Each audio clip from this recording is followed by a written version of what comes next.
Final score will be 127-97, LA over Golden State. Game 4 is Monday night. The Warriors now trail in the Western Conference semifinals, 2-1.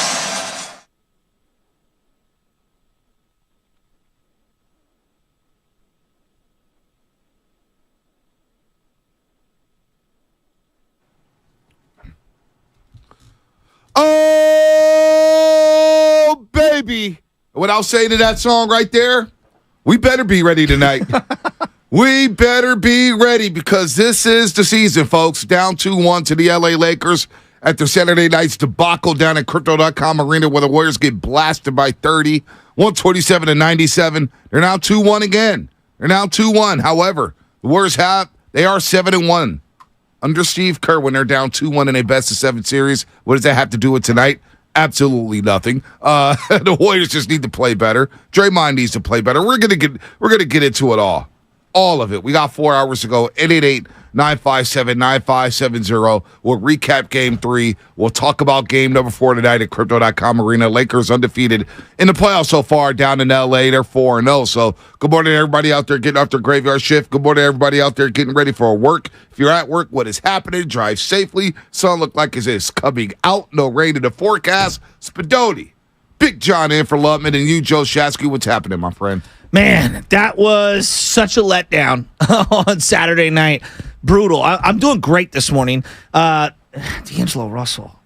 Really? Like he's going to start the game off like that? Yeah. You know, and I think Anthony Davis. First half. What was that? All 21 of his points in the first half. It just hitting threes, knifing in the lane, finishing in the lane. I thought that Anthony Davis did a great job, not only as a defensive player, because he was outstanding defensively, little facilitating, too. Understanding when the double team's going to come, who the open man is. They put LeBron James in the post, and then he was dynamic. Obviously, we'll get to some of the officiating. You know, I think it's really difficult. Like right now that they're in a really difficult spot when Anthony Davis is going downhill on Draymond Green and he drops that shoulder and he leans in with that left shoulder first. I just don't know what Draymond's supposed to do. Like I looked at the third, fourth, and fifth foul over and over and over and over again. And look, I'm not here to even yell at the officials. I'm asking out loud. Like the sophistication offensively is through the roof. Like the modern NBA player, the bag. We talk about the bag. These guys have 14 clubs, like a PGA Tour pro, and they can hit them from anywhere, anytime, any place. So I feel like we have adjudicated defense out of the league. And someone like Draymond Green, I just throw my hands up. What's he supposed to do? When Anthony Davis is crashing into him, left shoulder down, and he's falling, and he's going up with the ball, can I get a no call? Like the block charge is out of control. Too many guys are looking for block charges. I don't even think Draymond was looking for that. He's occupying space, feet down. Man, it's just hard, and I'm frustrated because the third, fourth, and fifth fouls took him out of that game. The third foul took him out of the second quarter. They went on a huge run, and we could talk about their offensive inabilities at that point. The fourth and fifth foul, bang, bang, in the third quarter. He was done. You know, sorry, I'm just on fire right now. No, you are on fire. And I know a lot of people are going to talk about the officiating. The free throw discrepancies, 83-39 so far in this series. 83-39. That is the free throw discrepancy. We know what happened in Game 1 when the Lakers attempted 29, Warriors attempted 6. It was even up basically in the second game. Lakers 17, Warriors 16. And then we know what happened the other night. The fact that both of those block charges got challenged, one by each team, and they both didn't go Draymond way. Can I get a no call? Look, at least a no call. Like, am I tripping on that? But here's the deal. And I don't want to go down to referees because it's not the reason they lost, but it is the reason why he's not on the floor. Well, going into the series, you knew there was going to be a stinker or a clunker down in L.A. where the Warriors are not going to shoot well, where there are going to be a bunch of turnovers, and the whistles won't go your way. It's Hollywood. It's Hollywood. It's what they do. It's been happening for years with the L.A. Lakers. They will get the benefit of the doubt when it comes to the whistle. However, you got to give them credit. They bitched and moaned all off day on Friday talking about the whistles. If we don't get to the free throw line, we can't win. Well, there's some truth to that. There is some validity to that. Well, they're the worst transition defense in basketball left. Worst transition defense, but the best half-court defense. Exactly. So the free throws allowed them to shut the game down and set up their daunting half-court defense. Now, they are number 1 in the league when it comes to attempts. They're number 2 in the league when it comes to free throw makes. The Warriors are the worst team when it comes to getting to the free throw line. And the Warriors foul. Like, And the Warriors, I'm not here to say that they don't foul. They've always fouled. However, it took them completely out the game. However, the 9 turnovers is what did them in the second quarter. And they were up 40 to 29. 40 to 29, and they are rolling with about 7:55 left in the second quarter. 40 to 29. And next thing you know, the Lakers go on a 30-8 run to end the first half, and they never looked back. The Warriors at one point, from the 7:55 mark all the way to the 7:17 mark of the third quarter, that's over 12 minutes of action, game action. They scored a grand total of 12 points. Wow.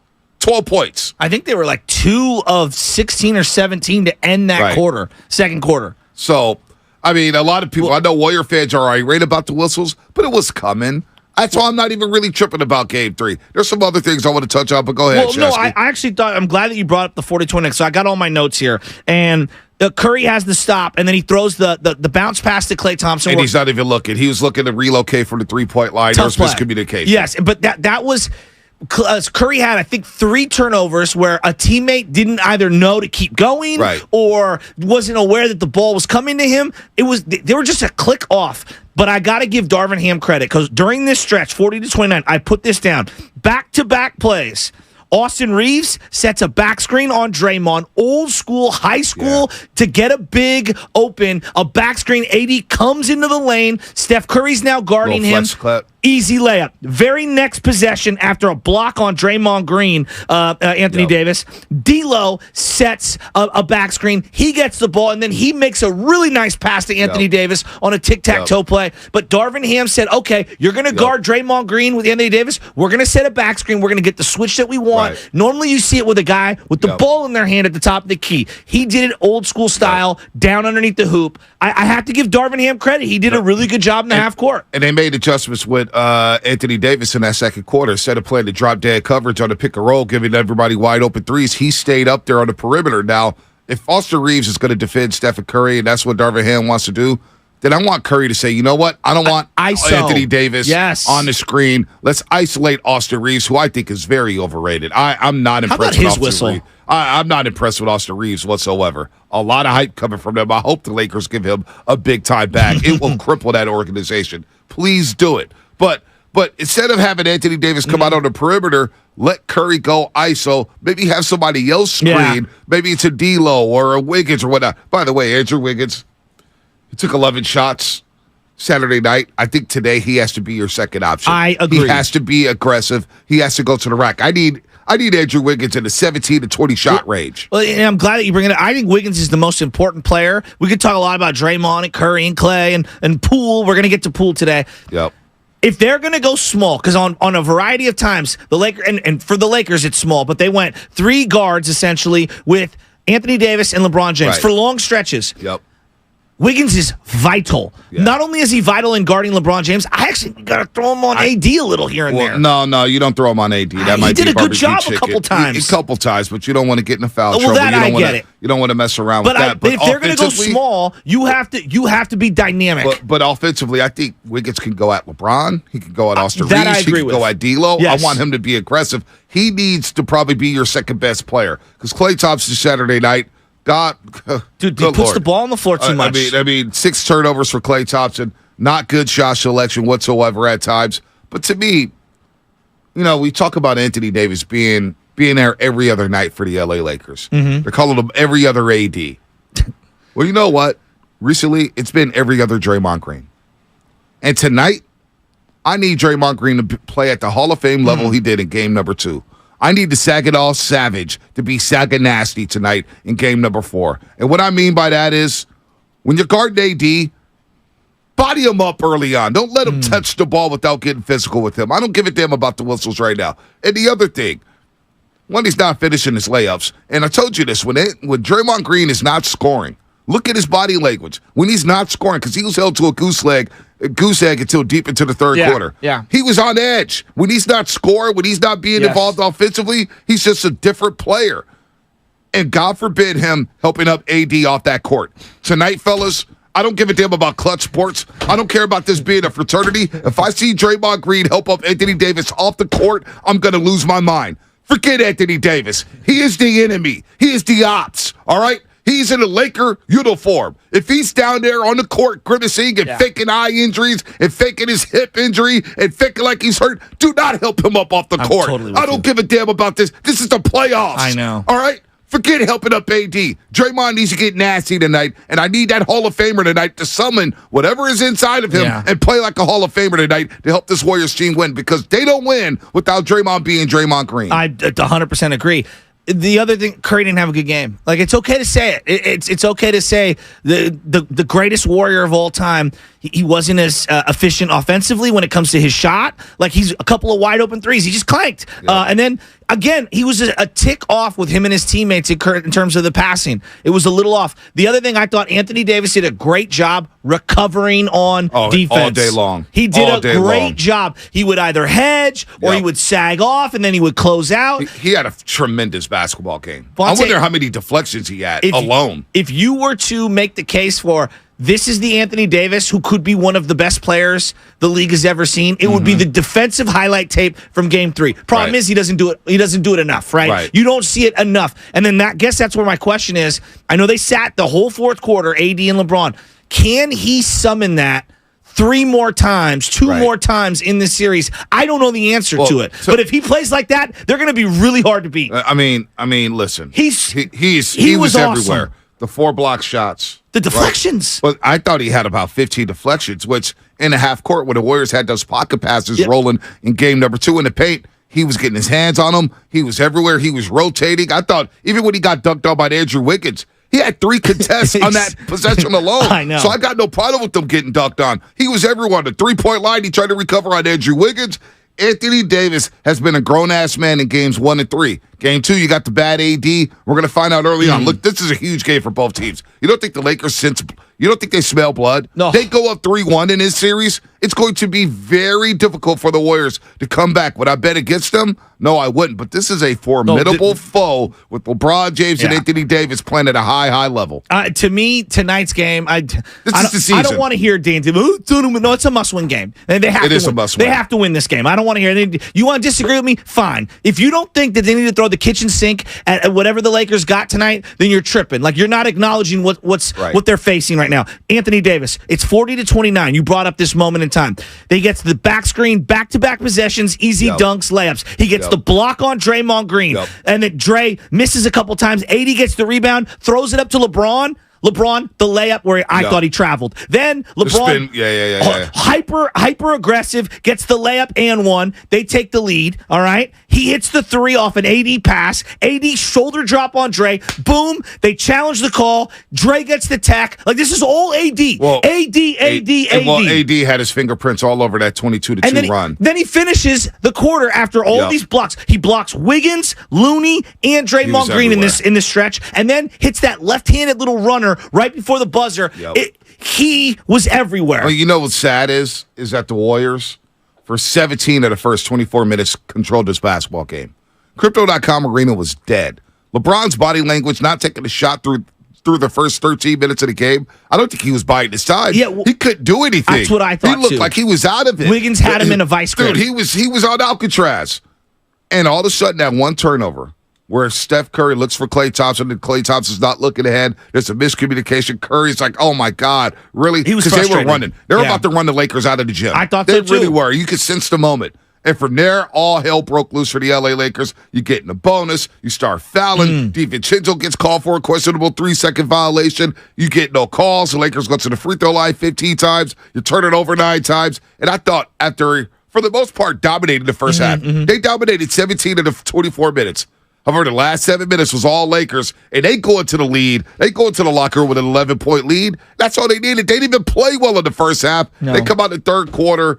I thought a couple times the Warriors maybe got back into it. Curry went on a personal 5-0 run and cut it to 10. Wiggins had to dunk. You think, okay, maybe there's a jolt here. Maybe they can get some life. But no, it wasn't the case. LeBron James was doing what he was doing. Lakers go up 20. And here's the problem with the LA Lakers. This is the problem. It's the crying. Well, it's the crying, it's the flopping. But here's what they do. I mean, the Moody Flagrant was ridiculous. But here's what they do. Here's what the Lakers do. When they get a lead, they're a front-running team. I agree with that. And they start to clown you. And that's what they started doing. They started clowning the Golden State Warriors. They start hitting threes. They start dancing. They start going there for open dunks. They will try to beat you by 40. They're a front-running team. Yeah. So you got to make sure you hit them early, and you got to stay on their ass. The whole thing, I was really bothered with Draymond Green helping up AD off the court. Why? The optics of that. These are the playoffs, all right? These are the playoffs. AD wants to sit there on the court, rolling over like he's dead half the damn time. Well, let his ass stay there rolling over dead. That bothered me, man. This is Draymond Green's the enforcer. He's the heart and soul of this basketball team. I need you to send a message. Yeah, this isn't the AAU tournament. You know what I mean? Like, I'm with you on that one. On the Moody play, so, AD gets the block or whatever on Moody. They're going back the other way. Moody's falling, and AD's foot is underneath his armpit. And they get, I would call it tangled up. That's what that was, a classic. We're tangled up. Flagrant one. Flagrant one. Are you kidding me? And Schroeder doesn't get called for the flagrant. Are you kidding me? Draymond Green when he grabs the knee. Flagrant one. But Schroeder grabs Draymond's knee and it gets called a common foul. I'm with you. I'm with you. But I'm talking about that play. They got tangled up. His foot is under his armpit, and Moody's arm is in a precarious spot. Flagrant one. Listen. The league that had Karl Malone and Dennis Rodman wrestling on the ground. Flagrant one for AD, who falls on every other play. The stick man. Flagrant one. Well, again, really? Moses Moody, who has not said 2 words on a basketball court in his 2 seasons in the league, has 0 nefarious acts in his resume. Flagrant one. It's L.A. No, that one set me off. Well, it's L.A. It's L.A. And then Jermichael Green getting Jermichael missing everything in the half court. Jermichael, if you're going to play, you got to hit a bucket. And then you get a tech on the bench? Well, they all got a tech. What are you doing? Draymond Green got a tech. What are you doing? Draymond Green got a tech. They lost their mentals. The Warriors mentally collapsed in that second quarter. They mentally collapsed in the second quarter. And it bled over into the third quarter where the Warriors, check this out, in the second and third quarter, you know how they outscored the Lakers 84-47 in game number 2, 63-38 Lakers in the second and third quarter. So they suffocated the Golden State Warriors. They got frustrated. They became undone. Look, we could cry all day about the whistles. We could cry all day about the whistles, which was coming. I knew the whistles were coming, but when you're a hacking team and the Lakers are number 1 in the league in attempts and number 2 in makes, and then they bitch and moan about it on the off day, D-Lo, Darvin Ham, we can't win if we don't get to the line. You knew what time it was. But they lost their mentals to go to State Warriors, that is. And when you turn the ball over 9 times in a quarter and give up 14 points off those turnovers, then you're going to lose. So at the end of the day, you got to control what you control, which is taking care of the basketball, having better shot selection, going to the rack with authority, being forceful in this game. So that I'm not here to hear about the referees. I know about the discrepancy. It's nasty. It is absolutely nasty what's going on. But that ain't why you lost. No, you lost because you didn't take care of the damn basketball. I agree with that. And when you talk about turnovers, there's the Hachimura cut in front on a pass that is just a bad telegraph pass across court. To me, it's the unforced errors. Clay leaving his feet, throwing it into no man's land. Curry, going to the lane, trying to hit a back cut, and the guy doesn't realize the ball's coming to him. Throwing it ahead to Klay Thompson, and instead of taking the layup that's presented itself, you're running to the 3-point line. Those are the Jordan Poole falling, not making a move, falling. Well, what are we doing? The unforced errors are driving me insane. Well, Jordan Poole, they got to figure him out. He's got to figure himself out. And now you got people asking for Jonathan Kuminga. Now, what happens if Kuminga does get some early playing time? It feels like that ship sailed. Well, if you force Kuminga to play and then he gets off to a rocky start, then you're going to get people saying, see, I told you he's not ready. Well, I don't know if Looney is the answer in this one. But I don't know if Looney's the answer. I don't know if JK's the answer. No, he may get a shot. Yeah. He may get a shot. But are you really going to count on JK, who's 20 years old, in a gotta-have-it, must-win situation? Are you going to put him in that spot? Do you trust him more than JMG? No, JMG's going to be fine. Those are open shots. I'll live with that. Yeah, he's got to hit those, though. Otherwise, I'll live with that. Floor. He hit them in game 1 and 2. He didn't hit them yesterday. I'll live with that. I know. Those are wide open shots. He's got to make them, no doubt. Hit those. But I'll live with that. At the end of the day, you're up 30-23 at the end of the first quarter. You're up 40-29 early in the second quarter, rolling. So JMG wasn't a problem. Well, JMG spacing is still helping you out. And Poole has been a big nothing burger. And it feels like Dante DiVincenzo's been a big nothing burger. But you know what? I'm not worried about them. No, I know. It's just about the dudes. Okay. And the number one dude I'm looking at tonight to set a tone And to be the Saginaw Savage is Saganasty. It's Draymond Green. If the Warriors want to win this series, Draymond Green has to play at a Hall of Fame level. Point blank, period. It has to be on Draymond Green tonight. He's got to set a tone. Yeah. He's got to bark. Yeah. He's got to chirp. If you need to pick up a technical, damn it, pick up a technical. I don't care. But you can't help up AD off the court. You got to get into his chest. You got to play defense. Is another technical mean he's suspended? He's getting up there in points. Yeah. He's getting up there in points. I don't even know. So maybe you don't need a technical. I mean, that's why I'm sorry, Jesus. I think he's up there with points. I got to double check that. Well, the one that he got, it's like, dude, they already made the call. It's wrong. Just go to the bench. And that's why I lost my mind on the JaMychal Green tech on the bench. You're on the bench. Just everybody be quiet. Stop berating the officials. Tough. Do not get techs on the bench. It was tough. They became undone. Undone. That's it. That was a nasty, nasty quarter. As Draymond Green said, we'll play some sound. The game stopped. And it became ridiculous. But at the same time, you helped stop the game by turning the ball over 9 times, which the Lakers converted into 15 points. And hacking. You were hacking in this game. Like it's called what it is. 3 free throws in the first half for the Golden State Warriors. 3 free throws. Actually, 3 free throws. So in the second and third quarters, the free throw discrepancy, the free throw attempts, 27 for the Lakers, 3 for the Warriors. That's wild, man. This segment was brought to you by Golden State Lumber, serving the Bay Area for 3 generations. When you succeed, we succeed. Visit GoldenStateLumber.com. And what's coming up on the game, sponsored by the Law Offices of Robert Goldstein. If you have tax problems and don't know what to do, contact the Law Offices of Robert Goldstein, because resolving tax problems is all that they do. Call 1-888-TAX-EXIT, 888-TAX-EXIT. Attention facility professionals, property managers, and building owners. Earn free education credits and network with the top professionals by attending the...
James calling for the ball, but Russell gets it, shows the ball, waits for the defense to catch up. Pass to James on the right wing. He's open, launches a three, got it, and LA is on top. 11-0 run, or check the 13-0 run for Los Angeles, and they lead 42-40 with 4:35 to go first half. We had a lot of turnovers in the second quarter, and we lost that lead. I think we were up 11. We started turning it over and then taking quick shots, and that fed into their transition and their ability to get to the foul line. So I thought that's when the game changed. This is Steve Kerr, and you're listening to the Morning Roast on 95.7 The Game. All right, Tim Roy on the call. Steve Kerr right there discussing what happened after the game. Lakers up 42-40. They never looked back after that. They outscored the Warriors 63-38 in the second and third quarter. I mean, just total domination. The Warriors turned the ball over 9 times in the second quarter, gave up 15 points off those turnovers. Lakers in the half with a 30-8 run. In the third quarter, things didn't get easier for the Warriors. They get outscored 27-20, and the Lakers go back to the free throw line 12 times. So in the second and third quarter, Warriors get outscored 63-38. They get outshot from the free throw line 27-3.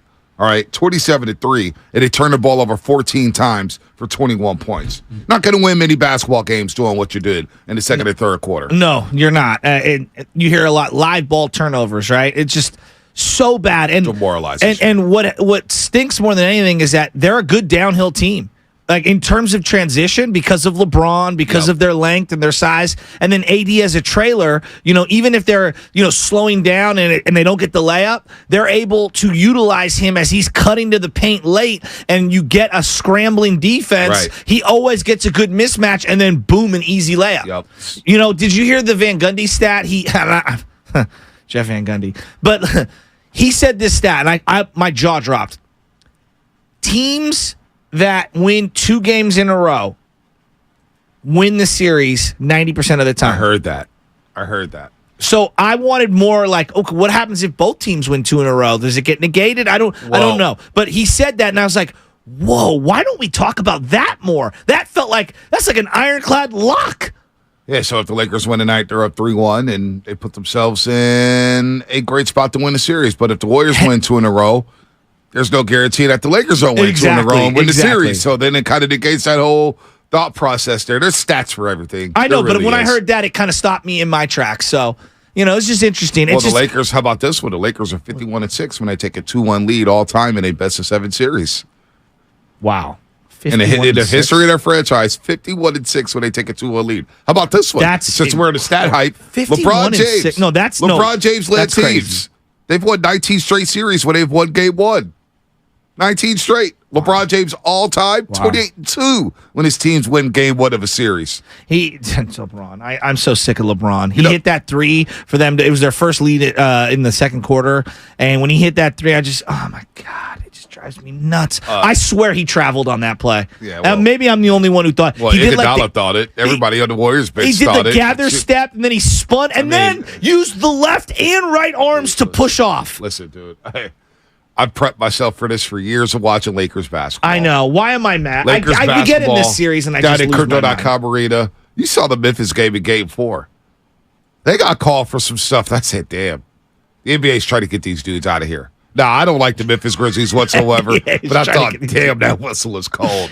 You get a cold whistle in L.A., the stars get there, the hype, maybe the referees get intimidated. The Lakers are crying all day long. Go listen to a broadcast with the Pelicans and Lakers and Antonio Daniels. He'll tell you all you need to know about the Lakers front running and crying and trying to clown. When they get up, they're all dancing and showboating. All of a sudden, things don't go their way. They do what they did Friday. Darvin Ham and D'Angelo Russell start crying about the calls.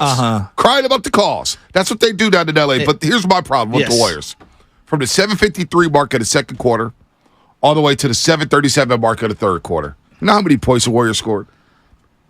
20. They scored 12 points.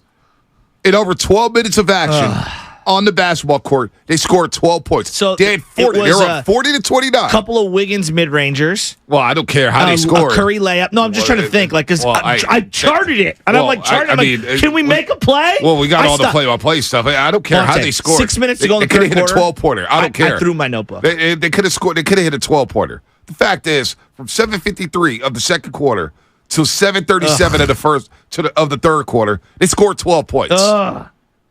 They were up 40-29. By the time they scored their 12th point, they were down 67-52. All right? 67-52. How about this? All right, the last three quarters of action, the Warriors get outscored 104-67. And you keep saying it's about the dudes, and I hear you, and trust me, like, they have to lead the way. Like they're in the, I don't know, it's not the caboose because that's the back. So whatever the front of the train is, right? The engine, all right? They're the engine, right? If you will, of this particular thing. But it does matter the combinations that they have around them. And one of the things that I noticed is that when they go AD, LeBron, and then it was Schroeder, it was Austin Reeves, and D'Lo. They have to win that combination. Well, Lonnie Walker was underrated out of nowhere. He was really good in that game. They went away from Troy Brown Sr.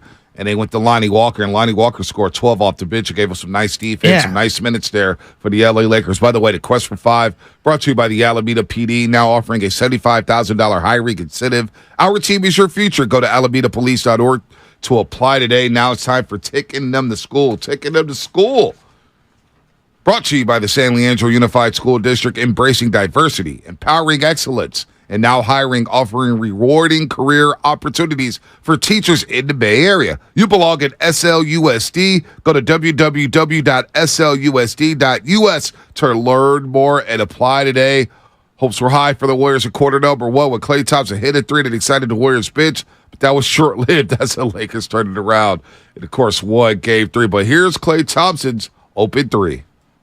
Curry goes behind the back, crossover on Vanderbilt, drifting to his left by 2 defenders, bounce past Draymond, bumping inside, rotates out to Thompson, open 3, got it! My goodness. Stephen Curry should get a hockey assist on that. All right, the crowd was charged up at Crypto.com Arena. This is the first playoff run they've had since 2013 where they had full capacity. So not a lot of playoff games there for the Lakers at Crypto.com Arena. That crowd was charged up. They left a little early because the game was garbage time by the fourth quarter. We were all packed it up there. And I was just thinking, can I just leave? Can we just do the post-game show now during the fourth quarter? What's the point? What's the point? It's a Warriors drop game number 3, 888-957-9570. Your keys to game 4. What do the Warriors need to do to win game number 4? Do they need a lineup change? Do they simply just need guys to play better? Do you think the whistle is unfair? I want to hear from Dub Nation after Saturday night's debacle, Shasky. It was nasty work down there at Crypto.com Arena on a variety of levels. Yeah, it really was. And this thing that, the Warriors were just chucking. I didn't actually think, there were some bad shots, but I didn't think they were chucking per se. Got good shots. They did. I thought it was a combination of horrific turnovers, bad transition defense for the Warriors, and then the Lakers capitalizing. And then also, I thought Darvin Ham did some very specific X's and O's in the half court, defensively and offensively, that created some issues for the Warriors. And I want to get into Poole. I want to get into these X's and O's that Darvin Ham did, and then kind of what the Warriors can do to solve these riddles. Well, Eddie Griffin, there's a sound clip that everybody's asking about from Eddie Griffin, who's a noted Laker fan. Maybe we'll get that up, but I don't want to harp too much on the referees, man. I really don't. The Warriors have to play better. We can do that, but the Warriors have to play better. I'm here to hear about free throw discrepancy or whatnot, but we knew that was coming. Draymond got his 5th foul in 8 minutes to go in the third quarter. The third, fourth, and fifth foul, the reason why I'm so upset is because AD stuck his shoulder down on all 3 of them. At least one of them could be a no call. Yeah, I mean... And I'm tired of the block charge. We argue about it. I'm sick of adjudicating that over and over and over again. But if you're not going to allow Draymond to be able to stand his ground as AD is plowing him on the move... what are we doing here? The defender has no option to play defense. You've turned it into a layup line. 888-957-9570 is the number for your phone calls. We're talking about the Warriors and the Lakers. Game number 4 tonight at 7 p.m. at Crypto.com Arena. Join us at Odyssey as we all do our one thing, together millions of things for our planet. When planning your summer vacation, pick a destination.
on the right side. Baseline gets fouled by James. Pump fake gets fouled, blocked by Davis.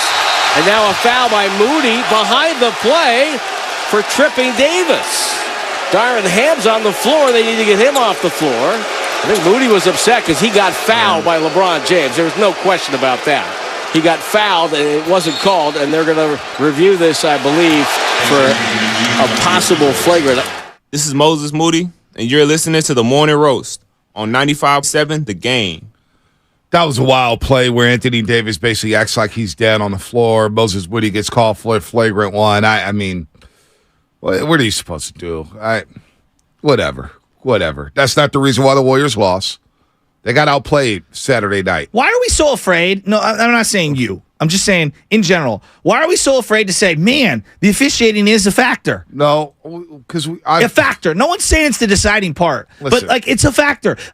When guys have 3 fouls and they are defensive-minded players, all right, it takes them either off the floor or it changes the level of physicality. It's okay to admit that. That's a context. But you do the fouls, and I knew this was going to happen, which is why I didn't even want to play the damn Lakers.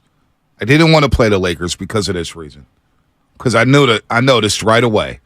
All right, regular season, they're number 1 in the team. You see the free throw discrepancy in the regular season. They made 300 to 400 more free throws than anybody in the league. Yeah, 9th most all time. I mean, 9th most. Think about that. This Laker team. Yeah. 9th most all time. That was the 13th seed. With all the actors that they have on that roster, including Austin Reeves, who's overrated. Now, I guarantee Austin Reeves probably has a big game tonight, but he's not. He doesn't impress me whatsoever.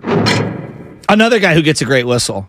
He gets a great whistle. Schroeder's been to the line a lot more than Stephen Curry this series. Dennis Schroeder, out of all people, one of the dirtiest players in this league, is getting to the free throw line. So the officiating is a factor, which I knew it would be. But when the Warriors are 30th in the league when it comes to free throw attempts, so the Lakers are number 1 and they're number 2 in free throw makes, and then you see what happened after game 2, it was already set up. I was already preparing my mind for game 3 to be a debacle on national TV because Darvin Ham went out there and said, we can't win if we don't get to the free throw line. So they were the aggressors Saturday. However, some of the touch fouls, if you're going to foul, I'm going to tell the Warriors right now, if you're going to use these fouls, use hard fouls. Use hard fouls. I get they're going to go review them. Mm-hmm. They're going to cry about technicals. They're going to cry about take fouls because that's what the Lakers do. They're a bunch of crybabies who are front runners who like to clown when they get up. That's what they do. You can't control that. You got to control what you can control, which is the turnovers. When you turn the ball over 9 times in the second quarter, I'm not here to hear your beef about the officiating. Okay. I hear what you're saying. No one is saying that officiating is why they lost, but there are certain examples. For example, Anthony Davis is allowed to sit in the paint all game for 3 straight games. Dante DiVincenzo does it on 1 possession, defensive 3 seconds. Those are the little things that add up to me that are frustrating. Yeah, so you're going to call DDV. One second. You're going to call DDV on that one, but yet you're not going to call Anthony Davis on. We sound like crybabies in 3 games. See, I didn't want to do this because we sound like crybabies. Because when I said this back in December, the officiating is going to cost the team a playoff game. Everybody laughed at me. Everybody said, "Oh, here you go about the refs." The officiating has never been worse. I've said that over and over all regular season. It's never been worse. And when you get down to LA, fishy things happen. But there are specific moments in a game where I look at the way things are on consecutive possessions, the way things that are officiated, and I go, what are we doing? What are we doing here? Draymond, look, is he the best defender of all time? No, but clearly we could say he's one of the best defenders in the last 20 years. And yet he gets a whistle like he's a scrub. Against Anthony Davis. It's the playoffs. And Anthony Davis is falling down. 3rd, 4th, and 5th foul. All 3, to me, are like toss-ups. But you guys are the same people who tell me that Draymond Green has a reputation. That's true. So he's not going to get the benefit of the doubt because of the way he berates the referees, because of the way he talks about the referees, because of the way he plays at times. So he's not going to get the benefit of the doubt. So why are we acting all surprised that he got popped for a 3rd, 4th, or 5th foul on some ticky-tack calls? I'm not surprised. Well, it feels like bailouts on Anthony Davis. That's what it feels like. Whereas he's falling to the ground, shoulder in, he's getting it to free throw line, and all the guy does is sell everything. That's the part that drives, I think, everybody nuts. He's on the ground writhing in pain. Dog, you're the one who ran into somebody's elbow. Nobody else did that. This is what they do. This is what the Lakers do. This is what they do. And at the end of the day, you have to control what you can control, which is taking care of the basketball.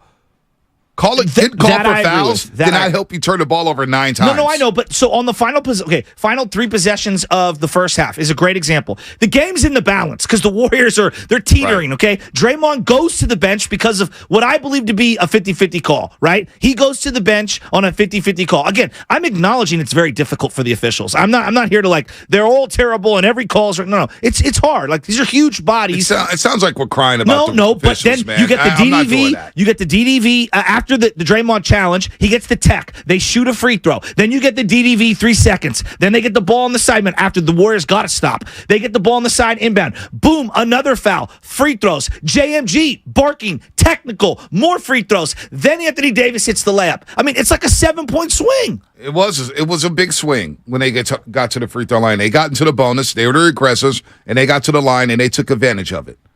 Now, they also capitalized on the Warriors' turnovers. They scored 15 points off of 9 Warrior turnovers in that second quarter.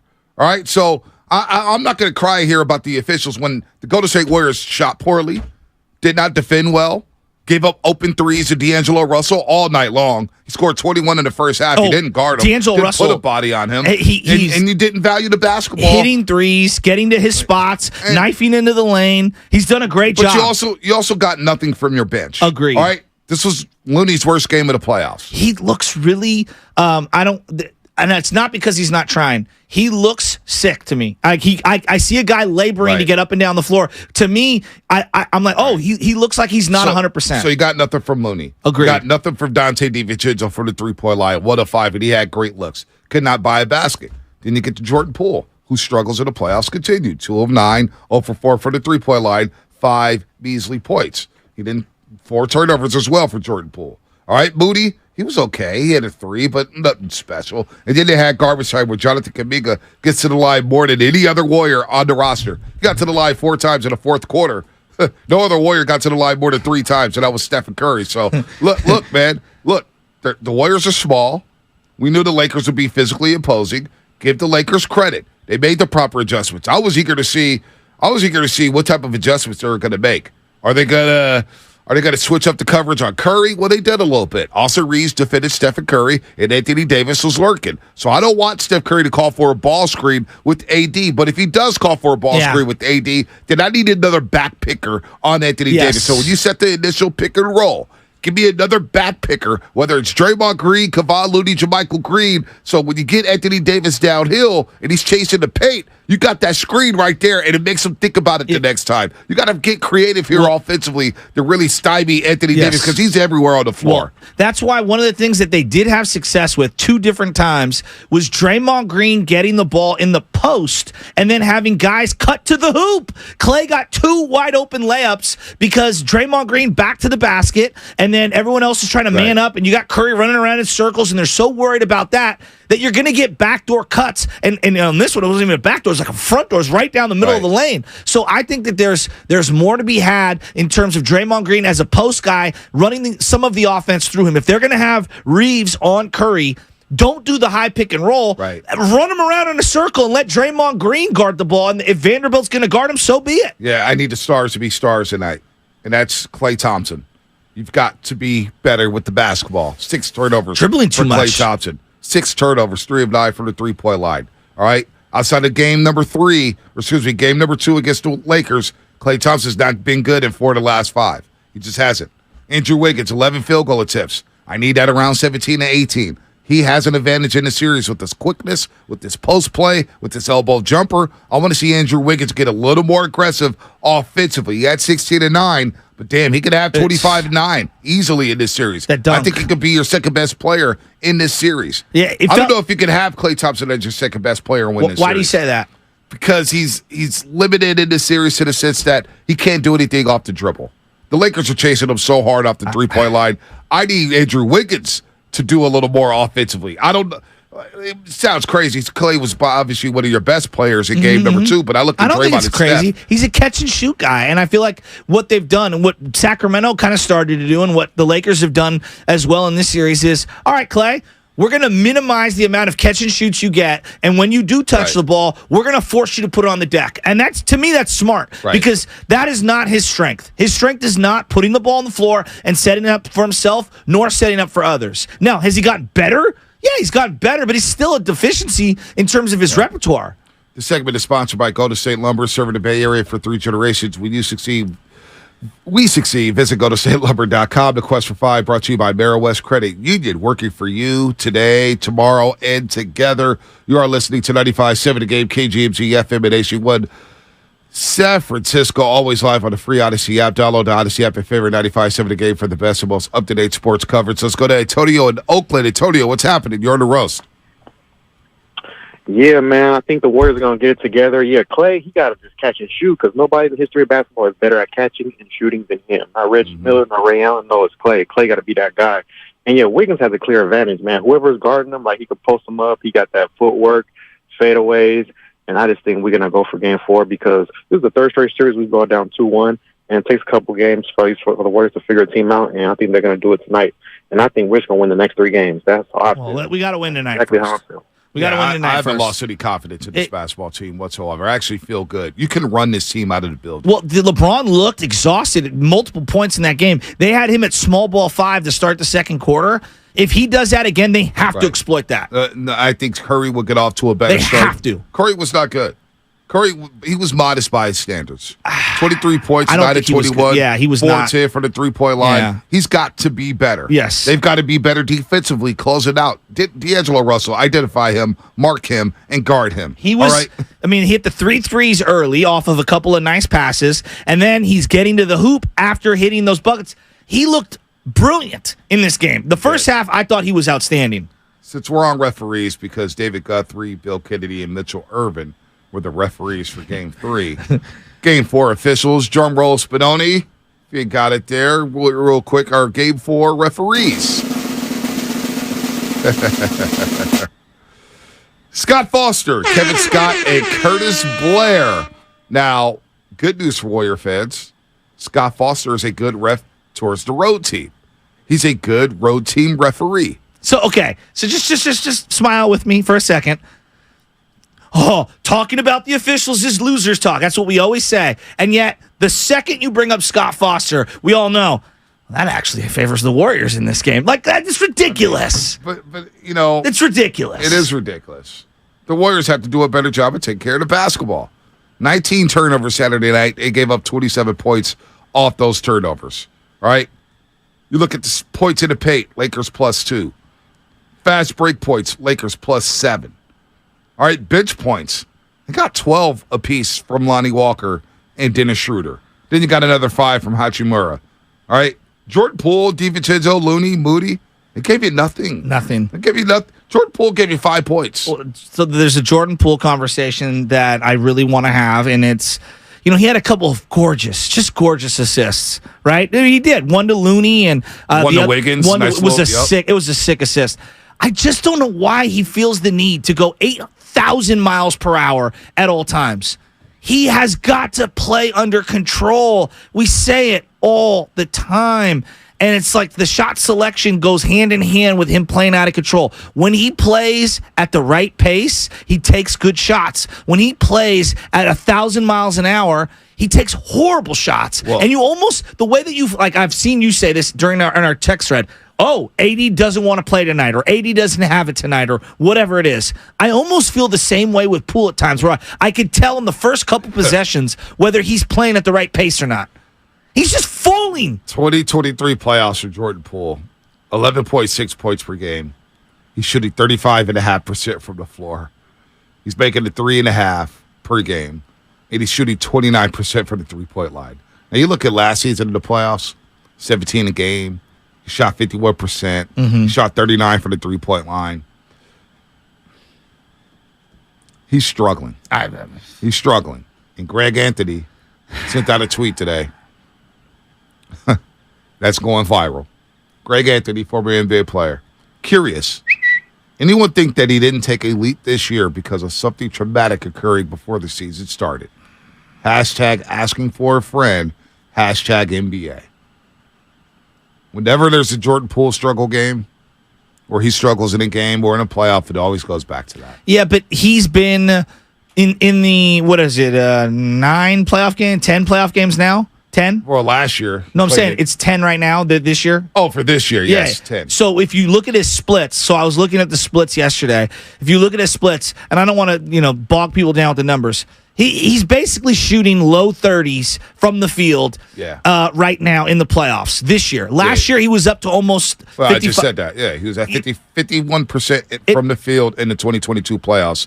In the 2023 playoffs, he's shooting 35.5%. But that's 29% from the three-point line. Yeah, horrible. His numbers are almost in half, basically. And it's horrible for him right now. And it's not just that. His imprint on the game as a scorer, he's not spacing the floor. They're not honoring him with multiple people and spreading the floor so that Clay or Steph or other guys opposite him could get buckets. Like, they don't have the appropriate shooters. When you play him and DiVincenzo together, it feels very congested. Well, it's congested because they're not hitting shots. Well, and they're dribbling a lot. They're not hitting shots. This team needs to hit shots. So if you want to, you call and complain about the referees all you want to. 888-957-9570. We've known all year. For the people who didn't watch League Pass and laughed at me, or the people who were just coming into the playoffs and didn't watch, the officiating has been all-time bad. I saw Jason Tatum get away with the push-off yesterday for a three-pointer. Got away with a push-off. Same one that Clay got called foul, but he missed that shot. But these referees have been all bad. At the end of the day, you take matters into your own hands. Well, how do you do that? We agree with it. No one is saying they lost the game because of officiating. I think a lot of people think they're blaming the referees. I think a lot of people are hedging their bets saying their officials dictated the outcome of the game. I'm not here for that. I would say it dictated Draymond's availability in the game because Draymond wasn't good anyway. I agree. Can we say that? But he was Before out. the fouls, not the non-fouls, honestly. No. Was Draymond Green good Saturday night? No. He was not good Saturday night. No, but he also sat in the final 4 minutes of the second quarter, and that was the ball game. The Lakers are already rolling. I'm just saying. They already took control of the basketball game. They needed him on the floor. They already took control of the basketball game. That final 3 minutes was up in the air. If anything, Draymond was out of control. Oh, that I agree with. He wasn't scoring. He wasn't doing anything offensively. He was smoking layups. He was doing nothing on the floor Saturday night. And he was arguing with the officials the entire time. So I don't care about Draymond being in the foul trouble. He was doing nada. Nothing. All right? I'm tired of the excuses here. Guys got to play better. Well, the dude's got to play better. It's a catch-all. No one's saying it's either or. I've been hearing the referees, everybody I'm running into, talk about the whistles. How about the guys just play better? And Draymond was not playing well. He was not. What was he from the floor? And 1 of 4. Smoked 2 layups. 2 points. Got blocked 4 by assists, 2 fouls. Draymond Green was not good. Foul trouble be damned. Eli in San Jose. Eli, what's happening? Hey, good morning, guys. First time caller. Thank you guys for having me. What's up? Yeah, I totally agree with you guys, man. Warriors just got to play better overall. It's even to the point it's like, do you even consider just benching Poole at this point? Because, yeah, he's complaining for minutes, but, homie, you ain't producing on the court. And the one thing I actually wanted to comment on is, do you guys think that these refs are potentially going to start calling this 180 drive that LeBron does to the basket? On the draw, when he does this 180 spin, he hops on his left foot, which is technically a travel because he's taking technically 3 steps. He's done it his whole career. And there's a point in time, even I believe in the last game where Iguodala's pointing it out. But yeah, man, that's just want to bring that up. Thank you guys for having me. It's a good call, Eli. But LeBron's done that his whole career.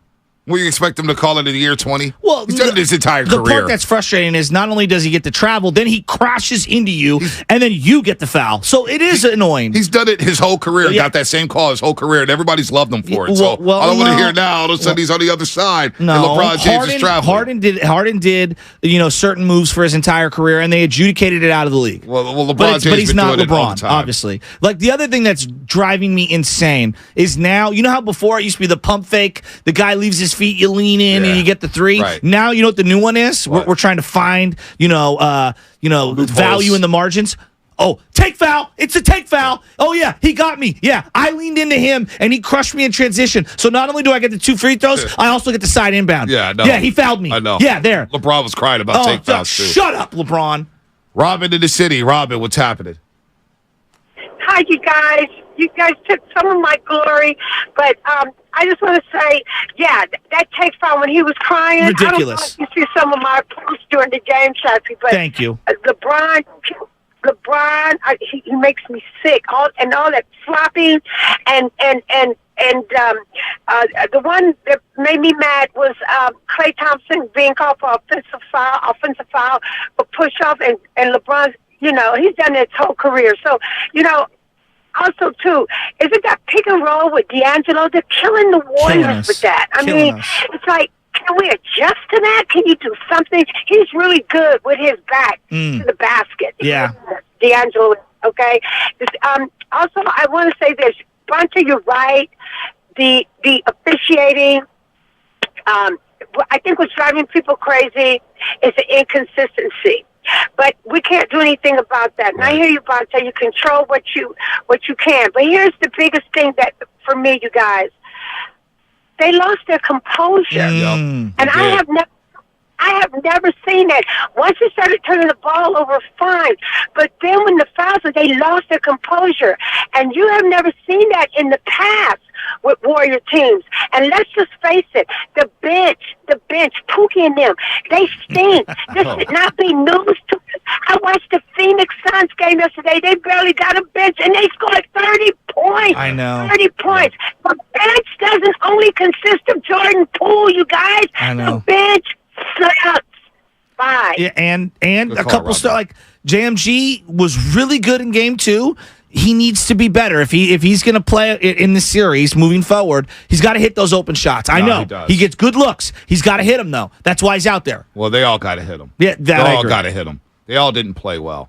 And whether or not you want to blame the referee's been consistent all damn year. And we knew there was going to be a game. And maybe that game's out the way now. In this series where the officiating was going to be a little fishy. And it was going to happen in L.A. Everybody knew that. Players, coaches, go to L.A. Things happen. The whistle's not going to go your way in one of these games. I saw it in Memphis, clear as day, game 4. They got popped for some calls in that game. I said, damn, they don't want the Grizzlies to win. No, it's probably a little stretch there, but the referees, they've been inconsistent all season. So why are we surprised? However, the Warriors have been inconsistent all season, and they've been inconsistent when it comes to turnovers. What I need tonight is simple. I need Draymond Green to be Draymond Green.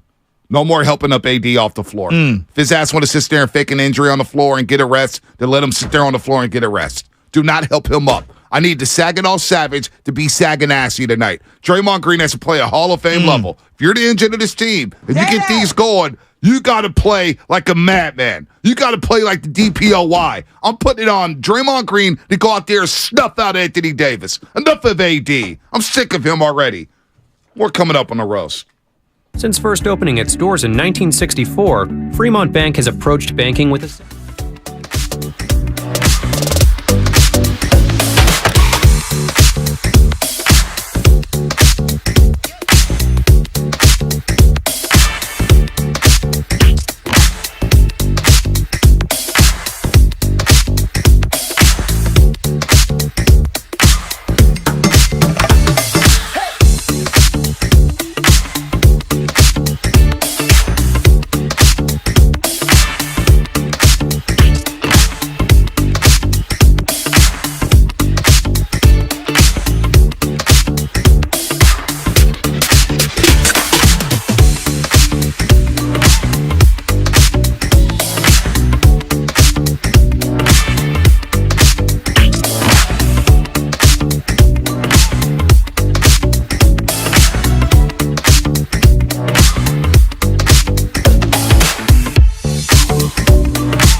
Reeves will retreat down the left wing.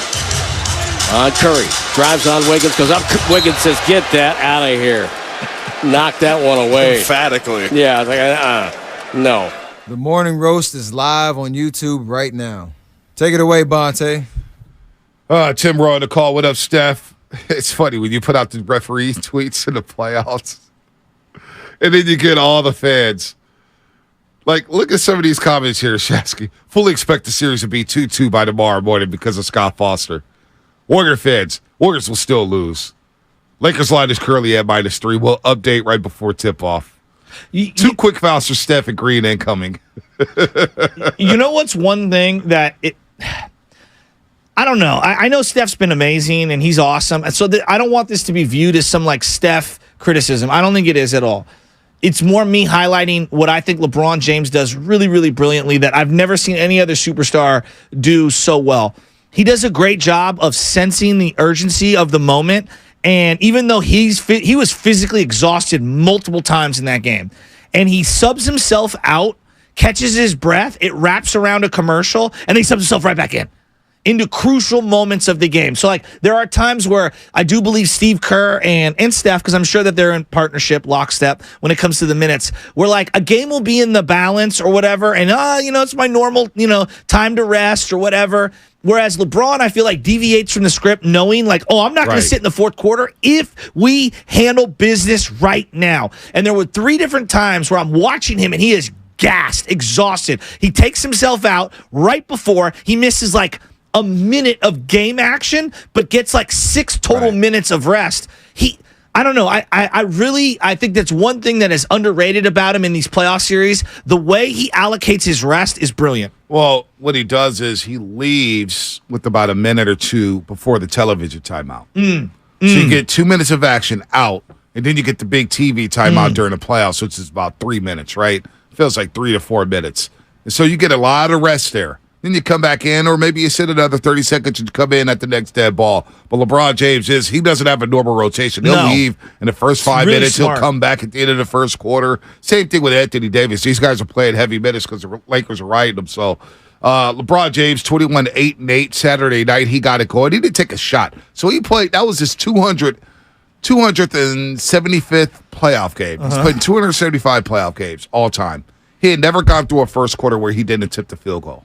Until Saturday night. Well, and then he started as the small ball 5 in the second quarter, and they had smart. That was right, and that was something Mully brought up. What did he say? Well, he brought it up after game 2. We were off air talking about adjustments. What adjustments could the Lakers make? And Mully was like, I would try LeBron James at the small ball 5. Now I don't know if they would commit to that, but if AD goes out, why not LeBron at the small ball 5? It seemed to be okay. Now the Warriors did go on a run right there at like the beginning of the second quarter. Right. But it's just interesting because they tried to surround him with shooters and whatnot. And I don't know. LeBron, he kind of felt his way through that game. And then once he hit that 3 to put them up, whatever, 42-40 or 42-39 or whatever it was, it felt like he got going. Yeah. And then he sensed the moment. And then for the next quarter and a half or so. 42-40 made it 42-40. Yeah. The Warriors were up 40-29. It's very frustrating. They scored 12 points in over 12 minutes of game action. That's embarrassing. Referees, if you guys want to talk about the refs, look, the free throw discrepancy. Lakers have attempted 83 free throws. The Warriors have attempted 39. So the Warriors in this series are 27-39. Lakers are 63 of 83 from the free throw line. I love it. Yeah, I know Spinoni loves it. Nobody loves watching it because that was a tough watch in that second quarter. Felt like it went on forever. Well, I think the reason why it becomes such a talking point is because when you take Draymond off the floor and he loses his aggression as a defender, it dramatically changes their matchups for Anthony Davis. Like, we all acknowledge he's amazing. And so when you don't have Draymond Green out there, let's say one of those block charges is a no call and the other one goes the other way, right? Now Anthony Davis has 3 fouls, and he might be the one going to the bench as opposed to Draymond. Do you know what? They got to drive it into his chest. They're not doing anything to get AD in foul trouble. Well, I agree. Drive the ball into his chest, make him make a play, be physical with him. Stop being scared of him blocking shots. I get it. He's a great defensive player. Well, but go at this guy and draw some fouls. Curry got blocked on one possession where he dared to do a floater. Right. And it did kind of take away some of his aggression. It rattled him. I'm with you on that. They're shook going to the rim. I agree. Here's what Draymond Green had to say about the second quarter. You guys had a pretty good lead early in the second quarter. Then everything just seemed to stop. What do you think happened there? The game stopped. We on the free throw line every time. Asked how to play defense when it's That's a great succinct cut. Just keep playing defense I'm playing. Maybe they'll call it. Maybe they won't. We'll see. Explanations about blocking charges. Draymond, what sort of explanations have you got through the playoffs of like what's the interpretation of what's a block and a charge? You don't really get explanations these days. Well, I guess how do you adapt to different interpretations? I won't adapt. I'm going to keep playing the same defense I've played for 11 years. Dre, is there a way you can get, considering how they're calling it, that you guys can get more free throws yourselves?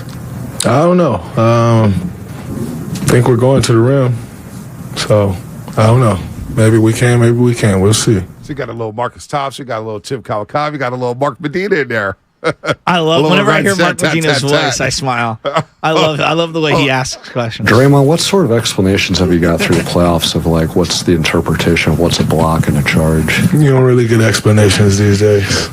Well, I guess how do you adapt to different interpretations? I won't adapt. I'm going to keep playing the same defense I've played for 11 years. You guys had a pretty good lead early in the second quarter. Then everything just seemed to stop. What do you think happened there? The game stopped. We on the free throw line every time. It's more nuanced than that.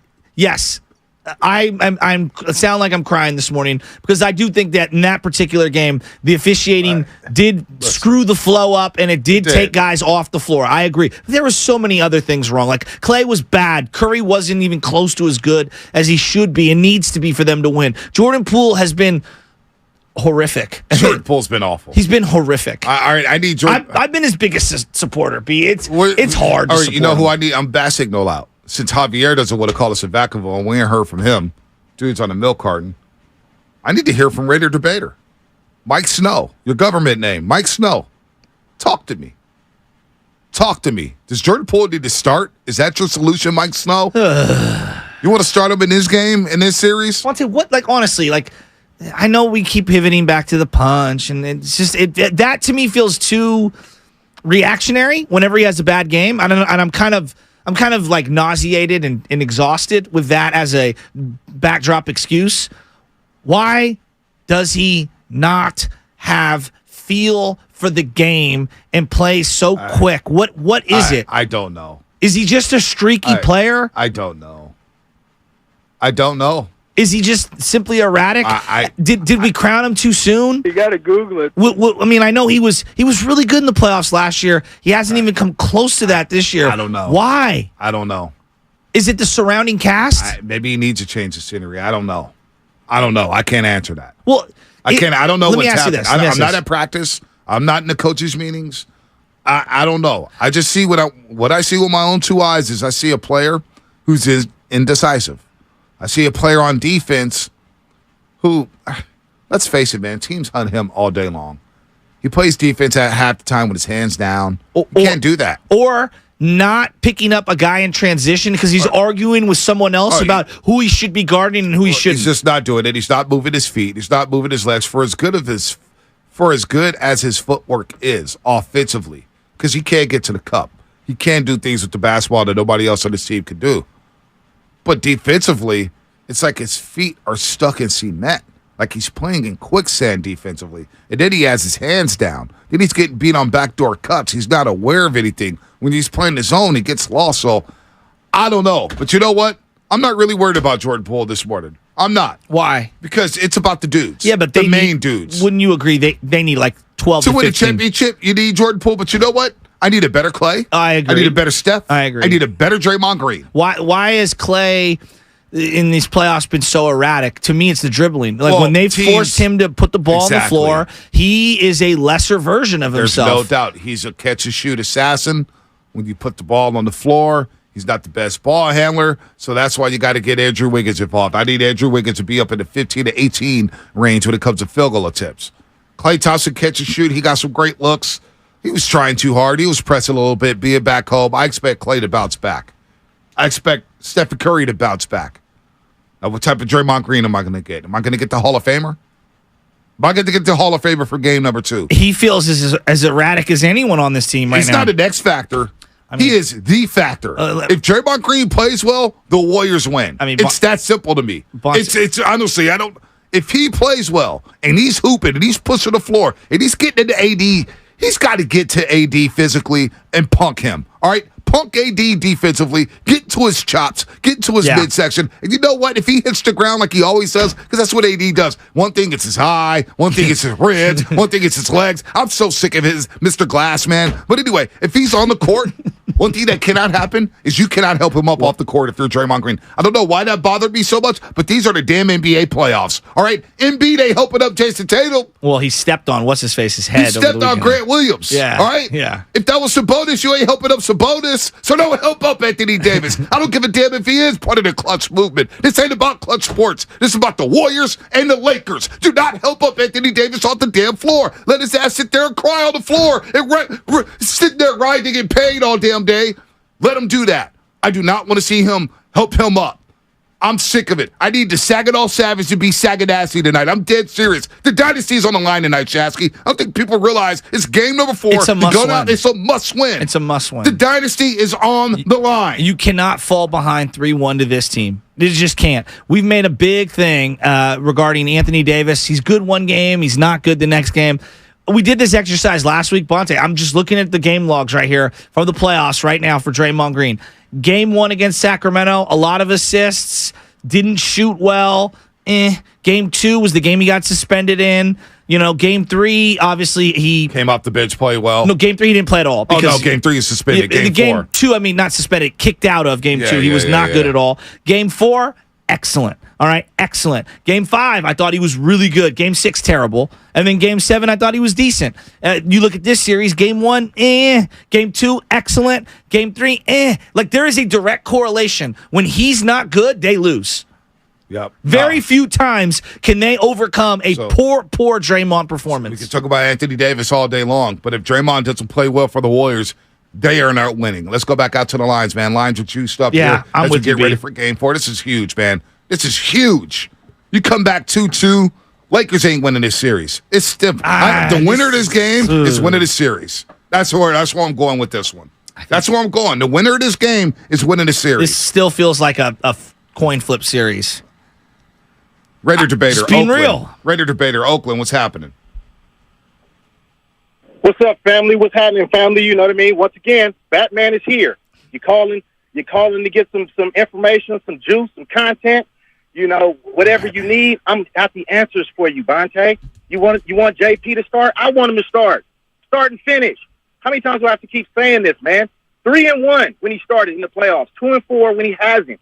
The man has only played 22 minutes in these playoffs. What do you expect him to do? Well, I expect him. Wait, Mike. I expect him to start lacing his shoes because he keeps falling.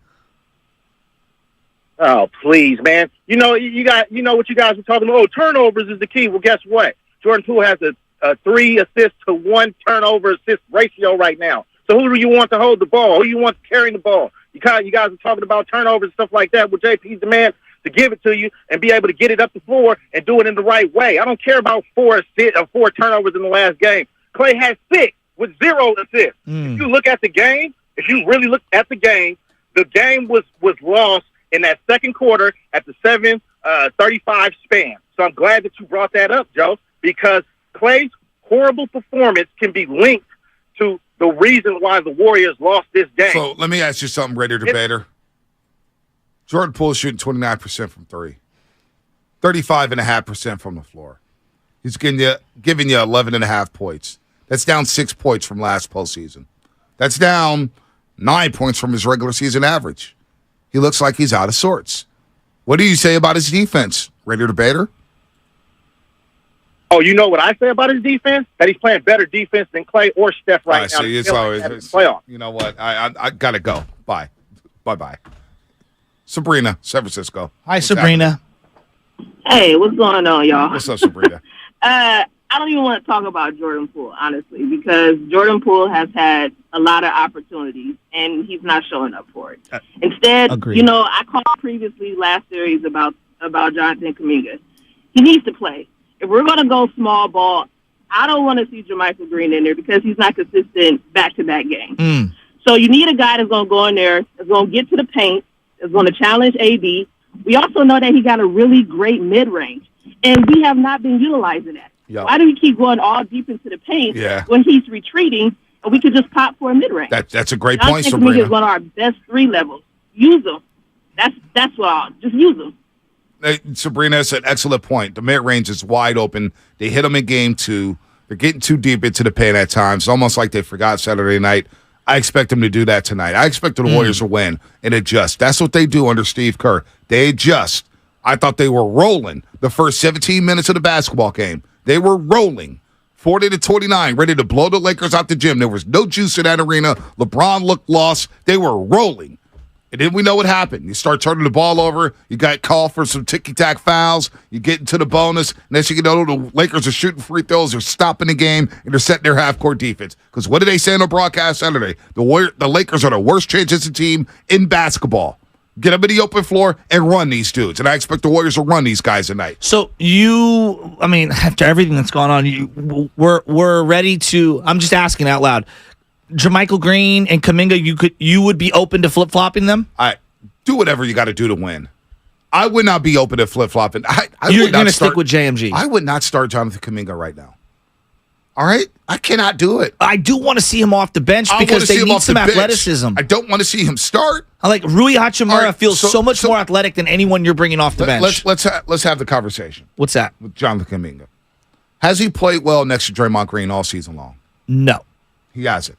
So, right there, you're going to start. It's either or, is what you're saying? It feels like it, right? He hasn't played well next to Draymond Green, correct? No. And then, I don't know what type of headspace is he in. So, you had the article from the Chronicle. I don't care what his headspace is. At this point, I just need him to just. But I do. Okay. I gotta have a game. Game 4. You lose this game, the season's over. What do you mean you don't care about the headspace? Because I can think the same thing about Jermichael Green. Like, what kind of headspace is he in? He just had 2 good games. He had a clunker. He went over and he got 3. a tech on the bench in a crucial time. He'd be fine. Dude, they all got techs. They're all talking. Draymond should have been tossed. Jordan Poole talks every game.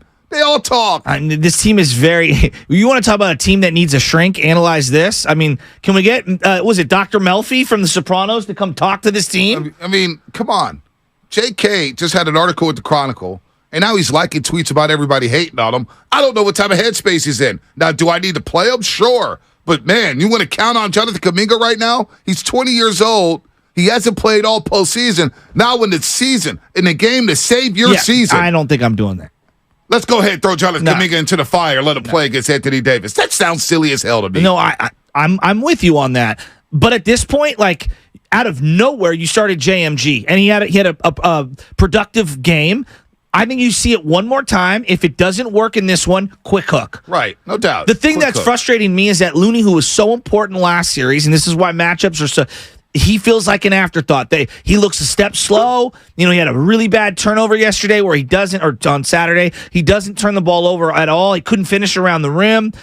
He clearly looks to me sick, and I'm not trying to get inside his body, but he doesn't look 100%. He had his best. He had his worst game of the playoffs in Game 3. I expect Kevon Looney to bounce back and play at a high level. Let's go to Amir in Dublin. Amir, what's happening? You're on a roast. What's up, guys? Hey, this is the first time I've ever seen the Warriors ever since the dynasty started where they've had a test against a legitimate big man. I mean, last year they had Nikola Jokic, but the Warriors had the personnel to be able to match up the Jokic. This year, the only thing I can see is if the Warriors can push this series to 6 or 7 games, the longer the series goes, the more tired Anthony Davis gets. And, Blunt, I 100% agree with you. Draymond's got to get in there and punk AD. The more he can do that, the more tired he gets, and then that's what the Warriors can win with. So I'm pumped up for tonight. I think this series is going to 7, and I think the Warriors will win this at Chase, and they're going to get Anthony Davis tired when Game 7 comes around. Yeah, I still have a lot of great call, Amir. I still have a lot of confidence in the Warriors winning this series. I do believe they're going to win tonight. I truly believe that. I believe they're going to win tonight and send the series back to 2 at Chase Center. But now you still need adjustments. I need Draymond Green to be consistent. He has to set the tone for this team tonight. And Curry and Clay got to get going from the outside. But a little more Wiggins, a little more aggressive Wiggins here. And it's not Wiggins' He's got fault. to take on LeBron. in terms of make LeBron play defense. I felt like he got good shots in the half court, Bonte, when he was attacking LeBron. No, he was. Go, Anthony. Andrew Wiggins has an advantage in this series, but you also can't help off of D'Lo now. Help off of Vanderbilt. Don't let D'Lo shoot. D'Lo's in the rhythm. Let's go to Uncle Gene here in Oakland. Uncle Gene, what's happening? Morning, gentlemen. Morning, I totally agree with the last caller. But where age is a factor with the Lakers, it's certainly a factor with us. Unfortunately, at this stage in the dynasty, this is a team really that needs 3 days off, not 1 day off, to play at a championship level. So I totally agree tonight. I expect them to come out and win decisively. But once again, these are old legs. You look at the last game. Who's the only guy that played well? That was Wiggins. Okay. Looney didn't play well because I think he's still probably suffering from the flu. That's what I think too. Poole is a whole nother. That's why I agree with you, Gene. I could. He's laboring, and I feel bad for him, and I'm glad that he's gutting it out. But he doesn't look right. No, right. But Poole's a whole nother story. But anyways, this team, when they're energized, they get their feet under them. They can make those shots. They're more disciplined. They don't turn the ball over. They're an entirely different team. But they have to pace themselves. They paced themselves last year. There were a couple of games where they came out and they got blown out in the first period. And they said, okay, we'll live for another game. But more so this year. When they have to win and they're still tired, I still think they have what it takes to win. So, anyways, I'm confident. I think it will probably go 7 games, but they're going to beat them eventually. One of the things that frustrated me Saturday, maybe I'm way too in the weeds here, and maybe it was irrelevant. I was like, at least make this a game in the fourth quarter and make Anthony Davis and LeBron play more. Yeah. Because LeBron looked gassed at the end of that third quarter. And I'm saying, God, the worst thing possible right now is they get to sit the whole fourth quarter. Mm-hmm. Because I want them to exert all the energy possible. And they were chilling. And think about their production. Chilling. 7 to 10, Anthony Davis, 25 and 13, 4 block shots, 3 assists, 3 steals. Got to the free throw line 12 times, missed 1. LeBron James only took 11 field goals, 6 of 11, 2 for 4 from 3, 7 of 8 from the free throw line. He only missed 1 free throw. And he scored 21 points with 8 rebounds and 8 assists. So, they got maximum production from them. You get D'Angelo Russell with 21 first half points, including 5 threes. He was the only one that had anything rolling in the first half for the Lakers. And then you get Lonnie Walker the fourth, who comes in and scores 12 off the bench. Where did that come from? That's a nice little adjustment by Darvin Ham. Can I ask you a question? Because this is something I'm seeing being brought up a lot. You were very frustrated about Anthony Davis and Draymond Green and him helping them off the floor. Right. Kobe. Pau Gasol. Are they friends? Yeah. Were they friends, excuse me? Absolutely. Pau Gasol, yeah. Very close, right? Very close. Very close. Did you watch that doc, that Redeem Team doc? I did not. I saw the clip that you're talking about. Okay. One of the things, he was tight with Pau Gasol. They're playing against Spain at the time, and Kobe goes, first play, they're going to set this screen on me. I am going to run through the soul of Pau Gasol. Yep. And he did that, and everybody on the Redeem Team, all these young players, LeBron, Wade, you name it, all these impressionable guys, like, oh my God, Kobe is a killer. Draymond needs to do the exact same thing. I know you're friends with AD. I know you're friends with LeBron. Not when the game's going on. No. We're fighting for a championship. No. You can't do that. It's the Lakers. It's LeBron. He's going for title number 5. You're going for title number 5. Now ain't the time for the clutch agency reunion. We ain't doing that. We ain't doing the clutch family Rich Paul on the floor, on the phone during the game. Yeah. Who's he talking to? Right. You're at the game. Who are you talking to? Did you see that part? Yeah, no, I see With that. Adele? I'm like, he's faking that he's on the phone. You know Who what? are you talking to? There's no Middle clutch. There's not the clutch summer barbecue. All right? This ain't none of that. AD gets on the ground because he's going to be on the ground about 50 times a night. Faking some injury like he always does. Laughing at the free throw. I'm still sick of AD. He's glass man. You need to punk AD. When AD's on the ground, I do not want to see any Warrior help them up off the court. This is bad blood. This is SoCal versus NorCal, Crips versus Bloods. It's all that stuff. Ain't no clutch. Hey, it's a clutch summer camp that we're having here. You know what I'm saying? The clutch agency convention. Summer camp. This ain't that, dude. This is Warriors versus Lakers. I don't want to see AD helped up off the court ever again. Not in this series. The other guy that they have to slow down, and I can't believe I'm saying this, Dennis Schroeder is a problem for them right now. It's not necessarily that he's crushing them in terms of points and whatnot. It's all the little hustle plays. Lots and lots of little hustle plays. And they got to stop him. No, they do got to stop him. And they got to attack him on defense. When he's on defense, you need to attack him. That second quarter. He's a hacker. Hey, let's hear from Klay Thompson in the second quarter, because now the more and more I think about it after watching it about 5 times, the second quarter alone, I'm starting to get pissed off again. Here's Klay Thompson in the second quarter. I think the turnovers and our fouling, and that's on me. Playoff career high, 6 turnovers. It's inexcusable. So Monday I'll be better, more sure with the ball, make better decisions, and can't send them in the line as much as we did.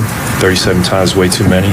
So Monday, those will be points of emphasis for us, is being sure with the ball and limiting our turnovers, or not fouling. And look, Klay Thompson, he's a champion. You go to sleep at night, you wake up Sunday morning, there's no need to dwell on Game 3. As ugly as this was tonight, we have an opportunity to respond on Monday, so there's no point in just dwelling on it and hanging our head and getting discouraged, because we've been through more adversity than a 2-1 deficit, and we know how to respond. We've done it in our existence, 10 years here. That second quarter, Shasky, 7-23 for the Golden State Warriors, 3 of 11 from the three-point line, 1 free throw attempt, 9 turnovers, 15 points off turnovers for the LA Lakers in that quarter. Then you look at the turnovers, Klay with 3, Steph with 2, Jordan Poole with 2, Looney with 2. All right, the Lakers go 5 of 11 for the three-point line. They go 11 of 15 for the free throw line. They score 36. They double it up and outscore you 36-18. They flip the game. That's how Game 3 was won. Now you move on and you play better in Game 4, but you got to play with an urgency. You got to play with some nasty tonight. It's time to get down and dirty and punk these dudes. I'm sick of it. I don't care if they're bigger, taller, more physical. It's time to fight force was force, damn it. Get into AD's chops. The one thing that has been a constant against the Warriors throughout the dynastic run and all the different variations of lineups and players, so elite big men who can move their feet and alter shots have always given them fits. No doubt. It's always given them fits. Early on, Marc Gasol, and he did a great job. I mean, he was tough, even though I wouldn't put him in the elite footwork category. Tough, he was really tough. Yep. Serge Ibaka on multiple occasions with OKC and with Toronto. Clint Capella at times gave him Clint Capella is a great example. Time Lord in the first couple games when he was healthy. Yeah, Robert Williams. If Anthony Davis plays that level of defense, they are going to have to hit shots from the outside, and they need to protect the ball. Get the mid-range too. Let's go. Get the mid-range going. Yeah, the mid-range is... I thought they could own the mid-range, and right now D'Lo's owned the mid-range. No, he has. He really has. I mean, D'Lo, he was cooking. He had Klay in a blender on one of those post-up moves. I want to see these guys run through AD's chest, no doubt. Eggman, it's time to punk AD. Get physical with this guy. He ain't the greatest of all time. Stop giving him so much respect. I expect the Warriors to go at his ass tonight in Game 4 down in Crypto.com Arena. Ariel Semitell. Yep. What's up, Ariel? What's going on, guys? Couple quick keys to the game. So lately, man, they've been so trigger happy. I get it. That's their thing. But pump fake. Hit the mid-range jumper. If not, attack the basket. One thing too is stop expecting the calls. While they're over there crying, everybody else is over there running back on offense. Get back on defense, and the offense will come. Another thing too, as far as the rebounds. Find a body, box out. They can't mess with us when we box them out and rebound like crazy. That's all I got for us today, man. Go Warriors. Go Warriors. Well, the communication on defense needs to be better. There were 3 different occasions that I tabbed where in transition, guys are scrambling on who to guard, and they either leave open a cutter who's coming right down the lane untouched, or 2 guys are guarding a guy on the block, and 1 guy's wide open from the three-point land. That cannot be wide open, like a D'Lo, for example. Their communication has been very bad. And then they also, in the half court, I'm telling you, man, Darvin Ham did some high school level X's and O's, old school big man stuff. He set back screens away from the key on Draymond Green, getting Anthony Davis either wide open or a mismatch, and he gets the ball right in the paint. It reminded me of old school half court high school offense. Nice little flex cuts. It really by was. AD. It was Wasn't really it? Good. It was really good. Let's go to Slap Rock. Slap Rock, what's happening, man? Well, What's going on, guys? Here's the recipe, and it's not, some, double sugar, extra chocolate recipe. It's real basic. Curry doesn't have to play better. Clay doesn't have to play better. Draymond doesn't have to play better. Everybody has to play better. You got to get better play from everybody who hits the hardwood floor this game. It's not just on 1, 2, or 3 people. Clay sucked last game. Curry sucked last game. Agreed. Wiggins scored 16 points, and he sucked because he didn't do what we needed him to do to win that game. We got to stop making the below-the-knees pass in the paint where the guys can't even get the ball to get up and make a shot. Even Chinzo did that. Draymond Green did that. Clay did that a couple of times. If you're going to pass in the paint, it can't be below the knees, man. Yep, It's just to me, it's easy. Everybody has to play better. Everybody has to do better than what they did last game. And turnovers, get to the foul line. To me, it's just basic basketball. Do what you need to do better than what the opposing player is doing, and you're going to have a win. What do you guys think about that? You're absolutely right. They all have to play better. You got to take care of the basketball. You got to stop worrying about the fouls and the way the game is officiated. You have to stay composed. They become, as Robin said in the first hour, and I saw this in real time, I was like, wow, the Warriors, they're really out of sorts here in the second quarter. Michael Green and Draymond Green, I thought they were getting kicked out the game. I really did. The two of them on the bench were just riding the officials. Yeah, I would separate the two of them on the bench. I mean, it was. I mean, they were chirping, and Bill Kennedy takes nothing. And you had David Guthrie there. David Guthrie's a clown. He's a buffoon as a referee. We all know that, but he's one of the worst out there in the business. Bill Kennedy, he takes nothing. So you knew that was going to happen. So they were going to be firm in their actions. So the referees are so bad, just as a general rule, we're actually happy Scott Foster is reffing. Honestly, I don't even care. But it's just funny how he's here. He's a good road ref. Is that going to help them win the game? I have no idea. I love have how no idea. During the broadcast, I don't know why, they did like a LeBron James thing, and they were explaining how many years and then at the top, it said, his 2K rating is 97. Oh, did you see that? I did. And I was like, this is so strange. I was like, what are we doing? I want them to do that now for the officials. I want ratings on the officials. That would be good, actually. Wouldn't it? Let's go to Scott Foster. He's 99 overall for road teams. Gosh. Oh, man. Let's go to Coach and Vallejo. Coach, you know what what's I'm talking happening? about? Yeah, I know what Be you're talking hilarious. about. I thought LeBron's rating was rapidly dropping during the game. I was like, 97? 97. Really? And Mike Breen felt compelled to say it. Yeah, I know. Well, when you have those two idiots on either side of you, what do you expect? We got the sponsorship. I can't listen to Van Gundy and Jackson anymore. I just can't. I can't do it. It's so bad. What's up, Sorry. Coach and Vallejo? What's happening?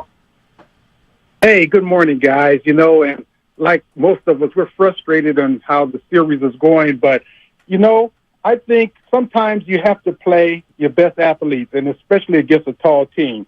I mean, you need to play Kuminga, and I agree. Maybe he shouldn't start, but Bonte, I think if he gets in there, Kuminga will play his butt off because he wants to show the world that he should have been in there, and he's going to want to show the world that what type of athlete he is.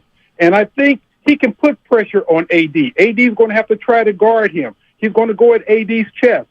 On defense, he can come across and maybe block a shot.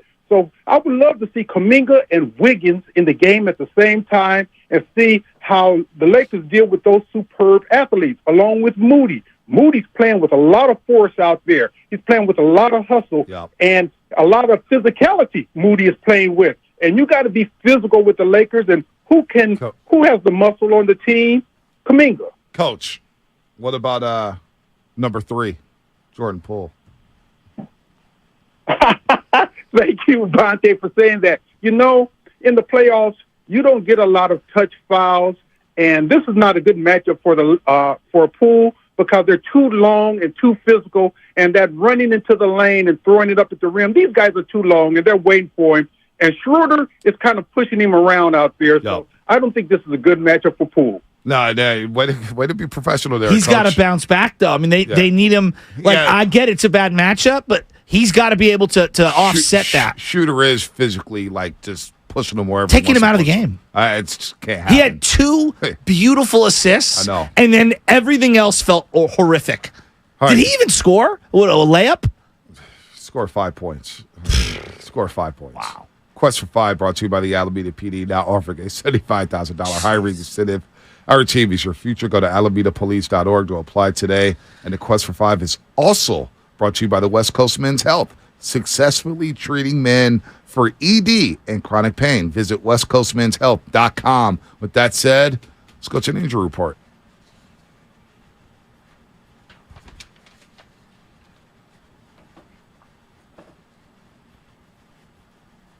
Oh, hey there. All right, Calvin and Verducci, get to you on the other side. Verducci, I know, is fired up. Calvin is St. Louis, one of our favorites here on the Morning Roast. We'll get to him on the other side. Is Anthony Davis on this injury report? Because he was hurt the whole game. I don't know if you watched. Surprisingly, he's not. Oh. Surprisingly, he's not. Oh. He hits the ground today. I don't want to see any Warrior helping him up. I'm so sick of him. I'm so sick of him. God, he's fighting through a lot of adversity. You got to give your hand to him.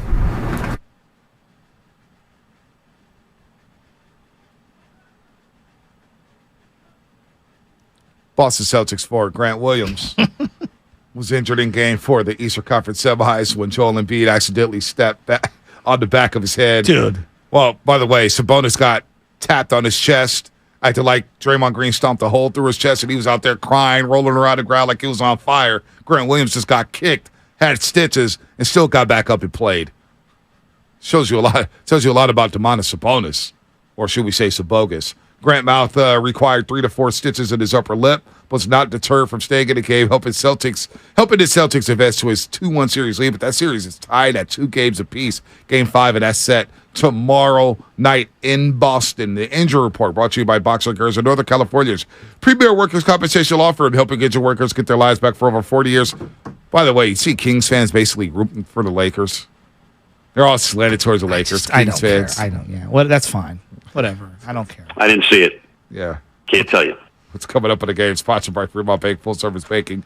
No compromises. More of your phone calls coming up. 888-957-9570. What can the Warriors do to get back into the series? Game 4 tonight. It is a must-win for the Dubs. They're down 2-1 in its best of 7 against the LA Lakers. This is Flea for This Little Light, a podcast about falling in love with music. I started a nonprofit music school about 20 years ago called the Silver Lake Conservatory of Music. The reason that I started doing this podcast...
All right, we better be ready tonight.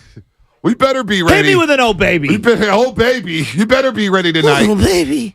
I'm a little spicy today.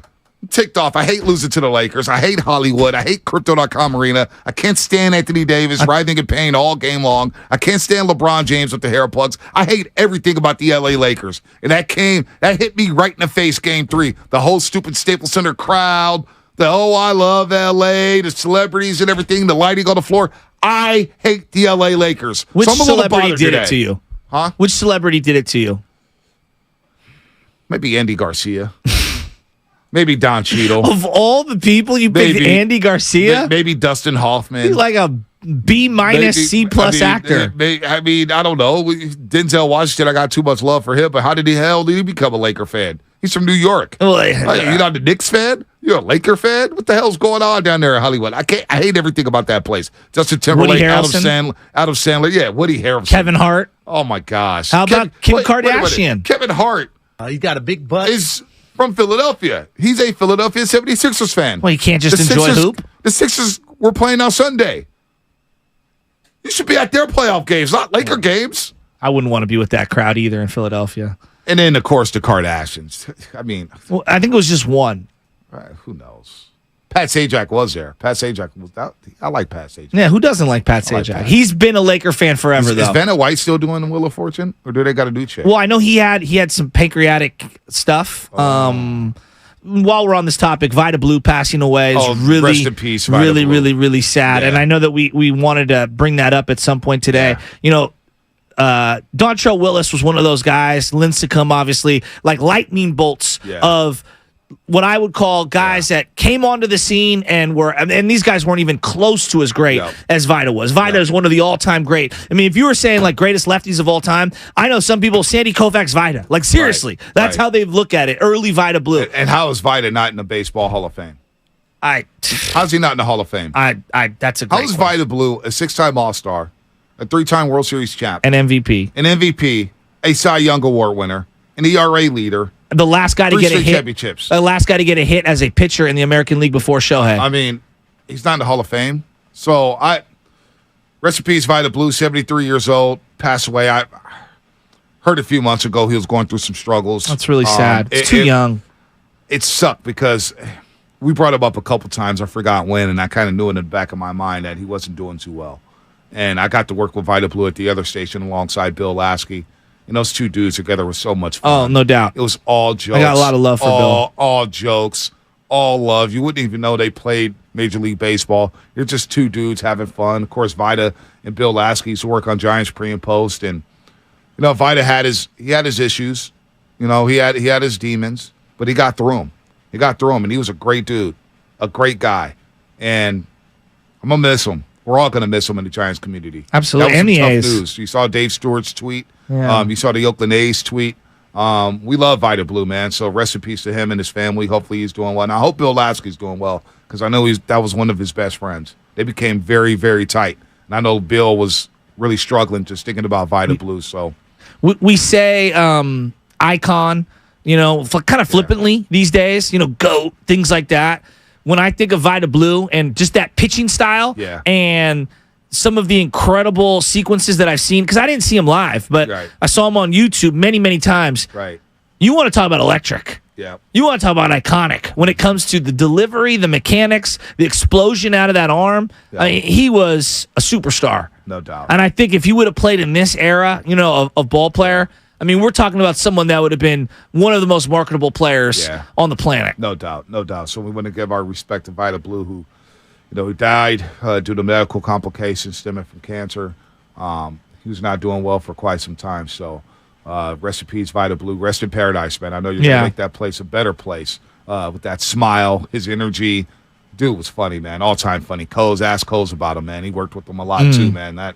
So that was my early days in radio working with these guys. So rest in peace, Vita Blue. We're going to miss you here. And shout out to Bill Lasky. I hope he's doing well out there as well. Love you guys. Let's get back to the Warriors here. 888-957-9570. Perfect guy to uplift this show right now and uplift Dub Nation.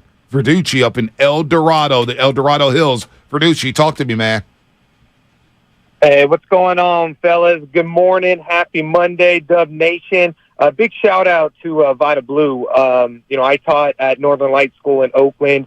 He was big in that community, always came into my second grade classroom, uplifting the kids, and I got to know him really well, and just broke my heart. He was just incredible, especially in that Oakland community. Now, Dub Nation, I saw Saturday, and you know what? I'm an old school kind of guy, and Bonte, I agree with you. They need to bring the dog out tonight, and that means you got to be able to play physical with AD. You got to get up in his chops. How many times did we see like one guy go after the rebound, especially on the defensive end, and Looney's that dog, But I'm tired of seeing Dennis Schroeder doing all the little things that we should be doing, like the GP2s, the DiVincenzos, the Moody's. They're diving for balls, going for loose balls. I don't see that from Poole, and that's why, as much as he quote unquote gives you on the offensive end, he kills you defensively. If you just look at him, half the time he doesn't even have his arms up, and it's like this half effort that he gives you, and we can't have that in Game 4. We need the dogs out, and offensively,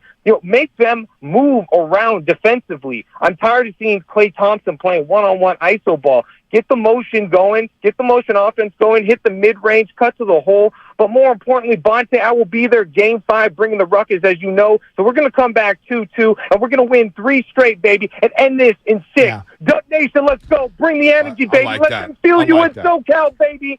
Happy Monday, y'all. I like that from him. Can I ask you a question? You sent something to the group thread over, I don't know if it was last night, about Gilbert Arenas talking about Jordan Poole. Did I? Yeah, I thought it was you because I'm looking at it right here. Here we go. Agent Zero. Poole's development. Yeah. This was you sent this, and I thought Words, this was this is by way of Words World. Okay. Yeah, I'm clicking on it right now. All right. Basically, Poole's development, this is quote unquote from Gilbert Arenas, is going to be to understand that everything doesn't need to be a highlight. Understand that you don't need to shake and bake on every play. You come down and you can get an easy one, Arenas said. Boy, is that spot on. Well, then he added, watching Poole right now, I might trade him. If I can package him and get someone I can rely on, I'm going to try it. He's not Steph. He's not a replacement. He's showing me this bleep. That's what he's showing me.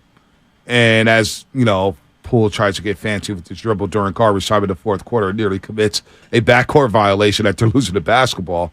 He's supposed to be the best player on the court, right? And he kind of looks like the worst player. He's the highest paid on this court, and he looks like the worst player. Now, the contract kicks in next season with Jordan Poole. But one play that really bothered me was when he was going in for the layup, LeBron James just snatched the ball out of his hands. He showed LeBron James the ball like he was about to just showboat, just hit the layup. Why are you showing the ball like that in front of a veteran player like LeBron James? It was such a bad attempt. It was so out of control. So I don't know how you get Jordan Poole. I mean, anything you get from him right now, I think it's a bonus. He's obviously a different player than when he starts as opposed to coming off the bench. Did he go 3-guard lineup to start? I have no idea. Well, they were going to hunt you. They were going 3-guard lineup for a lot of the game in the middle quarters. Right. So, I mean, you would think he'd be able to play out there, but he's fallen so low in terms of trust level, I almost don't want him on the floor. Yeah, and I've been his biggest supporter. The one that bugged me, and he didn't get called for the foul, Wiggins did, which I thought was a horrible call on Wiggins. The foul was on Poole. Yeah. But LeBron's attacking to the hoop, and Wiggins goes straight up, and he just swipes. He just swipes at recklessly, and it had no bearing on the play other than to give LeBron an and one. You know how difficult it is for Wiggins to play him straight up, and then you're just gonna.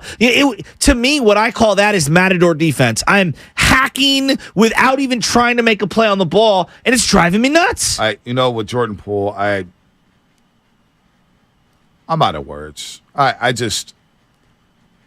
I feel bad for him because of what he's gone through this season. I do too. How can we expect more from him when he's gone through what he's gone through this season? That, people could say things all they want to. I remember getting fights in middle school. That stuff lingers. When you get hit, that stuff lingers. Well, I mean, is it going to linger? Right. This is unfair, but will it linger his whole career? I don't know. Don't you have to move on at some point? It feels like. I mean, I would. Or, I mean, maybe you're on to some in terms of like, I just don't know. Like, psychologically, when things happen in a workplace atmosphere, and that happens and everybody knows about it, you get embarrassed. It takes a while to get over it. Hell, you may not ever get over it. Now you want them to kind of shove that and play better, and you want them to be better in this series, but I don't know, man. I don't know what's going on with Jordan Poole. I just don't know. I can't put my finger on it. And so it's unfair, though, when you consider all the different combinations he's played with, what he's been asked to do. Start, sit, start, sit, start. Play with this guy, play with that guy, play with this guy. Wait, today we need you to be a facilitator. Wait, we need you to be a scorer. I see Jordan Poole to be Jordan Poole. And right now, Jordan Poole does not look like Jordan Poole because of all the extra stuff. Just need you to play basketball. I just don't understand why his shooting is so bad. Well, he's not catching and shooting. He's shooting off the dribble. He's fading away. He's throwing his legs out there. He's flailing. I just catch and shoot.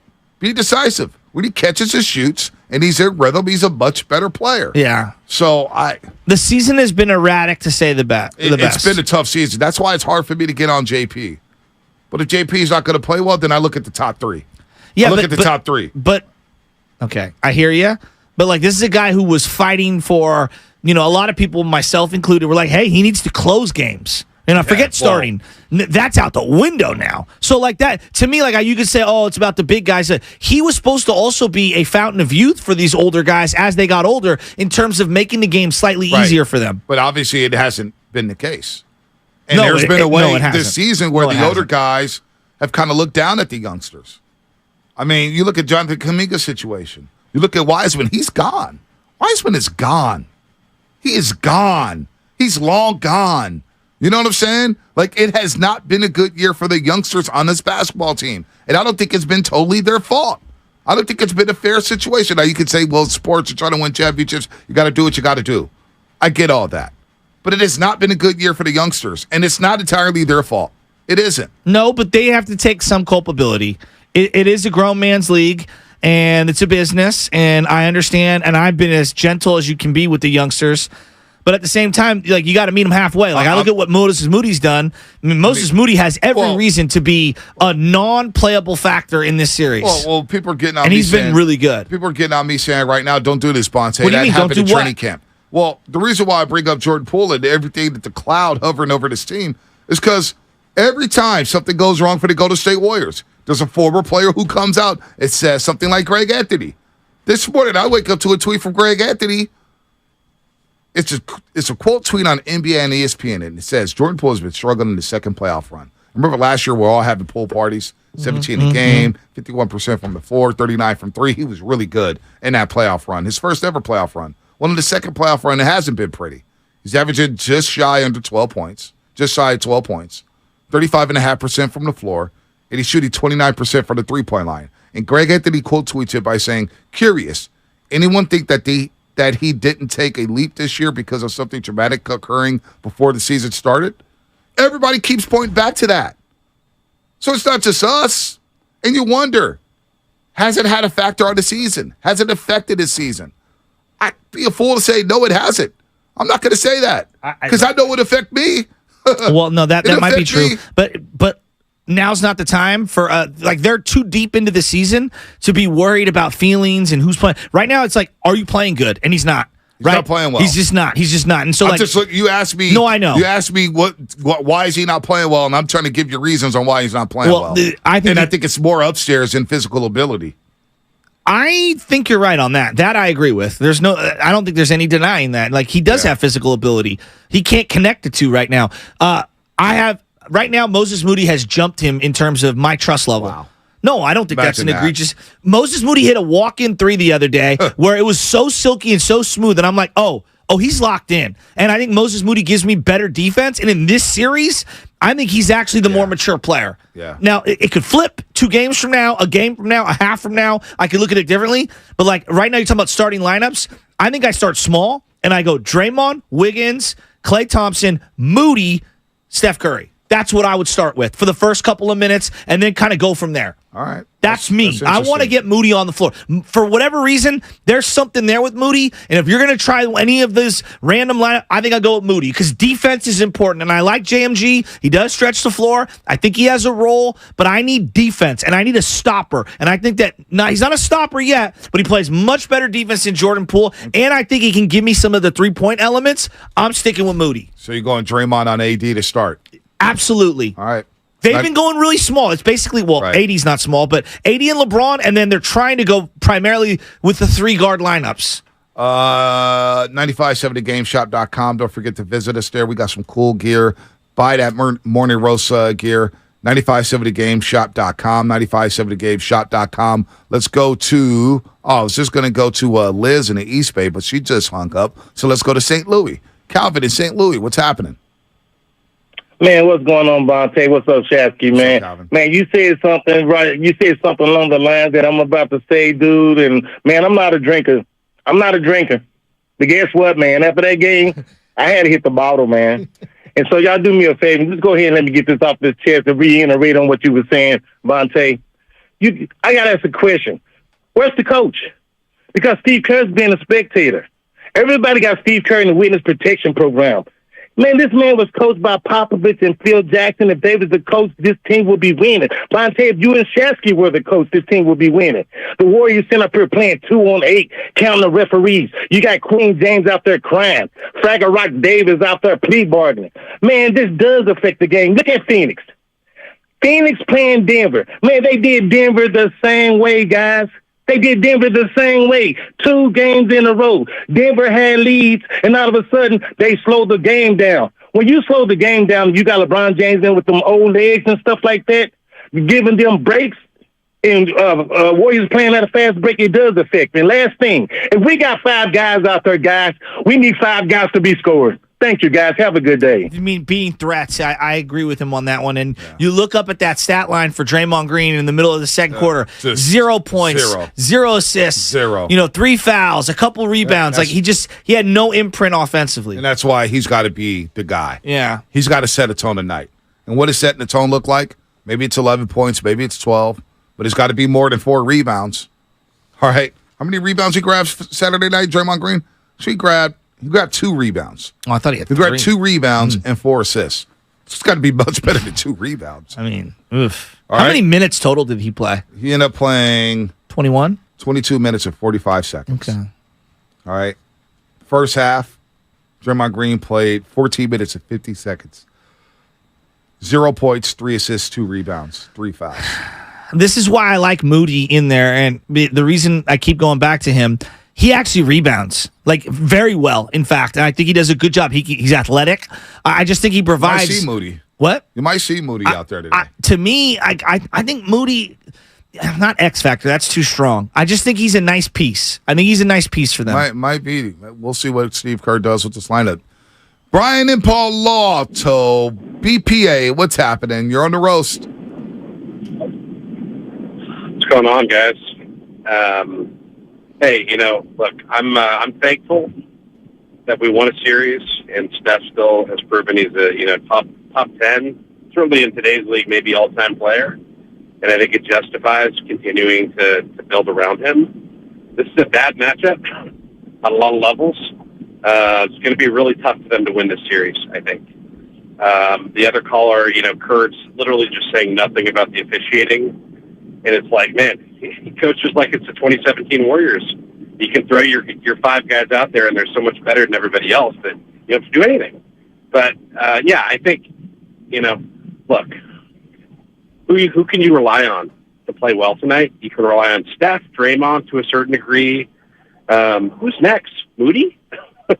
Do you guys trust that Clay's going to come out and play well tonight? I don't. I have no idea what he can do. 2 out of 10. 2 out of 10 playoff games, he's actually shot well. Defensively last game, it was embarrassingly bad defensively. So, next year, this offseason, you got Clay, you got Poole, and you can probably get some good stuff back to those guys. So BPA, the caption on your call says, tonight will determine who leaves and who stays next year. Yes. Yeah, I think tonight's huge. Who steps up and plays well tonight? Because, obviously Clay and Jordan are not trending in a good direction as far as I can trust that these guys are going to come out and do something to help us in the court. I do believe tonight. I just think. No, Brian, I'm with you. Tonight, the rest of the series, whatever happens the rest of the way, that I agree with. Whatever the offseason moves are, they're not dictated because of what happened in the regular season. It's about how they go out. Yeah. That we can all agree there. Yeah. You pick who you want to identify. That's fine. We can argue all day on all that. If you don't think they're not looking at Jordan Poole and thinking, I think you're tripping or you're in denial. Well, Joe Lacob is watching very, very. Of course he is. Very, very closely. If the Warriors don't get out this round.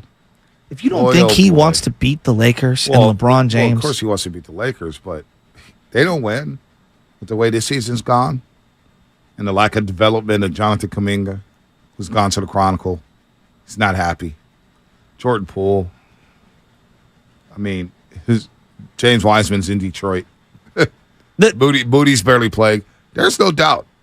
This series, you don't win this series, there will be changes. Well, so like one of the things he's talking about Clay, and I would say like the first, I don't know, quarter and a half, I thought Clay was good. And he was good. He was hitting shots, and I believe he was 3 of 5 at one point honestly, for threes. What? You trust Moody over Klay Thompson? No, I trust Klay Thompson. I trust. I'll let BPA go on, but think about that. It's a high stakes playoff game. But Clay you trust Moses Moody over Klay Thompson? Got to be better than that, Coach. I think what he's saying more is like Clay off the dribble completely. He's a horrible. It's not his game. I know, but Bonte, that's what he's being forced to do. This is what happens in playoff series. You go, player X can't shoot. We're going to let him shoot from wherever. Player X can't dribble to his left. Jaylen Brown in the finals. Make him go to his left. He turns the ball over left. Clay can't dribble, and he can't pass as well as he can catch and shoot. So what are teams saying?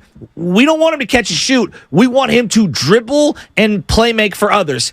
And he's failing at it right now, and it's frustrating.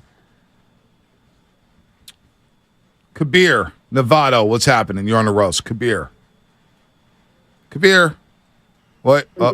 What's up, Kabir?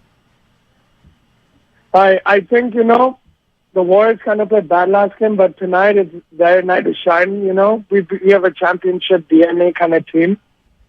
So, I think tonight Klay Thompson's going to be Game 6 Klay. He's going to come back stronger. And then, we're going to take down LA in their home. I think, All right, good call. For that one. Championship DNA they do have, but so do the Lakers. Waldo, Oakland. Waldo, what's happening? One player in the Lakers got championship DNA. Hey, good morning. Anthony Davis won the championship too. He's got a bubble ring. That don't count. I didn't get a pandemic ring. No, he ain't got no championship experience. Really, he doesn't played in front of nobody. He doesn't hit the 3-ball. Come on, championship experience. No bubble ring. Don't be disrespectful. Come on, man. Anthony Davis has played really well. He has played. I didn't say that. I mean, you said championship experience. He's got the bubble ring. The pandemic ring. When he wasn't even going to play the playoffs if the season didn't get paused. I know, but it is a championship. Right? Good Lord. The bubble ring. Waldo, Oakland. What's happening? Good morning, fellas. First time caller, long time listener. Thank you. Just wanted to go back. I was on hold for a few minutes. Just wanted to go back to the JP situation. No slander. I seen that post-game live with you, Bonte. So never no slander on JP. I love JP. Just wanted to say, when he first came in the league, everybody gave him crap. You have to understand, Steph Curry broke his hand, and he was thrown into the fire. Mm-hmm. We had one of the worst seasons, okay? But that being said, with Jordan Poole, on defense, it reminds me of James Harden. He exerts all his energy on offense, does not want to play defense. He's just letting guys go by him, backdoor. He's just standing there. For him to be so fast, for him to have that speed, like Bob and Cullen to say F1 speed on the telecast, you would think he'll try a little bit harder on defense. And that play by LeBron at 38, 39 years old, running back to hit the ball out of bounds and jump over, 5, 6 people, you would think you get inspired by that, by a guy year 20, right? Wow, maybe I should get my butt back on defense and do something to help the team. Well, that was the play. I wish Steph Curry would have thrown a bounce pass. I think he throws a bounce pass and it leads Wiggins as opposed to lobbing one up. He's slightly slowed down. God, I hate LeBron so much. The valiant effort of LeBron. I thought you loved LeBron. Oh, LeBron. You still love LeBron. You used to love him. Remember you used to Not when we're playing him. I used to love LeBron James. Yeah. Forget LeBron. I can't stand watch. I mean, he's just driving me absolutely nuts. Right. The JP thing, look, it's not slander to say he has to play better. Got to play better. Right? And he's playing at 150 miles an hour. But you I know would tell what, him, though? dog, take your foot off the gas pedal a little. Just a little. Pick and choose your spots. When you're hitting the corner, you slow down a little to make it easier to turn. He goes faster. On the list of guys who needs to play better, JP comes at number 5 or 6 for me. Okay. All right. Well, number that's one fine. guy who's got to play better, it's Draymond Green. Draymond Green has to play better. He has to. Father Time, Rob, Mike, we'll get to y'all coming up here. And that's all sponsored by 7-Eleven. At 7-Eleven, our hot coffee is fresh or it's free.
95-7 the game. All right, Steph.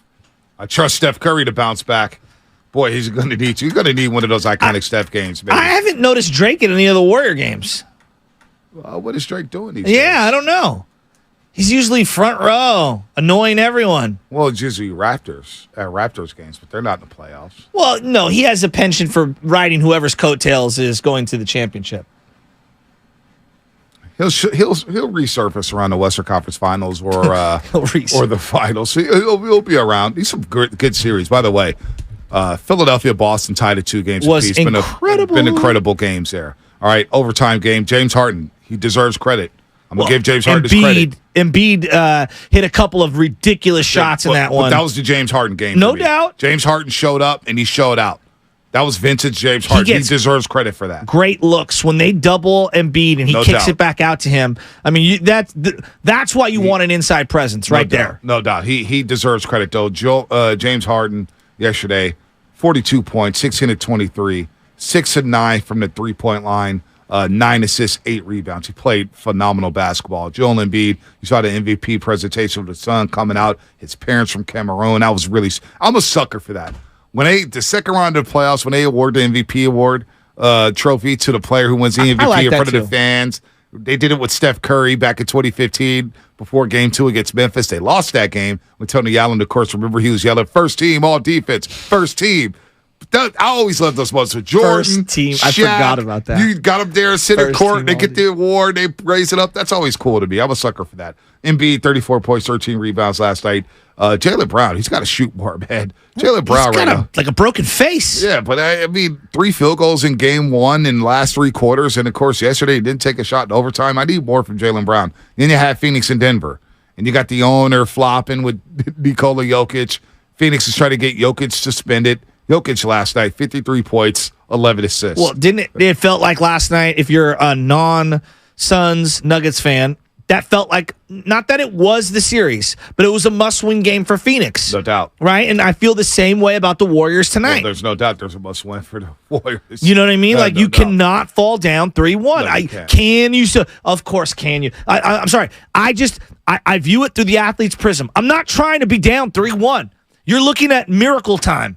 Not miracle time, but Close you're looking at, I mean, you don't want to go down 3-1 against this Laker team, no doubt.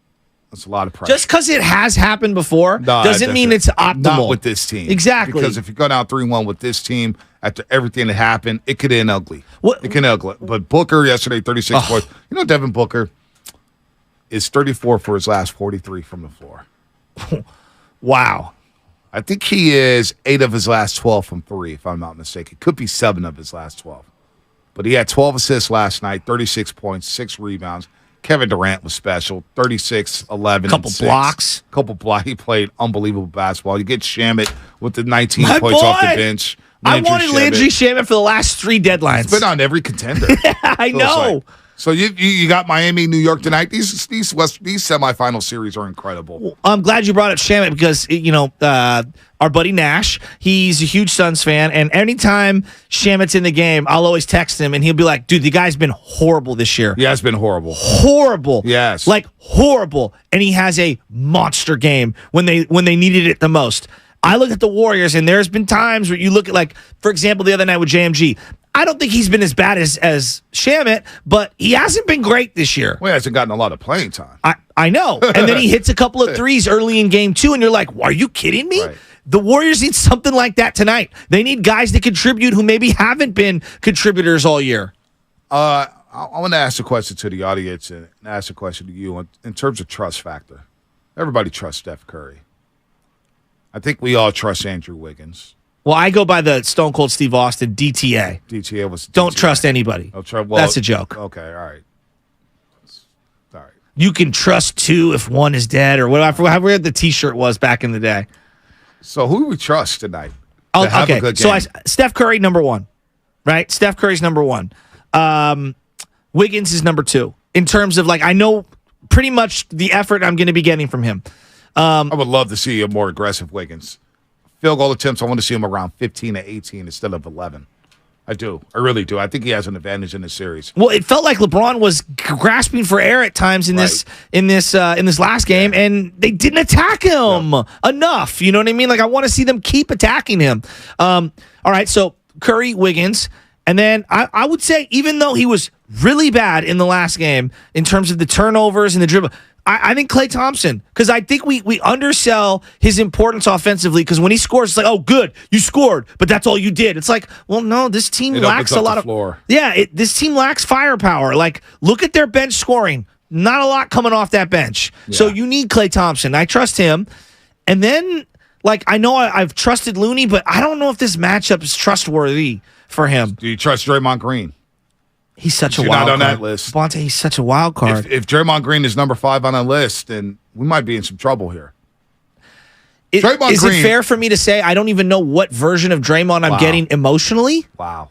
Because there's games where he's so worried about officiating. There's other games where he's just looks lethargic. And then there's times when he's locked in. Of course you love him. And I want to say I trust him, but I don't know what I'm going to get. He's like grab bag Green. Well, you need Draymond Green to be the Hall of Fame Draymond Green tonight. I trust him more than Poole. That's for damn sure. Well, I don't trust Poole and DiVincenzo right now. At all. That's a problem. I trust Moody more than both those players. Those are top 2 guys coming off the bench. A wild sentence to say. It comes down to Draymond Green. Can Draymond Green stay out of foul trouble? And can Draymond Green play with force? Yeah. Can he be aggressive offensively? Yeah. Can he draw some fouls on AD? Hell, I don't know. Can he at least hit an outside shot? Can he defend AD without getting into foul trouble? Draymond Green has to be the Saginaw Savage tonight. I need the Saga Nasty. I swear to God I do. And again, I'll say it every damn hour. AD hits the floor. Draymond Green, is not your job to pick him up off the floor. That, to me, sends a bad sign. If I'm a youngster on that team, I'm saying, what is he doing helping up Anthony Davis? Forget Anthony Davis. Yeah. LeBron James is on the floor. I don't care if that's your clutch, buddy. I don't care if you guys had drunk all the tequila at your wedding last year. I do not give a damn. This is Lakers-Warriors. This ain't clutch family reunion time. No, we're not having that. Don't help them up off the ground, dude. AD and LeBron are going to get all the headlines. D'Lo as well. Like, he's a starter. He's important for their team, and he's been really good. The part that I didn't think would be this big of a discrepancy, Schroeder and Rui Hachimura. Rui Hachimura. I almost mispronounced that 3 different ways. Really good. Lonnie Walker? Are you kidding me? Lonnie Walker was really good. You know, like, so really good. Some of their role players have just straight up outplayed some of your starters. Yeah, no doubt. Right? And that's the part that I didn't have an equation for. No doubt. No doubt at all. I mean, they're playing some really good basketball. Then, of course, you got the free throws, 83-39. 83-39 so far. Lakers are 63 of 83. Warriors are 25 of 39. It's going to be 27-39. I mean, but in the second and third quarter, it was 27-3 in terms of free throw attempts. I kind of expect them to lose that battle just in general. Just not that bad. But not that bad, exactly. Not that bad. Let's go to... And to me, it's the unforced turnovers. They're just absolutely crippling because this is a great transition team. 9 turnovers in the second quarter. To no man's land. To no man's land. Thank you. 9 turnovers. They give up 14 points off those turnovers in the second and third quarter. Warriors get outscored 63-38. 63-38. Remember in the second quarter of game 2, Warriors outscored them 84-47. So the Lakers flipped that in the middle quarters, and they blow away to go to say Warriors will win by 30. 63-38. The famous 7-game series in 2016.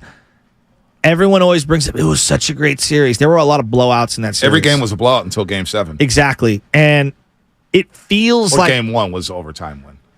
Yeah, game 1 was an overtime win. It feels like this is like picking and choosing spots. And like one game it's your game, then it's our game. Warriors have to have this game. And I feel like it's going to be a tougher battle than the last 2 games ended up being for the winner. You know what? I may be wrong on that. Game 1...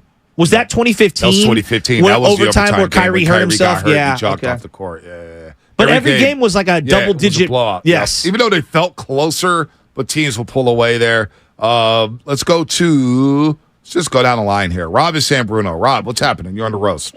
Hey, Rob. What's going on, fellas?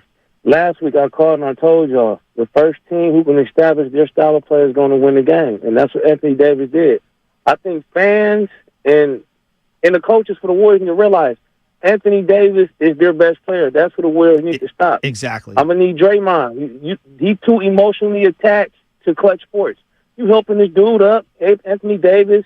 Like, what was this? You was different against Sabonis. You was stepping on him, doing all this dirty stuff. Where you at now? Now you got you going riddling now, and you're not calm. You calm now. Rob, you notice everything, whether it's football, baseball, basketball. When you saw that, what went through your mind when you saw that for the first time Saturday night? I remember. It's going to be crazy I said this, but I remember when Skip Bayless said this years ago. Michael Jordan never fraternized with his opponents, like LeBron James do. Yeah. And he said LeBron James softened his opponents up like that. I thought he was crazy. But now, looking at it, he's too emotionally attached to those guys. He always talking LeBron when he's talking to Steph Curry, which is crazy because Steph Curry darn near made your career. And then and I just say he's too emotionally attached, and I feel like and LeBron and AD using that to their advantage because at the end of the day, Anthony Davis can't be guarded by nobody on the Warriors. And I just felt like the Warriors need to focus on what they do best. See, I give you a moment. Yeah. I give you like the first quarter, Klay Thompson going off, right? At the minute mark, me and my little brother watching the game.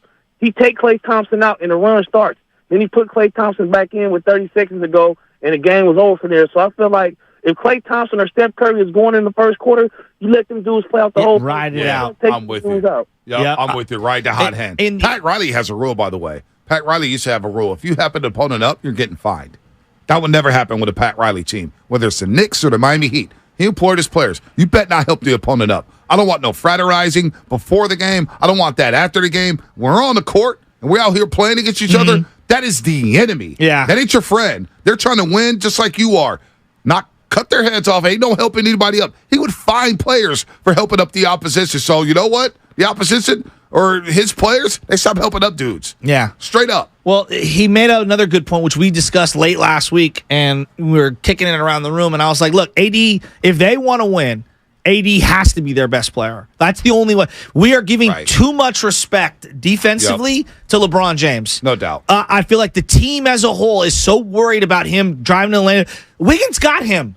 We're good. Like, he's going to score some points here and there. Right. He's not the same LeBron. We're giving him too much respect. I agree. And I'm not, that's not disrespect to LeBron. What I'm saying. He's not the same. No, he's just not the same player. Like, he's going to settle for worse shots. He's not going to be able to explode on everyone. He'll have pick and choose his times. He's going to have his moments. He'll get his 15 to 25. Like, that goes without saying. It's Anthony Davis you got to stop. Yeah, no doubt. Or at least slow him down. Yeah, exactly. Slow him down. Concerted effort. The other guy that they're losing the one-on-one battle to is D'Lo. D'Lo's cooking them. D'Lo is cooking them. 21 in the first half. All his points in the first half. His mid-range is feeling itself. He feels very comfortable in this series. I need him to feel uncomfortable. He's quietly getting some secret revenge here. Yep. Let's go to Rob in Oakland. Rob, what's happening? What's up, y'all? What's up, Rob? Nothing much. I got a quick take, or two quick takes. Basically, the first take is about Draymond. You know, Draymond usually exclude that. Show a lot of confidence, right? In the last press conference, Draymond was defeated, so his energy, everything was off. There's times where we were down, and Draymond okay, we still gonna win the series. Another quick take: Steve Kerr is not Greg Popovich, man. I want people to really understand what Steve Kerr is. I think a big problem with Steve Kerr right now is he was giving minutes to Ty Jerome when we already knew what Moses Moody could do. And why aren't we playing Jonathan Kuminga when he's the most talented, athletic person on the team? I feel like when you play with these kids minutes, it takes their confidence. And I feel like Steve Kerr been doing this for a long time. That's why I would be careful with asking for Jonathan Kuminga. Because I don't know how much confidence he has in right now. I don't care what anybody says. This is my opinion, and I asked people about it, and it wasn't the best look. C.J. Holmes, look, he did his job for the San Francisco Chronicle. Did his job. But I could tell you, being around Chase Center, when that article dropped, and being around Chase Center the next day, there were people in the Warriors organization not happy with that. They were not happy. Because you can't, 3 days prior to that article, say, well, Steph Curry had the greatest speech in the world, where he told everybody, do not get on the bus if you're not united. All right? Check your emotions. If you're not playing, who cares? It's about the team, team, team. Shout out to Bo Schembechler, right, of Michigan. Team, team, team. So then you have this article where you said, and I get it, Jonathan Kuminga's frustrated. We can see it. But then you say it with the public outlet, and now everybody's reading this article saying, damn, well, Jonathan Kuminga's only 20, hasn't really done much in this league. And he's talking about how, yeah, it's tough to smile and do all this. And it's like, wait a minute, Steph just had the speech 4 days before that, and now you're going to the Chronicle, and now you're putting pressure on Steve Kerr. You're not going to play. Yeah, but and he didn't play much. And so now we're counting on him to say, hey, we need Kuminga to play heavy minutes. I don't even know where his mentals is at right now. He's liking all the hate tweets. He's active on social media. I don't know where he's at mentally. Are we really asking for ourselves to count on Jonathan Kuminga, who doesn't have a lot of playoff experience? That's unfair to JK. That's unfair to us. Well, I can't expect anything from him at this moment. Look, he's on the team, and so people are going to ask about playing him or whatever. This whole season, though, Bonte, has been a scattered mess. You know, from guys' absence because of personal things, which we understand, but it doesn't make the team. Like, we preach about the team. Like, Draymond's been in and out of the mentally locked into the team all year. He's been worried about his own contract situation at times. No, he's a veteran, and he gets extended liberties that maybe he shouldn't. Like, there have been mixed messages from all the guys on this team all year long. So that is not exclusive to JK. That being said, it's not clearly a bad look, bad timing, bad all that. The optics aren't good for Kuminga. I'm not here to defend That's all I'm saying. But at the same time, like, dude, he's young. Like, what do you? I don't know what people expect. Like, well, he spent all year playing Ty Jerome and Anthony Lamb and all these other guys before him. Honestly, I don't expect him to be on a record before a game 2 that you got to win at Chase Center when you're 20 and haven't built that equity yet. He hasn't built that equity yet. I love his confidence. Mm-hmm. I love his confidence. I wish every young player had that. But you're 20, and now it sends a mixed message. And now it's like, okay, we know who one of the guys who were complaining about minutes or rotation or whatnot. I get all these guys are not happy. And once Wiggins got back, Steiny said this on last week. Once Wiggins got back, it was going to eat into his minutes. Well, and GP2. It's not just Wiggins. And DiVincenzo. Yes. So, like, I don't know. I see both sides of it. I see his frustration. I see the teams. I understand everybody. But, like, this is the bed that the team made, and they got a lie in it. But all I'm saying is,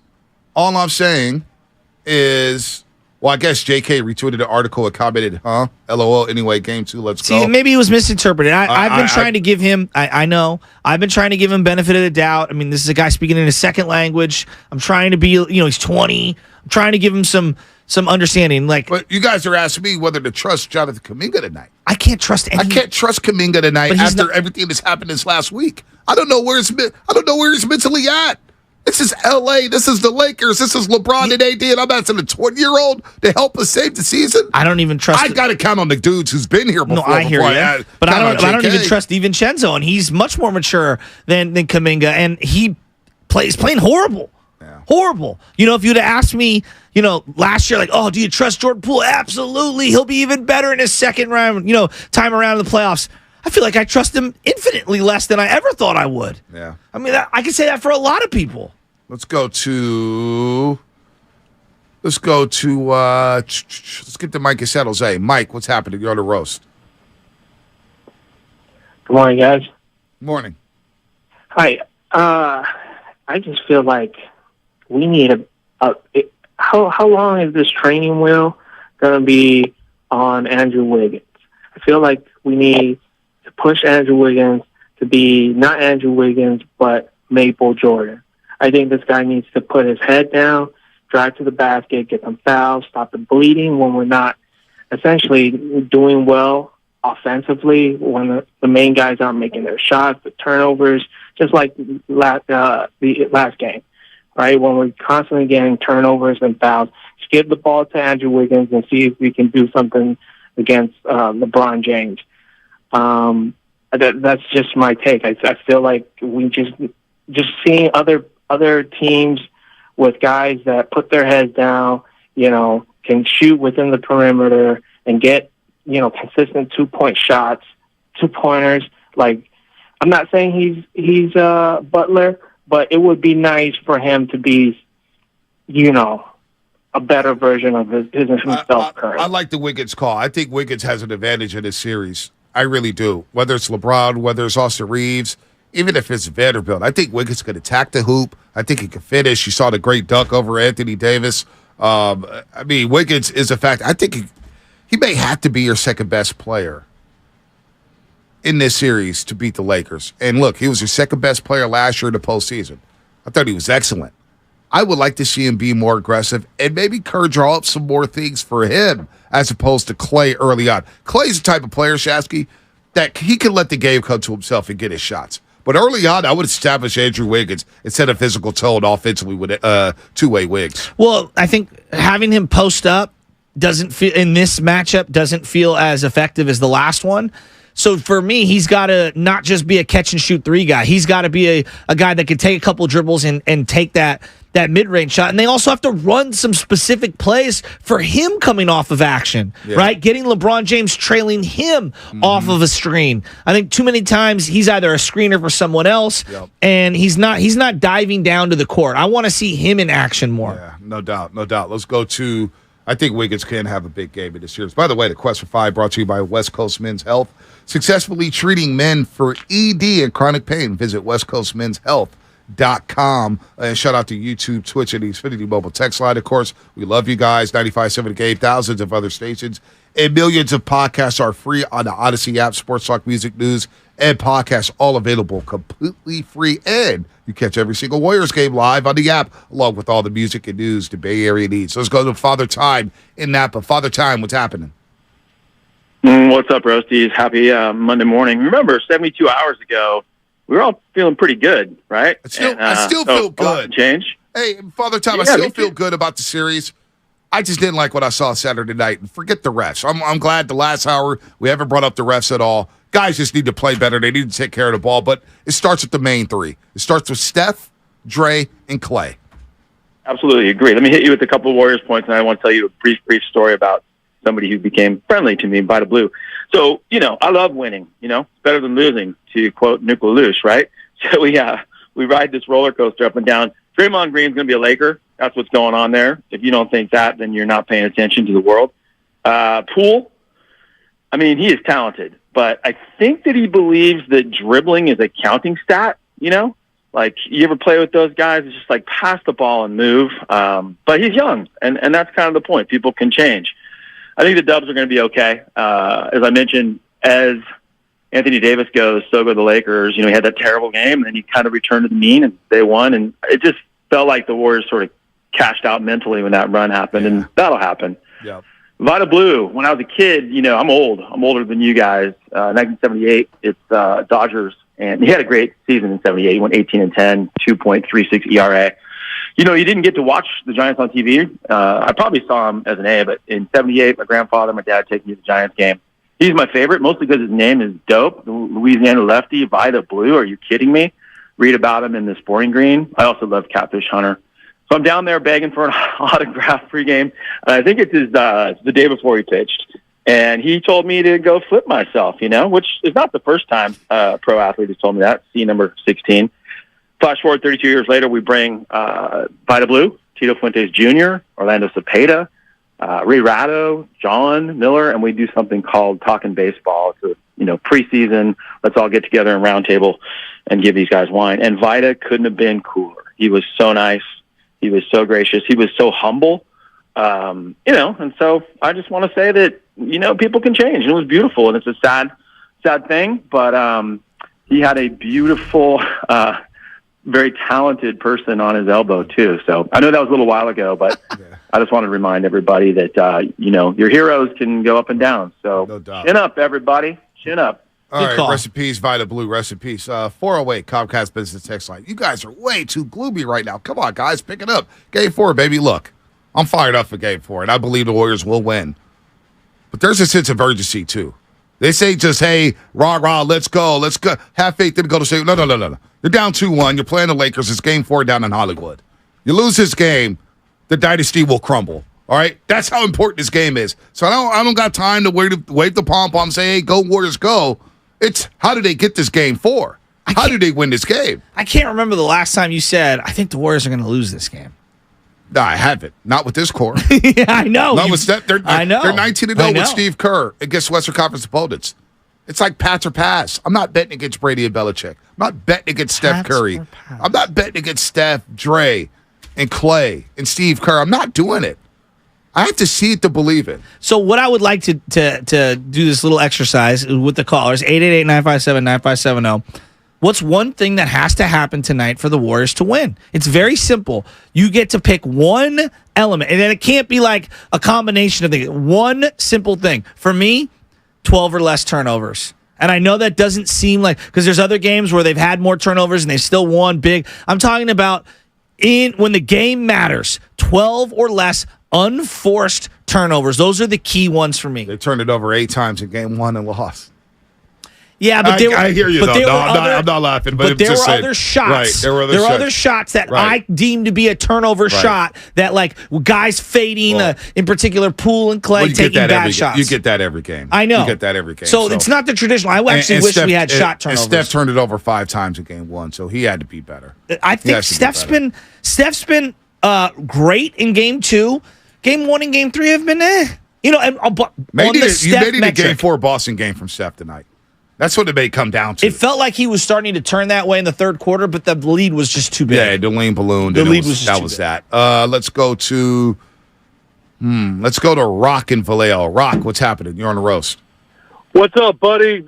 Okay, so I agree with Bonte, man. Draymond Green, that was blasphemous. To pick up AD. I know that's your buddy. And another thing I want to say. Bob Myers, man, this guy is the most hyped GM out there.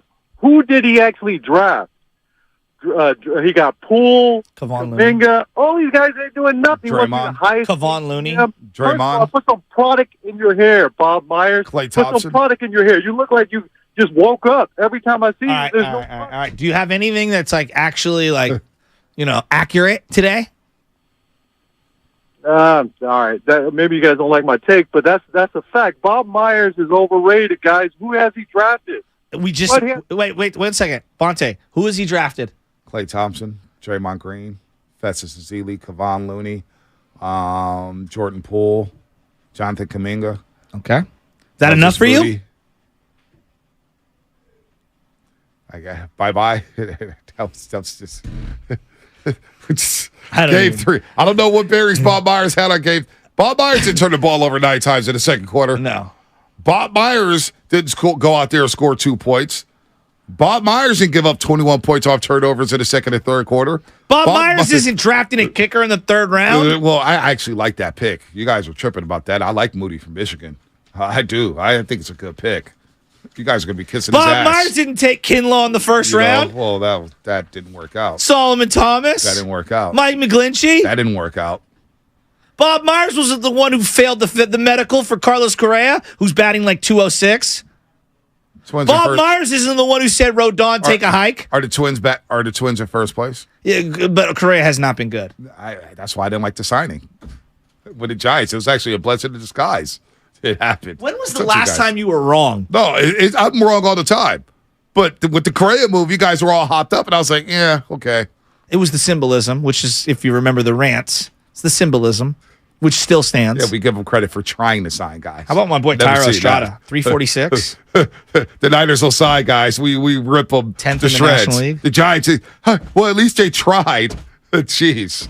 Give a gold star to them. They tried.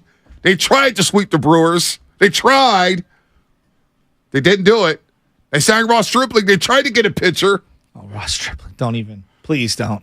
You are listening to take it to the Brewers. You're listening to 95.7 The Game, KGMZ, FM, and AC1 San Francisco. Always live on the free Odyssey app. The Quest for 5 brought to you by Mara West Credit Union, working for you today, tomorrow, and together. More for phone calls. What do the Warriors need to do? One thing that has to happen in Game 4 for the Warriors to even up this series. Let's go to Dan on Highway 4. Dan, what's happening? Hey, what's up, guys? Happy Monday, man. I know it's looking bad, but hey, don't worry. We got this. I want to talk about the turnovers. Don't get me wrong. Turnovers are going to happen. It's just those, like, AAU type of turnovers that I frustrate me. Like the Jimmy Garoppolo turnover that really hurts you.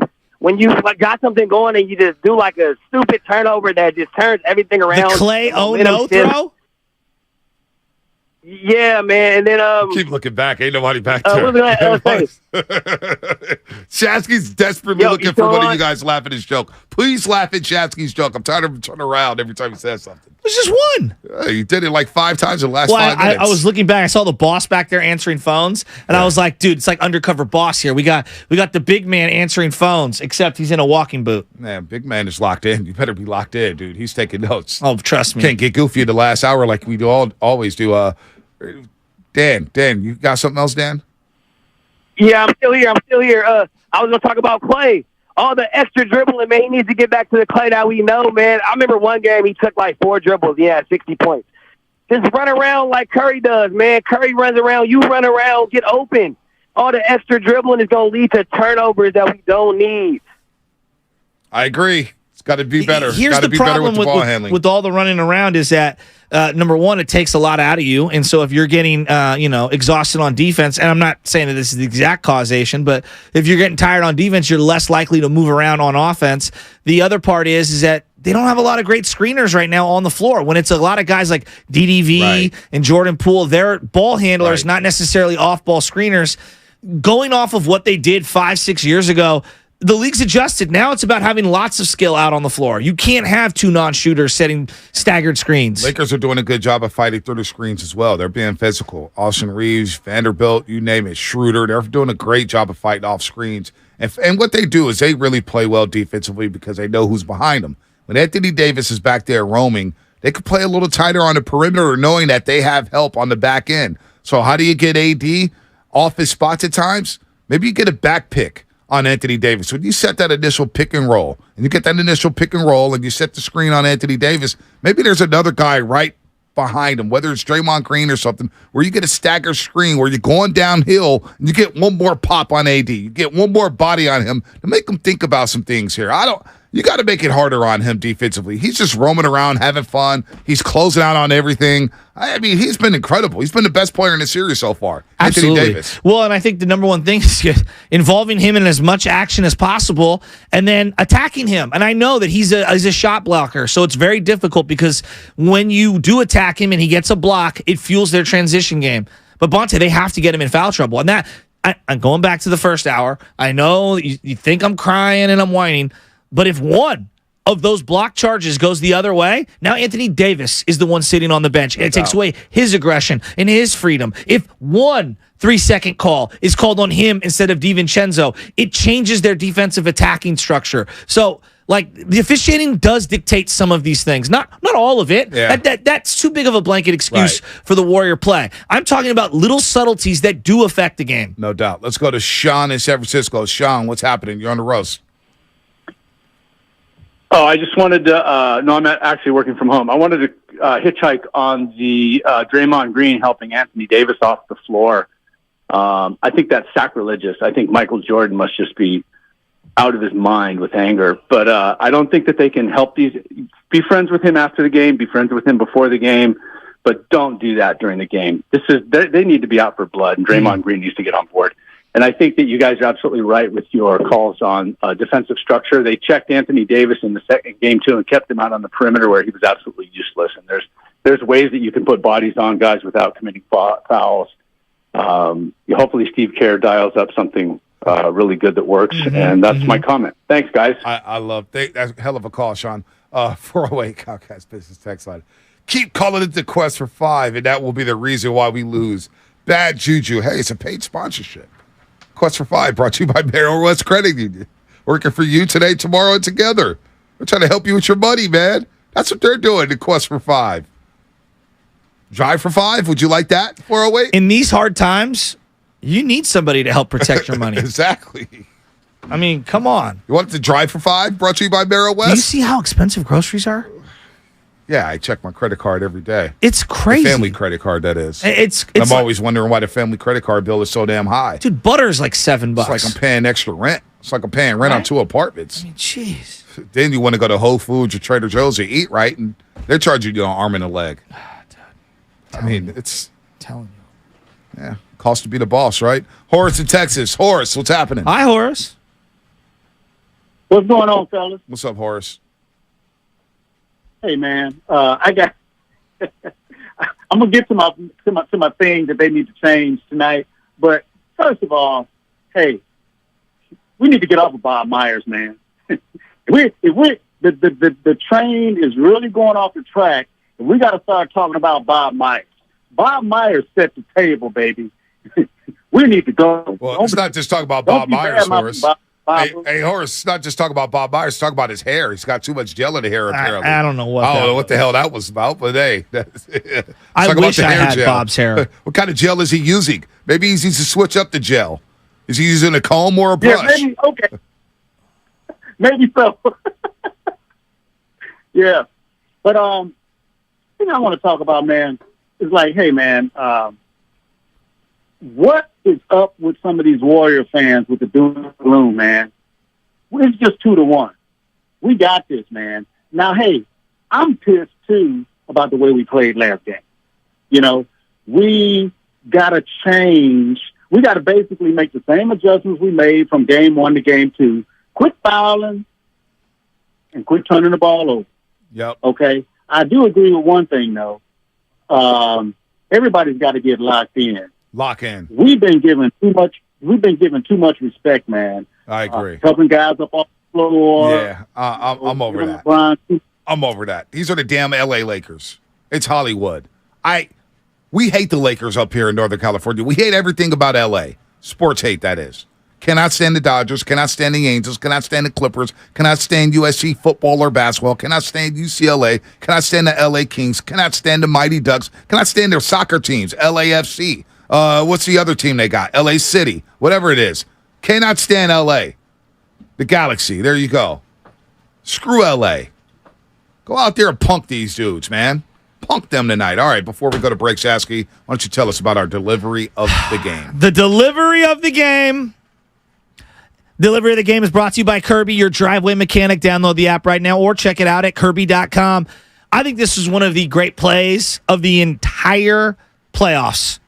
Bonte, this was as sick a dunk as I've ever seen in a game. Wiggins posterizing Anthony Davis with LeBron James there in the third quarter. It almost broke the internet. It's about the only thing that went right in the second half for the Golden State Warriors. Looney hands it back to Curry, who sprints down the lane. Left side, takes Davis for a ride. Now spins back, goes to the other side. Reverse block, deflected. Looney saved it to Wiggins. Down the lane, he dunked it right over the top of Anthony Davis. Poster time. 71-57. The Warrior bench energized for the first time in a long time.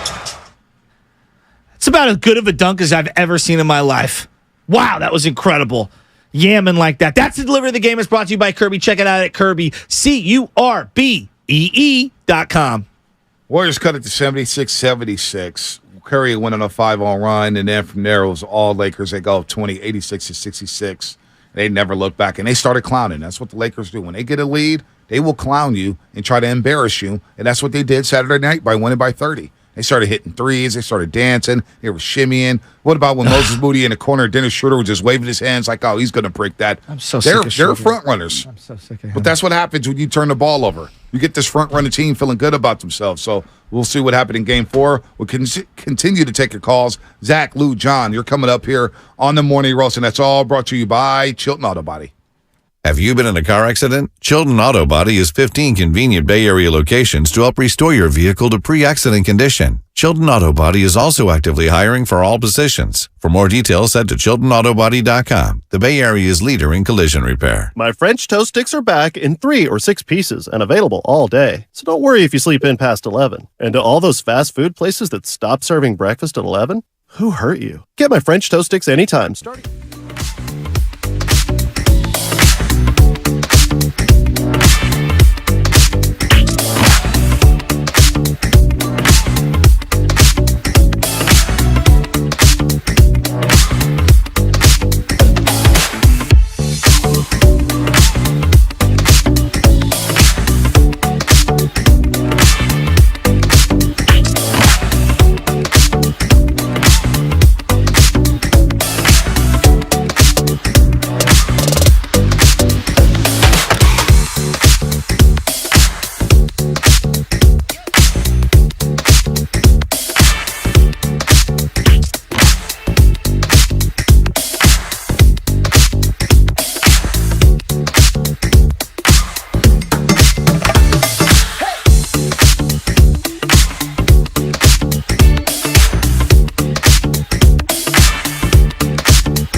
He was mad because black athletes they don't come over to him at the Garden and dap him up.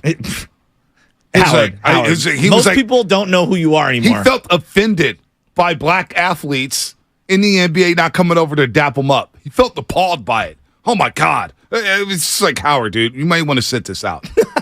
Like, seriously. Like, I used to watch a show late night, Saturday nights on Channel 5. Who didn't? But he was like, where's it at?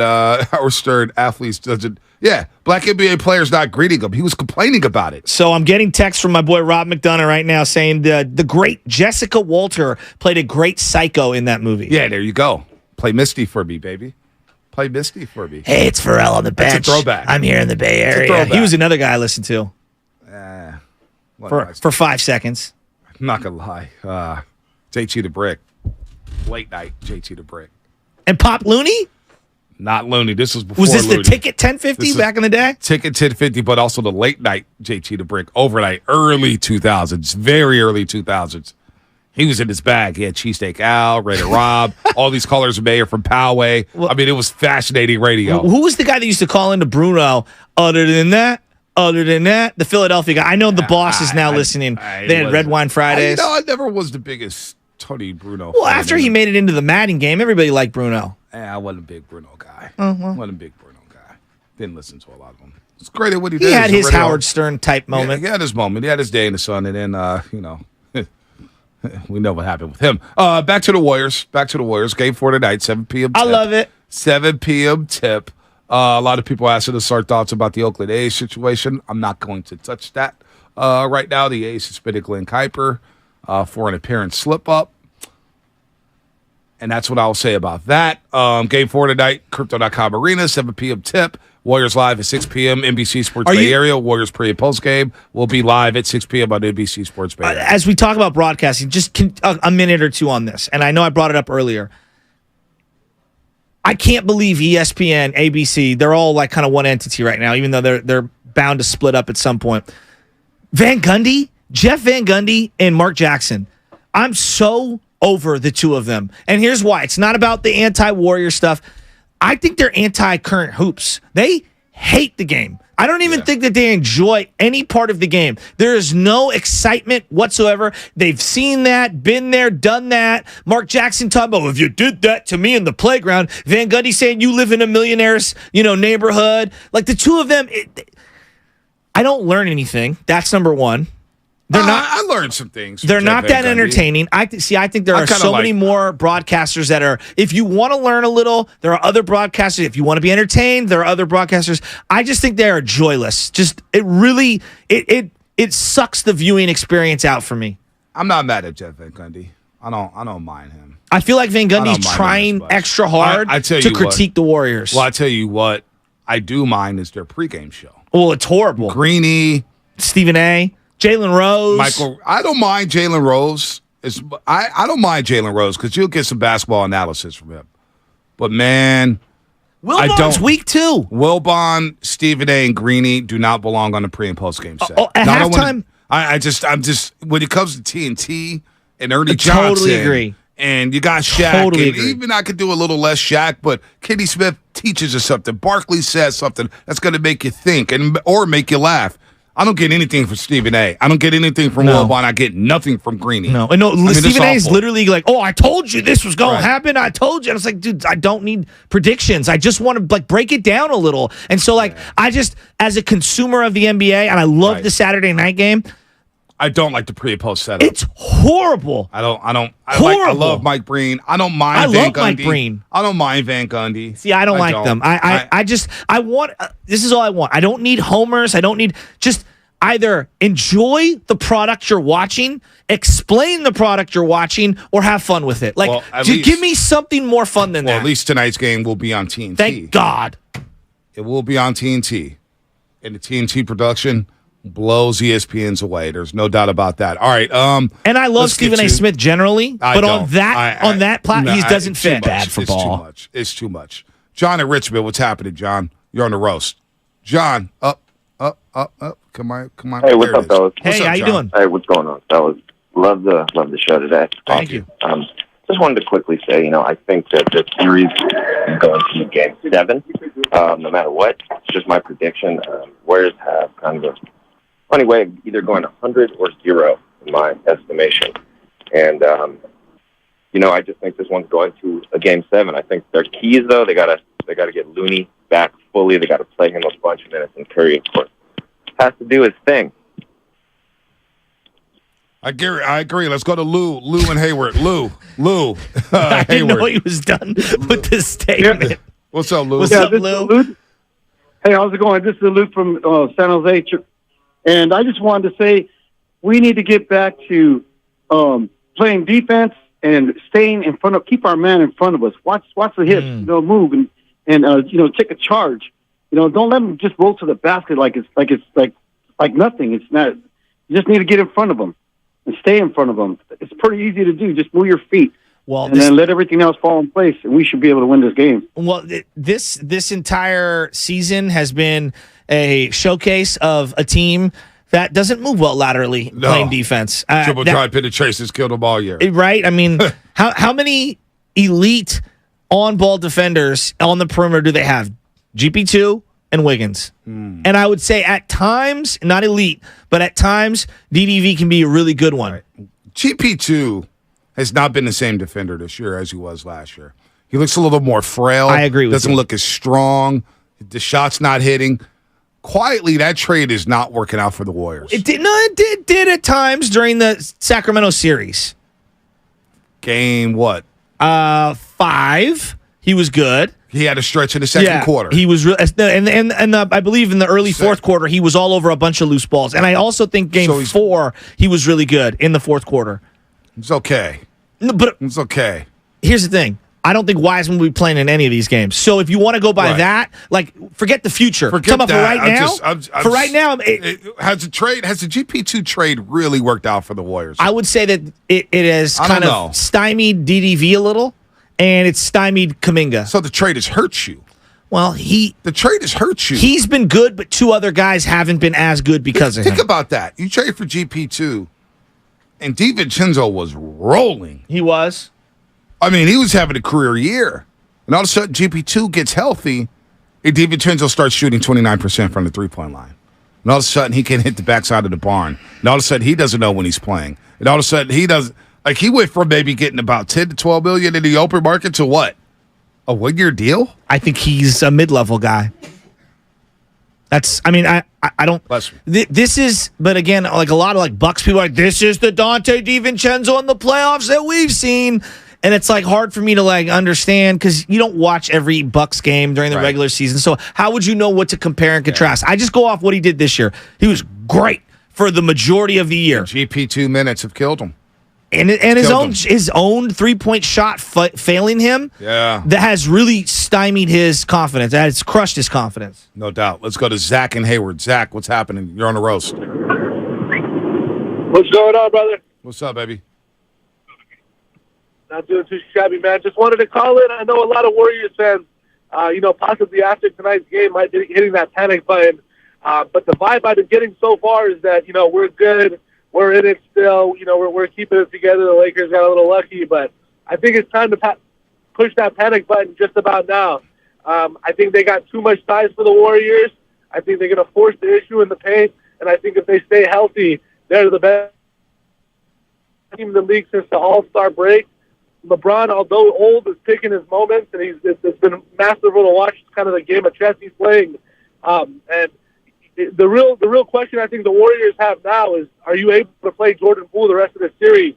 You have to sit that guy down because historically we've seen a lot of these 6 men not be able to play defense, cause a lot of turnovers. So I wanted to see what you guys think. What adjustments do you guys have to make? And is Jordan Poole? Well, I would start by this, acknowledging that actually in this series, LeBron's going to be a factor. To me, the most important people to stop, AD and then Russell. More so than even LeBron. And the reason why I say that is LeBron's going to get certain things. We're overrating his impact. We're overrating what he's doing on the floor. All you have to see is Game 2. Game 2, LeBron James scored 21 points in the first half, and the Lakers were down 13 at the half. Or was it 11? 11 or 13. And he scored 21 first half points. All right, they were down 11. Anthony Davis plays well.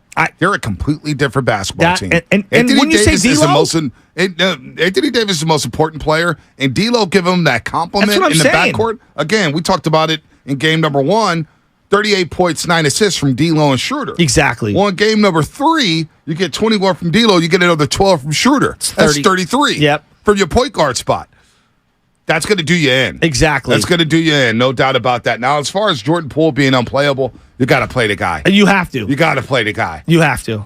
You just cannot bench him during the entire game. You need another ball handler. You need a guy who could try to get to the free throw line. Got to get a guy, and Jordan Poole's got to be under control, but you got to play him. Look, a month ago, I was identifying the Lakers, and I was saying, all right, this is a Kuminga type of a series for a variety of reasons. You could throw him on a perimeter guy. You could throw him off the bench. You could maybe go small ball 5 with him, and now he's not even in the mix. Right. Yeah, it's... Where I'm looking at the Lakers now, things can change, but I'm looking at the Lakers and I'm like, I didn't know Lonnie Walker was going to be important in this series. Wow, now they got him they can go to. Wow, Schroeder's gaining confidence. He looks like he's going to be playable in every one of these games. Wow. Ruri's had his moments, obviously, off the bench. Like, they're adding guys to a rotation that I thought was thin, and the Warriors, I feel like, are as thin as they've ever been. Yeah, somebody's going to have to step up off that bench. That's where you can't bury guys. And maybe it is Kuminga tonight. I have no idea. I don't know what to expect, but it starts with the dudes. First and foremost, it starts with Draymond Green. Yes, I agree with that. Let's not get it twisted. It starts with Draymond Green playing a lot better. And Clay. And Steph. Clay's got to be better, no doubt. But Draymond Green's got to bring the intensity and the fire to Anthony Davis. That is problem number 1. All right? The Quest for 5 brought to you by West Coast Men's Health. Successfully treating men for ED and chronic pain. Visit westcoastmenshealth.com. Let's go to Nick in Berkeley. Nick in Berkeley, what's happening? Man, we just need to have to go flashback to the 80s because the referees going to be calling fouls almost like they do because we're like 40. They got 40 more free throws on us in 3 games, man. That's what professional referees. First of all, I don't even know what they're doing, man. It's unacceptable. But that being said, yeah, they got us that little third game. But let me tell you something, man. We need to come out and go like Detroit Pistons on them and just knock them to the floor a few good times. If they don't call fouls, you might as well foul them hard and not let them get no shots off. And then we'll let the chips fall where they may. But Poole, everybody needs to get off Poole because he was flashing and cutting. He made some nice shots, and he's a little bit wild. And he lost the ball a couple times because he needs to get better handles. But I'm telling you, man, Looney was looking like he was sick. He was, slogging around the court, not being his normal self. So it's just basically we didn't have Looney. So what do you expect? We don't have Looney inside. And the Warriors got a little careless with the ball when they had that early lead. But I'm gonna tell you, man. The Warriors, all we got to do is come out and win 2 games, and all these Laker fans are going to be panicking.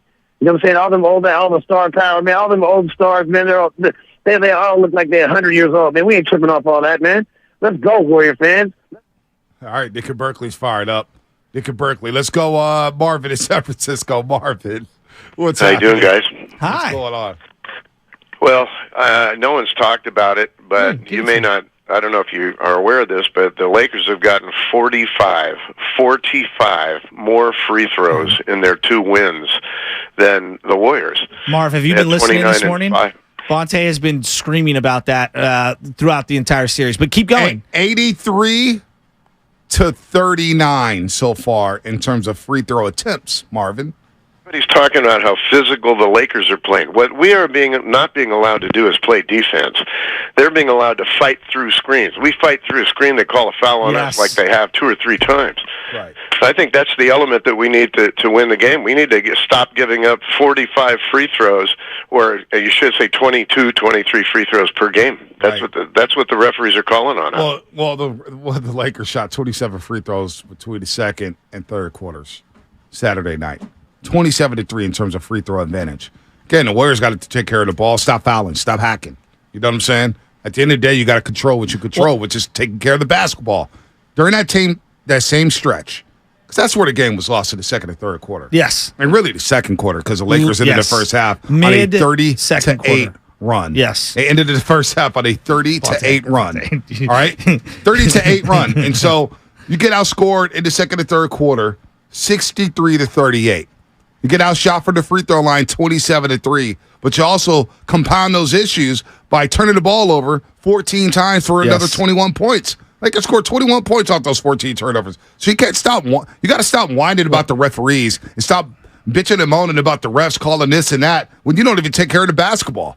That's on you. Here's my favorite part of the game, least favorite part of the game. Wiggins' second effort. Poole makes a really sweet pass. Right, the very next possession. This is the sequence. Poole falls hard on his wrist, hurt. Poole unforced turnover again. Sub in Anthony Davis. Immediate pass out to 3 for Russell. All right, then Steph answers with a 3. Moody hits a 3. We're up 40-29. They get a stop. Curry's coming down the floor. Clay on the left-hand side. He throws it ahead for what I thought was going to be a layup, a one-on-one, if you will. LeBron versus Clay, and Clay's relocating back to the three-point line. And from there on out, Anthony Davis took over, affecting shot after shot after shot. The flagrant foul on Moody. LeBron hits the 3. That gets them going. AD shoulder drop. Third foul on Draymond. He goes to the bench. Night-night. It's all bad. Night in the first half. The Lakers got outplayed for 17 of the 24 minutes in the first half and still winning the halftime up 11. I mean, come on. Hey, we can whine all we want. We can whine all we want about the calls. You can whine all you want about how Draymond got in foul trouble.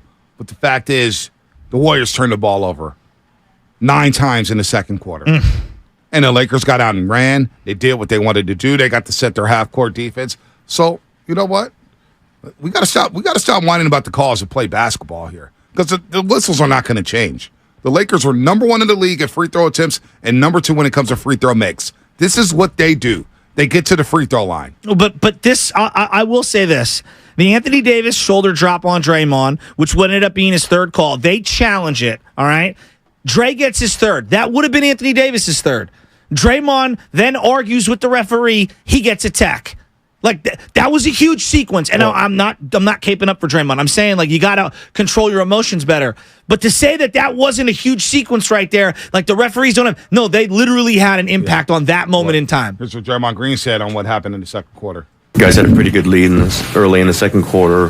Then everything just seemed to stop. What do you think happened there? The game stopped. We on the free throw line every time. Just keep playing defense I'm playing. Maybe they'll call it. Maybe they won't. We'll see. Was there any explanations about the block or charge calls, Draymond Green? Draymond, what sort of explanations have you got through the playoffs of like what's the interpretation of what's a block and a charge? You don't really get explanations these days. Well, I guess how do you adapt to different interpretations? I won't adapt. I'm going to keep playing the same defense I've played for 11 years. And then last one here from Marcus Thompson. Dre, is there a way you can get, considering how they're calling it, that you guys can get more free throws yourselves? I don't know. I think we're going to the rim. So, I don't know. Maybe we can, maybe we can't. We'll see. So, Bonte, at that point, it's 42-42. Draymond sits. There's 3:21 to go in the second quarter. Anthony Davis hits both those free throws. Now he doesn't have the best defender against him in the game. Looney turns the ball over. Dunk. Okay? Then LeBron gets the foul on a terrible Poole swipe. Clay travel. Then they show the graphic. They've missed 10 of their last 11. They finish the quarter down 59-48 after a sequence of just fouls and techs and gosh, it was 42-42 when Draymond checked out. So 42-42. Actually, it was 42-42. And DiVincenzo makes a 5-foot jumper, right? He makes a 5-foot jumper. So Steph comes into the game. It was still 42-42 with 3:32 left. When Steph came back into the game for Draymond gets the tech. Lakers hit the tech free throws. They hit the foul shots. They're 44-42. And then all hell broke loose. You missed shots. You fumbled the ball. You turned it over. You missed more shots. I mean, hell, it was 124 left in the first half, and you're down 52-48. So really, was that the part where they got the DiVincenzo 3 seconds, and then they got the foul called, then the JaMychal Green tech? It felt like they had the ball 4 times in a row. Well, it was 52-48 when 124 left. Wiggins misses a step back jumper 110. Schroeder makes a 3 with 58 seconds left. That was a big 3. Looney loses the ball with 43 seconds left. He fell. Wiggins gets called for a foul. LeBron makes a free throw. Clay gets hit with an offensive foul. That was the push off. Yeah, no doubt, push off. And then GP2 which I thought that was correctly called. Schroeder hits a technical because JaMychal Green got popped for a technical with 16 seconds left in the half. Schroeder makes that technical free throw. Then they make a layup at the end of the half. So really, you were down 52-48. With all that said, You're down 52-48 with a minute 24 left. And you had a chance to cut it to 2. Yeah, but they ended up closing the quarter. And not only that, then you look up and you're like, oh, damn. So they went on a 30-8 run. So instead of blaming the referees here, let's look at the turnovers by the Golden State Warriors, committed turnovers, or turnovers committed, however you want to phrase that, and look at the composure. Well, those Warriors I agree with that. Did not keep their composure. They did not hold their composure. But they got rattled, and they got out of sorts at the wrong time. A championship team cannot do that. You cannot hear a screaming yell about championship DNA, and yet they lose their composure because a couple calls go against them. Well, it's not. No, that I agree with. But to say that Draymond on the floor doesn't alleviate some of those issues like that, come on. But let's be real. Draymond wasn't good anyway. It doesn't matter. It doesn't matter. Draymond wasn't having a solid night. The results doesn't mean that the process, the results of Draymond not being good doesn't mean that the calls were correct. Draymond was a negative in that game. I agree with you. Draymond was not doing anything. He had no impact whatsoever. But Draymond is better. The Warriors are better with Draymond on the floor against AD. It may have been a blessing in disguise with him not on the floor. And it's not just the block charge on Draymond. The DDV 3-second, when Anthony Davis has been camped in the key for 4 games in a row? Like, come on. I'm not going to sit here and cry about the refs I'm not all day crying. long. I'm saying they need to be better, Nation too. is crying right now. They need to be better, too. is crying about the damn whistles. And you know what? We need to look in the mirror and say situational basketball. You need to be better at that. You need to be better at taking care of the basketball. And number 3, you need to keep your damn composure. They lost their composure in front of a nationally televised audience. I admit that. They lost their composure. And the referees had some questionable 50-50 calls that the thing that pisses me off more than you overturned the Draymond thing. That's the one there's not enough evidence to overturn that. I'm sick of blaming the refs when this team turned the ball over 9 times in the second quarter and gave up 14 points off those turnovers. I'm sick of blaming the refs every time something doesn't go our way when they were 30th in the league in free throw attempts. They don't shoot free throws and they foul a lot. They're one of the worst teams when it comes to that. We agree on that, but that still doesn't mean that wasn't a crucial sequence of officiating. Well, you got to get stops, because AD goes on the bench, and it's totally different. If AD sits for that final 332 and not Draymond, I think we're looking at that whole game differently. Maybe, but maybe Darvin Ham keeps him into the game. He did in game 2. We kept him in the game. He did. So, but they were up against it, and they knew that they had to keep him out there. Let's go to Carlos in San Jose. Carlos, what's happening? Yeah, guys, great show. I'm Carlos from South San Jose. I listen to you guys every morning on the way dropping off my daughter. She's 10-year-old. She loves you guys. Thank you. And this what's is your what daughter's name? Say. Carlos, what's your daughter's name? Carlos, what's your daughter's name? What's your daughter's name? Anais. She's 10 years old. She loves you guys. Good morning. Thank you. Good morning. We love you too, Anais. All right. So this is what I'm going to say. We need to trust Steve Kerr, right? He's going to come out with a better strategy tonight. He's taking us to all these finals. He's never lost in a Western Conference. And yeah, he might have made a mistake. I give it to the players. The players lost that game. We had that game controlled all the way until the half of the second half. I told my brother-in-law, look, the only way we're going to lose this game is if they start playing slappy, start losing composure, Jordan Poole running like a crazy horse. And this is what actually happened. We had that game. Crypto Arena was a cemetery.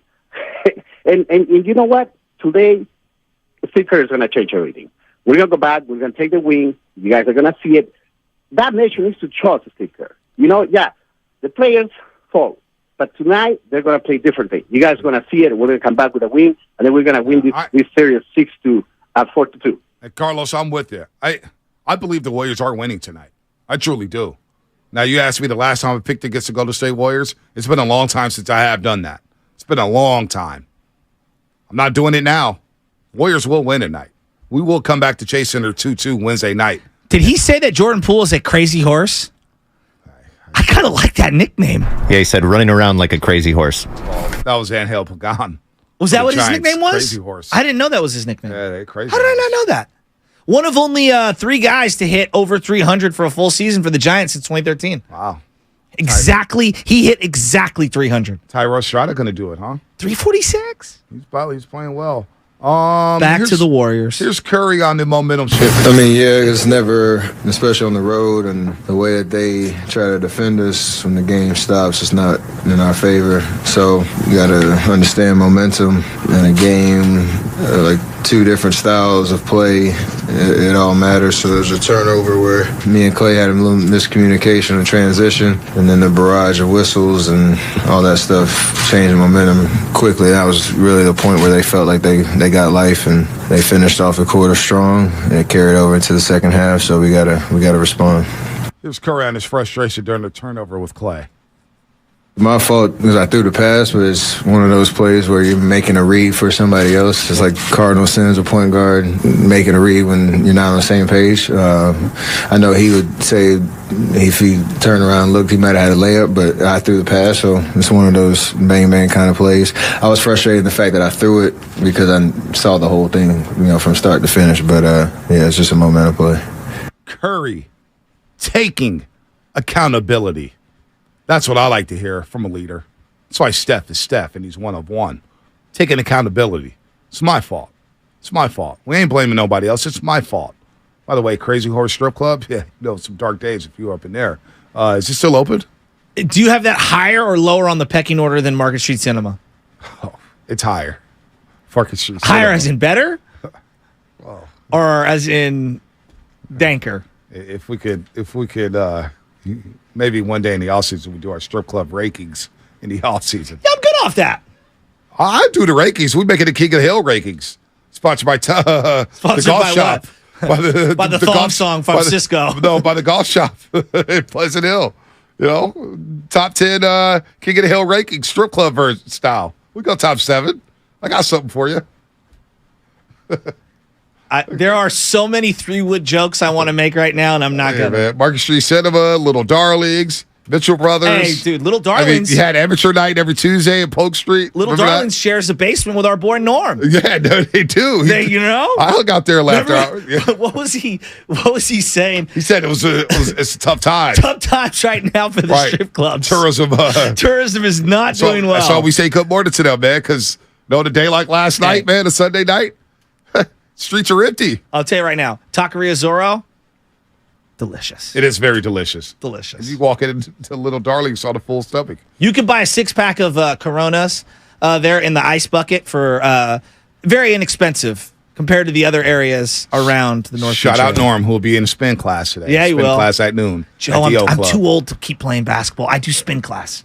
Steph Curry had the adjustment with Austin. This is where I think Curry's going to explode. The Lakers getting away with Austin Reeves. Wave off the screener, whoever has Anthony Davis on him, and cook Austin Reeves. Here's what Curry said about the adjustment with Reeves on him. Yes and no. This is obviously different from game 2, more similar to how they tried in game 1. But I knew that they were not going to trap and let us play 4-on-3 on the back side. We got to a little bit of it, but they're long and athletic behind the play, and that's their strong suit, to try to protect the paint. And for us, we got to shoot the ball better as a team, as a whole, create better looks by moving the ball, but it's more just a connecting the game issue for us. It's always been we had things rolling in the first half, and as soon as the game turned, in the middle of the second quarter, play right into their hands. So I'm not really worried about the adjustments more so than just connecting the entire game. Throwing Vanderbilt on Draymond Green. What did you think of that? That was smart. When they went small ball lineup, Draymond was being guarded by LeBron, who wasn't really guarding him at all. They're not guarding Draymond Green at all. It was a very interesting strategy because they're trying to take away that pick and roll. Yep. And then anticipating it. They have to have an adjustment to this, and I think you're right. Clearing everything out is if they're going to stick with Austin Just Reeves, let Steph Curry force them to make the switch. Right, let Steph Curry cook because they're suffocating the DHOs, the dribble handoffs. They're not guarding Draymond Green whatsoever. That's why you got to see that tic-tac-toe like we saw in game 2. Big Draymond Green game. Big Draymond Green game. Gold club blooded. Yeah, that's pretty good. Garden of Eden. Where would that rank? Would that be in my top 5? Would that be in the top 7? When we went to Reno for a bachelor party years ago, you pay $25, but it's probably more now, and you get a wristband, and you're able to go to all the different clubs. They're all owned by one person or company. I know about that. The Question 5 brought to you by the Alameda PD, now offering a $75,000 hiring incentive. Our team is your future. Go to alamedapolice.org to apply today. Great thing about working this water show, Shasky. Is more time for you to go to strip clubs? No, we could go have the brunch at Gold Club. I heard the brunch is really good. I've never done that. The fried chicken. Really? Fried chicken's pretty good. Mashed potatoes. Fried chicken. I heard the fried chicken's popping up in there. I don't know, but people have told me. Yeah, I heard the chicken is good. I don't know who's working the afternoon shift, but I heard the buffet's not bad. Judy Moraga. Judy. Hi, Judy. How you doing, Judy? Sorry about the strip club talk. We apologize. He is not sorry. We apologize. I'm sorry. We're trying to lighten up the mood you know here. What? I love every minute of every part of this show of you guys, and that conversation got me kind of derailed for just a second. But I am going to tell you right here, right now, we are going to win big tonight. I love Steph Curry, and I think he's one of the best leaders you could ever ask for. Our heads got out of the game completely, and I've been saying all season long this has been a brutal season, highs, lows, ups, downs, all of that stuff. But when we get our act together, we are unstoppable. And I thought in Game 3 we were going to win. That first quarter we looked so good. It looked good. And this is what it's all about. We've got that mojo, and we just need to show it. And we will do it tonight. And I'm fired up about it. So I can't even tell you how many times. Go ahead. Finish strong, Judy. Finish strong, Judy. I can't even watch the game with children under the age of 18 because I am like a screamer and a yeller and everything. But my house is literally rocking Warriors all day, all night, every day. We're going to do this. Can I ask you a question? Do you get as angry as I do at the flopping? Like, it really drives me. Get off the floor. You look like fried bacon in the pan. You're not hurt. Get up. Like, it really drives me crazy. Not to mention the fact that LeBron is such a baby. Oh my God. Every time God. anything happens, he just looks like such a... Thank you. Just ridiculous. Thank you. No doubt. I'm with you. We need a King of the Hill segment of the best dispensaries in the Bay. Ooh. JP from the Union. Not bad. I kind of like that. Kind of like that, too. Green Cross. I know about our... The king doesn't go into dispensaries. He sends his minions to do his bidding. Shout out Harborside. Or just ease.com. Rudy, Riverside. Rudy, what's happening? You're on the roast. Home of Jeff Kemp. What's up, guys? Great show. I love the back and forth. And, as a lifelong SoCal resident, LA Dodgers, Lakers, Rams fans, this is amazing. Love it. Dodgers knocked out the Giants a couple years ago in the playoffs. Rams took out the Niners in the NFC Championship game. And here we are again. You know what? LA over San Francisco. You know what? Bye-bye, Rudy. Bye-bye. Because you know what? I thought about that over the weekend. I said to myself, the Warriors have to save us. They have to save us. They have to save us from all three teams. Help me, Warriors. You're my only hope. The only hope. Are you going Star Wars on me? Keep going. Keep going. I'm revving you up. I was not going Star Wars. I was going. I thought you were doing the Princess Leia speech. No, I don't know about the Princess Leia speech. I didn't know she had a speech. I didn't even know she Help talked. me, Obi-Wan Kenobi. You're my only she hope. had a role in that the damn movie. beginning of the entire thing. No. What I was getting at is we can't lose to another damn LA team. That's where I was getting at. The hell with Star Wars. The hell with that. I saw something. I saw a good friend of mine tweet something saying, "May the Force be with you. Stop overdoing it, you freaking Star Wars nerds." And the inside of me was happy, but then the outside of me was like, yeah, I'm not going to retweet that because I know how you Star Wars. Who said that? I'm not going to say. I told you, a good friend of mine. People that are insecure in their own masculinity and their own self-standing, they're the ones that are mad. This person ain't insecure. If you like something, Bonte, I'm going to campaign for you. I'm going to champion that on your behalf. This person ain't insecure. He's not insecure. I'll tell you that right now. Is this person Bonte? No, it's not. I didn't tweet that out. I'm not tweeting out anything about Star Wars. I don't care about Star Wars. Ray in San Francisco, what's happening? Hey, what's up, y'all? One thing I want to point out is, Bonte, I can't wait to see what shoes you're going to rock during the next 3 games. Next thing up, we can't keep missing these opportunities whenever we do get free throws. On the rare occasions that we get to the line, Steph Curry missed 2 last game. Wiggins missed a bunch of free throws. These are backbreakers. And then the last point, or the primary point that I want to make, is we have really, really weak closeouts on all of these threes. Yeah. Defense collapses, especially when we, bring the deficit down within 10. all of a sudden you see Schroeder with a wide open three, taking 2-3 seconds to think about it before he takes a shot. Oh, snap. Great, we got to roll. Hey, man, we got final thoughts here. Man, it's 9:55, 9:56. Yep. Damn, I forgot. Let's hit the intro, Big John. It's time for the Xfinity Fast Five. Your last chance to get in on the morning roast. Brought to you by Xfinity. Supercharge your home with supersonic Wi-Fi. Unbeatable internet. Only from Xfinity. Final thoughts, and these are my opinions, not Dan Dibley's. Tonight is a must-win. This absolutely, you cannot fall down 3-1 to LeBron and AD. It almost is insurmountable. Could they mathematically come back? Of course they could. You got to win tonight. This is the season on the line. Legacies will be defined. Big John, what you got? No excuses tonight. This is our season. The core needs to step up. Maybe a Curry game 4 is what we need. We need to show them that we are still the defending champs. Lucas. All right, Lucas Alexander, you never get to talk with Willard and Dibbs, so you might as well talk now. Very much. There's my mic. Hey. I know it's he rare that a forgot his producer mic. gets to talk on this new show. He forgot his mic because Dibbs and Willard don't let him talk at all. Yeah, you guys were talking earlier about not knowing if you can trust Draymond Green tonight. I can. I know that I will get a great game out of him. Back against the wall is when you get the best performance out of Draymond Green. I think he comes out, maybe even a triple-double. He's going to score a lot of points, at least 10. For Draymond, that's a lot of points. That is a lot of points. And a win for the Warriors. Hey, you know what? In the regular season, when Draymond scores at least 10, they win 78% of the time. Book it. How about that? My final thought is the Warriors are winning tonight. We'll be back tomorrow morning. It'll be 2-2, and we'll be talking about how the Warriors adjusted to the Lakers and still won in Hollywood. That is my final thought. And last one from the Fast Five texter.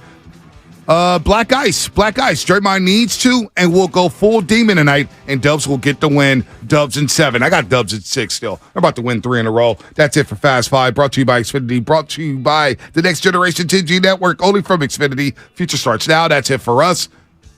Guru and Steiny next, but we got to read. Yeah, because Kirby, they're your driveway mechanic, and they bring the shop to you. And now they have an app, and just like a restaurant delivery app, except they deliver the mechanic to your door. Brakes, tires, oil, changes, washes, and so much more. Get $50 off your first oil change with the code OIL50. Now, look, you can get easy booking, transparent pricing, on-time arrival, service in your driveway. No middlemen, no upsells. A 4.8 customer rating. Get a free multi-point inspection with every single service. That's Kirby, CURBEE.com. I'd love to be able to give somebody who has epilepsy the same kind of information that you can get from a weather forecasting app. Dr. Vikram Rao, director of the Epilepsy Center at UCSF Health and a pioneer in the field of seizure.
think the Lakers had a blowout in them. It was a little bit troubling. But let me tell you what's not troubling. We got our guy back. Guy back. I missed you, man. Darryl the Guru Johnson back in the house. And he can tell you whatever he needs to tell you. But first, I just want to say thank you. Can I tell you thank you? Sure. Evan Giddings and the whole staff here at 95.7 The Game. Not to tell all my business, Stoney, but my wife had emergency gallbladder surgery, removal. Yikes. It came out of nowhere, so I had to be with the fam. I'm back here now, and I got to tell you, I've been in the lab watching these games like my life depended on them. So we'll get to it because we actually got 8 quarters to react to with me. But we'll get to the I don't know what that was Saturday, but I got a list here. I got a book report. Oh, all right. The one thing that bothered me. Now, don't use it all up in the first segment. Because I'm talking to Shafty, Bonte, you, Evan. Slow down, Goo. I just can't believe Draymond Green picked Anthony Davis up off the floor. That is what I kept rewinding. Huh.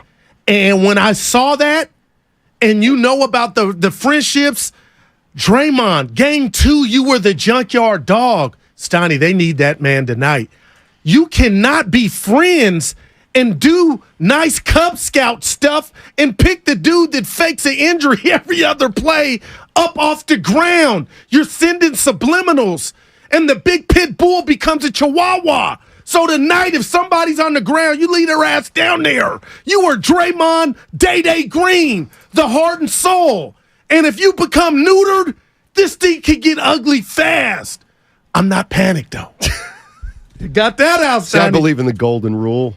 Treat others as you would like to be treated. And if everybody does that, I think this will be a better world. Now, I don't know if the Warriors are going to win the playoff series if they're nicer, but I think it's something to aspire to. I like that. Draymond was terrible. Clay was terrible.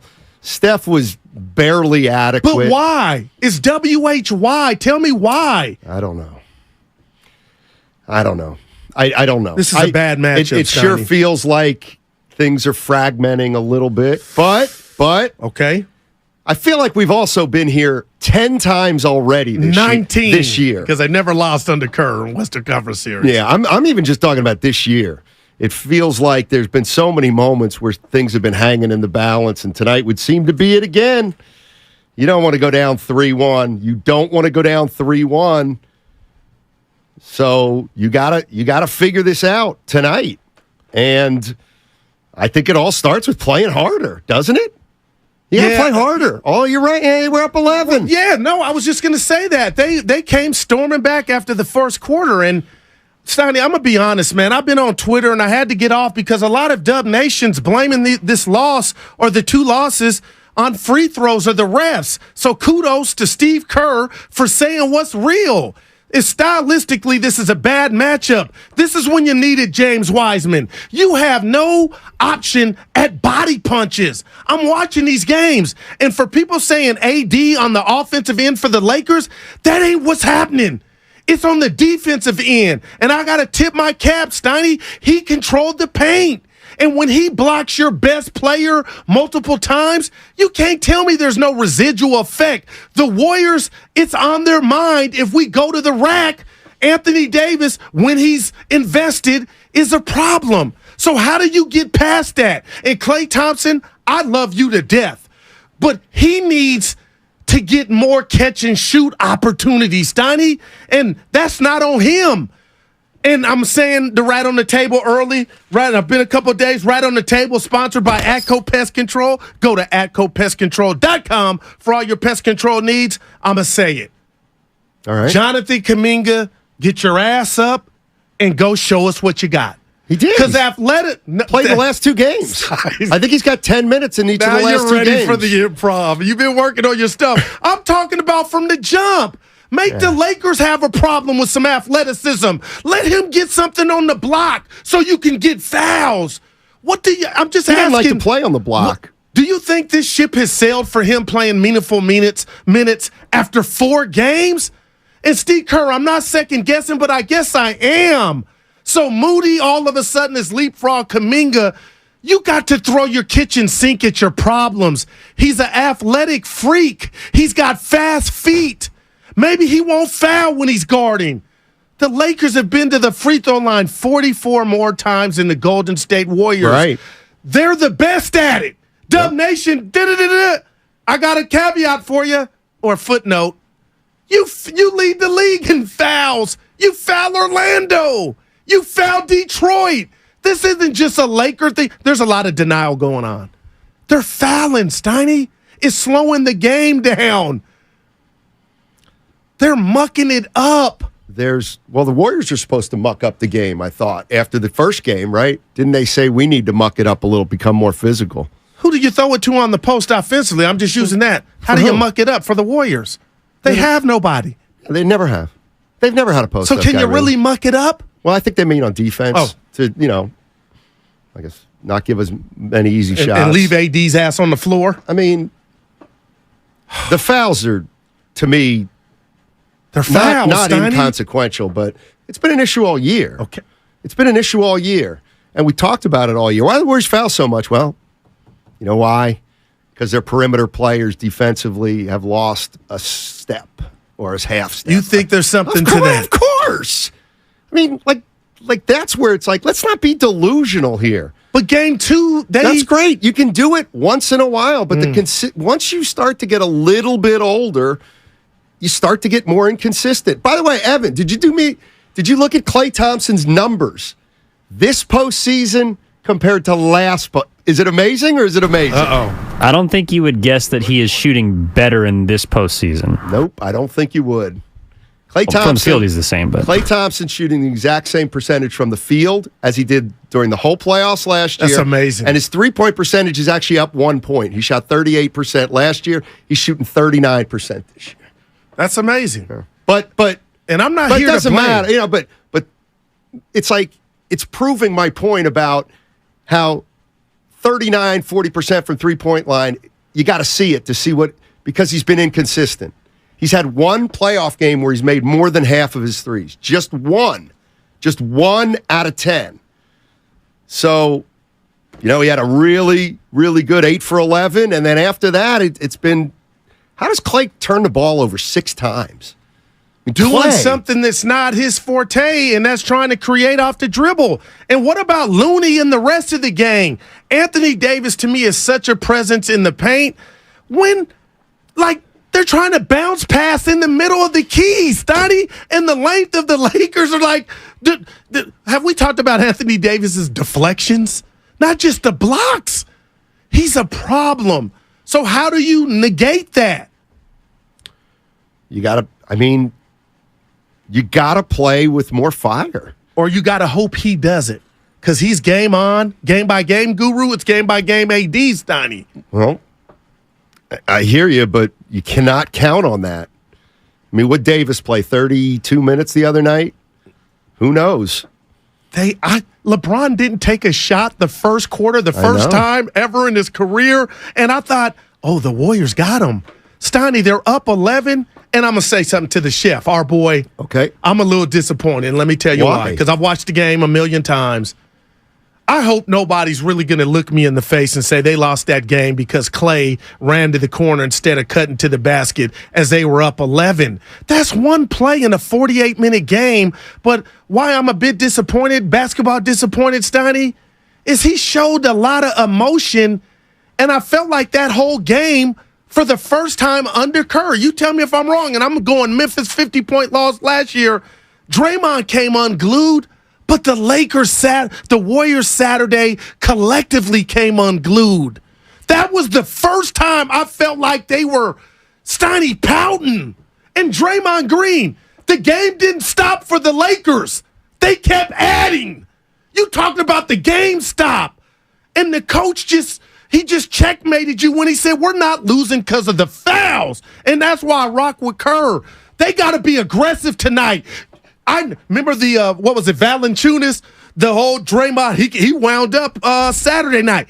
He's got to wind up and foul somebody hard. Not dirty, Steiny, and let him know he's there.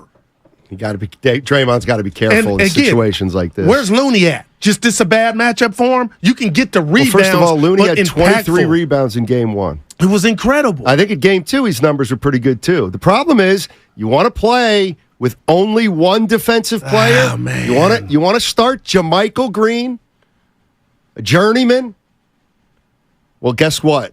Now you lost Looney's production because he only played 16 minutes on Saturday, and he was not a factor at all, pretty much. So I don't know what you do now. What you go back to Steph Curry's got to get off. They had Reeves on him and put Vanderbilt, which was a great switch, on Draymond, and that length. Remember I said the quarterback? Yeah. Now it's like pressure, but Steiny, is it unfair for me to say, Curry, you can't have that game you had Saturday? Well, I mean, what would he say to me? Goo, I need some help. I would think he'd say, Goo, we're only 3 games into the series. I went third person, but go ahead. To say, Goo, it's in fact, Steve Kerr, not a must-win tonight. He even said must-wins or not. I do like that because mathematically he's right. Expect Steph to come out and try to force the tempo and create and try to do kind of what he did on Sunday against the Kings. Can he? I don't know. I don't know. I mean, again, I didn't think the Lakers had enough firepower to beat the Warriors by 20, 30 points. And I certainly didn't think, the Warriors couldn't score for 2 quarters. They couldn't score. You know why? They couldn't. The 7-footer was blocking anything that was in the paint, and then you were 6 blocks. I looked at that and I was like, okay, I know a lot of it's probably intimidation, and but they're also doing a good job on the perimeter. No, they're rushing the Warriors a little bit, and they're not making D'Angelo Russell a liability. I got to tip my cap to him. That move he did on Klay Thompson. Which one? I would give you a 3. The up fake with the ball, turnaround spin off glass, then to deliver the piece of Steve Nash on Curry. I think Wiggins might have been there. Like, Austin Reeves can't guard the chef. He's been awful. But there was an Austin Reeves in the regular season that was kind of like, not Lynn Sanity. He was a folk hero, Steiny. He ain't been at his best. But the Warriors are not making the Lakers pay for whoever they have on the court. Well, it starts tonight. I'm not saying it's over, and I know I'm shocking you. I'm nervous. I'm letting this all out, but my goodness, maybe Anthony Davis will be game 2 Anthony Davis. I wouldn't count on it. And the lane will be wide open. They couldn't score because they were picking their pockets, bad passes, da-da-da. Yeah, you're right, 19 turnovers. Obi's in San Jose. Hey, Obi, how you doing? I'm doing all right. How you guys doing? Hanging in. Need a win. You're saying it. I've been hearing everything you're saying, and you're all right. You're spot on. One thing I just wanted to add is that Warriors just seem so binary. They're either shooting threes or trying to go in the paint, which both didn't work last game. Why not pull a mid-range game in? Go in, drive. When they do that mid-range, they pull Anthony Davis up. They get him out of the paint. Then that leaves more backdoor cuts, more open layups. They just keep trying to do the same thing. And Steve Kerr says, we're a championship team. We know how to win. But make some adjustments then. Play the mid-game. So that's just kind of what I wanted to add. Put another dimension in that offense. Yeah, Obi, I think I brought that up after game 1. I thought they had to cut those shots kind of in half. Meaning you did say an in-between type of thing, and the Warriors have shooters to do it. I mean, Klay and Steph can make mid-range shots. They're great at them. That was Jordan Poole's forte, Donnie. What's happened to him? And Dante DiVincenzo. We talked about the minute allocation. Maybe he got 22 minutes Saturday, 2 of 8. And Jordan Poole was 2 of 9. That's 4 for 17 collectively. Right. I know they're not the stars, but they were the juice coming off the bench all season long. And you're getting nothing from those 2. I don't recognize Jordan Poole. And I'm not saying something looks wrong. Something looks out of sync. And can I go here? I told Evan, go anywhere you want. That video after Game 6 loss to the Kings, where he told Draymond, "Get your hands off me," and Curry had to come buff him. To me, that tells me there's residue. Yeah, you took care of that in the meantime. You gave the Game 7 speech, but I'm gonna say it, and I hope I'm wrong. I'm starting to wonder, Steiny, how together is this team behind closed doors? They feel fragmented. Is that fair or off base? I use the word fragmented. They look fragmented. They don't, and they look a little fragile. They really do. Kuminga doesn't look good, obviously. Jordan Poole is not very good. Clay is in his own head in a monster way. Steph's trying to hold it all together. Draymond's becoming more inconsistent. Michael Green following Dre's. I have to cut you off. Yeah. Getting technicals. Draymond Green, he's kind of Anthony Davis in a way. Although, obviously not as explosive, but it seems like Draymond's struggling to put together back-to-back good games. 2 rebounds, 4 assists in 23 minutes for Green, 1 of 4, and he didn't lose any chicken at the post-game podium. But as a leader, Stoney, and the dog, the Charles Oakley, the Xavier McDaniel that I dub him for this team, I didn't like when he said the game stopped. You led the league in fouls, bruh. Y'all foul everybody. So just say we got our ass kicked. But don't say it's fouls. Let's go to Rich in Oakland. Hey, Rich. I'm getting to Rich on purpose because I think he's on to something. Good morning, fellas. Hey, Great Rich. show. Great Thank show you. as usual. I love y'all. I had called like a few months ago, and I was like, man, thank God that we won the championship last year, because imagine if we would have been in this position right now without winning it last year. It's like the locker room. We all know how hard it is to win a championship. It's even harder to win a championship when your team doesn't like each other. They don't have the camaraderie that the Lakers, for example, have right now. They're gelling at the right moment. The Dubs got all these agendas going on. Kuminga, Poole, Clay over here in his own world as usual. I don't know if you need to put the weed down or not before the games, but stop getting high, Clay. We got to lock in, and if we don't lock in and win it tonight, then it's over. But if it is over, for my Dubs fans out there, because I see us panicking, going crazy when we lose, and I know it hurts. We're emotionally invested, but we got 4 chips in 8 years. Let's be grateful, thankful for Steph Curry, that he came to this franchise and blessed us how he did. Man, it is what it is. Charge it to the game. We ain't going to win it every year. If we end up losing, then let's go out like some savages. Don't blame the refs. Do what we got to do. And please, Dre, we know who you are. Play hard, bruh. Stop with all this, clutch movement. We don't care. Stop helping them off.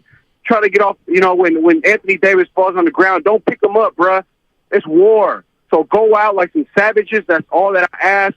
But we are very blessed as Warriors fans. If this is it, then let it be. All right, y'all have a great day. Yeah. Appreciate it, Rich. Again, it feels like the Warriors have been here 10 times this year. It does, and that's why I'm not counting them out, but you're right. And they're 1 win away from having home court. You said it in the green room. You know what? If the Warriors win, it's the kind of thing, too, where if the Warriors win tonight, all of a sudden they've got home court back. Now I think it's fair to start saying, look at Denver and Phoenix. Right. That may go 7. Oh, boy. We could beat maybe one of those. And look, we could get the Knicks in the finals. That ain't happening. We could get the Heat, the Miami Heat. But that only happens, I think, if you win tonight and get it to 2-2, knowing you're coming back home. But after Game 3, I just didn't like the body language. How could you? They were demoralized. They were demoralized, and I just felt like they lost composure. I don't like any of it. But I'm gonna say something. Klay Thompson doesn't need me to stick up for him. But Steiny, he was 3 of 9 from deep. Curry was 4 of 10. Okay, Curry was also 9 of 21 from the field.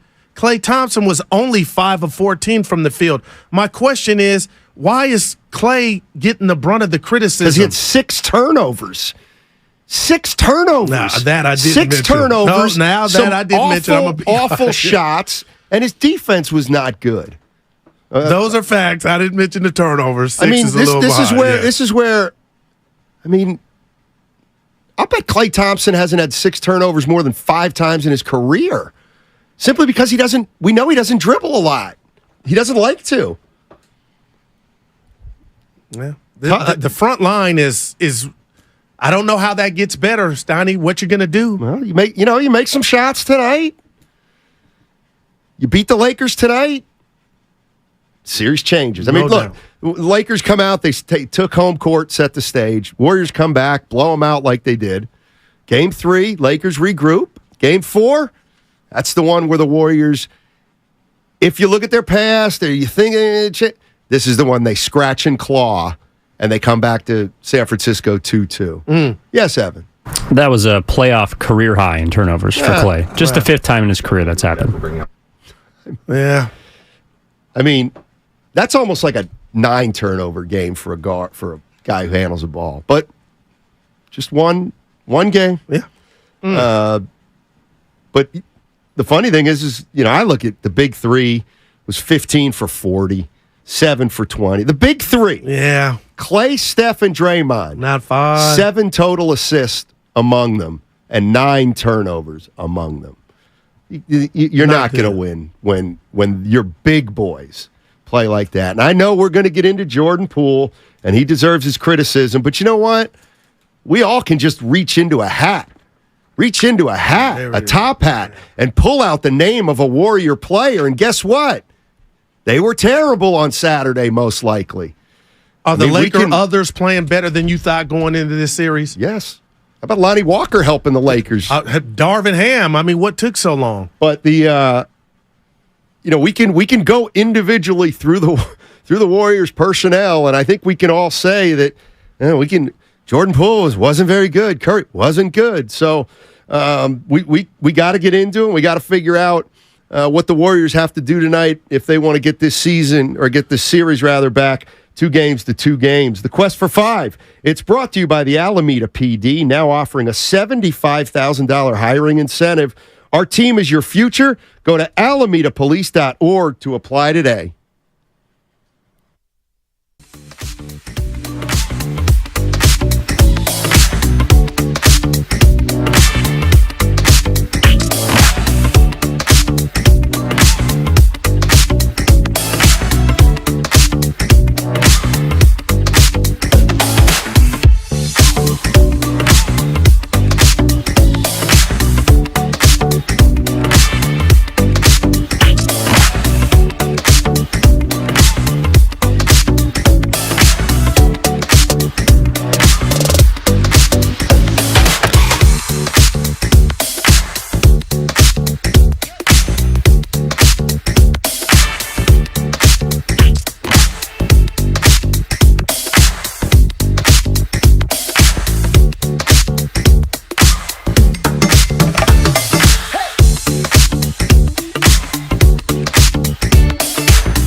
Drew's team, and then it was on Steiny's team, and now I don't know which way I'm going. It's JP with the Golden State Warriors. Now back to Steiny and Guru. You know, baby, one of the things about being the Warriors and being somebody who's seen the Warriors for the last 10, 12 years, I don't believe they're going to lose this series. I don't think they're going to lose this series. I don't think they're going to lose a series till they lose a series. There it is there. Back in 2016, I thought the Warriors were going to win it all with 30 seconds left in Game 7. And when they didn't win, I was shocked. This is the classic example of, until I see the Warriors lose 4 games, okay. They're in it. And even if you want to get ahead of ourselves, there's a big win tonight. They get down 3-1. Okay. Yeah, they're in trouble at 3-1. Obviously, they're in trouble at 3-1. But they've been there before. They were just down 0-2 to Sacramento. Yeah. Well, this is a big one tonight. They were coming home. Exactly. So I really, it's one of those things where if the Warriors are going to get beat, I got to see how they go down. That's right. Are they going to go down with another couple games like Saturday? I can't imagine that. Well, can't imagine. Okay, that. So you know what? Go ahead, man. Let me tell you something. If the Warriors go into the Lakers tonight and they get handled, the Lakers, let's say, handle the Warriors, then it's hard to think that there's not something wrong with internally what's going on with the team. Or what about how they're constructed? Well, I think it's more personality right now. Ooh. But you can get into the construction if you want. You can do that. But I'm a game away from that. Rich said, I don't think their chemistry's good. Is that a stretch? In fact, I think their chemistry's not good. Well, how was it? I'm asking, how was it Game 7 against Sac? It's one game. And nobody, technically, if you look at the box score, nobody showed up but Steph Curry. He willed them to victory. This is, and I said I was going to wait. I'm not. Because I think last show I did with you, Stoney, I brought his name up. This is why Joe Lacob and company drafted James Wiseman. They wanted to have an option for everything they face. Now Sabonis was in his own head. I won't call him scrub, but he was a liability. Now you get Anthony Davis. When you get good Anthony Davis looking like Ralph Sampson or Patrick Ewing in his prime, you can't tell me that's not having an impact on what we're watching. 2 things. One is, they made a mistake with Wiseman. 2 is, even if Wiseman were here, he'd be getting embarrassed in this series. This is James Wiseman. But from a size standpoint, Stoney Looney's undersized compared to AD, and so is Dre. Like I'm saying, Dre, come out tonight, beat Mike Tyson. But if Anthony Davis is on, is that fair for me to say, okay, Dre, you went out and battled, but is it fair for me to think he can be Hakeem to Anthony Davis, especially with the refs and the Zebras calling the whistle the way it is? I mean, if he's one of the best defensive players we've ever seen, then go out and defend. Lou's in New York. What's up, Lou? How you doing, man? Hey, what's up, Lou? Lou. I forget it. Idris in Hayward. What's up, Idris? How you doing, man? Hey, what's going on, Steiny? What's going on, Gru? Give us something, baby. Watching that game, I literally the whole time when we were up 11, and I've seen LeBron James is like literally looks like he doesn't believe his team can win. I'm like, oh my gosh, this is it. And then the flagrant happened. Draymond and the technicals. Jermichael Green gets benched. And then LeBron James goes into hyperbolic time chamber and out-sprints everybody like Usain Bolt and has like 3 sequences where he reminds us he's LeBron James. The whole world gets into it, and then we're down. I'm like, at halftime, we're down at half, and then we come out, and it's like, I'm like, what just happened? And then I look back, and I agree with everybody was saying, this is not about Jordan Poole or Kuminga. Stop it. Don't major on the minors. We did not play disciplined basketball. Discipline. It all came down. Take fouls, technical fouls, flagrant fouls, turnovers. If the Warriors do not take care of that, LeBron James was kicking back, and then he smelled blood and said, wait a minute. As the Warriors were complaining, they were chipping away. And before you know it, we were down by 20, game over. We should win this next game, and just like that, we get home court advantage. But the Warriors, I mean, if Steve Kerr has to have a frustration timeout to just talk to his team, that's what it's got to do. But other than that, keep going. Love you guys. God bless. Thanks, E. Just appreciate the call. 888-957-9570 is the number. We're guest free except for our main man, John Dickinson. JD will be here at 1 o'clock. He's in L.A. He is in L.A. I checked on him last night, Stoney. How's he doing? He's doing good. Is he doing better than John Curley? Right, yeah. By the way, shout out to... He said he hit a reggae spot or two by the way, Saturday. Shout out to one of the biggest Warrior fans I know, Sharon Roberts. Hey. Sharon Roberts. She's been around since the We Believe days and before. Just a woman that I've met over the years, and she's a little worried too. Okay, I was about to say, does she still believe? Oh, she believes. Well, she believes, absolutely. Okay. So before you grab the next call, let me throw this at you. You can't be nervous. Let me throw this at you. Yeah. I know I've never been an NBA coach. I played 2K, Stoney. I know it's chess, not checkers. But Andrew Wiggins had 11 field goal attempts. Now, there could be multiple reasons why he had 11 and Clay had 14, Steph had 21. I'm telling you, with his athletic ability and this Laker defense, I need him to be more aggressive. Oh. Well, so I wrote down what needs to happen tonight for them to win. How many games has Wiggins played since he's come back? How many games has he played? I want to say... He missed half well, I'll tell you how many. Okay, yeah, go ahead. First round. 11, right? Yeah, 7. Yeah, 7 and 11. So he's played 11 games. Shooting 38% from 3. Mm-hmm. Is he as good as he's been? Is he the same player he was last year in the postseason? He's averaging 14 points. I would say no. You think 14, his defense is as good as it was last year? No, but it's understandable. Well, but he's not the reason he ain't getting picked on. Well, maybe he should be picked on because he took 2 months off. And maybe that's a factor right now. I didn't know he was going there. You know what? I don't know why he took time. But I said this. You weren't here, and people are going to be like, Simon said this last week. Sorry, Wiggins doesn't get to miss 2 months like that, and you not pay the price. And they're paying the price because Wiggins isn't Wiggins right now. Okay, and you know what? DiVincenzo, Kuminga, and Moody are no fact, or GP too.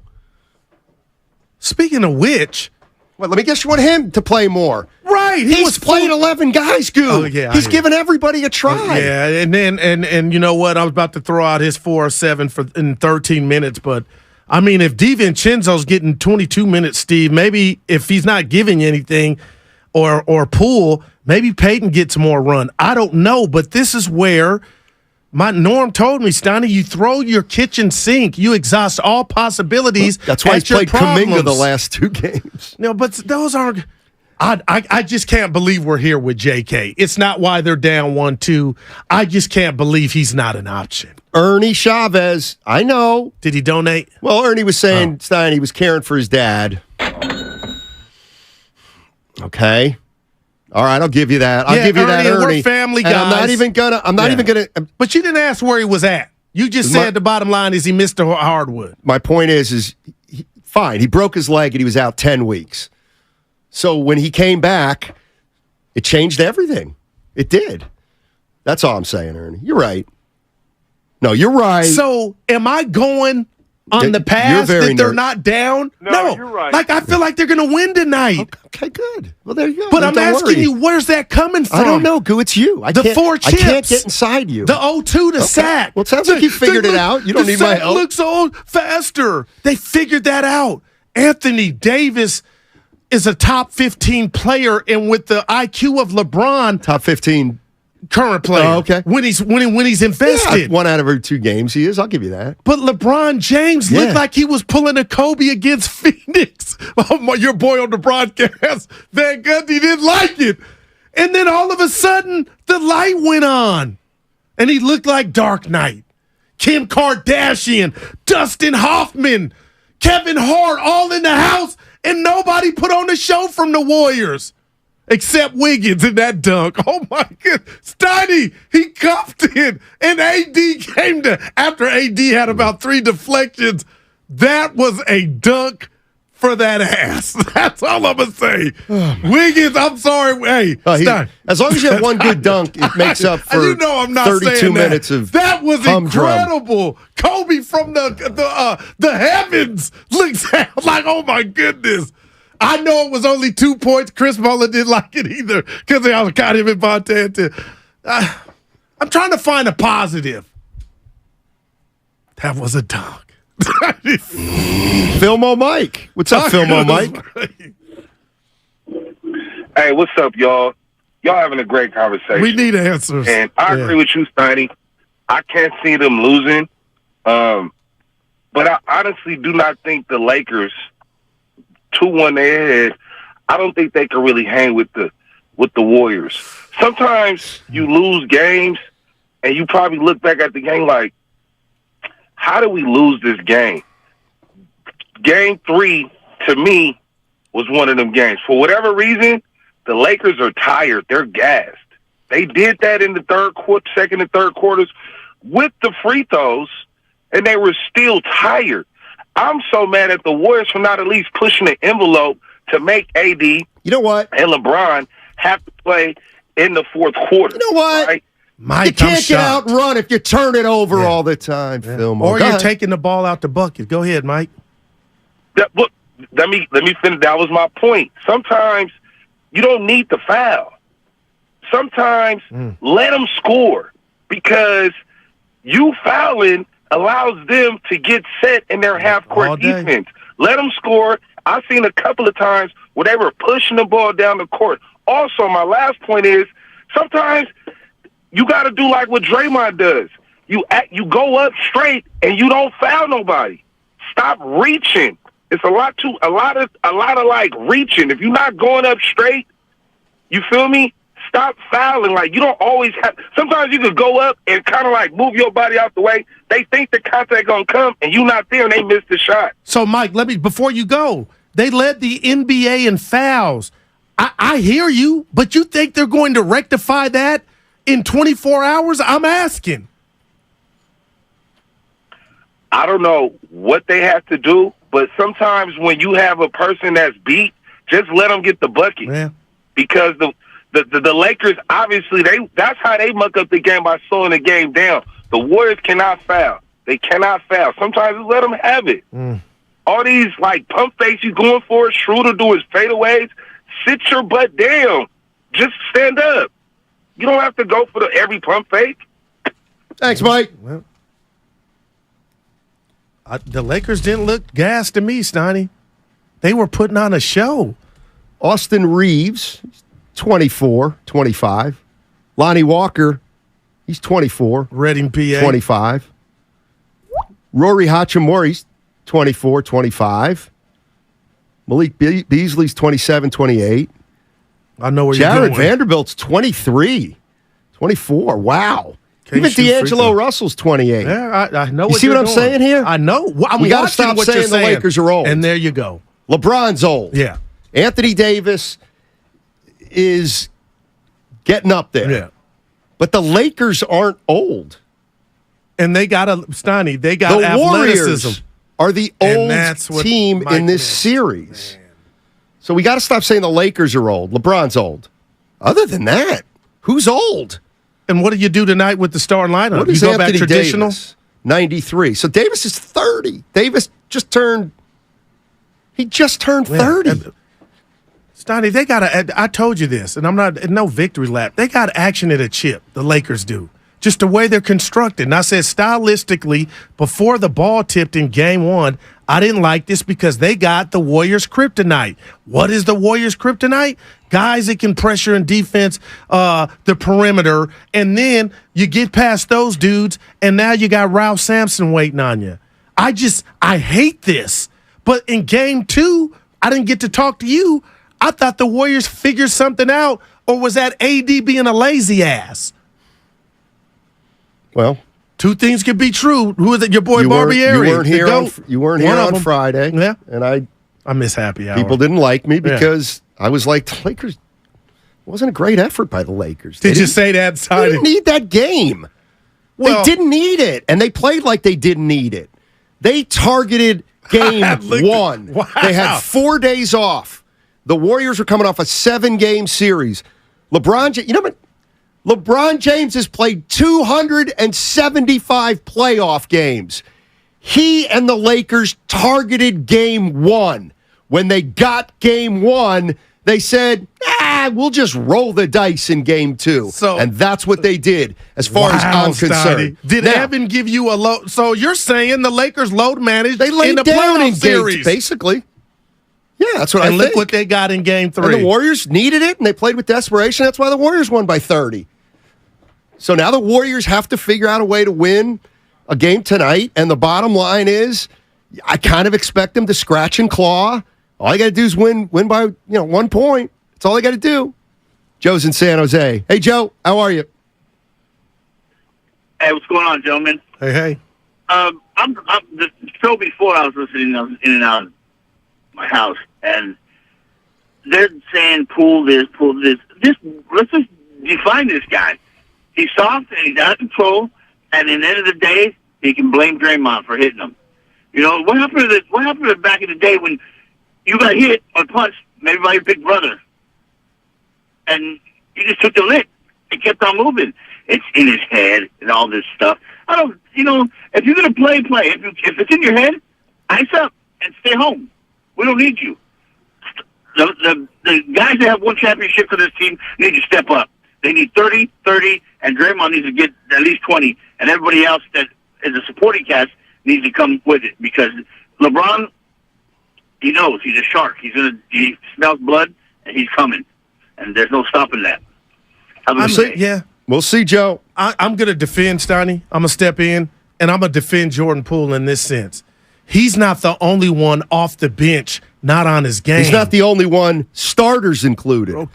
Go ahead, pick somebody. They've all been bad. No, but Jordan Poole was a free throw machine. Remember, I talked about he was getting to the charity stripe with the best of them. He was 1 or 2, and I'm telling you this: had he put this season together in his portfolio and had not got paid, I don't believe he would have got that money. But I do believe what went down in front of millions of people to start the season ruined Jordan Poole. I don't believe we're seeing the real Jordan Poole. Now, somebody can say, how the hell does that help us tonight? And the video from Game 6 against Sacramento where they laid the egg at home collectively, that's residue. That's what concerns me. So I just need the Warriors to come out with reckless abandon. Why would you think they're going to do that? Because they'll be down 3-1. They're 5-6 in the playoffs. And it's another road game. Every time I try to get positive, man, you stick it to me. But you're not positive. You're not. You're scared. You're scared. No, can I be real here? You are. My wife was in the hospital. I took a walk around the hospital and saw and listened to what was going on in rooms. And this is just a quick PSA from Guru. You got me there. Your life is not that bad. A lot of people got some real stuff going on, man. So whatever you got going on, trivial stuff, your team ain't winning, keep it in perspective, because people are dealing with some real heavy stuff. But Steiny, you got me with the sports scared. I knew you were going. I hate when you use me. I am sports scared. But did you get a lot of blowback? And what did Evan say Friday about you got me thinking, did the Lakers just punt on game 2? You couldn't have punted thinking LeBron was not going to shoot for a whole quarter. Nobody. I thought the Warriors were about to run their ass out of the building. Well, Oh, you want a technical foul? Oh, no, sir. I'll take a personal foul. We'll give you that. Whatever foul you wanted, the Warriors committed. And this has been a staple of them all year. So I don't know, and I just love Kerr for saying we got our ass kicked. It's not that. Our boy Julian, City Boy, I ain't calling you out because we're family. He almost went on Twitter saying he ain't even going to watch because the result culminated from the Zebras. And I'm like, no, Julian, it's bigger than that. And I was shocked that came from our guy. That's denial. Where's Leroy? Where's Antonio? Where's everybody at? Robin, where's the positivity? The tails are tucked in. That's right. You're 5-5 in the playoffs. My bad. Is that their record? 5-5, yeah. I said 5-6. Oh my God. 5-5. So it's who they were in the regular? Don't talk about that. If they win tonight, If they win tonight, they got home court. That is humongous. Jimmy in Dublin. Hey, Jimmy. Hey, how you guys doing? Better than the Dubs. Man. What's up, baby? All right, man. Yeah, I'm good, man. There's a couple things I want to touch on. Friday, you weren't in the office, Guru, man, but I told Steiny, man, that game JaMychal Green had was a total overreaction from the fans, and they thought this was going to keep up, and like that was going to be the answer. And then what did he do last game? What did he have? Did he have 2 points?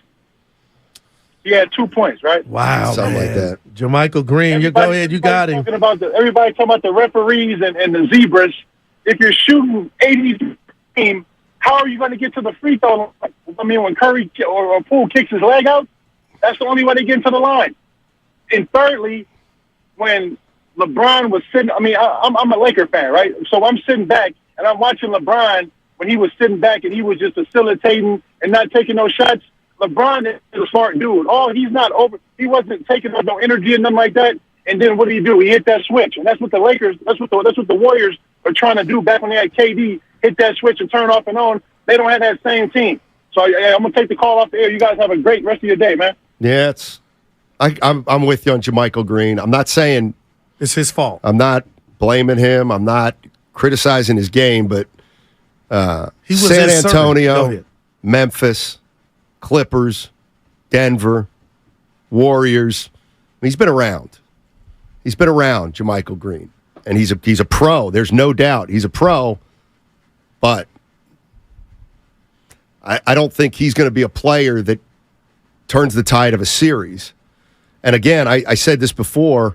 I guess he made a couple threes in game 2. Yeah, he did. So what? I'm sorry. And I'm not – but if I'm the Lakers, I'm like, so what? Maybe you know what? If he goes 4 for 6, we're in trouble. But we don't think he's going 4 for 6. And he didn't. Took one three, Stoney, 1 of 4 from the field. Like this is 0 of 3. I mean, it is the perfect. You know what? Go ahead, JaMychal Green. Go shoot, because that ain't Steph shooting then. Now, what I really want to tell you is, I don't know where this series is going, and Stoney, I hope they win tonight and get what you just talked about, the home court advantage. But I just wonder how long the Warriors can move forward with not being able to do or inflict a body punch on another team down low in the paint.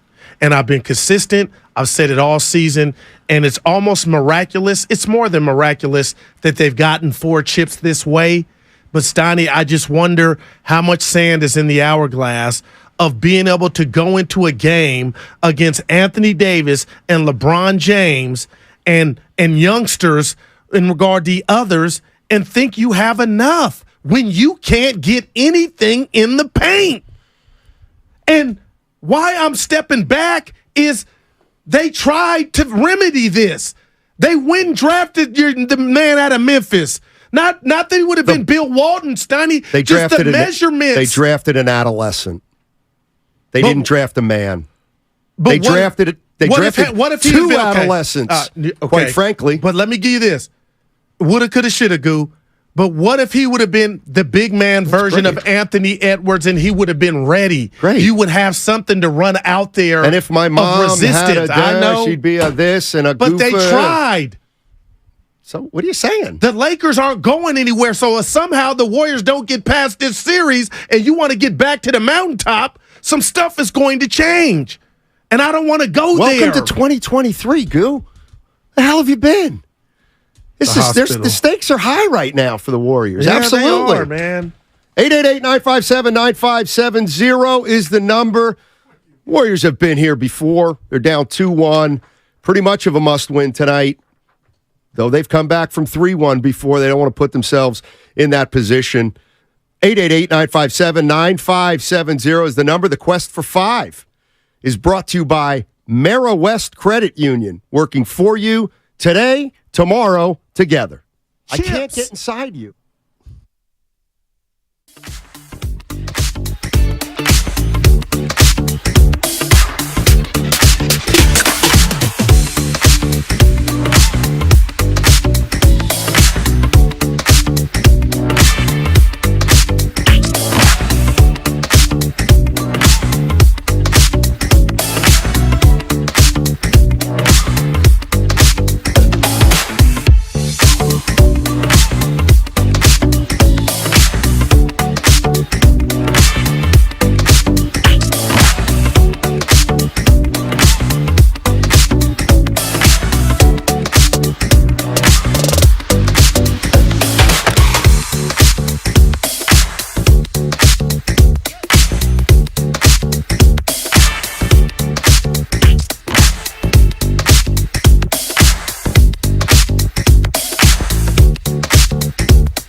get in me. I can't get inside you. Now, back to Steiny and Guru on 95.7 The Game.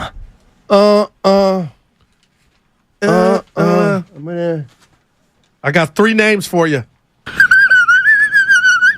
Wow. That's wow. What do you got, buddy? Bill Kennedy, Dave Guthrie, and Mitchell Irvin. They are on the call tonight. Oh, Warriors are a lock. Okay. That's They're what, locked. Dude, I mean, people, Dub Nation is mad at the officiating. I'll That's a ask Dibs when surprise. we see him. Well, that's par for the course with not just the Warrior fan base, but every fan base. They always, when all else fails. I'm looking for you're the intensely. question. I don't know. No, that's not it. Dude, Hold who on. was that dude, Evan? Damn. Damn. Do we have the one where I asked Guru if he thinks the Warriors can win it all? Nice job, Goo. What the heck is that? Oh, man. I hope you came for Oh, the I do? Yeah. Yeah. Well, I'll dig that one up. All right, thank you. 888-957-9570 is the number. And here, I got a question for Warrior fans, and I know it's happened a week ago, a little over. Why'd Steph Curry have to give a monster pregame talk in a first-round series? Because he sensed some stuff was off. What's your word? Agendas? It's hard not to think that. I mean, let's think about it. It's 3-3. They get beat by 20. Wow, man. Draymond and Steph text each other. 3:45 a.m. And Draymond says, "You want me to say something?" I do. And wow, Curry goes, "I got it." And he apparently gives, according to all the Bay Area media, just an unbelievable speech that carries the day. Right. Okay. Uncle Looney on YouTube says that's what great leaders do. Right. Why, though? Why do great leaders do that? And for whom and why? Wow. Because some people may not be happy with their role, Snotty, so they want. He said, if you ain't, you could get off the bus. That kind of tells you what you need to know. Yeah. Nate's in Oakland. What's going on, Nate? How you doing? I'm doing fine, gentlemen. How are you guys? Doing well. What do you got? Oh, brother.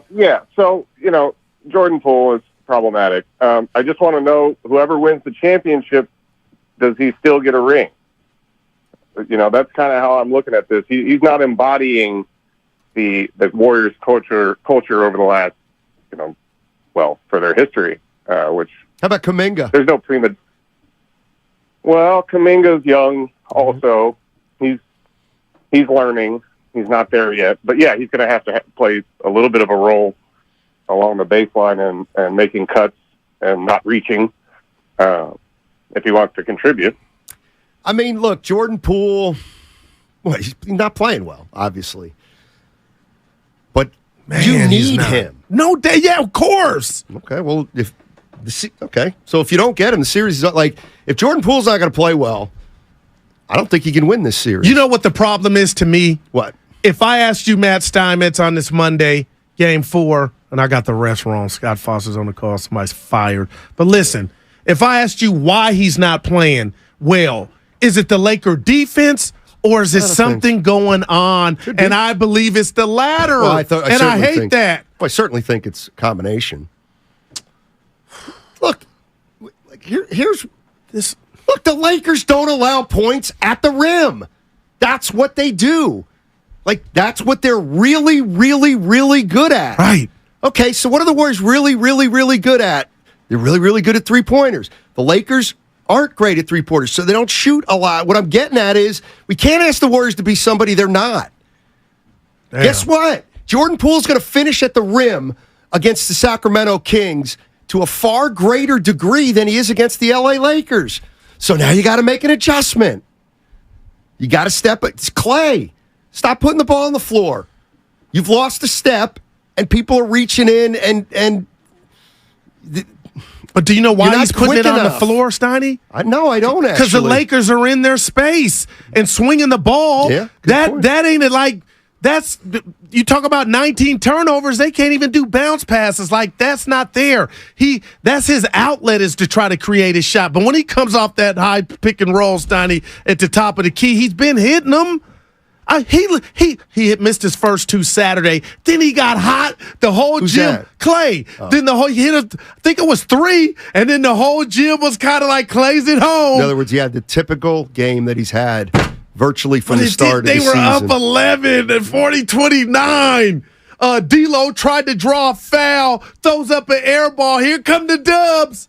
And then that was it. Night. I do. Guru, do you think the Warriors can still win the title? I do. Do I need to ask you again?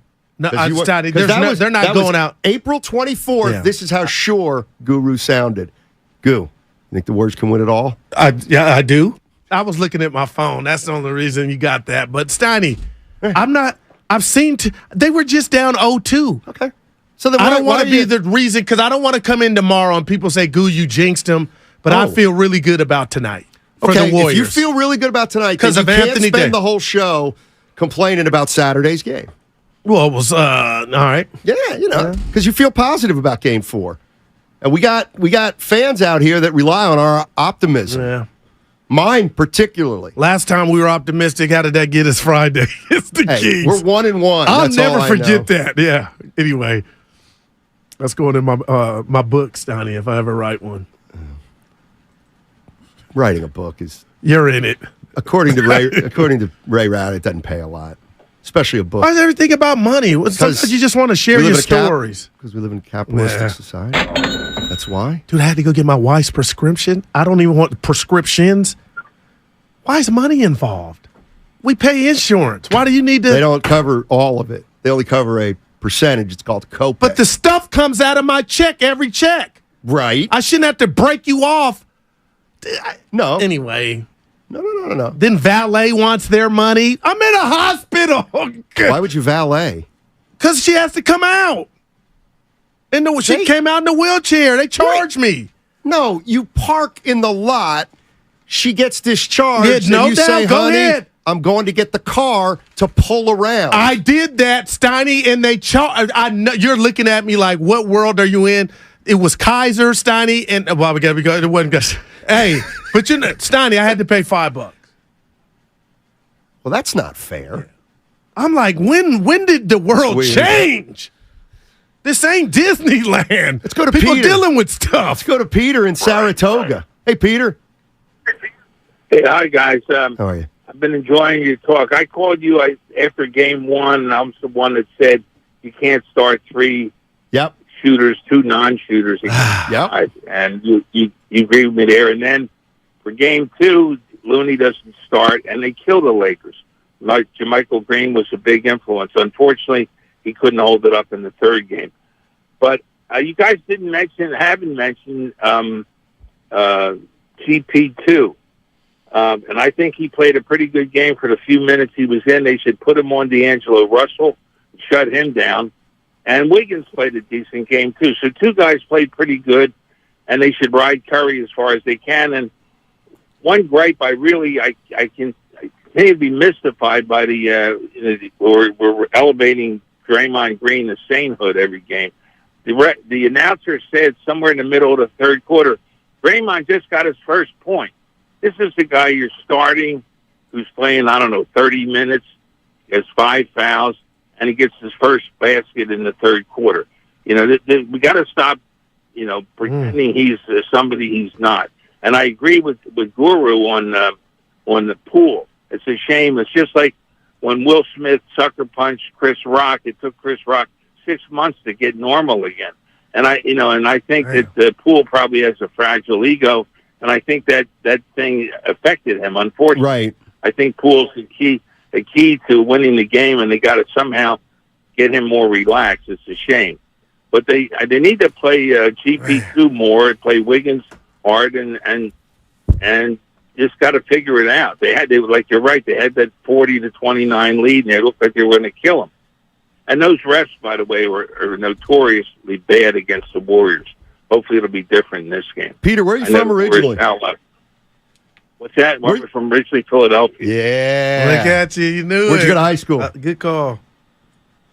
Well, high school I went to Central. I wrote sports in Philly too. But one thing about I used to watch the Baker League, the summer league games. Sunny Hill. I see Earl Monroe. And one of the things I went Earl the to Pearl. One of the guy that was coaching the Baker League, then had Bill Bradley and Earl playing on one team. He didn't allow turnovers. He said, this is pretend it's your car. You got to protect it.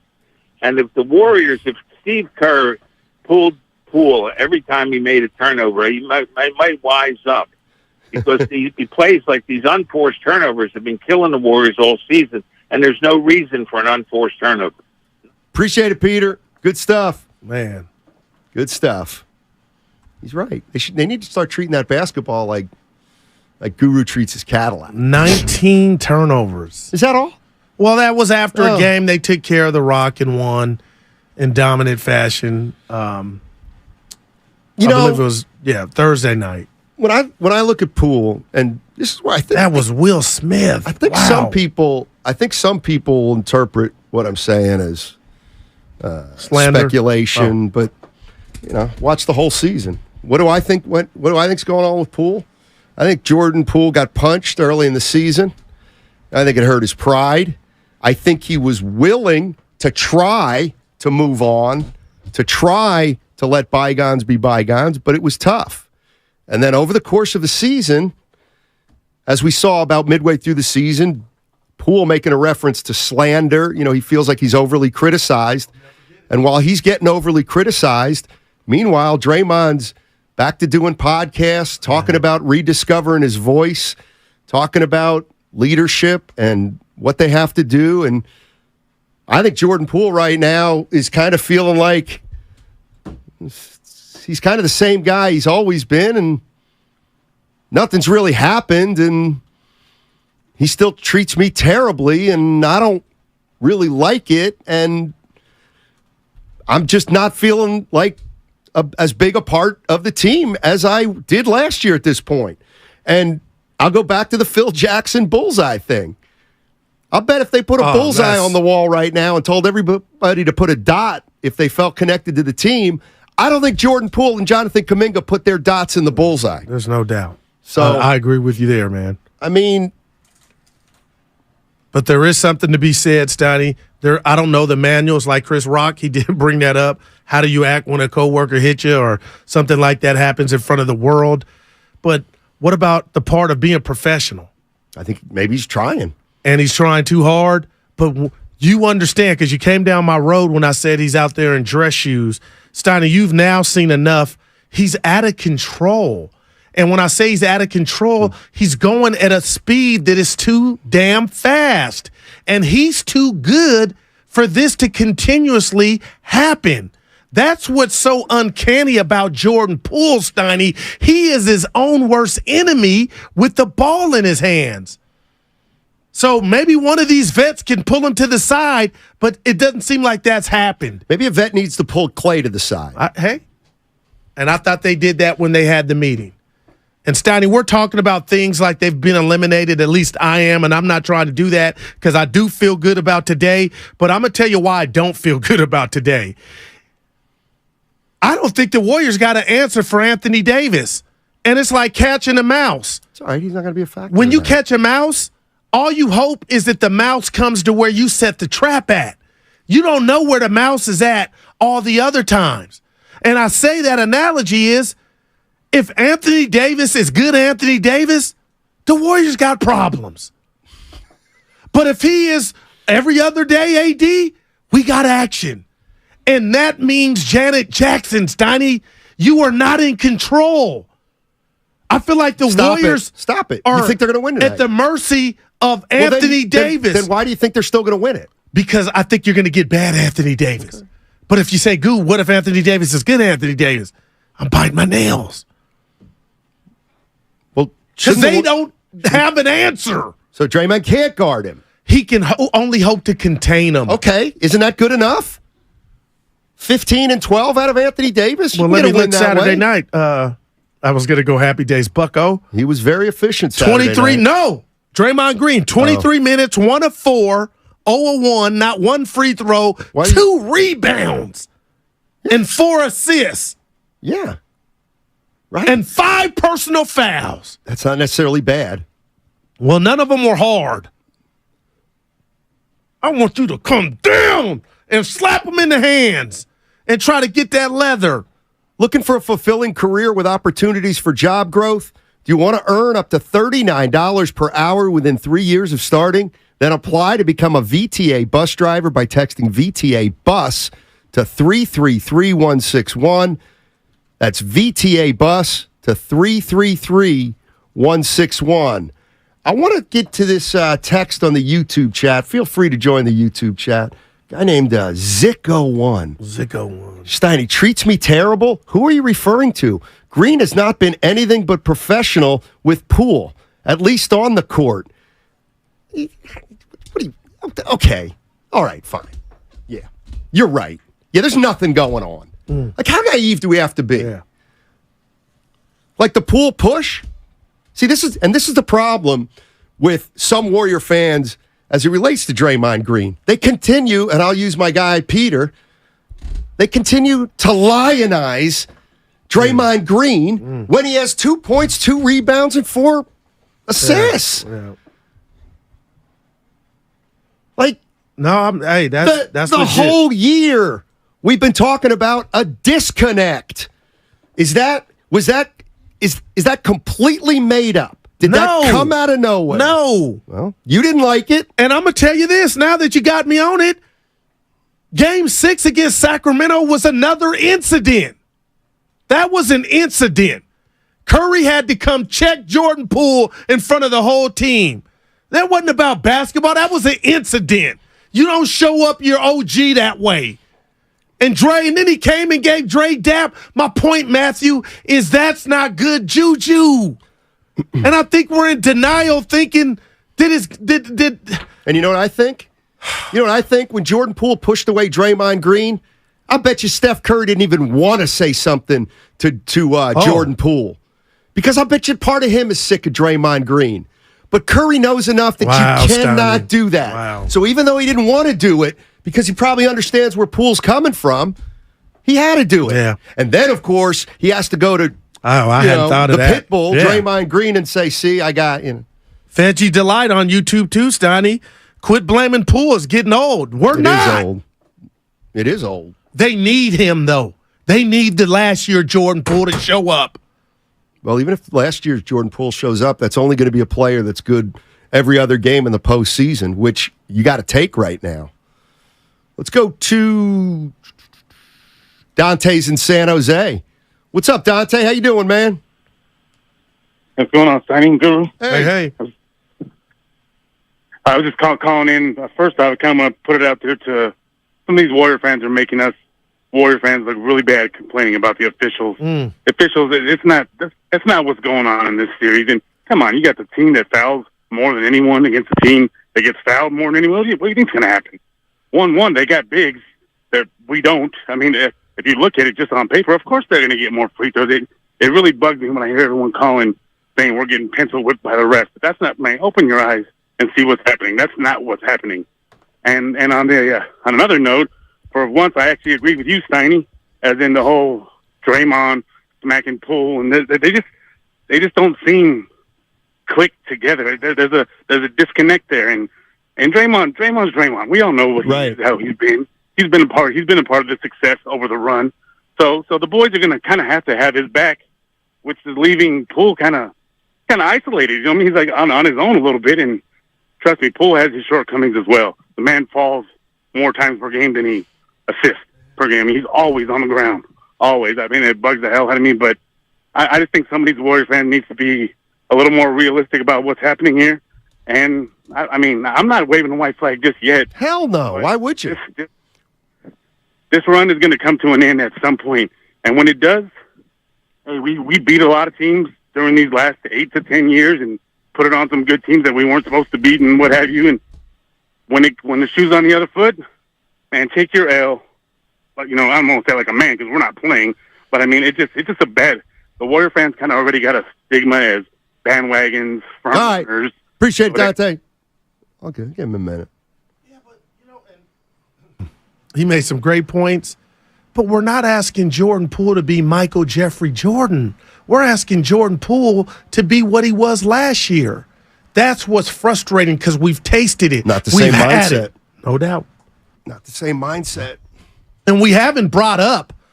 You know what, Evan? I'll save it for the other side. Or we can hear it now. Can we hear the Kerr, Evan? Because this put me in a good mood yesterday when I heard it. Actually, Saturday. This Steve Kerr, Stoney. We didn't lose the game because of the officials, so there's no point in whining about anything.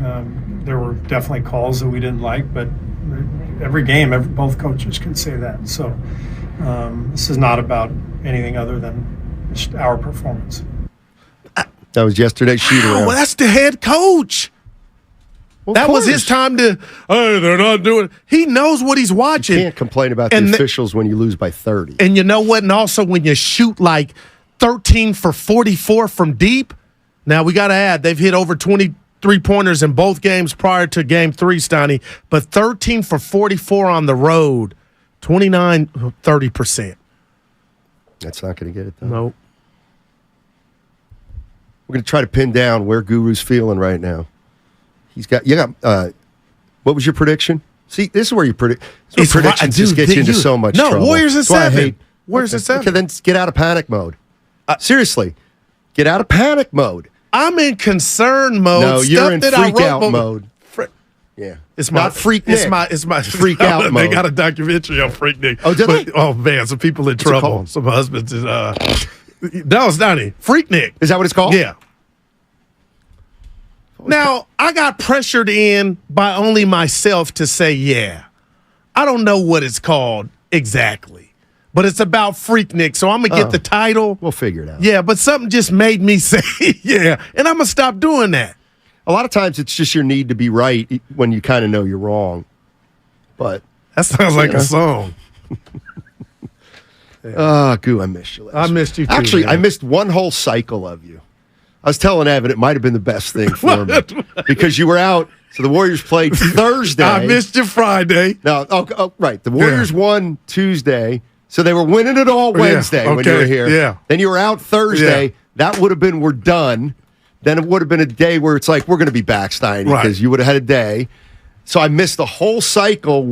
Could have worn me down a little bit. And I tried to get you and Evan in the hospital. You can't. Odyssey app works everywhere, but the hospital had bad reception. Gotcha. Yeah. The Quest for 5 is brought to you by the Alameda Police Department, now offering a $75,000 hiring incentive. Our team is your future. Go to alamedapolice.org to apply today.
that, Steinmetz.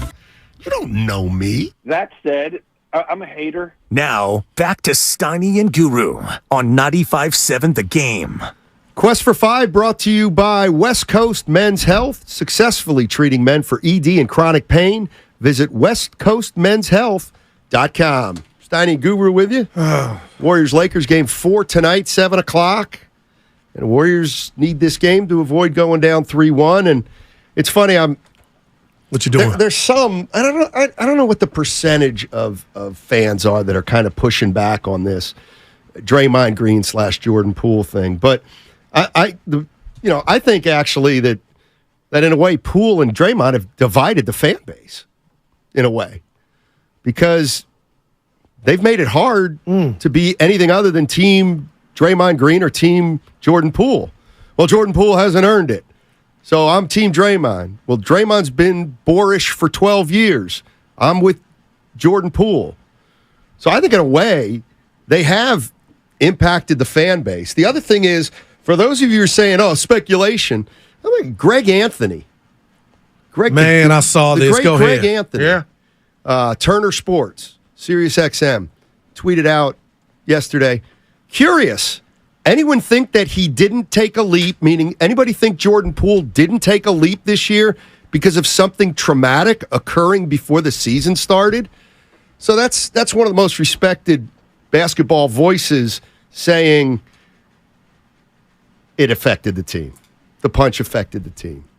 Question is, did it affect him so much that it's going to be something that derails him? We're going to find out tonight, Steiny.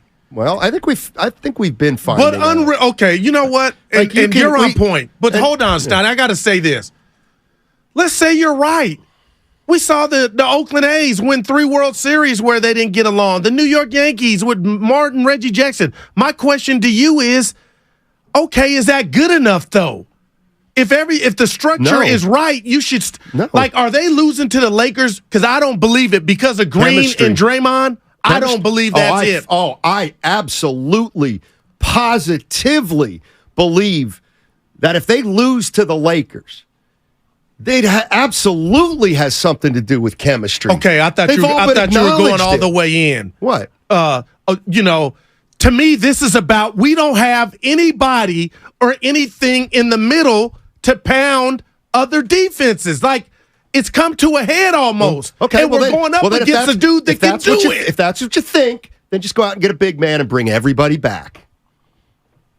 Well, easier said than done. No, it's not. And that's why I keep bringing up back. Just ask Draymond. Come on, Draymond, opt in. We'll run it back, and we'll get a big man. We'll go get Miles Turner. Now that could happen, Steiny. Okay, that could happen.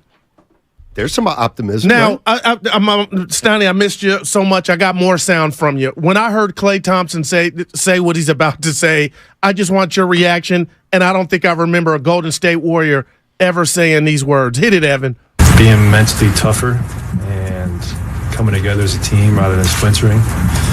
And Monday is a great opportunity for us to show what we're about and hopefully our toughness. I think we are a very tough team, and we got punked tonight, unfortunately, on the boards, on the glass, or at the free throw line. So it's on us to watch the film, dissect it, and be better.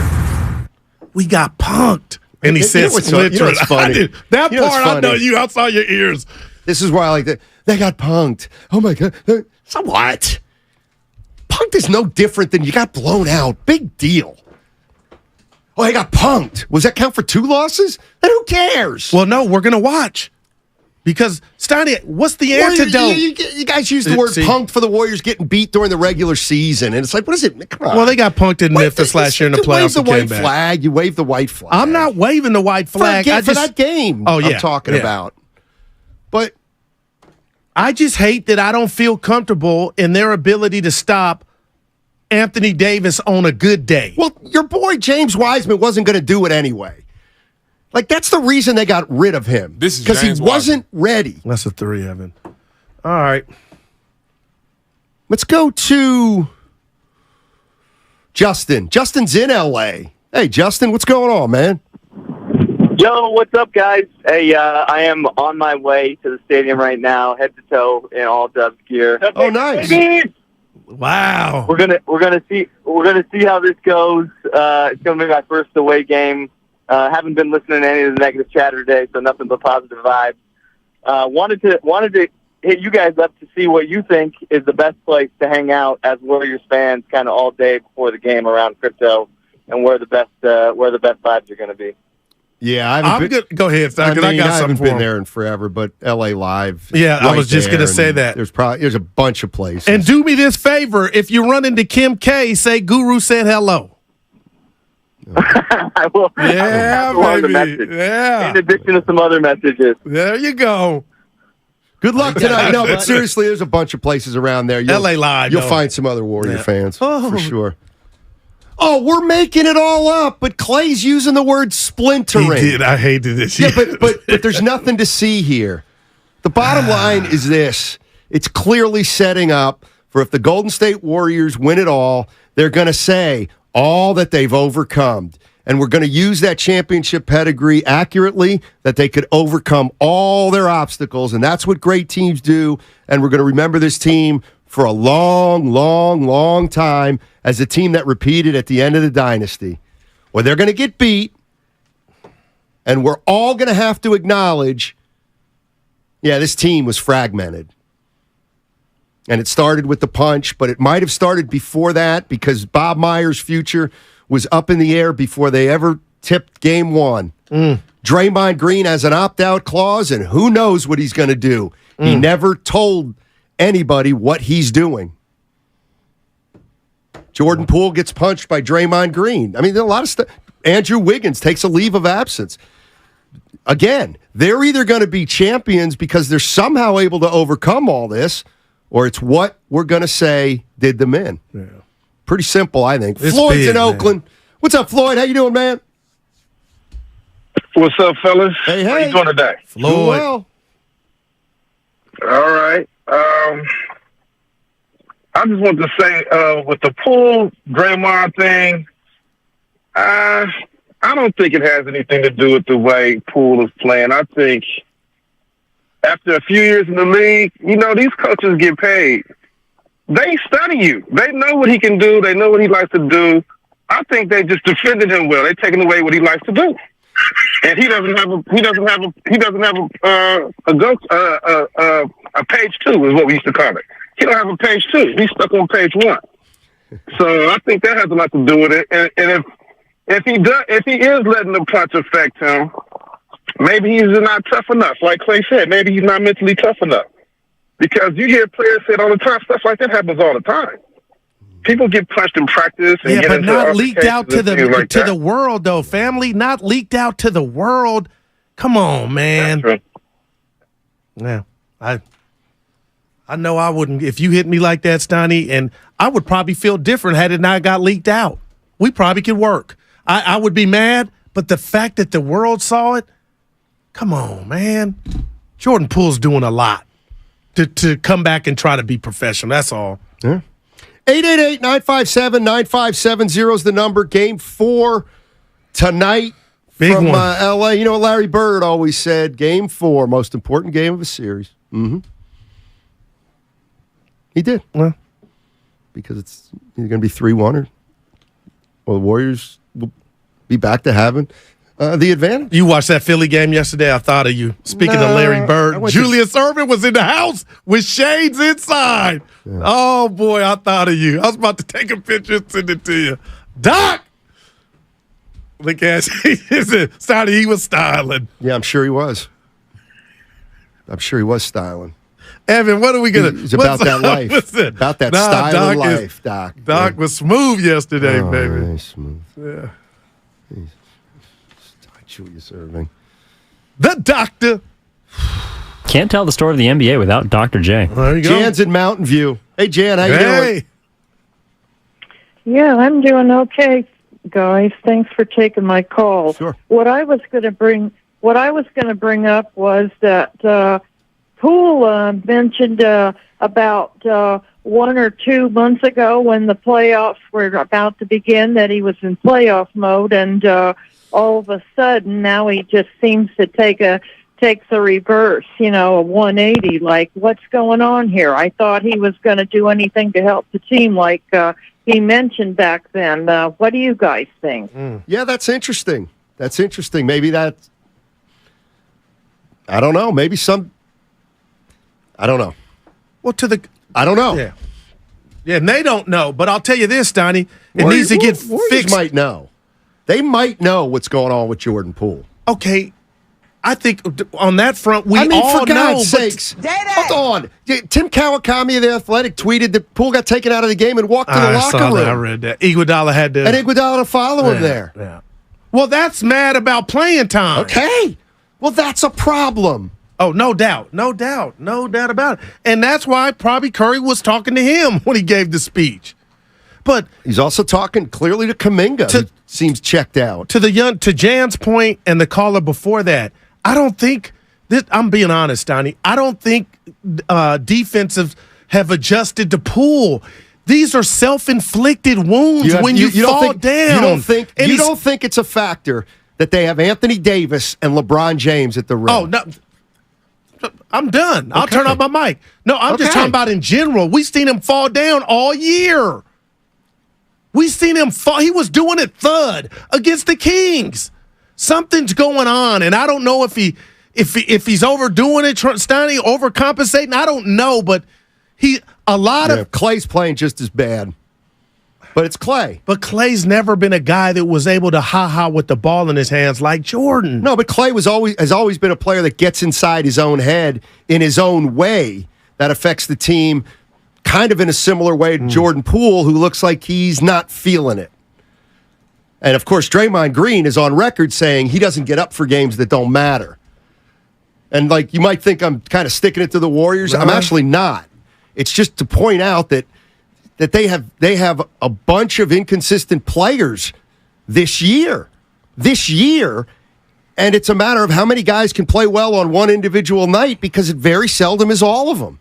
So for about 2 weeks here, the last 2 weeks, especially just the whole Sacramento Kings season series, Donnie, we've whispered nothing but sweet nothings about Kevon Looney, rightfully so.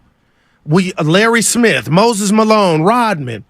And I'm asking you, and I'm being serious, because I don't know what you see that would make him only getting 16 minutes Saturday night.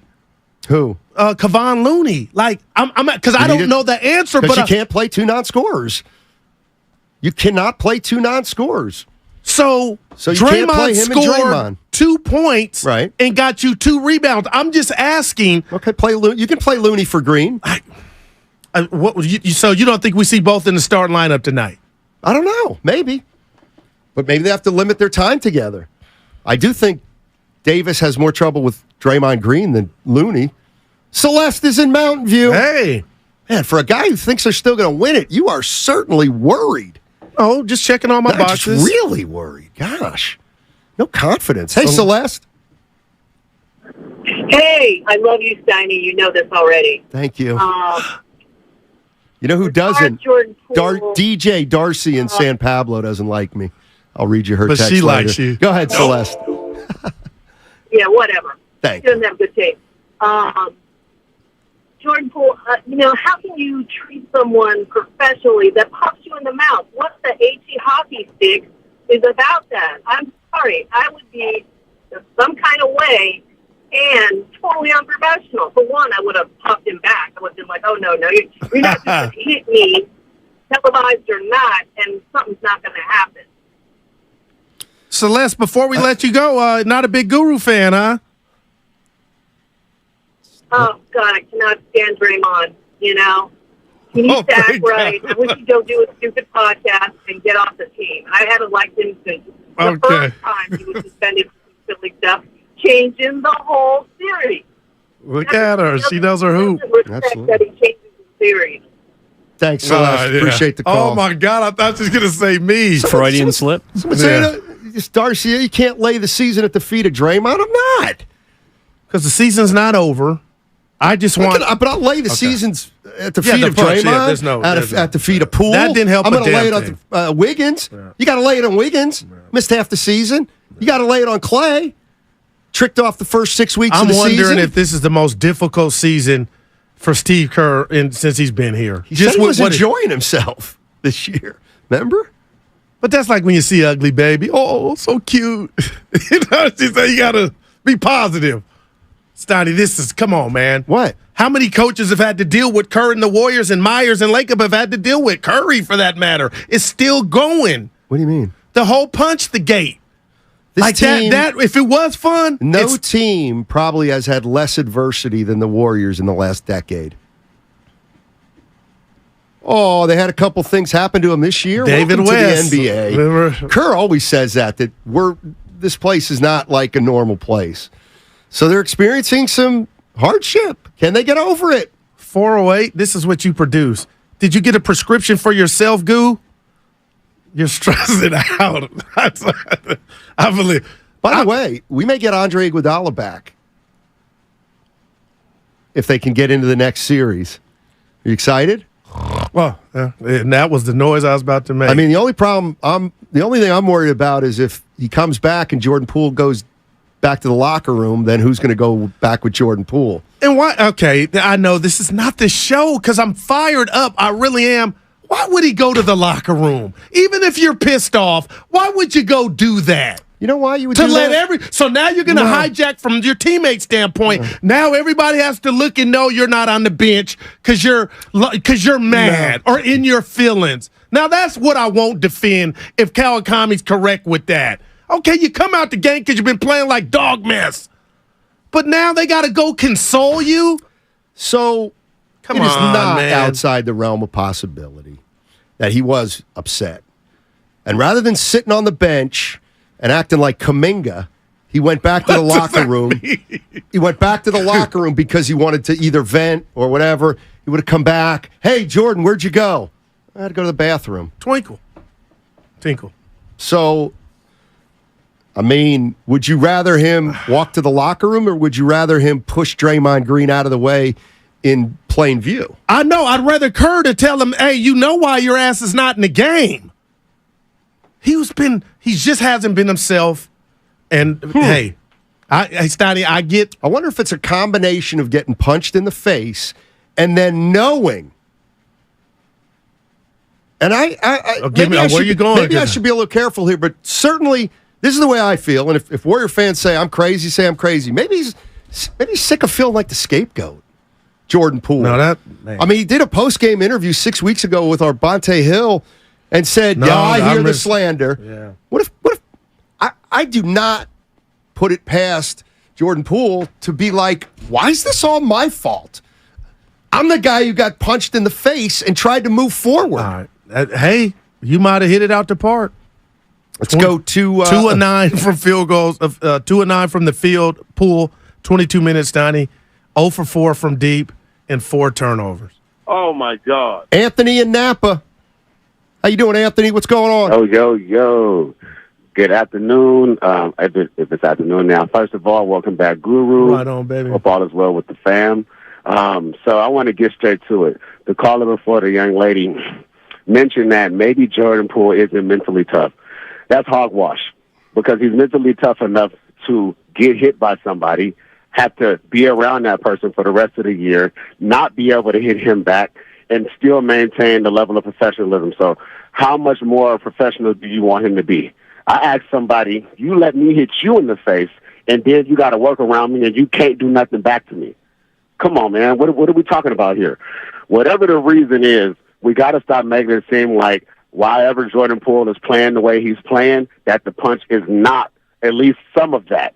That him being around Draymond is at least not some of that. Because 1 + 1 is 2, and all I see is the Jordan Poole that was playing last season is not the Jordan Poole that's playing this season. And what happens differently is that punch. You can't mention the bag because he ain't got the bag yet. That don't kick in until next season. So anybody that want to call and say the bag, it's not the truth. He making $4 or $5 million. Now that's something to me and y'all, but that ain't nothing to what he's going to get paid next year. So we can't even mention none of that.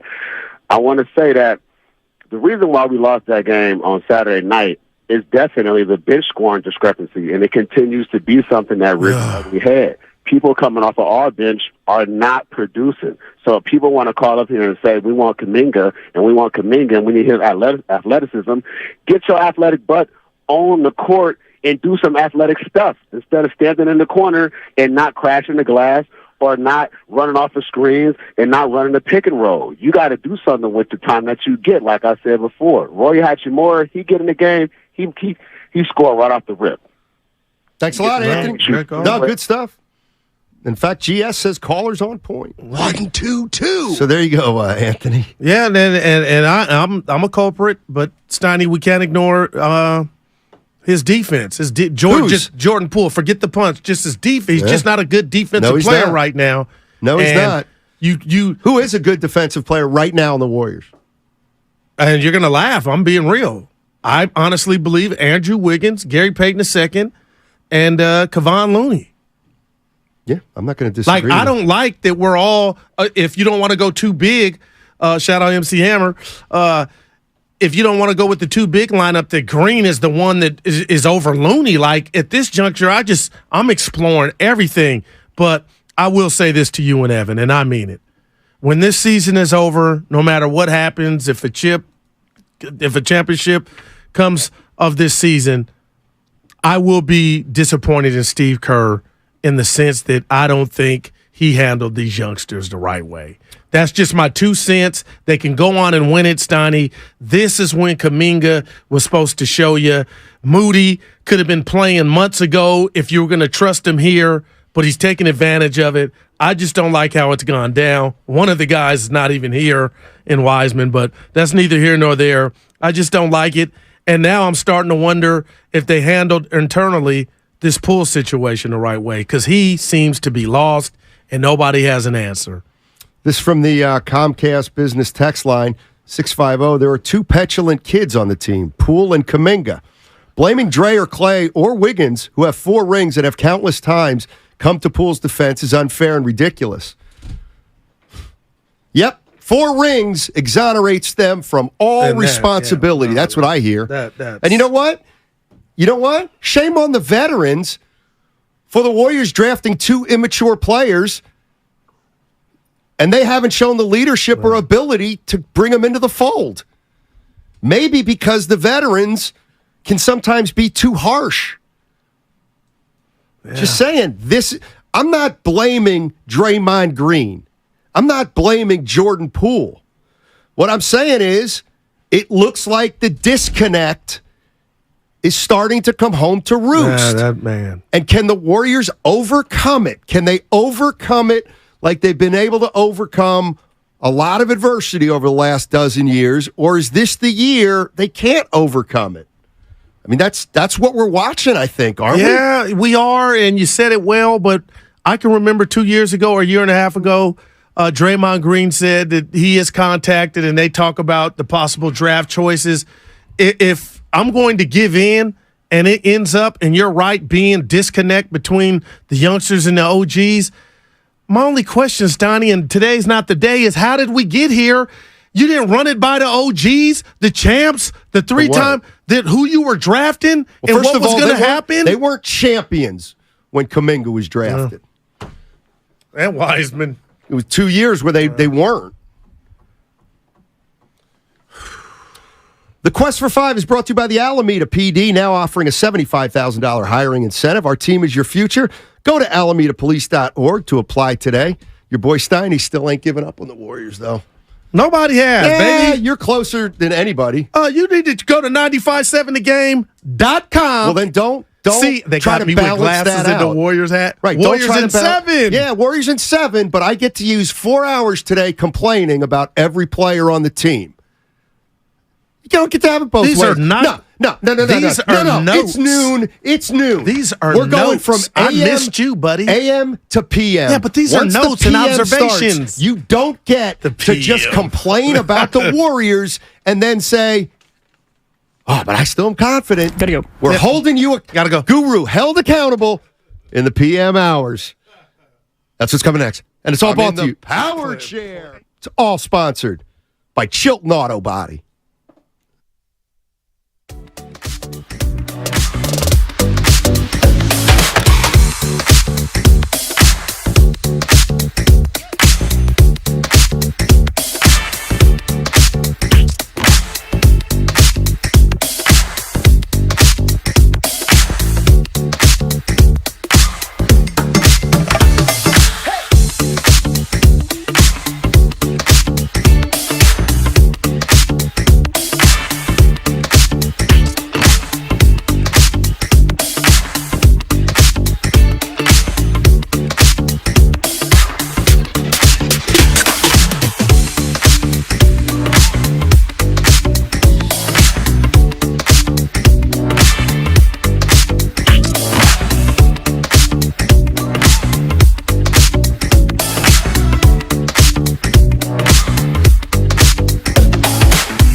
I do.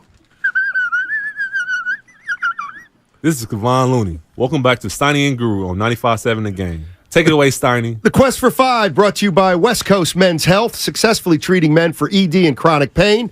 Visit westcoastmenshealth.com. Gerald King Jr. on the YouTube I got to bring that chat. Yes, Draymond deserves some criticism, but trying to put it all on him is crazy. Yes, it is. Yes, it is. It's a team. And nobody's doing that. It's a team effort. It's a team effort. It's Draymond. It's Poole. It's Clay. It is Wiggins. It's Wiggins. They've all had an impact on this season so far. Now, I'm not laying it at Draymond Green's feet, but he's a player. And I mean like player in this drama. Yeah. All right, it's noon. We got 2 hours left. Look, here's the bottom line. Here's the bottom line. Been watching this damn team for 12 years. And every damn time they get into this position where you're thinking, they win. All right. They win. All right. I like it. They win. I like that. So until they don't win, you got to knock out the champ, no man. doubt. I'm with you. You got to curb stomp them. But look at you. Am I allowed to say that? Yeah. I mean, seriously. They don't lose this game tonight for the most part. Okay, but I'm asking you because you always go birth certificate. I know what Draymond Green has, and I'm putting it at his doorstep. Who's going to guard Anthony Davis? That doesn't bother This pisses me off. It pisses you off. Who is their best defensive player? It's not a complicated question. And if all of a sudden Draymond Green, one of the greatest defenders, at least that's what I've heard He was for 10 minus years. 27 Saturday. At least that's what Okay. I've heard Right. for 10 years. One of the greatest defenders in basketball. You've said it. I've said it. Yep. Okay, if he can't do it, guess what? Then they are in trouble. Yeah. I'm just not used to them losing by Gertie in the playoffs. Hate that. Yeah, well, I ain't my fault. hate They were that. down third. Gertie. Don't, please. Gertie, no. Please, seriously. I thought of you. Please, seriously. What bothers you about I it, just though? hate it. It's so stupid. It's not clever. It's dumb. It's a play off of 30. I don't. No, it's not. Please, Goo. I'm right, imploring I you. won't use it. I'll buy every drink for the next 2 months. Oh, I'm done. Yeah. Judy in Danville. Hey, Judy, how you doing? Hey, Judy. Hey. I'm good. How are you? Hey. Hanging in. Oh. Can you hear me okay? Yes, sir. Ma'am. Okay. So I believe that we used to have strength in numbers, and that was our mantra, or the team's mantra, and it was so evident when they were doing well in the playoffs. And this time, I think it's the more people you get out there, the more messed up it becomes, and the more it's like weakness in numbers, not strength. And they seem to be blaming each other. Okay, Poole has been in his own head since he came on this team. He's had great moments, but he thinks he's great, and he's just not quite there yet. No, he's not. You're right. So when he just gets out there and tries to do too much instead of just playing the steady Eddie. Anyway, so I don't think it's Draymond's fault. I don't think it's Poole's fault. I think it's the fact that they are not playing as a team, and all of them are not committed. Now, when Steph went off for 50, I think everybody bought into him doing it, but everybody's got to buy into themselves for doing it because that's the only way they're going to win. You know what? And I think when we see them lose, we're ready to jump off a cliff, and when we see them win, we're ready to crown them kings. Thanks, Judy. good call, Appreciate Judy. it. Yeah, I'll follow up with Judy. And this is just the phrase that went through my head as she was saying strength in numbers. They might not have enough players. They might not have enough good players to win this series. And we never would have thought that going in because we thought Dante was going to be suffice. Why? We thought why? Wait, why? Because did we think that? Because Dante DiVincenzo he was not good in the first series. He wasn't playing. I'm talking about pre-playoffs, Steiny. Okay, well he hasn't done it. I mean, it's like baseball. I want to tell Judy a lot of guys are slumping at the same time. It seems like, or MIA. You know what? Everybody loves my speculation. I said this on Friday. I did too. You can't tell me Dante DiVincenzo's not a little annoyed. Sorry, you can't. He's a human being. What do you mean by that? He was playing the best ball, maybe of his career. Everybody, or so they were saying. He's going to get it back. And Wiggins is missing, and DiVincenzo's saving the day. And the second Wiggins comes back, DiVincenzo gets cast aside. Well, here we go, because we're family. Evan filled in for me, and my phone blew up on how great he did for me. I was tending to my wife. Let's say I've been got a month or two. With Evan knows when he did day one that I was coming back eventually. Right. So you think that would harbor some ill will? Yes. Or like Dante knew Wiggins was coming back? Let's put the rat on the table. Sponsored by Atco Pest Control. Go to atcopestcontrol.com for all your pest control needs. One of the things that I always try to take into account when a guy's coming back. Yeah. Everyone's like, Wiggins is coming back. Wiggins is coming back. Okay, Wiggins is coming back. Who was playing for Wiggins? DiVincenzo, Peyton II. Even Kuminga. And Kuminga. Yeah. Kuminga's playing 23 minutes a game. Okay, now Wiggins comes back. And guess what's happened? Wiggins isn't Wiggins. And the three guys who he's replaced have become less of a factor. Like, whatever you're going to do, don't tell me playing time doesn't matter. It's like the only thing that matters. Sorry. You think Poole's mad because I was hoping to win my back-to-back championship? No, what's the play? DiVincenzo wants to play. But Steiny, I'm going Saturday. DiVincenzo had 22 minutes. I know. But now he hadn't been getting 22 a lot. They've been less than that. But I guess, Steiny, I'm looking at you and I'm telling you, at some point you got to be a pro. Even if it's 9 or 11 minutes, you got to go out there and, he's passing up shots. Even the announcers. Because he's not loose. He's not loose. Maybe. Let's go to Robert in Texas. He says he's got a new way to view Jordan Poole and Draymond. Hey, thanks for having me on, guys. Sure. Give it to us. And I love your show. I watch most of the week. So here's a few points. I'll get to the Poole part. First of all, I think Dre's a sociopath, and I think he's a bully. And he has not stood up to anybody on the Lakers, had the Sabonis or Herb Jones. That's number one. Number two, nobody has ever checked to see if Jordan Poole has had neurological damage from the punch. And I think that could be a factor. He's not the same player, right? He's missing shots. He's falling down. I think there's a there. Wow. Thanks, Robert.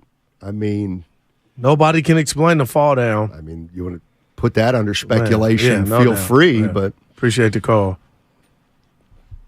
Speaking of which, Donnie, I've never heard. Yeah, I'm not bringing the party down. I got to do this. He said Texas, thoughts and prayers to all the victims in Allen, Texas, and also rest in peace, Vita Blues, Donnie. We lost him. Yeah, Vita Blue, 73. That's young. I know. That's 15 years from now for me. 33 for me. I do think of that. It's like, if you told me I got 15 years left. But what would you go do? I think I'd retire. Honestly? If I knew I only had 15. And golf every day? Night. Oh, no, not every day. How many years do you say, Gary? 5 or 6 days a week. It would be all. I would do every bad. I would drink every day. I would go. Then you wouldn't last 15 years. Watch yourself. Let me tell you. No, I'm not laughing. Can I just say one thing about Vita Blue? Time. He was a man. My dad's favorite. He wasn't just big out here. I mean, I grew up back east, so that puts me at 8 years old when he was pitching in 72, 73. And he was, I knew Vita Blue. He was electric. He was a phenom. I mean, I was a huge baseball fan, don't get me wrong, and I could name starting lineups for every team, but Vita Blue was, he was like a Fernando Valenzuela. He was like a Mark Fidrich. He was like a Dwight Gooden type that when Lincecum, when he took the mound, Vita Blue, something special might happen. That is dope. And I just remember, Stratomatic baseball, you'd play the A's, and it's funny, in Stratomatic baseball, Vita Blue as a starter could go 17 innings if I needed him to. Back in the I think day. he went 17 innings in a game for me once, had 29 strikeouts. My first baseball game was at the Giants stadium where they had turf, and he was on the bump. Yep. Dibbs put out a hard. A lot of people did. Willard too. Well, he touched a lot of people. No doubt. Yeah. No doubt. Let's go to Adam. Adam's in Reno, biggest little city. Mm-hmm. Hey guys, thanks for having me on. I appreciate it. Yeah.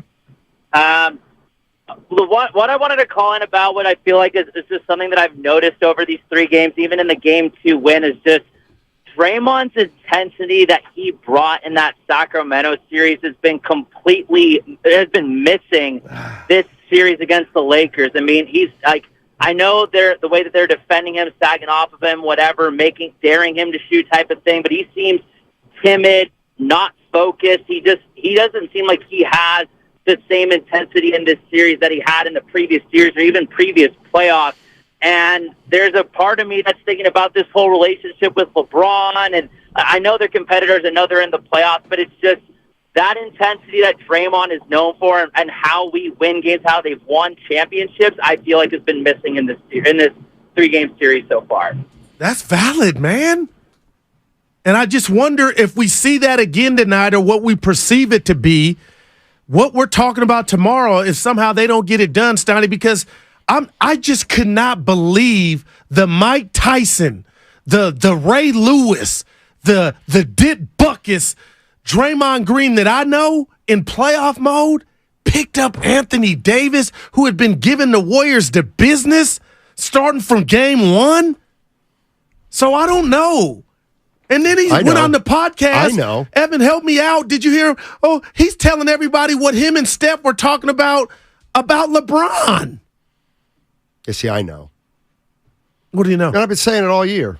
It's almost like everything's now you're absorbing everything.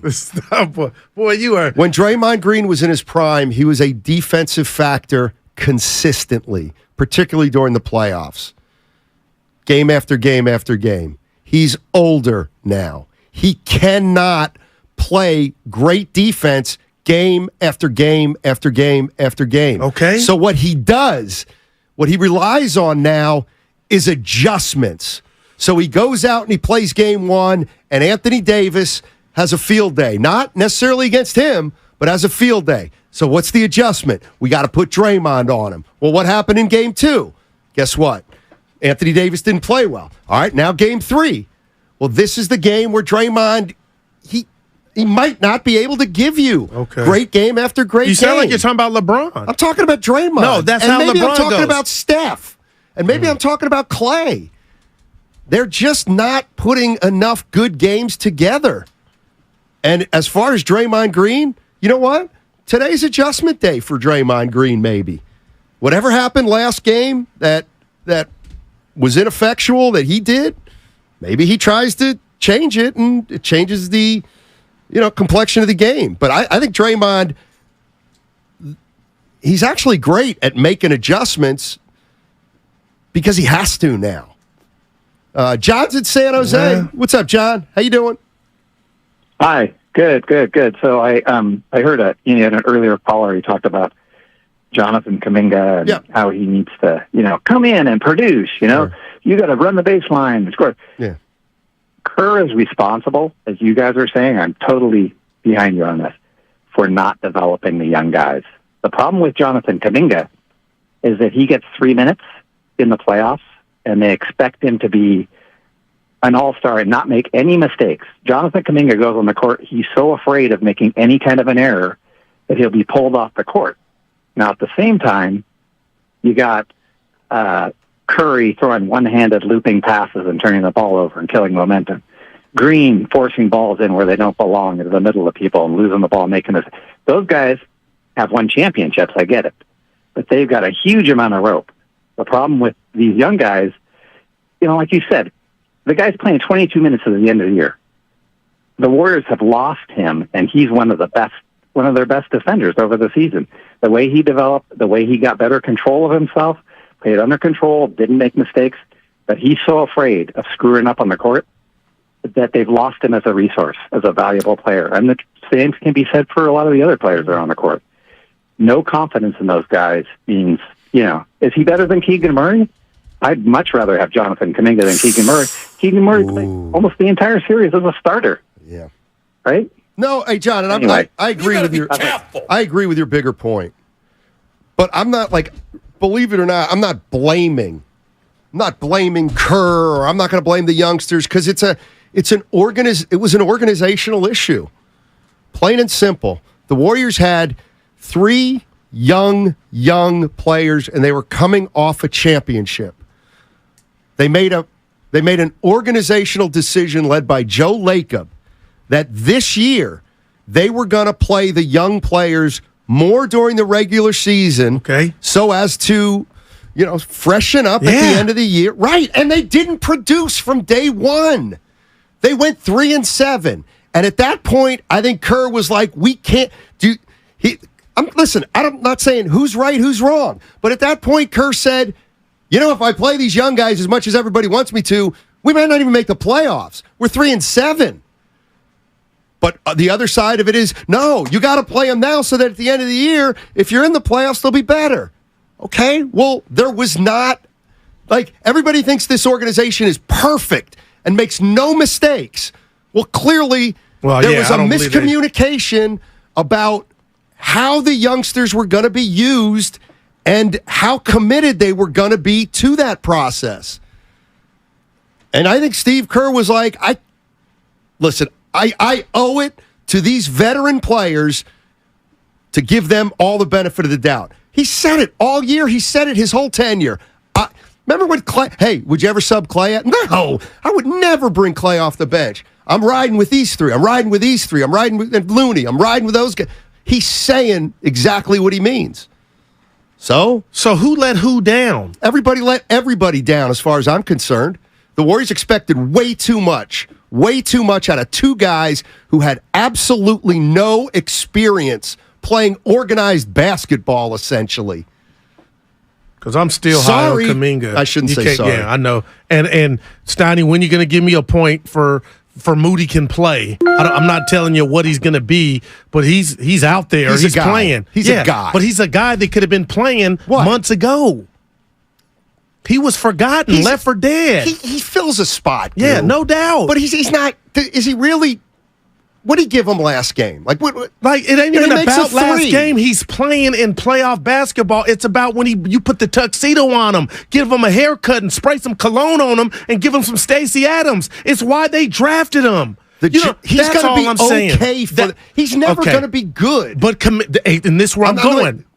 He's going to be good. I'm saying Kuminga's ceiling is way higher. But Kuminga doesn't play like Moody. He's not as smart as Moody. He doesn't know where to be like Moody. He doesn't have a sense of the moment like Moody. Well, how can you be around all these champs, Steiny? The reason Moody plays is because he actually does play like a veteran. Well, he just start playing. Let's put that in there because he was left for dead. Right. My question to you and my frustration is, okay, let's say Kuminga is all that, or Johnny don't want to learn. I don't think that's the case, and I know this is not the day for it, but damn it, when do I hang around for champions, Dre, Steph, Clay, and Andre, and Steve Kerr, and not be the beneficiary of that? How does that get lost? What? So how are we blaming Kuminga like he's some young punk? Because that's what people are doing. Don't blame anybody. Like he is just not showing up to practice. Where is the disconnect to sprinkle Kuminga and have him on the fast track to be the best version of himself this early on? How does that just get stale? How is he frozen from all of the know-how from everybody that's around him every day to what we're watching, which is, let's put the rat on the table, brought to you by Pest Control, AtcoPestControl.com for all your pest control needs.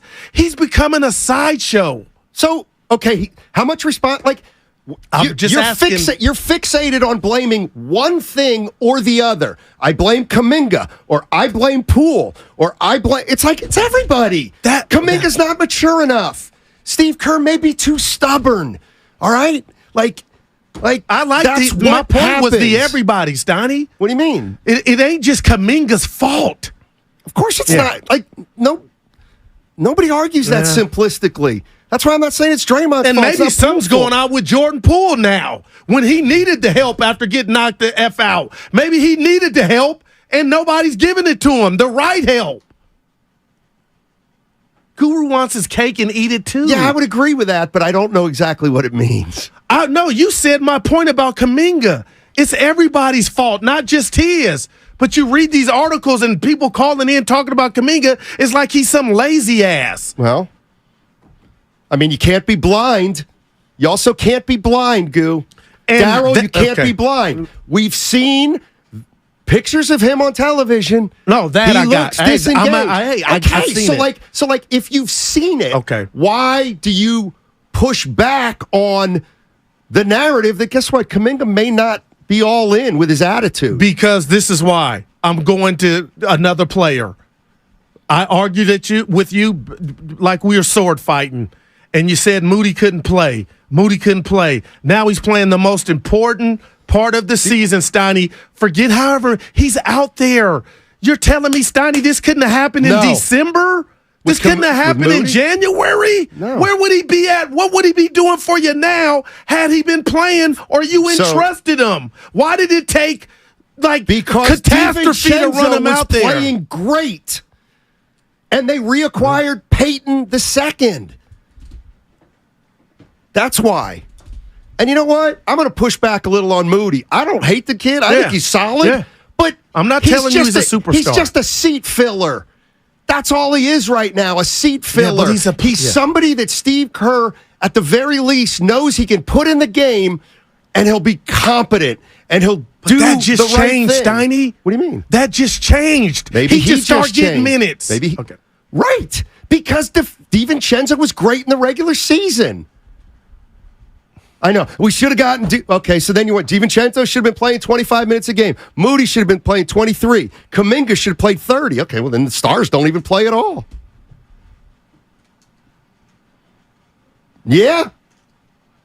I know. They got some stuff to overcome. They got some stuff to overcome. And it starts tonight. That's the Lakers. I never said the rookie is dumb. I said he's not as smart as Moody, who played one full year at Arkansas. By the way, under a coach who coached 2 years in the NBA. Jonathan Kuminga, I can't believe this. This is so freaking annoying to me. Don't you get it? The defending champions, they want to win it again, and they have one guy, Wiseman, who played 3 college games. I get that. And another guy who didn't even play in college. I get that. Okay, no, but you don't get it. And y'all don't get it because apparently you don't get it because if you got it, you'd understand why Steve Kerr didn't play him 25 minutes a game because they didn't earn it. You can't give kids who listen, they might have earned it and Kerr didn't give it to. So I don't know. But what I'm saying is I guarantee you Steve Kerr's like, I cannot play these guys and try to win a championship out of respect for the 4 guys or 5 guys who've got rings. All that said, 1 win tonight. 1 win, and they've got home court. No doubt. They got home court back with 1 win. Back to back. The quest for 5 is brought to you by West Credit Union, working for you today, tomorrow, and together. John Dickinson is coming up in a half hour. JD, our 95.7 The Game reporter. It's all sponsored by Chilton Auto Body. I'll be there when I be there.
Guru, first of all, I love your energy. Steinmetz, Who the F cares? Now, back to Steiny and Guru on 95.7 The Game. They need one good game tonight. Yep. That's all they need. One good game, 2-2, and all of a sudden they're back on. 1-2-2. Exactly. They have home court, Steiny. Exactly. It's been a theme all year. It obviously wasn't going to go away during the postseason, but let me just not like there's not one person to blame for what's going on with any one person or the team. Okay, Steiny, you give Steve Kerr a pass. No, I think Steve Kerr's very stubborn, and I think sometimes he can be too stubborn. And maybe that's one of the reasons Kuminga hasn't had a long leash all year. I also know that, and thank you, 510, I forgot about this. Stephen A. Smith in the preseason, that Kuminga report that came out of nowhere, theoretically. Yeah. What was that all about? About his work ethic. Who'd you get that from? So, listen, one win, and they're back to 2-2. Right. Laura's and Marin. Let's get some positivity in here. Hey, guys, I want to just talk about some positivity. I went to Game 5 of the Kings, and, going into that game, we were confident we were going to win. We were talking as if we were already into the next series. And today I feel like we're doing the complete opposite. We're being salty. We're being negative. We're beating up the young players. We're trying to find a scapegoat. And, I think we're creating bandwagon fans. I am loyal through and through. I mean, we just need one game, stay positive, and, we'll deal with a win or a loss on the other side. So stay fans. Stay positive. Hey, Laura, you're being paid by the Lakers to get in the guy's head. Laura, let me throw this at you. Because here's it. I open up the phone lines, and I'm just looking, and it's after you, I'm going to take Raider Debater. And he wants to talk about all the Poole slander. Okay, so what happens is you get some Warrior fans saying it's all Jordan Poole's fault. It's all Jordan Poole's fault. And then a guy like me says, wait a minute, you can't just blame Poole. It's everybody else. Draymond hasn't been good. And then it goes down that negative spiral staircase. You know what I mean? Yep. So I'll work to get out of that, Laura. Thinking, we don't want to create the mental here, right? They're humans. Like, hype up our home team here, right? We can do this. Let's go. What do we got to do against the Lakers? Yep. Thanks. One good game. Raider Debater. Is this an oldie but a goodie? The legend. What's up, Raider? SG and me, the band is back. What is up? Where you been? Hey, man, I'm not going to lie to you, Goo, man. I've been listening to the roast, man, trying to roast and toast. But your boy Bonte act like Pinky from Next Friday. He begs me to call in and then hangs up on me when I'm giving him the gospel. So I'm all for SG. We love Bonte. What you got? I'm done with the J. Poole slander, man. The man is only playing 22 minutes a game in the playoffs when he's used to playing 30 minutes. How's he supposed to affect the game, man? He needs to start and to finish. When he has started in these playoffs, the Warriors have been 3-1 in those playoffs when JP started, 2-4 when he hasn't started. And all those weirdos that's talking about, the turnovers and the unforced turnovers, Jordan Poole. I'm sorry. Jordan Poole has 15 assists to 5 turnovers in this series, which to me tells me that's a 3-to-1 assist-to-turnover ratio. When JP has started in 4 games, he's averaged 14 points, 4 assists, and almost 4-to-1 assist ratio. So why is he not starting? You want Looney or you want Dre to be shooting all the threes? Because guess what? That's the only way we can win this game is if we shoot threes and shoot them effectively. That's the only advantage that we've had so far in this series is the 3-point percentage.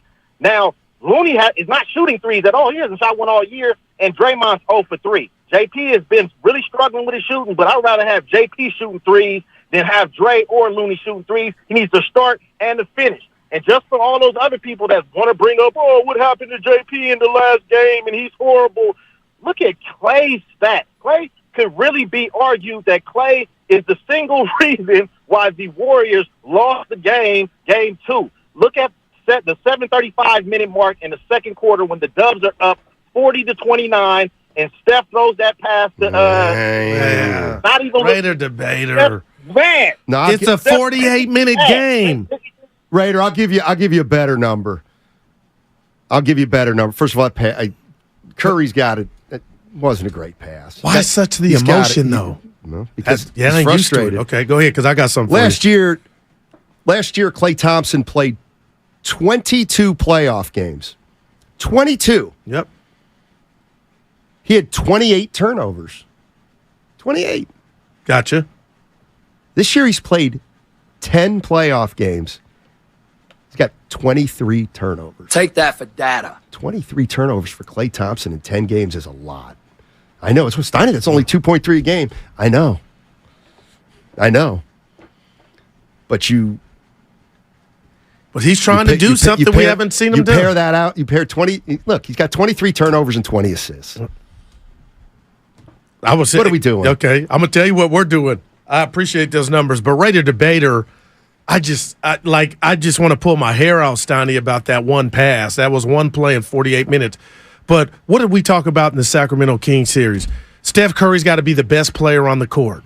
And when it was all said and done, he was. Stamped it with a 50-burger, Game 7. Steiny, what if I told you he's only averaging 23, 4, and 6? Who? Steph Curry, shooting 46% from the field. Clay's actually shooting better, 47% from three-point range. 46 for Curry, 47 for Clay. Clay's not shooting 47% from three-point range in the playoffs. I'm talking about this series through 3 games, 47%. Right, because he got an 8 for 11, and that's what happens. He has one good game. Oh, okay, because I was just going off this series. And guess what? You won by 30. Great. Clay was 8 for 11. But I would rather him go 4 for 10, 4 for 10, 4 for 10 than 2 for 9, 8 for 11, 2 for 9. But my bigger point is, if I was the Lakers and you told me through 3 games we were going to contain, because this is what I believe it is, and I'm not blaming Steph, but 23, 4, and 6 for Steph Curry's, Tiny, the Lakers are probably, with 11 turnovers, they're throwing a party. Yeah. That's... And the reason I brought that up is somebody said, Goo, why aren't you coming at Steph? It ain't about I'm blaming him. No, he's the last. You wouldn't. I mean, I'm not a protector. Yeah. But listen, dude, that is 23, 4, and 6 for the chef with 11 turnovers. He's 35. He's being guarded by Vanderbilt a lot of the time, who's athletic as hell. But last Saturday, a lot of it was Austin Reeves. Yeah, Austin Reeves. How tall is Austin Reeves? Help us out, Evan. He's like 6'5". 6'5", and he's pretty athletic. I mean, I guess why you'd think he can run some people around. Dave's in Fresno. What's up, Fresno? How you doing, man? Hey guys, enjoyed the conversation so far. You guys make some good points. Just want to ask you this question: do you think it's fair? I know the season's not over, but do you think maybe the Warriors gambled and lost with the assets of the second overall pick in Wiseman, and now Kuminga is not really getting significant playing time?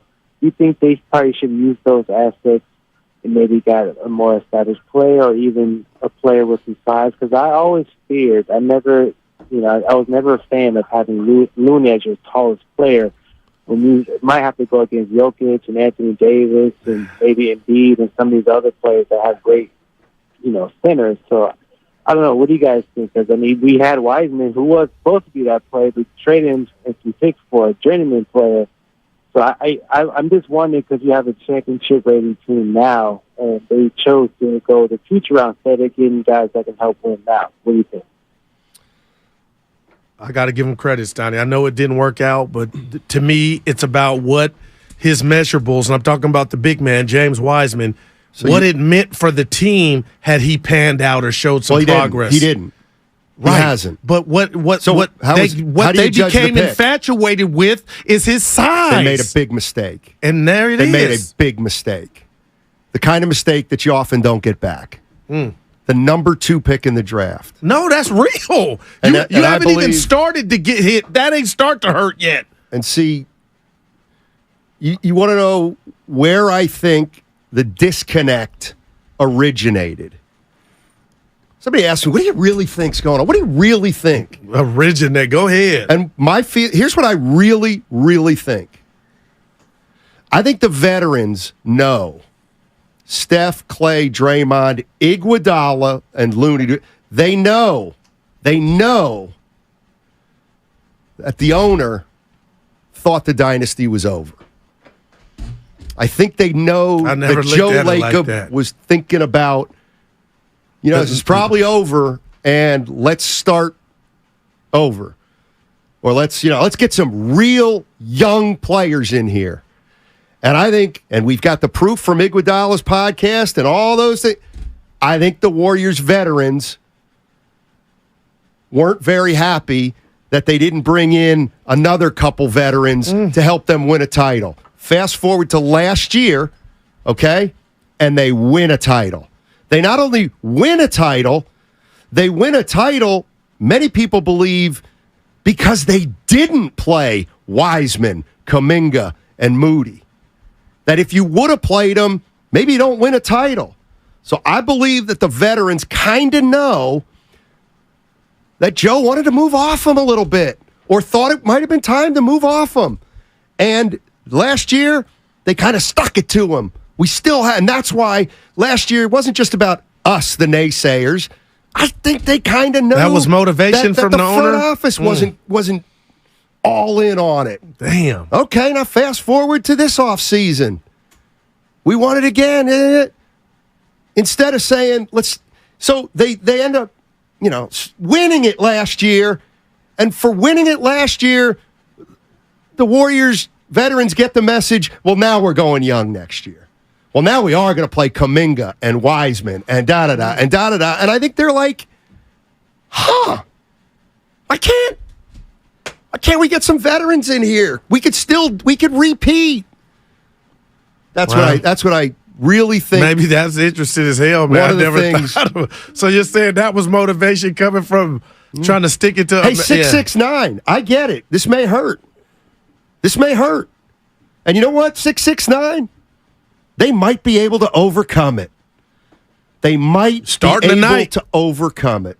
6'9", you're feeling it, aren't you? You're feeling it.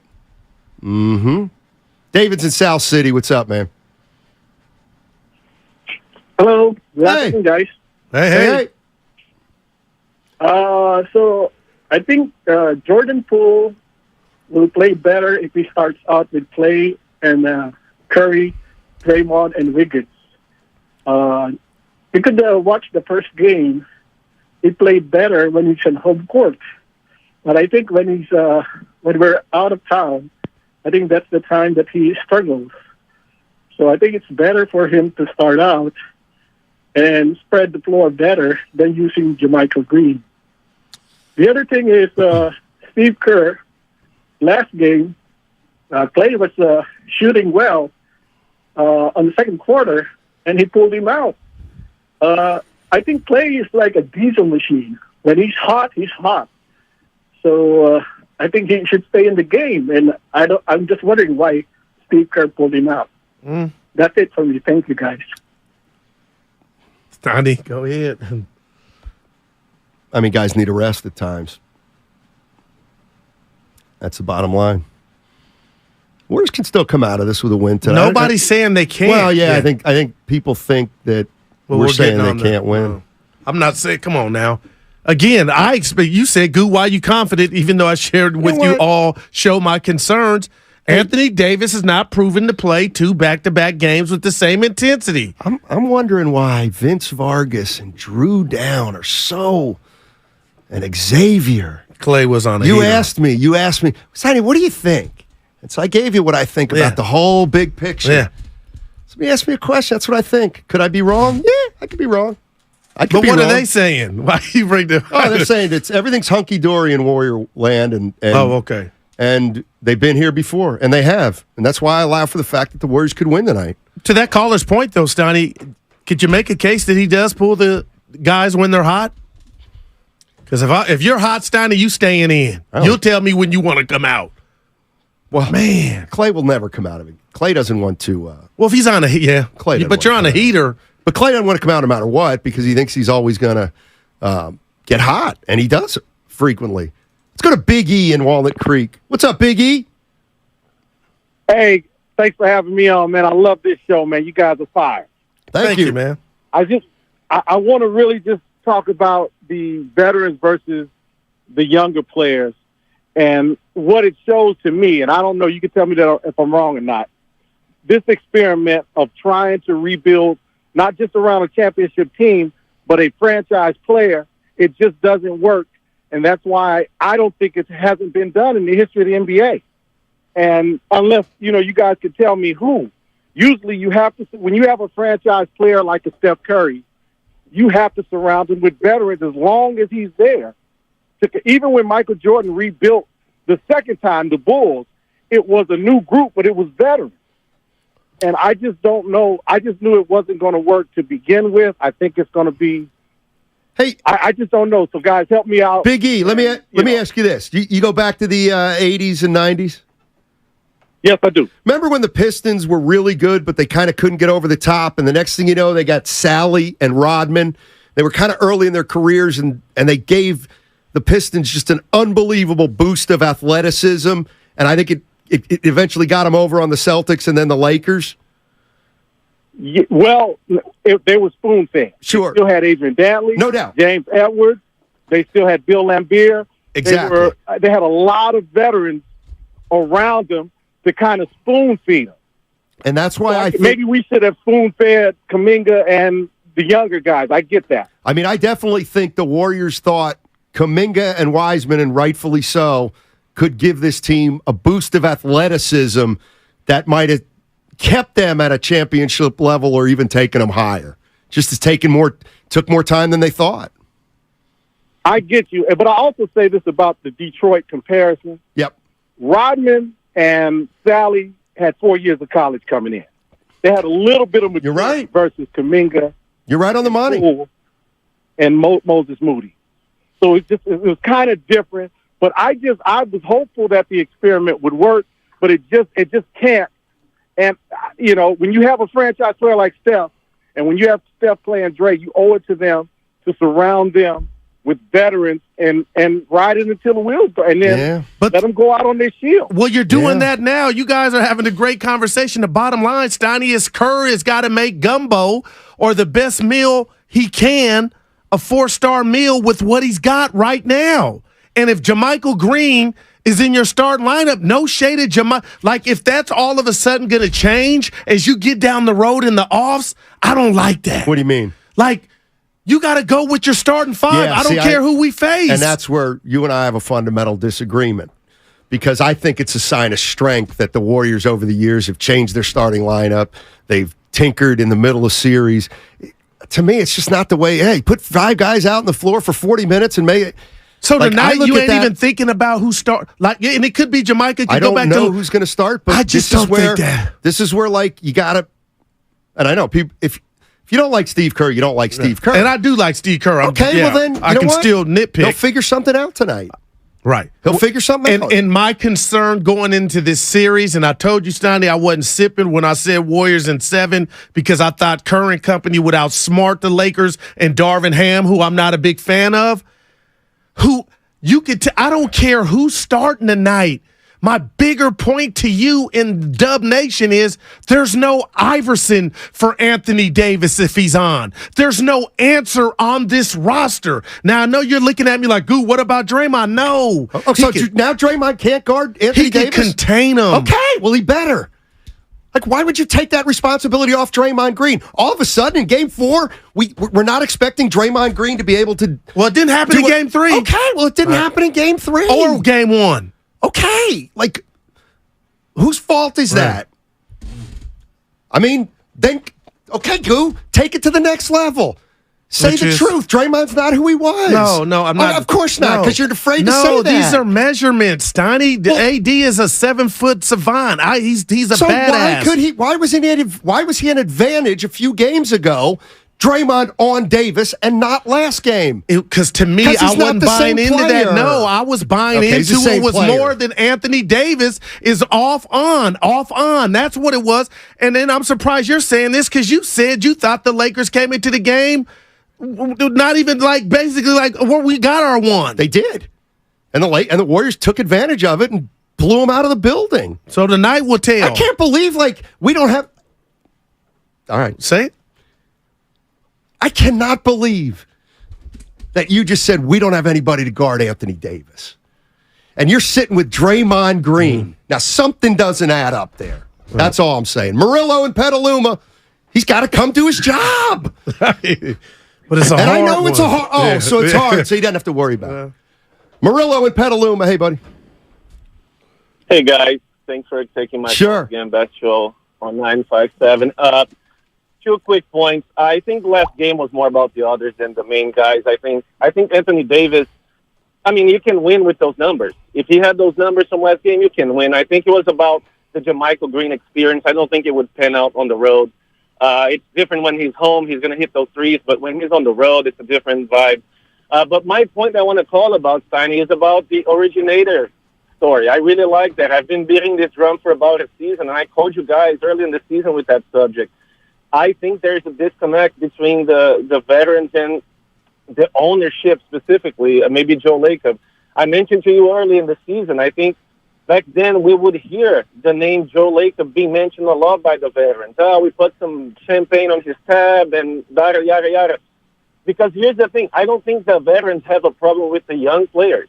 I think they like them. I think especially personality-wise. Moses Moody is friends with Draymond, and we know Draymond actually chipped in to draft these guys. So I don't think they have a problem with the players. They have a problem with the ownership who didn't believe them. So I really like your point. And you just look at the conversations they had. Joe with Kawakami and Draymond with Stephen A. Smith. He said right there, I think I deserve 4 more years because I've proven I can do that over the guys they brought over recently. So I think there's subtle jabs being taken there. And yeah, I like that you brought this up. It's a great conversation. Thank you guys for taking my call again. Appreciate it, man. Appreciate it.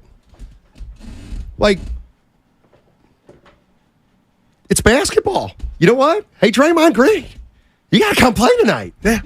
I mean, it's really not. I totally get that. But it feels like you're saying, Steiny, I don't believe he can. No, I feel like people are out there thinking it's Hakeem against Olajuwon, where they're the same height and the same type of build. Draymond Green's fighting an uphill battle with the good Anthony Davis at 6'6", Draymond, and he's perfected his craft. This is a big ask. This ain't just about him. It's about everybody. But why and in game one, now? Anthony Davis was unstoppable. And then game 3, Draymond Green was picking him up off the ground. So now I'm thinking, is he all the way Draymond mentally locked in to eat him? Like, I got to watch it tonight. And he's the best option for the Warriors to guard AD. But I didn't see any of that Saturday night. So that's why I'm watching. And we may come in here tomorrow and if he guards him and shuts him down, Stein, I'm going to be the first one to say it. But you're acting like they're the same height and Draymond. No, Draymond's Joe Frazier in this. I'm just going to see. This is where it's like, no, I'm just going to. I don't know what you mean then anymore because he's one of the greatest defenders of all time up until Friday. But now Anthony Davis is just too much for him. Man, if I know that's not what you're saying. No, I can't. Because if we had $1 every time about the slippage, we come on. What slippage? His. I thought you meant Jordan Poole's slippage. No. I'm worried about AD on the defensive end. Give me 4 I'm for going to give you 4. I'm getting ready for JD. All right. We got JD on the other side on 95.7 A Game. And by the way, Quest for 5 is brought to you by West Coast Men's Health, successfully treating men for ED and chronic pain. Visit westcoastmenshealth.com.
Now, back to Steiny and Guru on 95.7 The Game. Oh, yeah. Oh, boy. I know. Oh, boy. Steiny and Guru with you on 95.7 The Game. Game 4 tonight from L.A. The Quest for 5 is brought to you by the Alameda PD, now offering a $75,000 hiring incentive. Our team is your future. Go to alamedapolice.org to apply today. Let's go down to L.A. There's John Dickinson, our 95.7 The Game reporter. He's been to all the playoff games tonight. And, Goo, so I'll just bring you up to date on where we left off. Guru is Anthony Davis is concerning him in a big, big way. They don't have anybody. And I said, well, they have Draymond Green. And I get it. Nobody shuts anybody down in the NBA, but if Draymond Green is a phenomenal defender, one of the greatest of all time, well, then Davis has to struggle tonight, right? JD, we got him. Yeah, you got me? Oh, yeah, now we got you now, baby. Got you.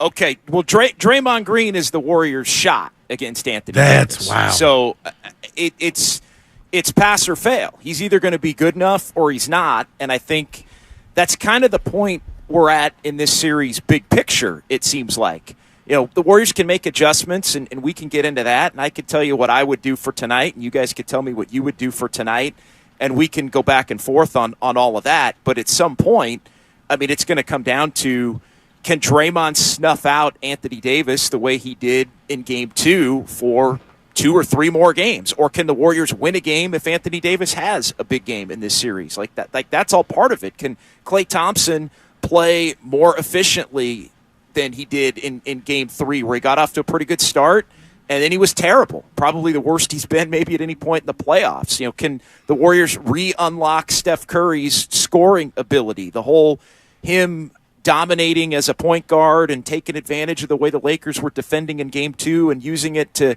get others involved, that worked. Well, guess what? If the rest of the Warriors aren't going to be shooting the ball well, then they're going to need more of the dominant scoring threat that Steph Curry is as well. So it comes down to those 3. And again, there are adjustments on the fringes that we can get into, but it always is going to come down to, are Steph, Klay, and Draymond in their own way good enough to lead the Warriors to 3 more wins here in these last, maybe 4 games of this series? No doubt. Jay, you were in the building Saturday night, and you'll be there tonight. And I didn't know what to make, what LeBron James was not doing, not taking a field goal attempt in the first quarter. It's never happened in his career. The Warriors are up 11. They're looking faster. They're looking fresher to me. And, JD, it just fell off a cliff. Can I say or ask you, Jay, how surprised you were at how that game turned around and ended up just being a TKO for the Lakers? Yeah, I was surprised because the Warriors, it felt like the game was an extension of Game 2. Although it's interesting, I thought the first quarter of Game 2 felt like it was an extension of Game 1. The Lakers were playing pretty well in that first quarter, and then things flipped in the second quarter of Game 2 in the Warriors' favor. But no, I thought the Warriors were doing everything they had to do. They withstood the early D'Angelo Russell run where the Lakers got up 11-4. They finished that quarter strong. They were moving the basketball. The defense was solid. The whistle wasn't a problem. Nobody was complaining about the officiating when they were up 40-29. And then the turnovers single-handedly opened the door for the Lakers to get back into the game. And an 11-point lead, I think, was quickly 4 or 5, and then they started fouling, and then there were a couple calls that didn't go their way, and then the turnovers kept coming, and they started missing shots, and it just completely avalanched on them in a bad way to the point where they lost their composure and they lost their focus, and the shots that they had been hitting for the last 5 quarters weren't going in, and then it got real ugly, and the Lakers gained some confidence. Some of their other players playing better at home, and they wind up just putting the Warriors to bed early to where they were essentially punting on the rest of the night going into the fourth quarter the way the Lakers did in Game 2. John Dickinson joining us on 95.7 The Game. He's our 95.7 The Game reporter. He's in L.A. He'll be there for tonight's game, and then he's coming back for Game 5. usually I don't think one game means anything to the other, but I just felt like, man, I haven't seen a team lock the Warriors up like that for a couple quarters. It really felt like, and again, it can change all tonight, but man, it looked like the Lakers had a feeling and they all believed that we can kind of shut this team down if we're all committed.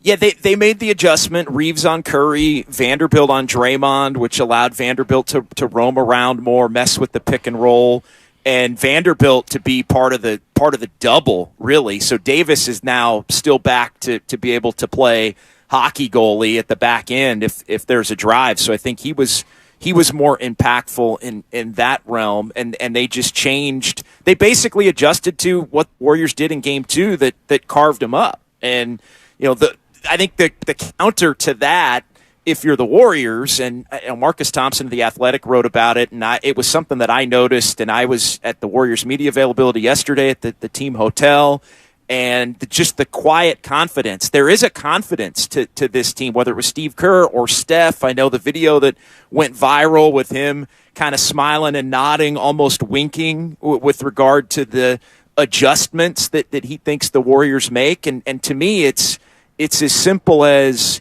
if Austin Reeves is going to be on Steph Curry, then Steph Curry needs to cook him. Like, it needs to be more one-on-one at that point. Take the screener out of the equation, and at that point, just have Curry look to be aggressive and drive. I think it's a way to get more fouls called. I think it's a way to they need closer to the 50-point Steph Curry and 30-plus shot Steph Curry, I think, to try and counter what the Lakers were able to do to them. You know what, JD? I was thinking about AD before you came on, and I've kind of checked myself, because on the defensive end, it's where it's a deflection, it's a block, it's a hand on a pass in the key from a Warrior player. When we talk about this two big lineup or one big lineup for the Warriors, do they have any antidote to kind of get AD in foul trouble? I don't know about getting him in foul trouble, but I'll tell you what I would do with the starting lineup. I'd start Jordan Poole, and I'd go smaller. I'd try to spread the Lakers out and run them. And here's the thing. I know Poole's been a maligned player on this show today at times, and every time the Warriors lose, I always have the joke as far as Warriors wrap-up when I'm doing the post-game. And when the Warriors lose, it's basically three things. It's blame Jordan Poole. It's blame Steve Kerr. Saturday we had an additional one. It was blame the officials, which I thought was kind of ridiculous, given the way that the officials weren't a problem until the Warriors started playing like crap. And then maybe there were some calls that were frustrating, but the game was completely on the Warriors, allowing things to flip. And then, sure, maybe there were a couple calls that go against him. I know you played the Steve Kerr quote on that. I don't need to reiterate. I agree with him on that note. But, you still trust Jordan Poole, as maligned as he is, more than someone else on the end of the bench. And so that's the way he is. It's like, hey, you got to ride or die with Steph, Clay, and Draymond. You probably got to ride or die with Jordan Poole. And especially if some of the other fringe players are not providing things. And so, to me, he plays better when he starts. It's not even really about that necessarily, although maybe it's an added benefit. But to me, it's more of just get somebody else out there that can stretch the floor and look to drive the lane. If Curry's in attack mode and drawing and kicking, to me, it's a better way to ignite the pace of the game, to make the Lakers have to defend more of the floor. And I also think it's where offense helps the Warriors' defense, because I think they need to put some pressure on the Lakers to be disciplined when the Lakers have the ball. If the Warriors are scoring and flowing a little bit, then let's see if the Lakers can be patient enough to run their offense to where they'll get the foul calls that they've stated they need in an attempt to hang in and win games in this series. If the game is a little faster and more open, I don't know that they can stay as patient. The Warriors got off of their mark and got off of their patience because of what the Lakers did to them. I think the Warriors, in a different way, can do that to the Lakers in making them feel as if they have to keep up with the Warriors by spreading that floor out. John Dickinson joining us on 95.7 The Game. Let me ask you about Poole. There was the video of him coming off the floor and pushing Draymond aside.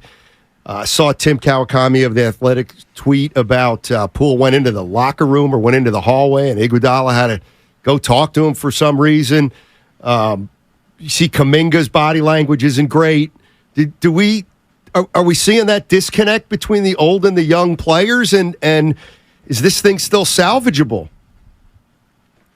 Yeah, I mean, yes, it's salvageable, but I get it. When the Warriors lose and they don't play well, it looks like they're about to come apart at the seams. There is a vibe game to game, almost as if it's like the Warriors are kind of hanging on by a thread. And I think that's why a lot of these internal issues have kept popping up, even going back to the regular season.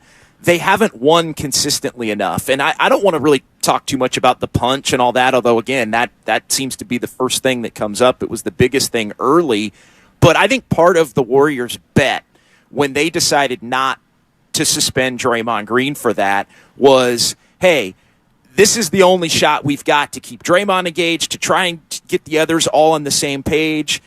Jordan Poole will be a pro about it. But I think the Warriors' bet was that they were going to win enough in the regular season to where a lot of the issues would get put to bed, but they haven't won enough. They've been this mid to mediocre to a little bit better than 500 team all year, and even in the playoffs, they've been that team with some high highs and some low lows. So I think you keep coming back to all of these issues. They keep popping up because the only way they truly go away is if you're winning a lot. And so they're just not winning a lot. I don't think the Jordan Poole thing, guys, is really about the punch. I think it's more about his role. I think it's more about the blame. I know you guys were talking about that earlier. Like, I think he just kind of checks out like, yeah, I play well some games, I play poorly in other games, but I get all of the blame all of the time. Like, I think he feels that. And there's a weight attached to that where at times he's like, you know what, this is bunk, man. Like, this is not cool. And Clay stunk, and Curry didn't make shots, and Draymond was terrible. And yet every time we lose, it's Jordan Poole's fault because he did this or that or fell down a couple of times or whatever. Sometimes he is a big part of it, but I could see where maybe he doesn't feel like he gets the leeway or the benefit of the doubt, and then takes all the blame, when things are going badly. JD, before this series starts, Steiny was having some fun, and he said he dubbed this, he probably won't even remember, the D-Lo Revenge Series. But JD, he scored 21 Saturday night, all in the first half, 50% from the field. And I got to be honest, I know it's about the stars. He's averaging 16 points, and Schroeder chipping in with an 11. Are you shocked at kind of the success or impact they've had on the series through 3 games? I'm not shocked. They're both really good offensive players. They're streaky. They are, and I think Steiny, you've made this point. Like D'Angelo Russell is kind of unguardable. Right? And I've joked he guards himself. Right? Like he's either gonna make a bad shot or he's gonna look awful and missing a bad shot. But he's one of those rare players that it almost seems like you could defend him really well and he could still hit a tough shot. But you could not defend him at all. He might go 1 for 8. Like it just and be ugly and just have it be kind of nasty. So I'm not surprised. Again, the Lakers need it. The 2 games where they've gotten scoring from D'Lo and Schroeder, they've won. The games where they didn't and they were inefficient, they didn't win. So I do think those are 2 barometer type players for the Lakers as they search for, yes, the free throw disparity that they need, but also the others coming along in an efficient manner. And those are, I think, 2 role players you could say that played better at home. JD, what do you got tonight? Tell the listeners what's going on from LA. Yeah, Warriors Live at 6 o'clock. So looking forward to that. I'll be over at Crypto.com Arena, and then the Warriors and the Lakers at 7. Big game. Don't think it's a must-win. Right. I could see the Warriors.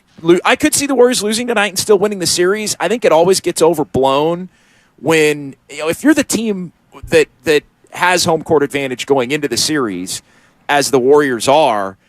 You get down 3-1 as long as you're down 3-1 going home for Game 5. you still got action because you can win that one, and then it's really only one game on the road still that you've got to win, and then if you win that one, you got Game 7 back at home. So to me, the 3-1 must win is only 3-1 must win if you're 3-1 and then you're going on the road for like if you're down 2-1 and you're home tonight, then it's a must win because you don't want to go down 3-1. You're going back on the road, but that's not the case.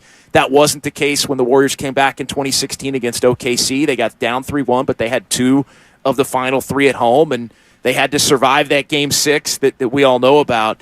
And so, I don't think tonight's a must-win, but looking forward to the ball game. Should be great. Yeah. And the Warriors wrap up after the game, taking the phone calls, keeping it rolling all the way till midnight with the Warrior fans. Who, I mean, that's the one thing there's going to be a lot to talk about in this series, regardless of what happens tonight. The yo-yo effect, is it back to they're going to win the title if they win? Is it everybody thinking they're cooked if they lose? Jay, I know you work hard, baby, but I got to ask you because I told Stoney earlier, did you run into Kim K Saturday night? No, I didn't. I didn't run into Kim. I missed Kim K. I guess Michael B. Jordan was kind of hanging out in the media room, and I guess I was told that Kim walked through. I guess there's a restroom. Like, this is the funny part. I guess there's a restroom in the media area that some of the celebrities like to duck off to because it's they don't get bothered as much, right? Because the media are working, and sure, maybe a media member might. You're not supposed to ask for a picture or anything like that. If you're I love what she's doing for prison reform. That's all. That's why I asked her just seen her. No doubt. But I didn't see Kim. But I was told Kim was actually in that same little hallway where Michael B. Jordan was chilling to try and use the restroom. Yeah, there you go.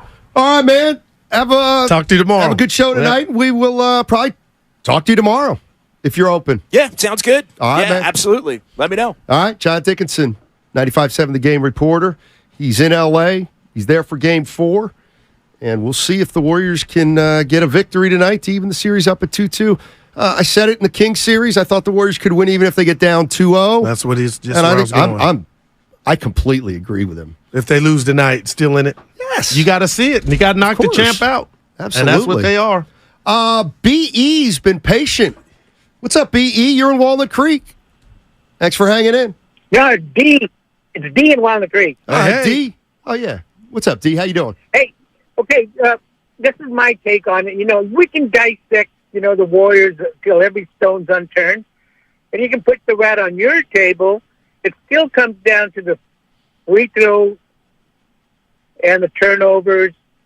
Free throws, turnovers. You can't blame anybody. It's all of those people, all of those things. And when they stopped that in Game 2, they won. So it's a simple thing. Put in whoever you want, do whatever they need to do, stop the fouls, stop the turnovers, and put in Draymond so he has a limited time to foul out early in the game, like he did in Game 2. Appreciate the call. That's D in Walnut Creek. 83 free throw attempts for the Lakers to the Warriors 39, Stoney. Makes sense. No doubt. Oh. And that's why I appreciate Kerr keeping it real, keeping it 100, as the kids say. Like, that ain't why that ain't why we lost Saturday. 888-957-9570 is the number. You want to jump in? Guru and I here till 2 o'clock, and we will pass it on then to Mark Willard and Dan Dibley. Changeover coming at 1:48. We'll do that.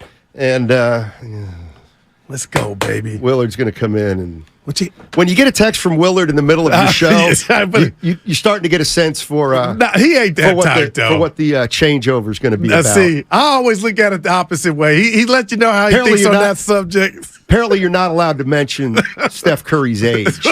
Willard, because he had 50 in Game 7. 5-0. You can't mention his age. Yes, Donnie, I'm looking 23. They need 33 tonight. They need 43. A bit pedestrian for the shift. What's 33? 33 points. He's averaging 23. He needs more than that. 40 burger, huh? He made it a 40 spot. Hey, Clay tied with him in the series. I know. What do you mean? 8 for ain't go ruin that one game. 23 PPG. They're both at 23 points a game. He been in the lab. I hate my voice so done. Nico's in Sacramento. Hey, Nico, what's going on, man? Hey, guys, man. Lovely to talk to you guys. First off, shout out. I was at a wedding this weekend. Shout out Allie and Drew. I'm not going to say their last names. You guys had a beautiful wedding. Nothing is better than love. Let's talk about the Lakers, man, because they made us go to a wedding on a Saturday and we missed the game. So let's talk about it. You're right, Steiny. There's a disconnect between the starters and the bench, but the disconnect is between both teams. It's not between the Warriors and their bench. It's between both benches, because the disconnect is Lonnie Walker has only played garbage minutes all playoffs. Better be careful. And he got his number called yesterday, and he stepped up. That's a good call. Why? And he outscored even Shinzo and Poole. Yeah, so what is going on with Poole and all his touting when he's getting the minutes? He put his name on that line. He signed on the dotted line to be here, and he's over here crying about it. Yeah, he got chin checked. Who cares about that? That was months ago. I don't want to talk about that. I want to talk about how he's sitting here playing like this and giving up on his team. That is the disconnect. That the Lakers have a squad that is ready to play, and the Warriors do not, man. And that is sad to see. That is very sad to see. That can change. I love you guys' show. You know I'm a P1. And you know it, Nico. Nothing better than love. Something like that. What'd he say? Yeah, nothing better than love. What's going on in the YouTube?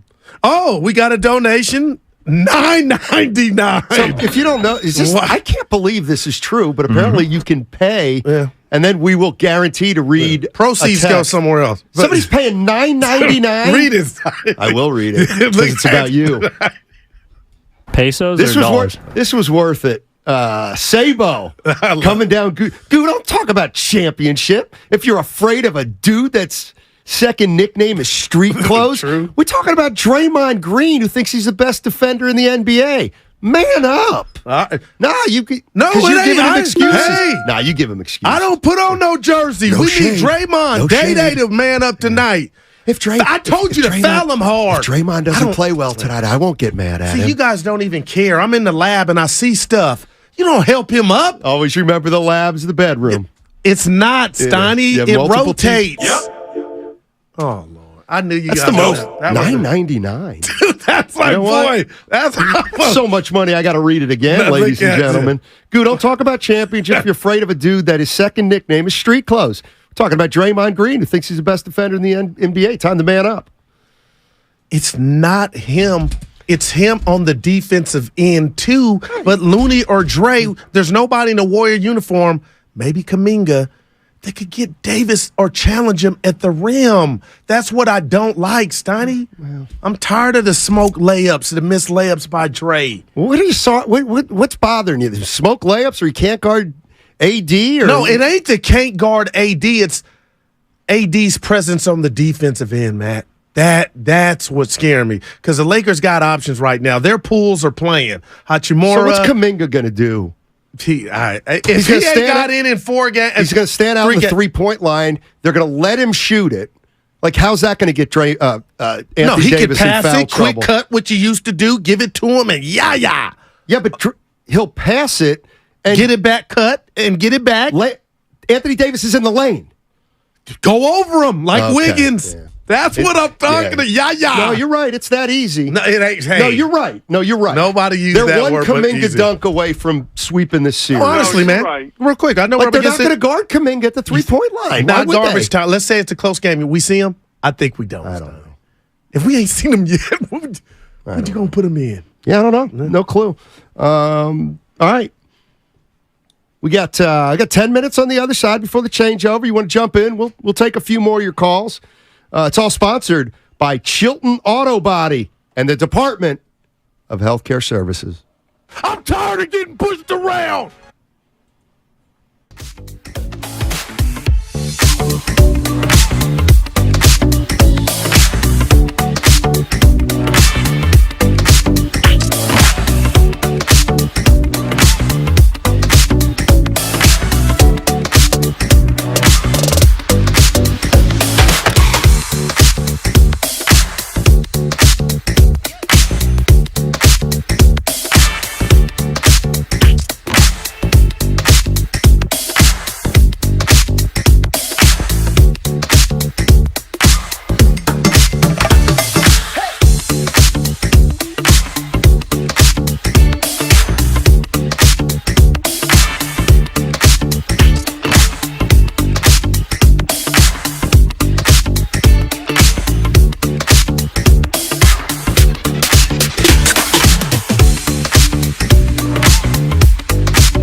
Pass it, quick cut, what you used to do, give it to him, and yeah. Now, back to Steiny and Guru on 95.7 The Game.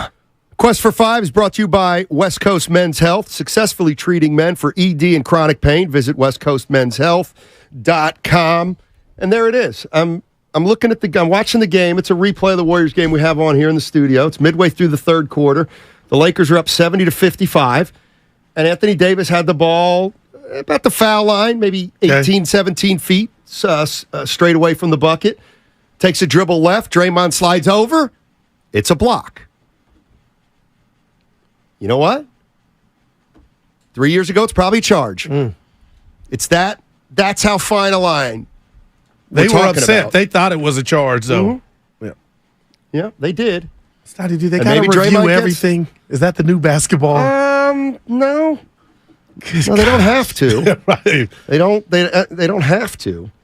But we got TNT tonight. Game on TNT. Is that Stan Van Gundy? No, that'll be. I don't know who's doing it. Might be Anderson. Is it?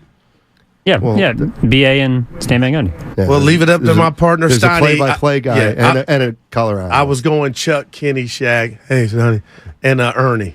Actually, I heard this at the start of the series was it's either going to be Jeff Van Gundy or Stan Van Gundy on the call of every game. Oh, okay. Warriors, awesome. Martinez finest.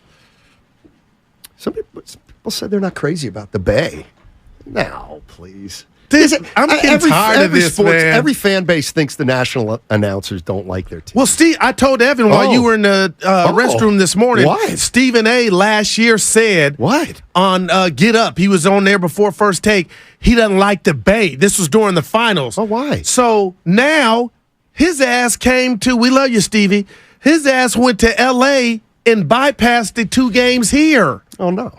And was like, I like L.A. Don't be scared, dog. Like, what? Don't let Chuck, poison your brain about the yay. San Francisco, one of the most beautiful cities ever in the world. It's among many, many cities. Many cities. Your favorite, I'm trying Paris, to think. London's in there. Not for me. Absolutely. New York, Toronto, Vancouver. A lot of beautiful cities in this country and in countries abroad. Dude, I just put Vancouver in with Paris. Hell yes. Oh, the Paris that plays rap music unfiltered in the mall. Vancouver may be more cosmopolitan than San Francisco. Dude, I'm trying to. Mm-hmm. And they don't have. There you go. Let the flamethrowers throw. Shout out Vita Blue. Of course, 415. You thought it was a charge. Of course. Right. Oh God. Dude, they got to get. Well, I was going to say, Steiny, they got to get off to a fast start. Should I bet? Should I bet tonight? If you feel like they can, it's only what? What did you say? 1.5? I don't even know what it is. I wouldn't know. We need chicken. This series has scared me. Yeah, I actually bet on the Warriors. My hospital stay scared me. See, that's why. Here's the reason that Game 3 of all. See again. Here we go. Say it with me. Nobody knows anything. Hey, you think you know about basketball? No, you don't. You think you know. Hey, Steiny, you think you know basketball? No. I know as much as I can, but I don't really know. I like this, and you know Steiny. how I really don't know? Again, nobody saw the Lakers winning by 30. Hello? Lakers by 2 tonight. That's what you're saying. That's the spread. That's the line. That's the line. Yeah. Okay. But you're right. Nobody saw that coming. There's been some clamor for a Guru hype speech. I don't think that's only if they go down 3-1. I don't think we're there No, if they yet. go down 3-1, you ain't get. Man, Steiny, watch out. All off the top of the head, no script. You know what? I may give him one too. It would be like this. You know what? My speech would be, all right. It would be, I'm Steve Kerr. All right, guys. There you we're six guys tonight. That's all we're using. Well, you're not going to win. 6 guys. Nobody interrupts a pregame talk. And that was my pregame talk. Guys, we're going with 6 guys tonight. So, Kuminga and PBJ, why don't you guys can get on the plane right now. This is a must-win. That's a L by 20 if you're saying that stuff. It worked last time. This is a legacy game. You know what? It might be. No, this is a big damn game. Big Dan. What's up, Big Dan? Steiny. Yes, sir. How you doing, Guru? What's up, You baby? guys are awesome. Thank you. Wow. Steiny, okay. I know Guru, not much, man. Good to hear you guys. I love it. Thanks for taking my call. I've called many times. I've been on hold, and I gave up, and not today. Remember Ali when he did the rope-a-dope? Oh, yeah. What was that? He would just kind of sit back and let the other guy George Foreman. wear them out. Yeah. That's exactly what I think the coach for the Lakers did with LeBron in this last game. I mean, these coaches are trading their game plans and schemes.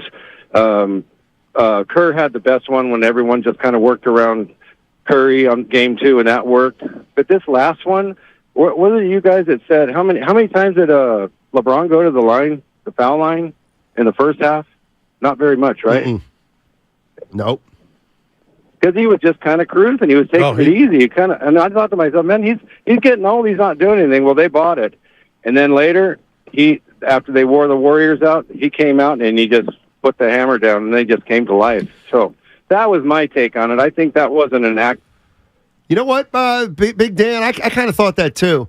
I mean, I didn't know what was going on in the first quarter, but now that I look back on it, it's like, you know what? He missed his first 18-footer. Did LeBron snooker the Warriors? Did the Warriors get snookered? No, they get snookered? No, this ain't It's okay Miami if Heat. they do. No, but listen, Stoney. Oh, my gosh. Only Miami Heat LeBron at that young with all that energy could snooker. They were down 11. The Staples Center was quiet, and the damn pass to Clay. That's just one play. What's Curry doing tonight? There's no way Stoney, he don't go down without just firing. Right? 3 games have been played. That's 12 quarters. He's averaging 23 points. That's bad, apparently. I don't like it. It's incredible. I'm going Troy Aikman. I don't like any of it. You know, it's funny when we talk about a 7-game series and we talk about stats after the first 3 games, I'm like, it's just 3 games. But once you play 4, now you can say somebody's having a tough series. I think you can. Is 4 your number? Yes, 4's my number. Like, okay, Clay's had a bad game, good game, bad game. And, you know, if they win tonight, you know what? He's having a good enough series that they could theoretically get it done. James in Mountain View. Hey, James, what's going on, man? Hey, I just wanted to point out on your stats, you're right. Like, you can throw away game 2 for Warriors because the Lakers laid down. I think the Lakers are going to lay down again tonight. Warriors win. I think they somehow conspired to make this a 3-game series because you can just see the let-off in the alternating games. It's just really odd. Yeah, possible. No, James, good. I don't think we can underestimate desperation. Yeah. Well, Lakers had a lead in game 2 before they got blown out. It's done in the first quarter. It's a 48-minute game. Yeah, no doubt. And that's why I'm worried if I know. What's your old adage? You thought it was over? I'm not Spadoni. No, you definitely thought it was over. He said the Lakers were he's a done. fan. Dude, so are you, I guess. But I just don't know he's for a whom. young fan. I don't press the lever that quick. Yes, you do. But it was 40-29. Yeah, I know. It was 40-29. And you were cashing bets in already. Yeah, I was like, they about to run. Oh, my goodness. They were down 10 by the end of half. 11. By the start of half. It's like you never watched an NBA game before. I'll give you one thing to go out with real quick. Yeah. And it's all sponsored by Chilton Auto Body. It'll be good for you to move forward. The NBA is a game of runs. There you go. Goodness.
Now, back to Steiny and Guru on 95.7 The Game.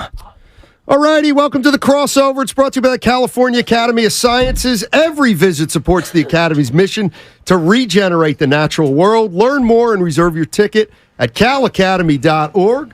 Let's welcome in Mark Willard and Dan Dibley on the official crossover. Welcome, gentlemen. Hi, boys. Man, we're back. The four of us. Come on. The Fierce Four, the Fabulous Four. It's been a minute now. We were very disconnected. Yeah. The last 2 or 3 days. No doubt. No doubt. And I was not that you guys were theme of the year. Where's Goo at? But some heavy stuff was going on. So sure. I was going to call you, but then I didn't want to wake the baby. I text Mark. No, it's good, and I kind of knew because word travels, and you had heavy stuff, and Mark had the best of the light stuff, Dude, and I kept staring at his phone. Dude, but it's been. Hey, go ahead. It's been I hate to say that I'm sick of another man's Instagram, but you can't always be that happy. Envy. Yeah, I've got happiness envy. I mean, I'm a pretty happy guy, for the most part. Yeah. But this guy, my brother over here, good Lord. I love you, know, Mark. it's almost like Go to Mark's page to be uplifted, dude, or be it's almost depressed. like he gets happier the more he sticks it to people. That's right. Seriously. Hey, that is actually my Instagram handle. It's at stickittopeople.com if you would like to follow. If you want to be unhappy, if you want to hate yourself. I was going to say, you said you were going to call Dibs and tell him what was going on. Yeah. So everything's fine, right? Yeah. Everything's fine. Then he could say, Dibs, I was going to gall you, but... That's a 3. There you go. Like, when did he think of it? Before you guys came Hours in? ago, for sure. For sure. But then I thought, make sure everything's okay. Yeah, it's Make good. sure everything's okay. No, I appreciate it, yeah. I missed you guys. My Willard, you ringer's had a good always time? on, yeah. Oh, it was a great time, but I am overjoyed to even be sitting here right now. I don't know. I have to apologize to anybody who listened to 95.7 The Game from 5 to 8 last night. I was listening. I don't know if you could tell. I had some ears on the This is street. the most miraculous turnaround that I've ever experienced physically in my entire life. You sound good. I could not breathe for the last 2 days. I had the most hellacious cough that no. I've ever had in my whole. Could you be honest with me, Dibs? Could you hear me coughing? No. Okay. I thought you had a head cold. I did. Yes. Because normally, that's fine. Dibs, you tell work the a little. truth, boy. I love you. Because I was on I had to go get broccoli. I go to Safeway, and there's no broccoli. It sold out of broccoli. Yeah, where's the broccoli? There was a run on broccoli, so I'm in the car. It's like toilet paper from 3 years ago. What happened? Might have been getting vodka too, but trying to get a couple sprigs. So I'm in the car, and it's about 7 minutes back and forth, and I heard my guy.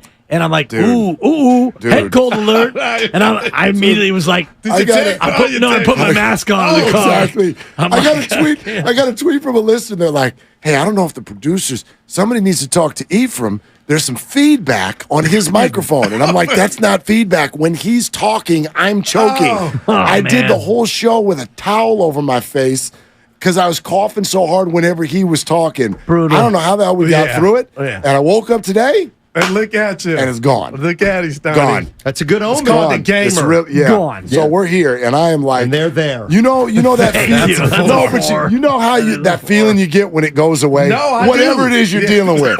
So I am on cloud 9 right now, man. Yeah. Because it's gone. I always ask my kids when they're sick, are you Thank getting you. better or are you getting worse? Right. And if they say, I'm getting better, it's like, okay, good. Aren't we doing both those back things off, at all times? Yeah. No, I'm at my best right now and have never been any worse. No, but we're in theory we're always getting better because every day we're learning more. We're also on one more day closer to death. And So speaking are we getting better and getting worse all at the same? I got a PSA. Yeah, I know. That's not meant to be morbid. It's just that's life. Willard, I it's thought real. you were talking about the Warriors. Oh, well, that's probably true too. So I said this earlier in the show, and I mean this is for you, Dibs. I took a walk. If you think your life is bad or your little rich people problems, I'm talking to the world. Then just go or to my little Instagram. trivial issues, I'm or mend those relationships and take a walk around a wing at a local hospital and just look into those rooms. Man. And the noises you hear and the pain and the suffering.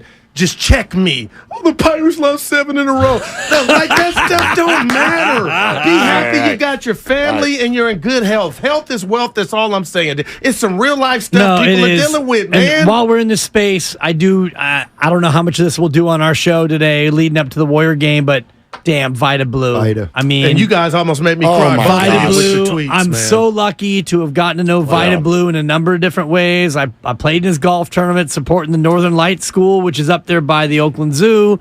And, I mean, I got to know Vita better than I would have ever dreamed as a young Bay Area kid who grew up knowing that Vita Blue was the gold standard. You knew him way better than I did, but I'll share a quick story just because of what he meant to me. Everybody has a Vita story, which makes it so great. One meeting. It was one meeting. That's it. I mean, baseball cards in the 80s, I got tons of them. So there's that. But then as a young broadcaster who always dreamed of being back here in the Bay Area, because obviously my roots, my fandom, everything. I'm off in Boise, Idaho, doing play-by-play for a single A team in the Angels organization. This is 1998, okay? Whoop. Vita, I think, maybe a roving instructor. I don't know what he was doing, but the Giants single A team at that time, Salem Kaiser Volcanoes, right? We're playing them, and Vita's there. Wow. And so I would do interviews for the pregame show, and so I'm like, oh, my God, that's Vita Blue. And I'm going to go down there and see if he'll talk to me. And, of course, as you know, Vita was he was very giving with his time in that kind of a situation. And you were probably a high-pitched kid at that point. Oh, Yeah. Vita, this is Excuse me, Mr. Blue. And he's like, yes, young man. What would you like to do? What would you like to talk about? But for me, he was a window back to my home because I was on the road. I was gone. I lived in Idaho. And that would turn later into moving to Southern California. And I was working for the Angels organization and all of these things. And all of a sudden there was Vita. And I was like, there's the Bay Area. Yeah. That's what it represented to me. Yeah. And we went down and we talked about Bay Area stuff. And I didn't even care that the audience was probably like, I don't even know what the hell these two guys are talking about. We talked about the A's and the Giants and the freeways and the traffic, and I still have that interview on a cassette tape somewhere. Yeah. But that day, it for me, it was my first connection to back home.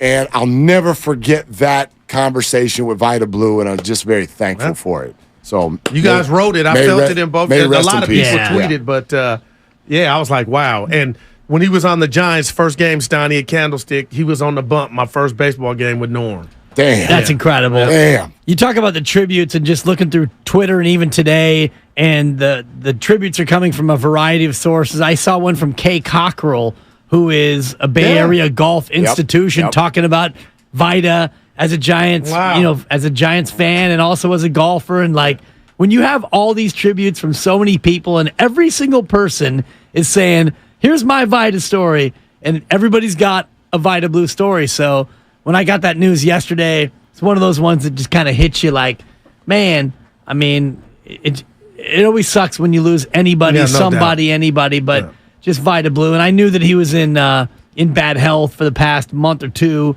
I had a friend of mine, Pat Quinlan, who was a former Giants ball boy, or bat boy rather, and he was, tweeting out some stuff about Vita, pray for Vita and all this. So I wasn't totally caught off guard, but just when it happens, it hits you right in the cardiac, as you would say, Goo. No doubt. Yeah, and you guys talked about what a great guy he was, and apparently he was a much better player or better guy than a player.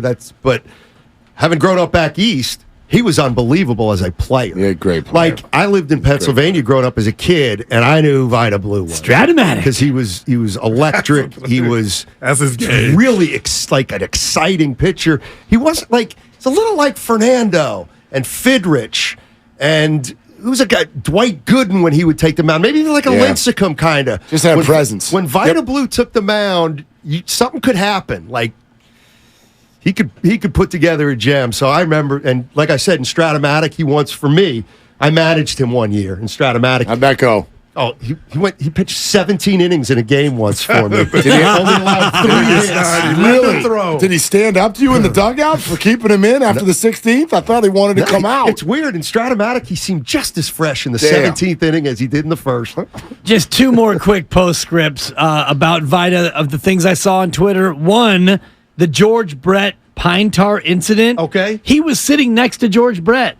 So when you look at it, I never knew that. I didn't either. There's a photo.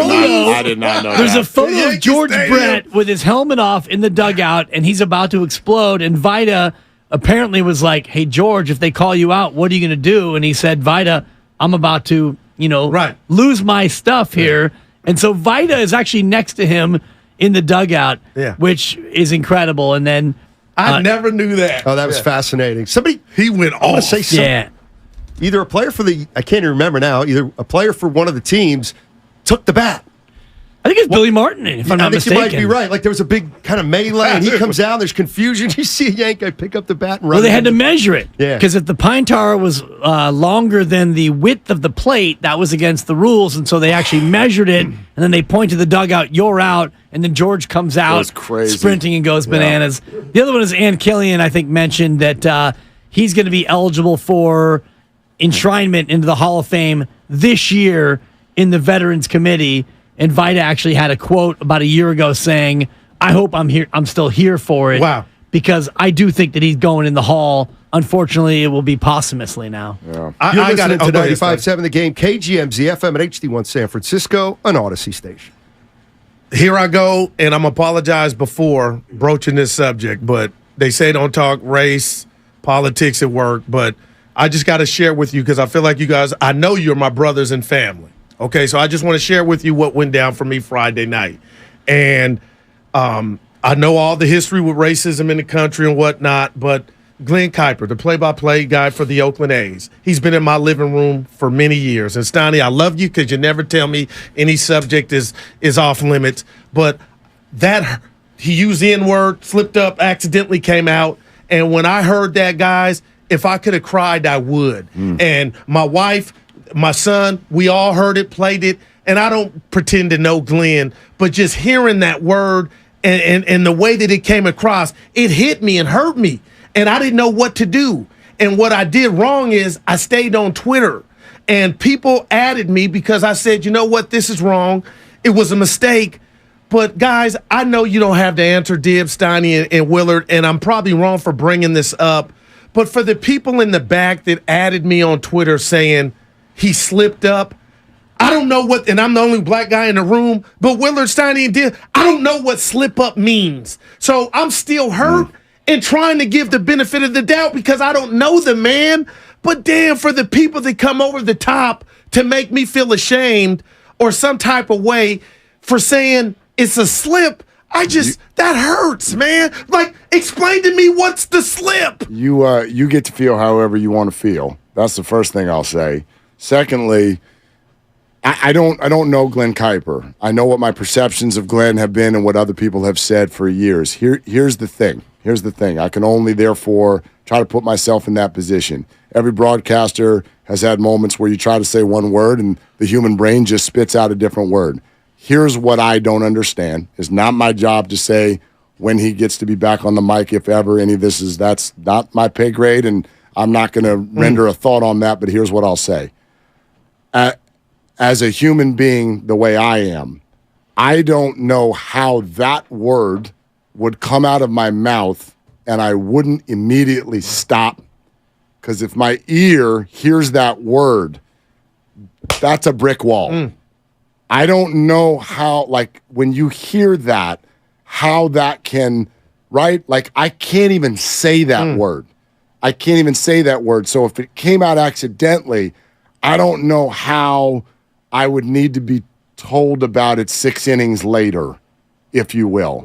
And that's all I can say. I'm not passing a judgment other than to say I don't understand that. I personally can't. And Dibs, I the can't apology understand was that. so, it didn't mean, like, show some sincerity. Like, that apology was like, oh, I almost ran over your dog. No, you said that offended me more than the slip up, if that's what you're deeming it. I don't know if there is an apology that is worthy of that level of error.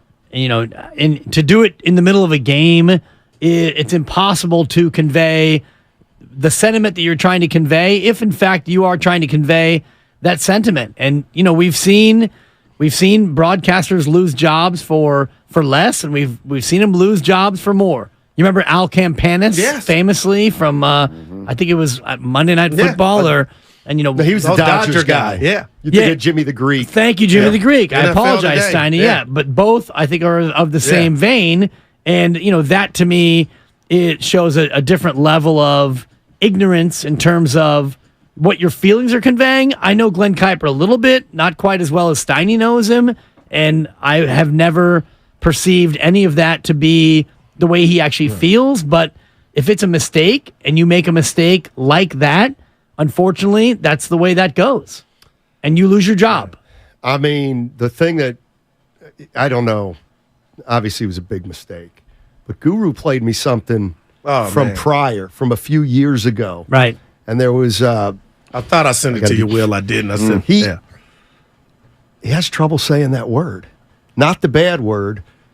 The Negro. The word he wanted to say. Right. Negro League Museum. I heard him say that word 3 times. Another time, and it's... And I'm not... You know this, Goo. I'm not saying it was... We played it. We talked. I said to Goo, I said, I don't think he can say the word. Right. Like he just...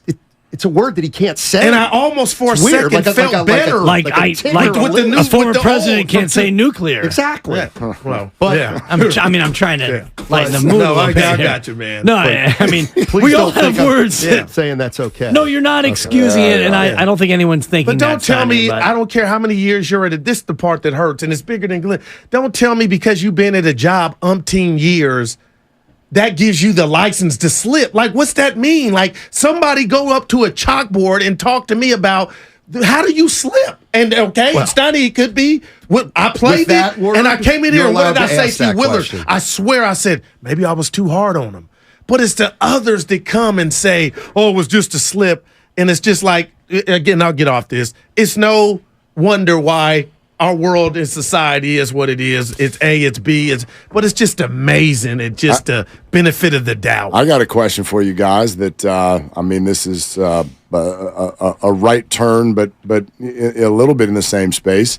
What do you think should happen to Nikola Jokic? Oh, God. Arrest. He should have been arrested on the site. But here's why I asked. Yeah. Because My God. I agree with you. I get the sarcasm. I don't think anything should Appreciate happen, and I'm much more annoyed at the owner than I am at Nikola. That's embarrassing. However, what happens if that's Draymond Green? But I'll take your answer on the air. That's what the NBA...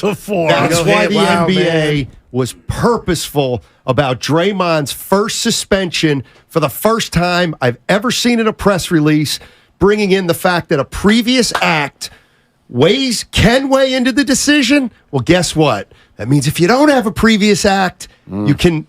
to me, that Draymond Green's initial suspension we brought gave it up. the NBA leeway to make whatever decision they want. You know what? He ain't getting suspended. No chance. I don't think. No, he's not getting right. suspended. Well, I feel like there's If a it's social Draymond media. Green, I don't think he'd be back for the rest of the playoffs. That's amazing. I mean, seriously. that's sad. This would be.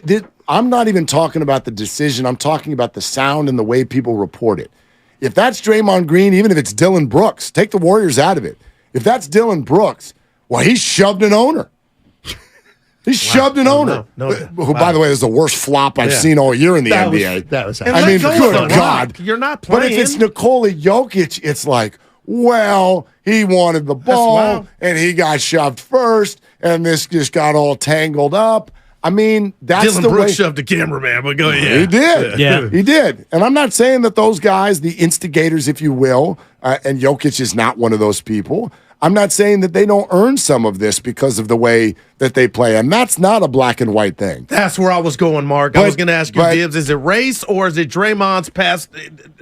I think it's both. It's both. I think it's both. Wow. I do think that, like Steiny said about the league and the statement about his past transgressions is why he got suspended. And by the way, he keeps those 2 flagrant points. They didn't get him down to 0 with the automatic suspension. He keeps those 2 points as well. But this and the takeaway I had, Mark, is this is why we can't have nice things like courtside seats. We need to go to the old school European leagues, chicken wire. Cager. Thank you. Is that how they That's had why it? basketball players are referred to as cagers, because back in the day, The What? court would be surrounded by a cage fence. because Like a people would be throwing bottles chain and link. all kinds of things. Well, so LeBron went 30 feet into the stands the other night. What would have happened? I He saw would have Monty Poole. chain And link then- fence outline on his nose. if that was at Chase Center, then somebody would have thrown themselves back in the right, third row. LeBron right. hurt me. And Right. Woj is reporting no Game 5 suspension. Of course not. Oh, okay. It was never even a But consideration. y'all got me. Damn, Goo. You know, the thing is,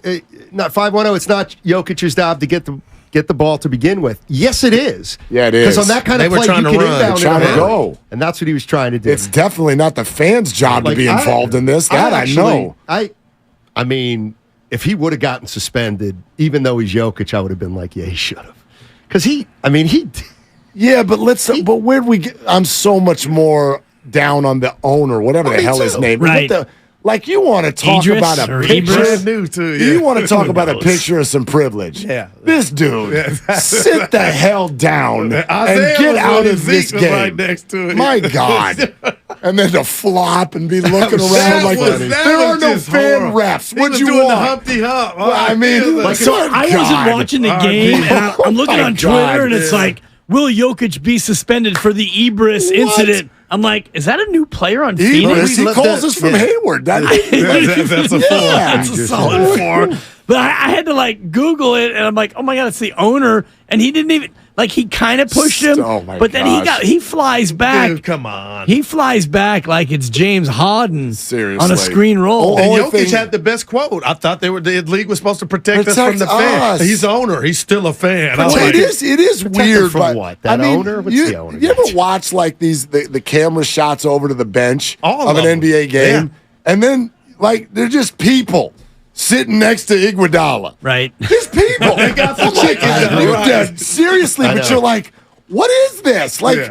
Where else? It's like if you watch a baseball game and someone else in the dugout because they got money. Draymond the It's other just night like, what looked at is somebody. this? I think there were kids. He's like, I ain't got nowhere Yeah. to sit. You Like, imagine? You Kyle imagine Shanahan- Christian Kyle McCaffrey goes Shanahan out of trying to bounds call and just play. Bob is there. Totally It's like, oh, Bob got run over. It's like, what are we do. doing? Oh, my God. Yeah. Get the hell out of there. But you're doing well. Oh, my God. But it's so these funny. owners will never give up that revenue, Of course especially not. this time of No, year. of course not. It's such big money. But I've been saying this for years. Something really, really, really bad is going to happen. Good. To where, somebody goes Draymond Green on Jordan Poole on a fan, and now we've got ourselves a Because real that could have problem. happened last night had that been a regular person. Sure. With some drinks in them. Hey, Right? With yeah. some drink. Y'all can help us get ourselves started, and I appreciate everybody still being in their seats and all that stuff, and your laptop's closed. But anyway, point being is this: what do you? 'Cause I'm listening to you guys on the way over here, and I want We help. got a text from you. Yeah, I want help defining what it means to quote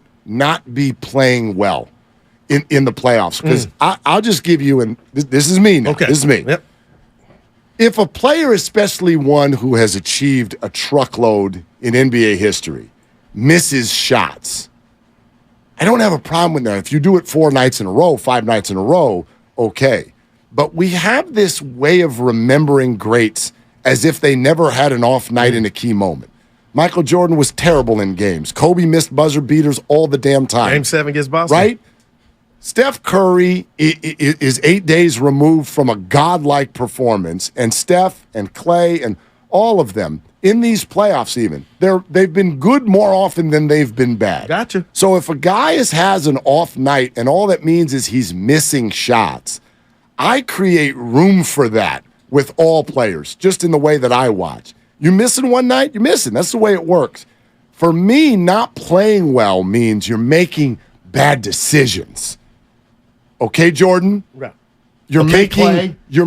not the same. Well, Curry leads the team in turnovers. Clay had 6 turnovers. Yeah, the Clay other has night. Come on, Steph Mark. has 11 mark in the series, so some, team high and 11. some turnovers do not come from bad decisions. That's not a definition. Sometimes it's not even a turnover. If Jordan Poole decides, for instance, if he decides when I'm standing by myself in the corner at the three-point line with a whole half of a court in front of me, instead of just shooting the three, he decides, I'm going to take it to the rack because I can go right over LeBron freaking James. And James plucks the ball out of your hand. Dude, he took that. Like he's taking candy from a baby. Man. That doesn't count. Shut up, babies. That's not a turnover. It's just stupid decision. And to me, that's not playing well. And that's what I think is plaguing him specifically. Nothing else with behind the allotment of minutes. But there's always a lot of turnover. But the Warriors, when have they ever not turned the ball over a lot? Yeah. And yes, you do get extra slack when you have 4 rings and you're a future Hall of Famer. The issue is what Clay and Steph do greatest is shoot the ball, particularly from 3, shoot/score. So that is their primary responsibility. If they don't do that, that's more important to me than if they struggle a little bit on defense. Like if we know Draymond Green's scoring's not his forte, so he must bring defense, he must bring the playmaking. Like that's what's most important to him. So I do think shooting is more important for Steph and Clay to judge them by than another player. But to win this championship, it was about Jordan had a big role. He was the 6th man. Bobby Cunningham at this. And to see who he is now, I don't recognize him. I'm not saying they're down 1-2 because of Jordan, but the metamorphosis going the wrong way is like, when is the car coming back down? Like this is, I don't know what's at the core. Is something wrong? Something going on with Poole? What do you guys think? Yes, something's been wrong. Talk to him in the tunnel. Kyle Kami tweeted that. I mean, beyond what we already know, I would actually say maybe not. Because here's another thing that I would say. Like, this is potentially, if this doesn't go well, if the Warriors don't win this series, I think, for me, the end thought of the season is you had, from the beginning of the season till now, an over-reliance on young players. There is nobody else in the NBA still playing right now that relies on anybody under the age of 25. Nobody. Go ahead. Look at what's rising to the top here now that we're here. We're in the Final 8. Who's rising to the top? Jimmy Butler, James Harden, Steph, LeBron, Devin Booker. You know what I mean? And he's 26. He's 26. I didn't know. He's 26. Been around the block. Yeah. Like Jordan Poole is being asked to do. It's very obvious each year. Whatever he is during the year, it's less in the playoffs. The playoffs. But last year he was a year younger, and the numbers were way. And but he didn't better. play in the last 2 games against Boston, and those are games you won. He was unplayable. He was less than what he was in the regular season. The playoffs call for some intelligence and experience. Bottom line, not there yet. You asked if there's something wrong with Jordan Poole, and the answer is what it's been all year long. Apologies to Festus Ezeli. When I said that he's not a closer, Mark asked the question on my behalf. Jordan Poole thinks that he is up here, when in actuality his game is down here. So when he actually goes on the court and he's playing dribble, as Guru would say, he thinks he's doing these great things, but the team doesn't need him to do what he thinks he's capable of doing. And so when they come down on him for playing the way he plays, he's playing like a guy who's about to get a major bag alert next year, and they don't need him to be that player. They need him to be a guy who can go 5 of 8 and set good screens and be a good team player, but he's not that player. I think he is. I think he's a really good player. So does Joe Lacob. That's why he gave him the contract a year early. Here's my point. But do Steph, Clay, and Dre. He's a really good player, and that's why he's able to put up numbers, because his dynamic abilities sometimes overwhelm his poor decisions, and so it's okay. When that, are you going Jay-Z, the gift and the curse? Of course it is, but you got to. Every athlete knows this. Go back to Kobe as a rookie. You have to find a way to harness and control your abilities. Okay, I'm throwing this at you. I know he's got abilities. Is that on the coaches too, or even the vets? Well, I asked Steiny earlier. Like, okay, let's say Jordan's failing at it. We're seeing who's there to pick him up. But like not everybody is the same coachable.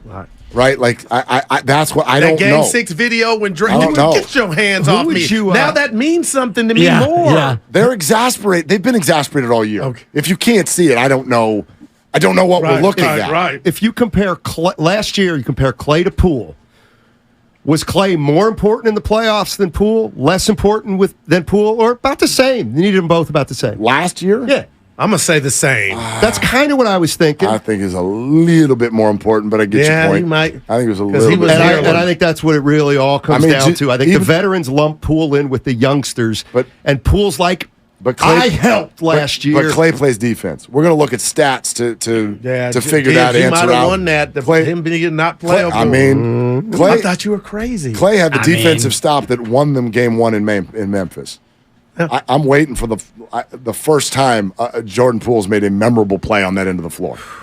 I don't remember one in his entire career. It seems to me like Jordan Poole is trying to make plays for Jordan Poole. It doesn't feel to me a lot like he's trying to do things to help the team win. To me, he looks like a guy who's trying to show out and prove that he's worthy of this big contract. I get why you think it looks that way. I'm not going to disagree. I don't think he's not a team player. I just don't think he knows and trusts how yet.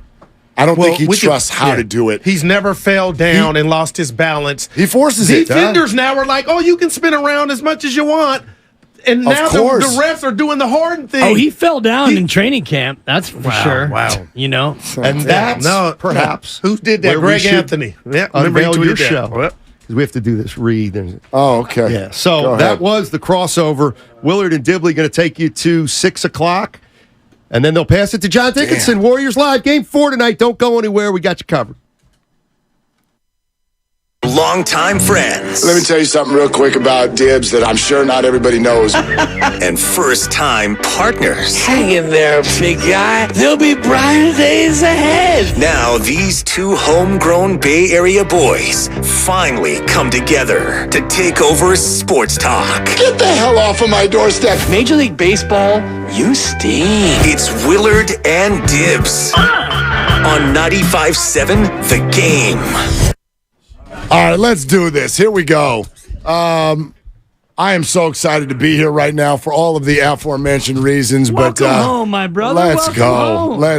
Let's go. Yes, the pictures don't even do justice how beautiful the weekend was, but I'm also so excited to be back in the saddle. The scenery looked pretty too.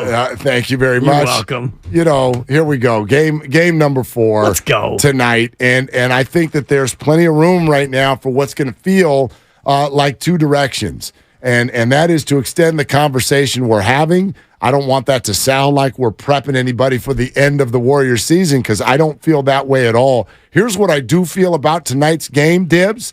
I think this is a Steve Kerr game. This is a Steve Kerr game, and for some people that might make you nervous, but Steph Curry, after the game on, what's the name? Saturday night, right?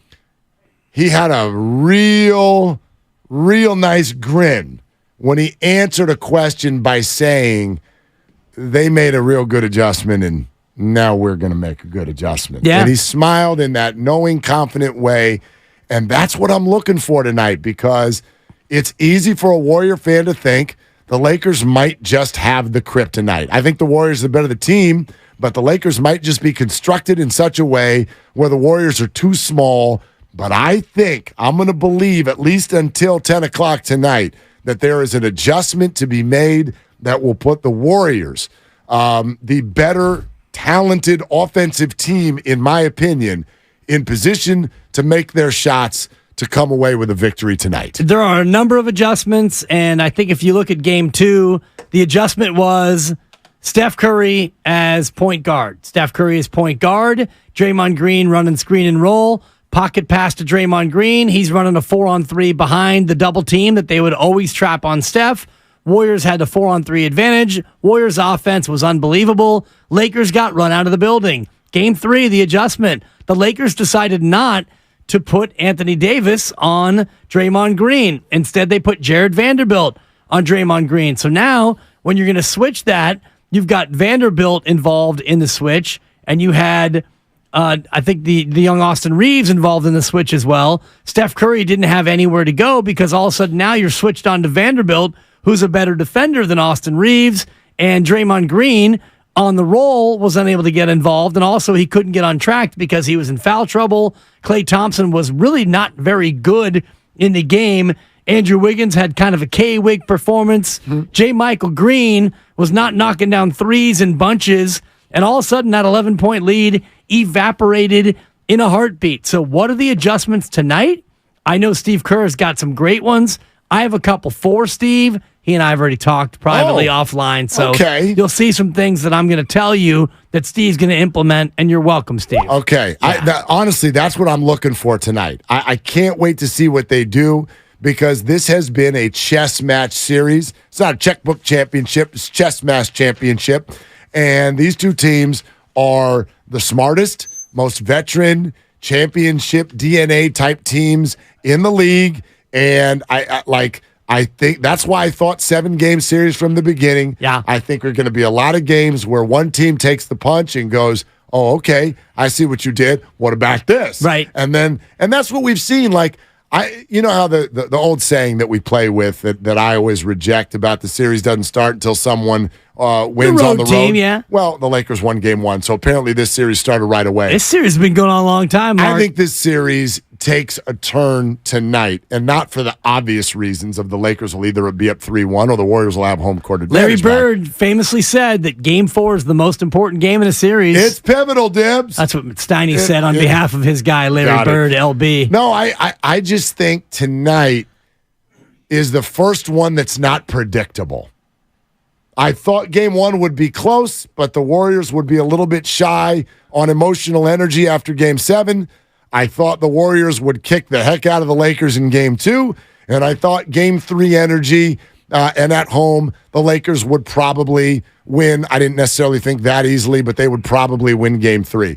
This is the first one where I'm like, oh, boy, this could go either way. And so this one, to me, is the one that drives the bus. This one tells you who's got the sauce. Yeah. Who's got the sauce? By the way, Steph Curry, this was actually after practice yesterday. Right. I wish y'all could see this because there was just a knowing grin at the end of this comment. I mean, they made an adjustment in terms of their matchups to try to take away our pick and roll in the pocket, passing, and that 4-on-3 advantage we have in the backside, and Draymond being in a sweet spot. Like, they obviously understand that's when we're at our best, so we'll make adjustments. And then the knowing grin. By the way, that wasn't after practice. That was live from the moon. Steph Curry visited the moon apparently after practice yesterday. If the cryogenic chamber is not available, you go to the moon to minimize the swelling, which works just as well. To me, Game 5 is the one that is really the who knows what's going to happen. Warriors win tonight, Mark. Warriors will smash the Lakers. They'll make the adjustment. My guy, number 48, is going to be blowing the whistle. Shout out Scotty Foster tonight. Yeah, exactly, baby. He loves a road team. And he loves a good road team. He's the extender, is what the meme was going around. He's the extender. This series is probably going 7, as you mentioned. They're going to lose tonight. The Lakers are. Warriors going to even things up. Game 5, to me, is truly the pivotal game. Steve Kerr will make the adjustments. I think that Kevon Looney will be back in the starting lineup. The Warriors are going to find a way to counteract what the Lakers did in Game 3. And if Draymond Green's not in foul trouble, defensively, it's a whole different ballgame. Absolutely. And in fact, what that means for Anthony Davis, who seems to be the key to the series, if you want to point to one individual, we can get to that coming up next. And your phone calls, wide open today. Look, it's Game 4.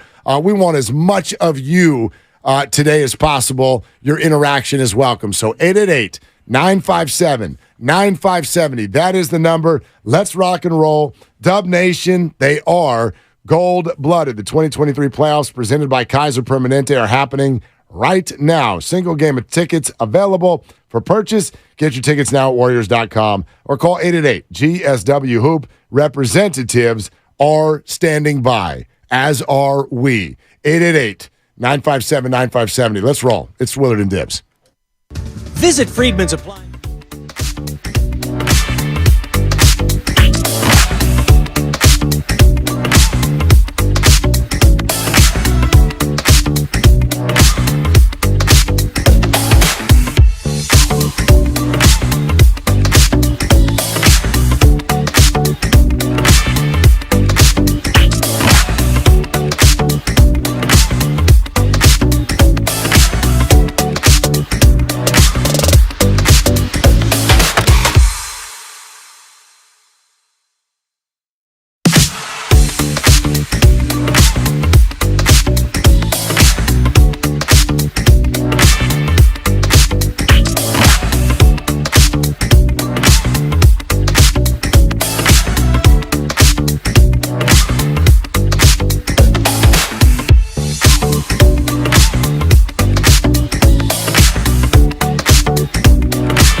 957thegame.com.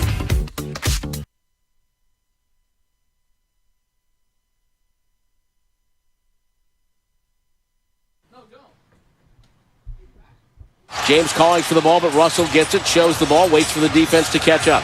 Pass to James on the right wing. He's open, launches a three, got it, and LA is on top.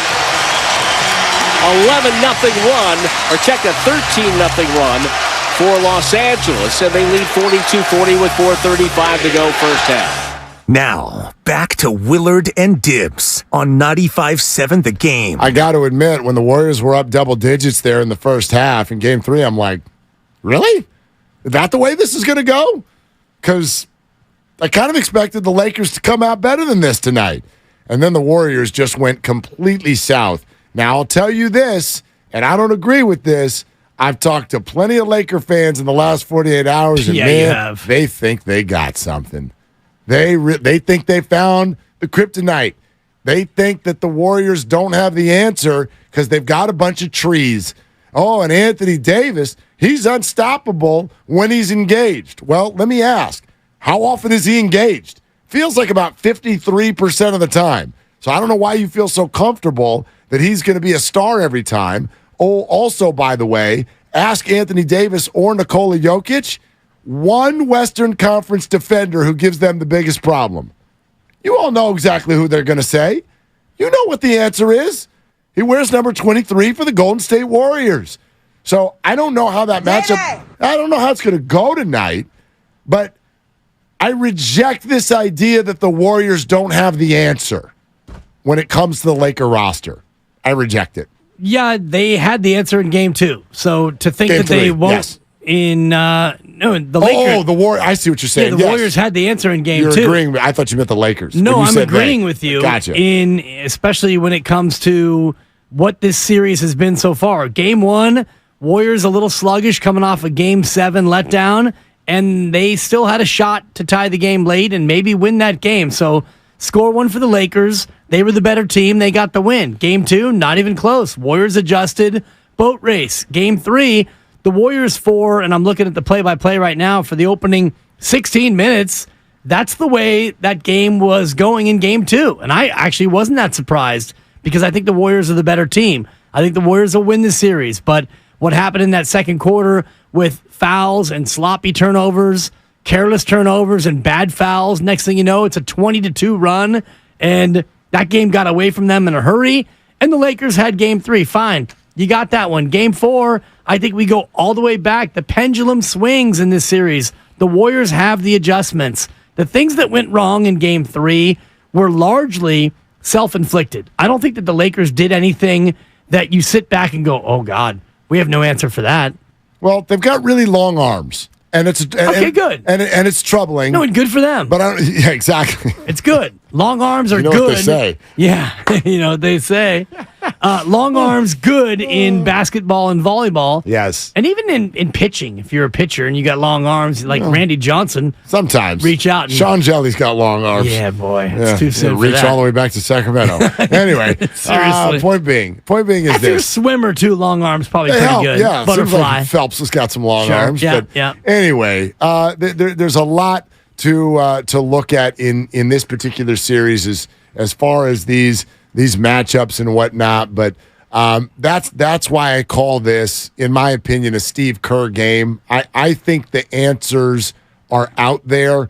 I think they'll have them, and then it is close enough to where this is going to come down to whoever's able to execute on those adjustments, and that's why Jordan Poole concerns me so much, because when it comes to execution, I actually trust both of these teams to execute at a high level because they're smart and they've been there before, and what it's going to come down, I'll take my chances with whoever ends up in the right spot and takes the right shot. And if I've got to highlight one player, I'm not saying anything is Jordan Poole's fault.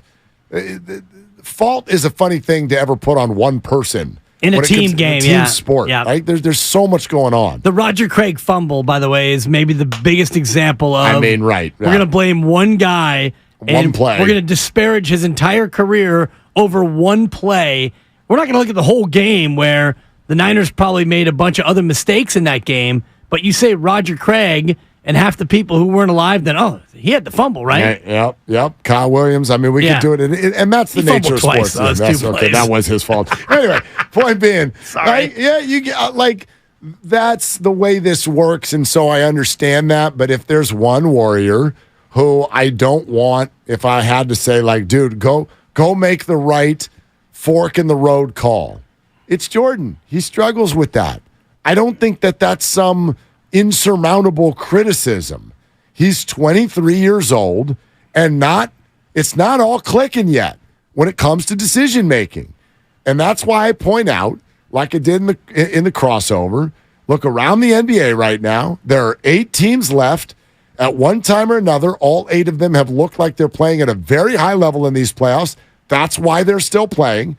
And there's not a one of them, not one, is looking at anyone under 25 and saying, you take the big shot. You play the big role. You give us 25 tonight. Nobody's doing that. Nobody's doing that. And there's a reason. There's a reason all of a sudden Jimmy Butler looks like Jimmy Butler again. And LeBron looks like he's got the fountain of youth. And Steph Curry's dropping 50 in a Game 7. And the talented Kings are watching. And the talented Grizzlies are watching. Because youth doesn't play this time of year. Experience plays. And even the young guys are doing something. They're 25, 26, not 22, 23, and they've been around the block. Tatum, Booker, Brown, etc. They've been around the block. And that's what I see when I look at Jordan Poole. I look at someone who is still either very early in the process of learning how to make decisions or someone who's stubborn with it. And I think it's probably a little bit of both because we've watched this all year long. The Warrior veterans at one time or another have all been exasperated. With what? With his decisions. Right. His lack of presence and maturity and know-how when it comes to what he's doing on the court. I'm going to add this, though, Mark, to the conversation, and 888-957-9570 if you feel differently. If you need Jordan Poole to play extraordinarily well, you're not winning this series. You're not winning the West. You're not winning the NBA championship. Jordan Poole needs to be the 6th best player on your team. Now, if he wants to give you 20 or 22 one time, that would be great. But you're relying on Steph, Clay, and Dre. You're relying on Wiggins and Looney. And then after that, if you get a big game from Jordan Poole, it's found money. It's a bonus because of what you're saying. And I completely agree with you in terms of the 8 teams left. None of them are looking at a 23-year-old and saying, go out there and be the man. And he shouldn't have to be the man on this team. Steph Curry was ordinary in Game 3. Klay Thompson was bad. Draymond Green was unavailable because he got into foul trouble. And if you want to cue up the Andrew Wiggins K-Wigs music, you can. He was pretty good. He was fine, Yeah, Mark. but that's what Andrew looks like. Him. No, you know what he looks like? He looks like last year in the NBA Finals. That's the Andrew Wiggins that you need. If you're going to do something, that's the Wiggins you need. 6 of 11 and a minus 16. I mean, yawn. I don't know. I mean, when he hit the dunk over AD. That was pretty sweet. I mean, he even gave everybody a little flex. Yeah, he Andrew doesn't do, right? No. Lovely Christy called it a mini flex. He flexes hard as he She's a Wiggins stan, and she's like, did you see that? Even that was as much as Wiggins could do. He's so straight-laced. Yeah. He came down, and, I mean, he laid a dunk that would make most, right? Like, clear the arena type of a dunk. Yeah. And Wiggins was like, yeah. He didn't really dunk on Anthony Davis. Over him. He dunked near him. Anthony Davis was flying by. But his arm went over AD. I mean, that was a big boy jump. Last year, he dunked on Luka Doncic. That was better. That's when you dunk on someone, when your arm goes over the top of their body. Anthony Davis was flying by. And yes, he got dunked on, but the poster would only include half of Anthony Davis's arm. His arm. And exactly. It's a big arm. It's Anthony Davis's long Davis's arm, as we've discussed. Yeah, it's the long arm of the law. No doubt. By the way, I'd love to do this. I always kind of check where you and I are at before we have any conversation about referees. Oh, yeah. But YouTube is asking for some referee reaction from Game 3. Here's what I'll say. I got no look. When you lose by 30, we're not talking about officials. I hope we have some Steve Kerr sound because Steve Kerr basically is parroting everything that I say and everything that I believe in. He has a comment about the refs, and he also has a comment about the notion of this being a must-win. So if you come across either one of those on your board of buttons... It's not a must-win. It's not a must-win tonight. That's what Steve said. I know. That's what I've said. I'm agreeing with you on this one. Okay. Now, I do not believe by definition that, and I know it's what Steve said, because if you're coaching Steph, Clay, and Dre, I love Steve. Of course you're going to say Steve that. Kerr tomorrow, 5 o'clock. Damn right. No, by the way, right when Steve Kerr's done talking, we're giving away tickets to Game 5. Right here on this show tomorrow. You and I? Oh, we're giving away. Not like, see if actual tickets? Not go to the website and qualify and then lift one leg in the air and then flip up and down. Then write down the keyword. Send a selfie, then call your mom and then find out if you won. Great. No, we're giving the damn tickets away right then and there. Okay? Like you're going to whip them out of your pocket and be like, you get them. I'm a whipping nay those suckers. Thank you. You get a ticket and no, that's it. Just you get a ticket. We're not doing And a friend. And a friend. And okay? a plus one. So Steve Kerr, then tickets. That's how we roll. Mañana, Willard and Dibbs, 5 o'clock hour. If I just quickly can on the officiating, Go for because it. you're right. When you lose by 30, you don't have jack to say. I will say this. Draymond Green got called for, I believe, 3 blocking fouls on Anthony Davis.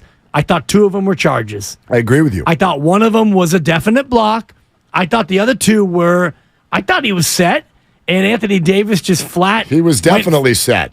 And so I agree. And you know me, I don't criticize the officials very often, and I don't think that the officials were necessarily that bad in the game.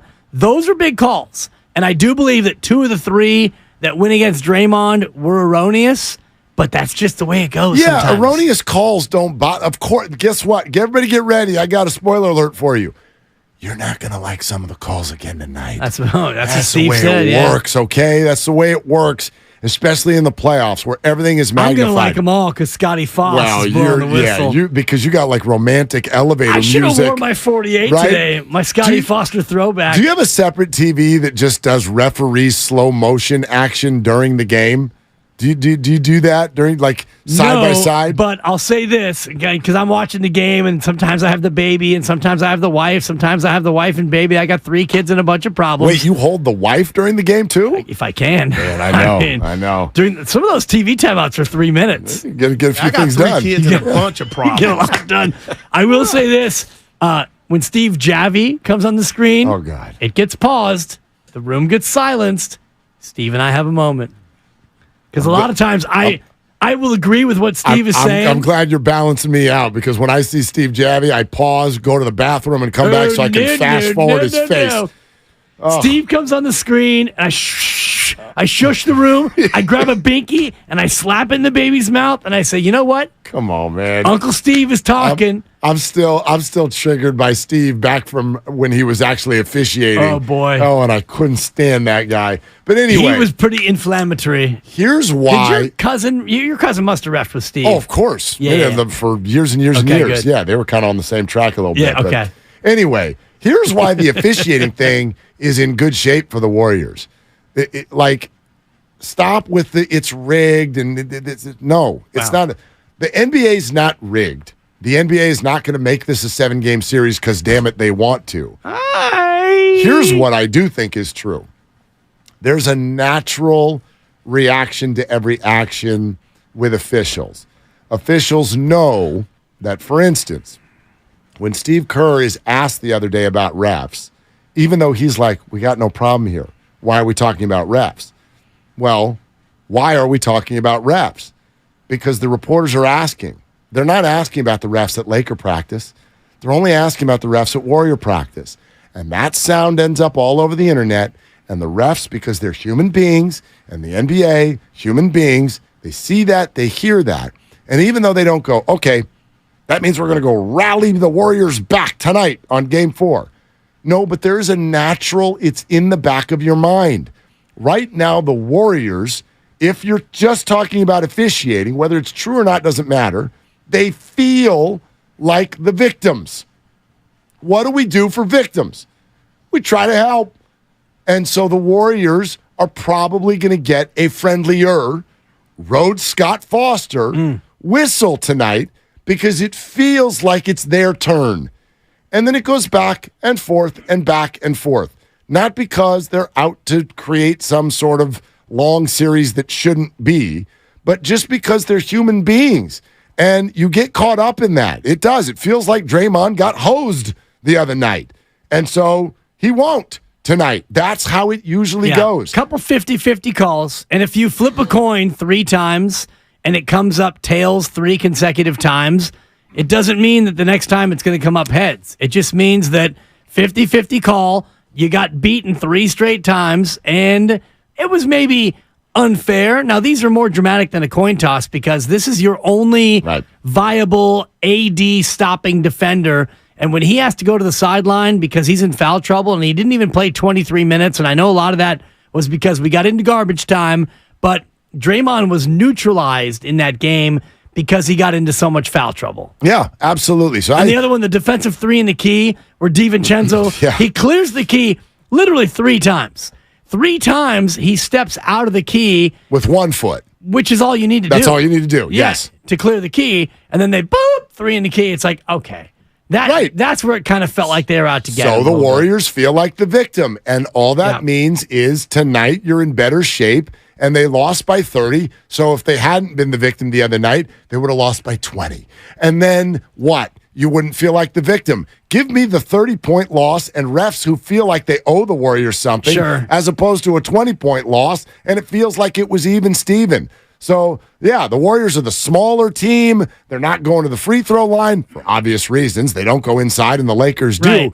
But the Warriors feel like the victim, and I think that's going to help them tonight.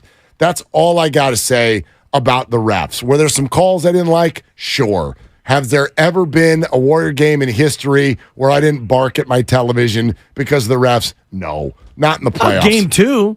And this is probably even in the midst of game 2. Well, Mark, this is the funny thing for me is because game 1, the Warriors commit 24 fouls, and we all lose our shift over it.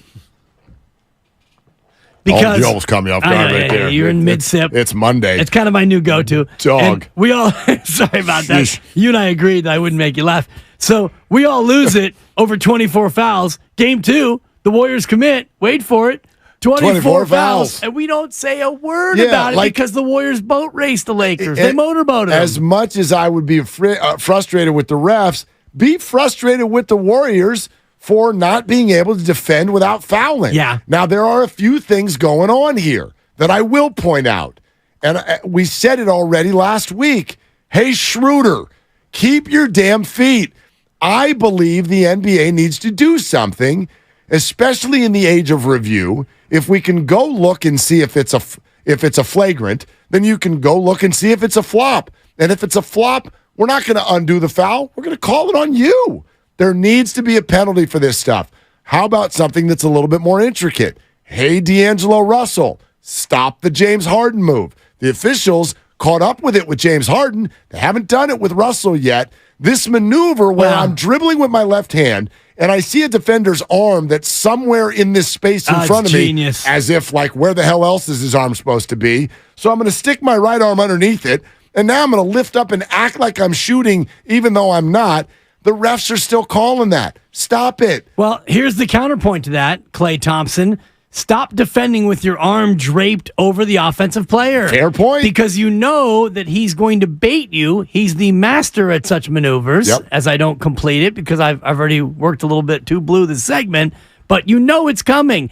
The one that I take offense to, and we'll get off the refs here momentarily, it's when D'Angelo Russell is dribbling with his right hand, and he takes his left arm, and he hooks it around your arm, and then he pulls you into you, and then he goes into the motion.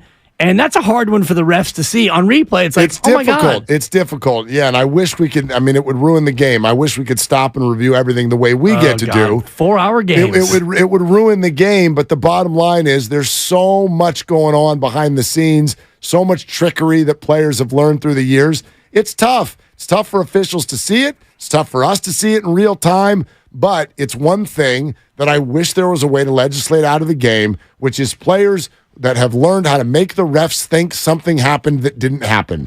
It's why I can't stand Chris Paul. It's why I couldn't stand watching James Harden for years. I'm so glad Harden is better now. He's bet like this. This is the best version of Harden I've ever seen. Man, tough to come down on Harden right now. Right? He giving passes his the ball shoes to the shooting victim. And he leads the NBA in assists. Oh, my God. I love this guy now. Like, he's completely changed the visual of him. I've done a complete 360 on James Harden, I admit it. Just like he used to do. Exactly. Yeah. Chris Paul's the exact same guy, and it might be why it's calma. It's calma. Why does he get hurt in game 3 of every playoff series? Right. Stop messing with the refs.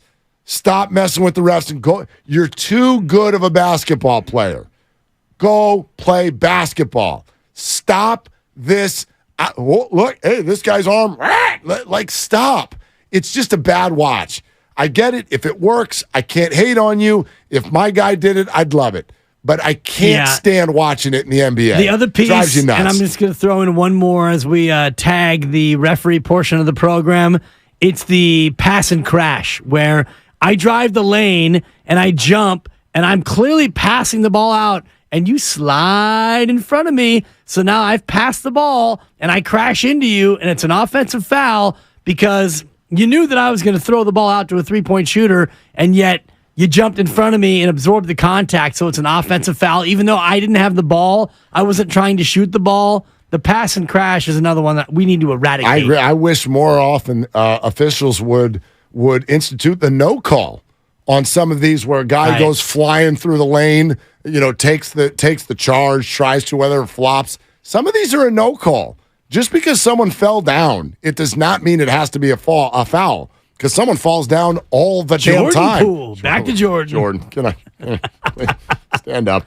All right. Quest for 5 brought to you by the Alameda PD. Now offering a $75,000 hiring incentive. Our team is your future. Go to alamedapolice.org to apply today. Greg Anthony's going to join us in a little bit less than an hour. He had a Jordan Poole tweet yesterday that is going to be the starting point for our discussion with somebody who's played on very physical playoff teams, namely the New York Knickerbockers back in the day. But until then, tons of your phone calls, and we see you lining up. So we're coming to you no matter what it is you want to say about Jordan Poole, about the adjustments needed in this series. I got something to say about not just Poole, but Jonathan Kuminga as well. We'll do that coming up in just a moment. Also, the Quest for 5 brought to you by West Coast Men's Health. Successfully treating men for ED and chronic pain. Visit westcoastmenshealth.com. And presented by Fremont Bank. Full-service banking, no compromises. It's nothing but your calls coming up next at 888-957-9570. This is Willard and Dibbs. $25 all-in tickets to over 3,800 shows. Concert Week is May 10th through 16th. It's the best time to get tickets to see all your favorite artists like Beck in Phoenix, Big Time Rush, Fall Out Boy, Janet Jackson, Country Wayne, Shania Twain.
on the free Odyssey app.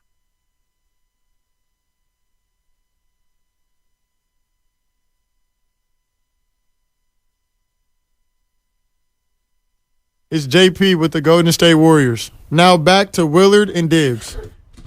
I always feel bad when you play that, Grandy, because I'm like, JP, he did us a preseason solid, did some liners for us, and now we're here being like, that man just makes crappy decisions.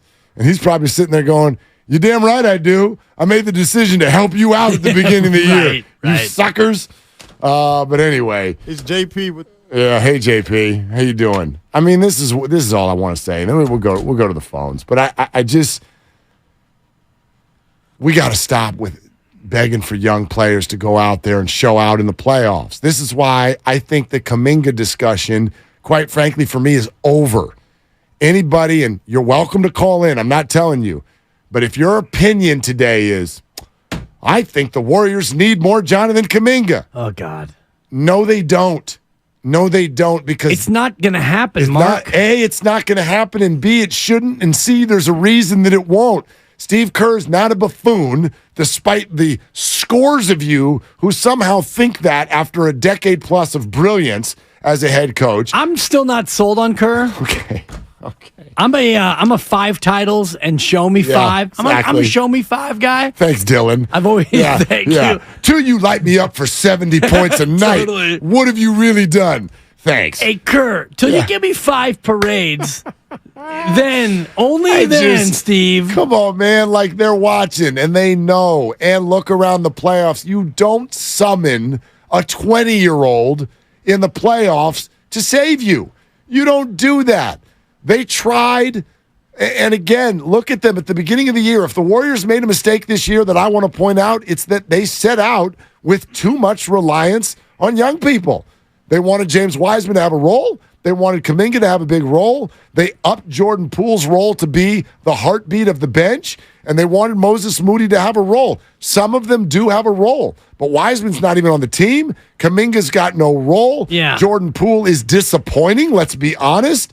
They are too young for this moment. But what choice did they have, Mark, in terms of what you're talking about? Because you've got Wiggins, JaMychal, Draymond, Clay, and Steph north of 30. You got Kevon kind of knocking on 30's door. He might be only 28, but he feels like he's 38. I'm going to put Kevon with the old guys. Yes. But then the rest of your roster, DiVincenzo is only, 26, 27? To me, that's kind of the marker. If you look around the league when guys start really getting the picture, 25, 26, there's plenty of those guys in the playoffs. Tatum, Jaylen Brown, Jalen Brunson. Right. These guys are all 25, 26.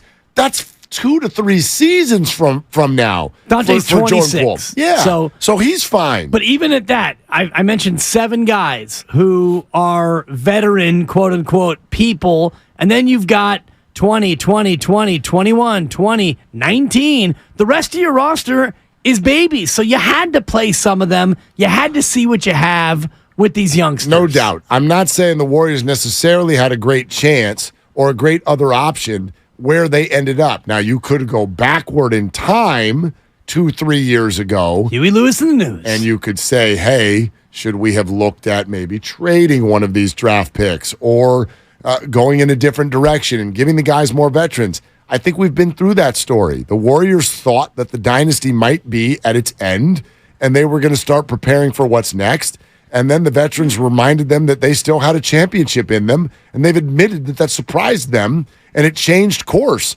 And then what do you do in the offseason? GP2 wants money, and Otto Porter wants money, and all these people want money, and you're already writing a check for almost $500 million. What is it you're supposed to do? So I understand why they made the decision, but then when things develop the way they do, we can't be surprised that the veterans are running around pulling their hair out, or what's left of it, because of what 22 and 23-year-olds are doing on the floor. None of the other playoff teams are asking 22 and 23-year-olds to do anything for them. And so, yes, it would be better if they had veterans coming off of the bench. The previous Warrior championship runs have always had that. They tried a little bit. Let's turn Wiseman back into GP2.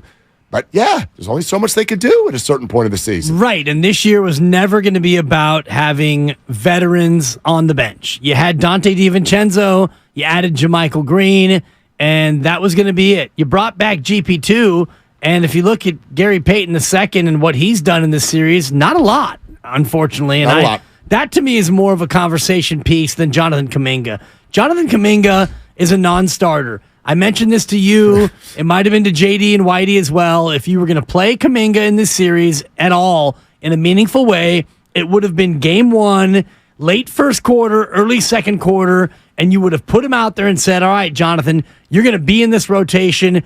You're going to be the guy. But remember game one, when they went to a big off the bench, it was JaMychal Green. It was not Jonathan Kuminga, and Green played pretty well, and then he got a start because Kevon wasn't playing well or he wasn't feeling well. So now you're in a spot where Kuminga's only going to get garbage time. Moses Moody is in the rotation. He's probably your ninth guy. So you really know going into this game, if you're Steve Kerr, it's not, can I find something with Kuminga? Is there a role for PBJ? All of that stuff has been solved. It's, these are my 9 guys. How can I deploy them in the right combinations, in the right matchups to make this thing work? That's exactly right. That's exactly right. Kuminga is a non-starter and a non-finisher and a non-middler and a non-bencher. He's a non-player right now in this series. So other than working for waste management. Yeah, he's GT, man. Yeah, that's right. Garbage time. Or recycling in the green bin. Shout out the green bin. Always recycle. Yeah. 888-957-9570. Grandpa Daddy's in Hayward on Willard and Dibbs. Grandpa D, what are you doing? Hey, what's up, gentlemen, man? Oh, a little under the weather with my 3-year-old, so I'm taking care of her. Get I'm ready for it from the yard. That's going to be every other week for the rest of your life. Hey, I know, bro. Man, they bring home everything, man. Sorry, go ahead. Dude, they're Petri dishes, I'm telling you. Mm-hmm. God. Man. Will someone please tell me how can you get paid millions of dollars to do a job and you want to cry and whine about your job when you getting paid? You either get paid to sit on the bench or you get paid when your number's called. How can you just be like this? I don't get it. Well, who specifically? Hold on. Who specifically are you talking about, Grandpa D? Talking about Kuminga. I'm talking about Kuminga and Jordan Poole. Okay. Yeah. I mean, look. Some of this is, and Grandpa Daddy, thank you, and I hope you're feeling better. Some of this is stuff that we feel like we're hearing through the grapevine. I haven't seen with my own eyes Jonathan Kuminga cry, whine, complain. However, there have been enough reports about it. Plus, we can watch the constant kind of cajoling going on over there on the bench by body language, Iguodala and others. I'm not going to act like it's not sort of natural. I want Jonathan Kuminga to be disappointed. But, yeah, if you're also now pushing in the other direction, if you're making yourself a story when you're not, then, yeah, we got a problem. We got a problem. Like, there's no room for that. Look, you mentioned JaMychal Green. Look at him. He was a non-player for months. Yeah. And then in game 1, they looked at him, or game 2, I guess it was, they're like, brother, we need you tonight. And he's like, I got 3-pointers for you. Here you go. Exactly. You've got to be. That is just called professionalism. Your role, like, it's not always going to be what you want it to be. Very few people just go to work every day and have the exact role. But you have got to be ready, because on certain days, at least, they will ask you to do that role. Right. Unless, of course, you pout all the time when it's not. And that's where we are with Jonathan Kuminga. And, he comes into the game even in garbage time.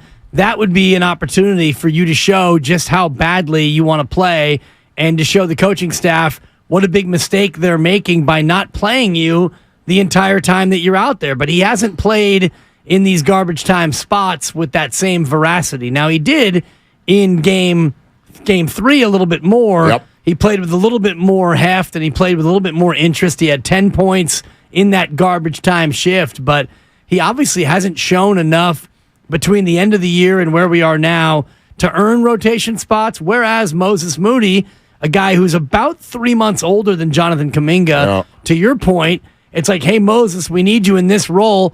Boom, I'm ready. And he's been a great rotational piece in this series. Let's go real quick to Andy in Oakland. Andy, hey, you're on Willard and Dibs. What are you doing, Andy? Gentlemen, how you doing today? What's up? Hey, Andy. Awesome. Okay. Guys, I want to tell you why the Lakers have an edge in today's game in this series, and I'll break it down to you in very simple terms. Okay? LeBron James is not playing with a motivation. He's playing with a sense of desperation. This is his only and last chance to get a chip. And that's all I got to say. And when you got the greatest player with playing with that desperation, that motivation, yeah, Andy, with all due respect, I don't agree because I feel like everything you could say about LeBron in this case applies to Steph as well. Nobody on the Warriors or the Lakers is looking at this and going, well, there's also next year. Nobody's doing that. We don't even know if Draymond Green's going to be on the team next year.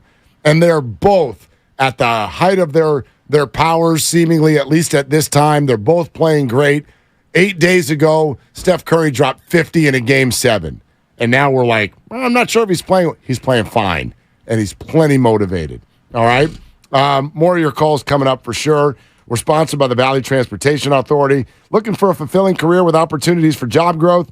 Do you want to earn up to $39 per hour within 3 years of starting? Then apply to become a VTA bus driver by texting VTA bus to 333-161. Again, text VTA bus to 333-161 to apply. More of your calls next. Greg Anthony in a half hour on Willard and Dibs.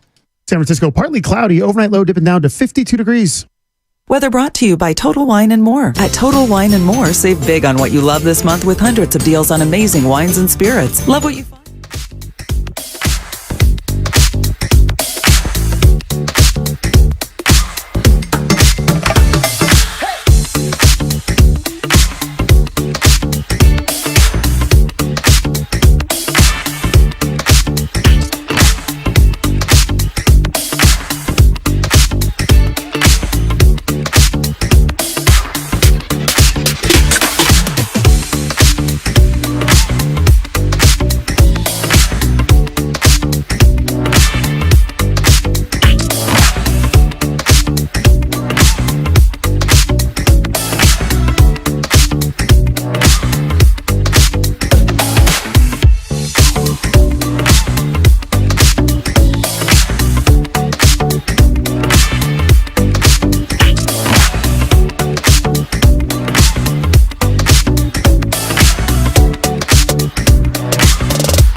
for all qualified professionals. Register online at proexpos.com. That's PROEXPOS.com.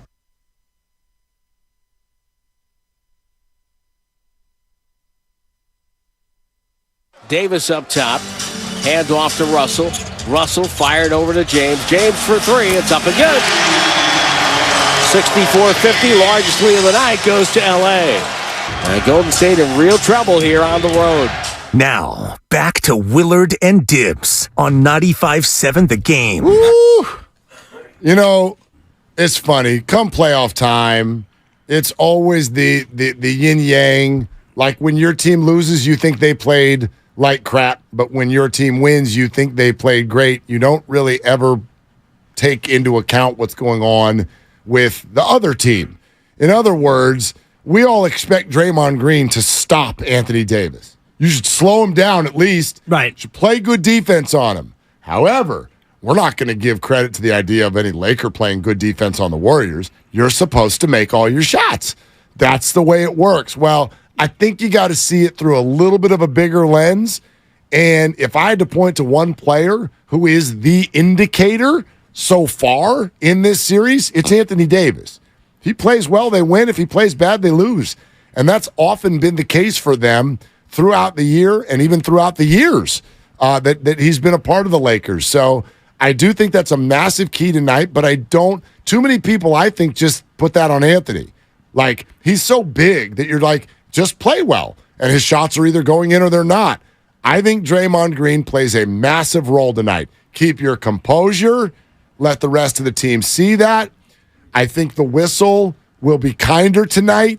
You got to play at least solid defense on Anthony Davis and make things hard on him. And nobody in the world is better equipped to do that than you.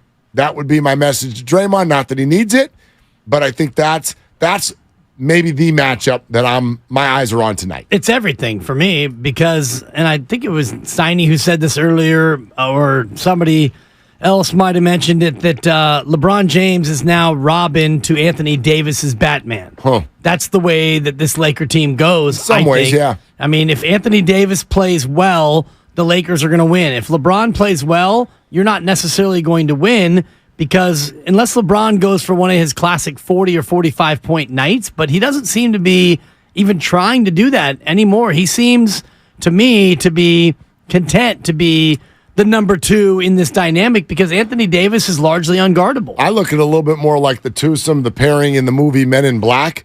You got Tommy Lee and Will Smith. Like, Will Smith is the better performer. The young hotshot. Right, he's got more the ability. But make no mistake, Tommy Lee was in charge, at least until he retired, and then they went to Men in Black 2 and 3 and 8 and all that stuff. LeBron is still running the show. You can watch it on now. He's making the decisions.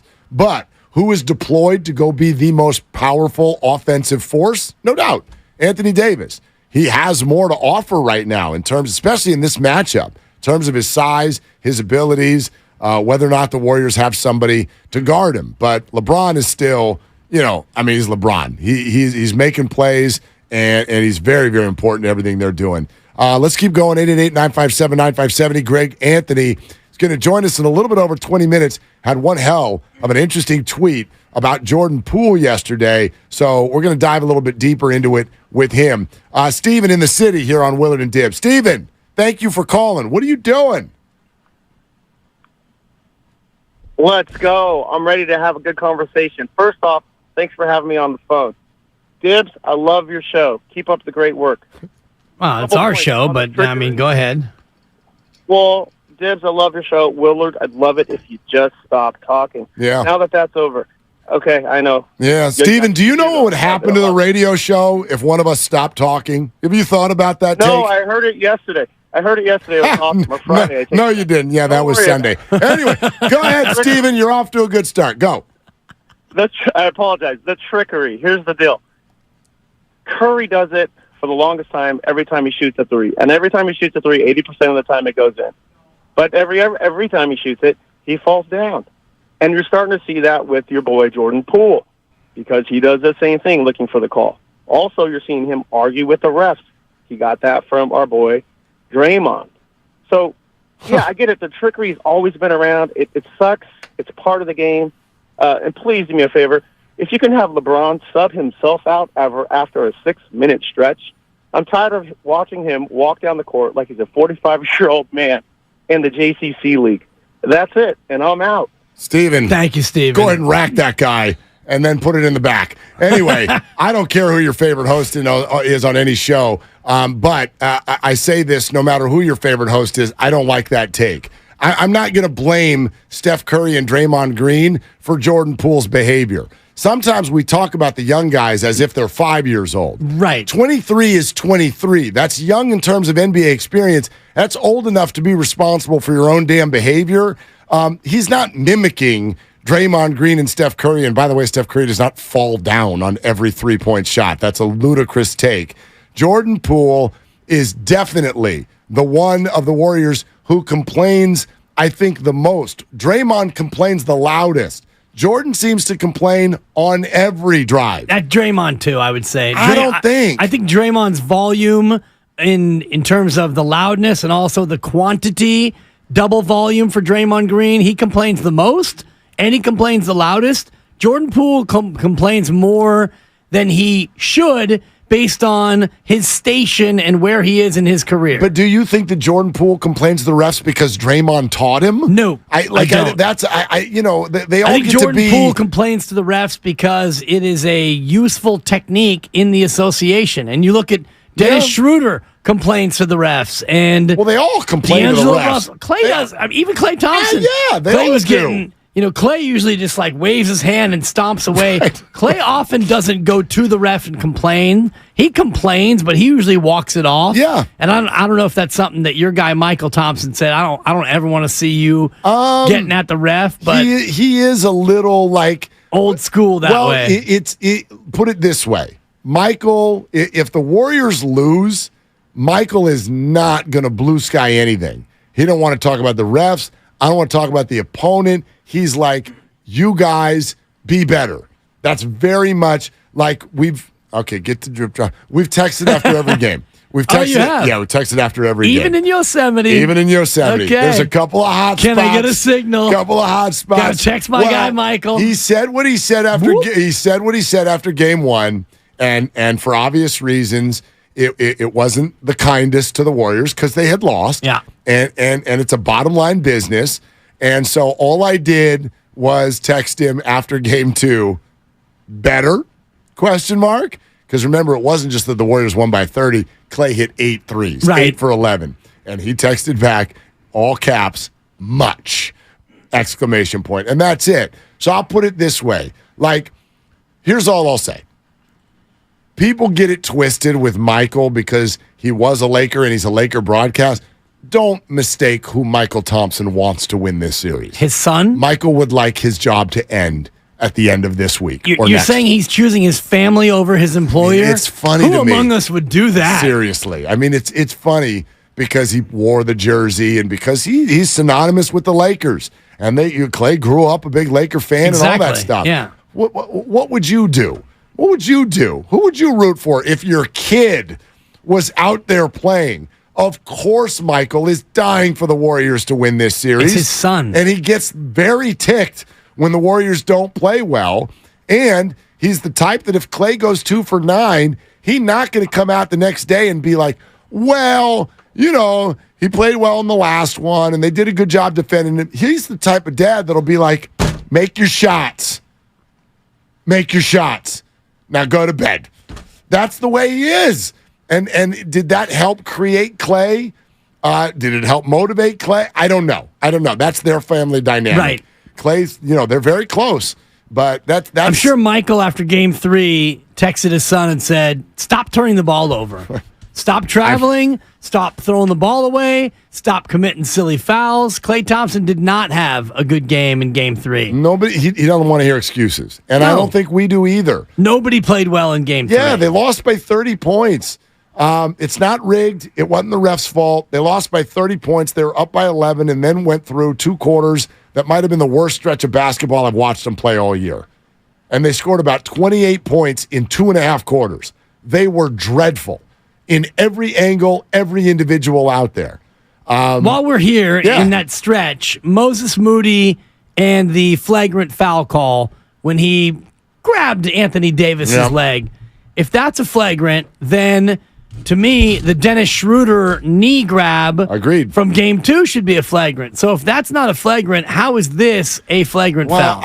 Something happened to the word flagrant through the years, which maybe they need to change it.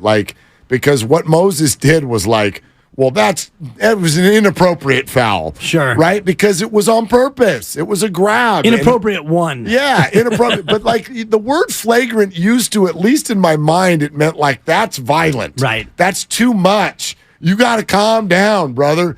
And this wasn't that. It was just out of the framework of play of basketball. Right. So somehow I'm getting a little tripped up on the vocab here. In 2023 with what's a flagrant foul. Yeah. It didn't feel flagrant. It felt out of line. We should get Bobby Fitz on, and he'll give you the actual, the Webster's definition of it, because there is a definition, but that was just another play in the long sequence. That's not going to happen anymore. Of a disastrous second and third quarter, you're right. And, you go from up 11, and you go into the locker room at halftime, and you're down 11. So a 22-point swing over the course of 8 minutes, it's just over. Let's go to Dre in Lemoore. Hey, Dre, you're on with Willard and Dibbs. What are you doing? I am being very concerned on this game coming up. I'm uneasy. Well, that's that's natural. Go ahead. Yeah, it is. It is. Dibbs, you were right on that Moody hold right there. I didn't think that was flagrant. But right then, I thought the game turned. And, Willard, you used to live in the L.A. area. You know what the Laker fans are like. I'm right here split in the middle of San Francisco and L.A., and I've grown up with nothing but Laker fans all my life, and I hate them. I've been a Warrior fan all my life, so my rewards have finally been coming in. But I really do hate these guys. I hate these guys along with Dallas, and I hate them right along with the Dodgers. I mean, that's a deep hate. Hate runs deep in me with some teams. Well, that's the way it goes. And that's a big three right there. It is. Dre. That's the big three. And there was a caller. I was listening to the roast with Bonte and Joe this morning, and there was an LA fan who called in and was reminding people about the most recent playoff encounters in all the sports. Giants-Dodgers 2 years ago. Rams-49ers a season ago. And now here we are with Lakers-Warriors, and it went LA's way. And right now, 2-1, leading LA. So, yeah, it gets painful. And I'll remind you what I said before this series started. You're going to hate this series.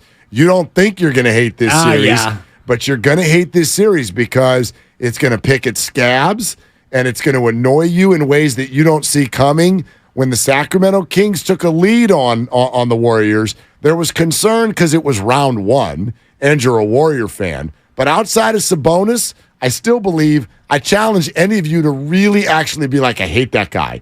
None of us did it to Fox. None of us did it to Davion Mitchell, Mark. I've always hated him. Right, exactly. There's nothing that, Keegan Murray, I don't like the way he talks. There's nothing there. Yeah. But here we are, 3 games Harrison in. Barnes never invited me to his wedding. I hate that guy. That's true. I didn't go either. I know people who were there too. I should have been. I should have gotten the nod. But it's I'm not surprised that 3 games in, D'Angelo Russell's driving you nuts. You hate LeBron James in ways that you haven't before. That stupid Schroeder guy with the little dots on his name and his flops. The refs. Everything is annoying you because L.A. It's because I went to school in L.A. as well. I went to Cal State Northridge, Mark. 5 of the most glorious junior years any young man could ever possibly want. Entered as a junior, and he left as a junior. 5 great junior years.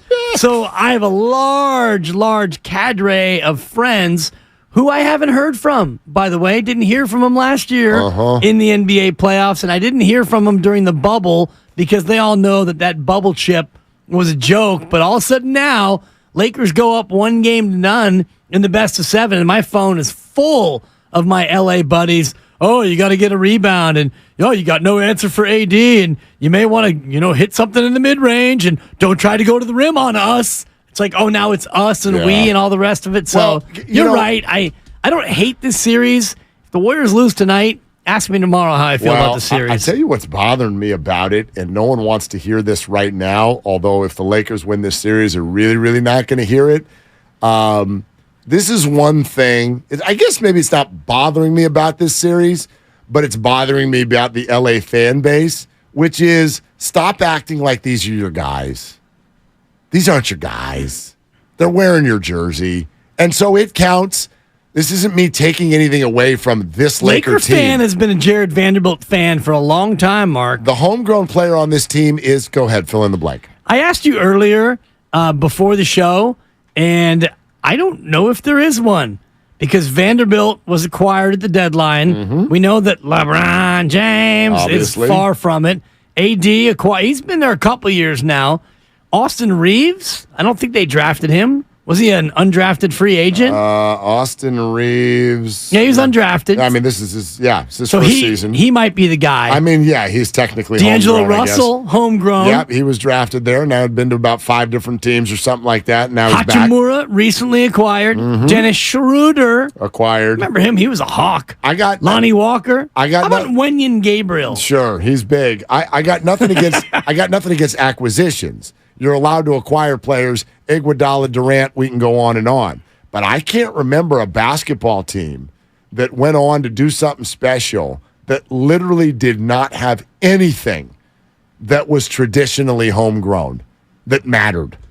Like, who's your core piece? So that's this. Yes, it's irrational and it's unfair. Yeah. So I get that.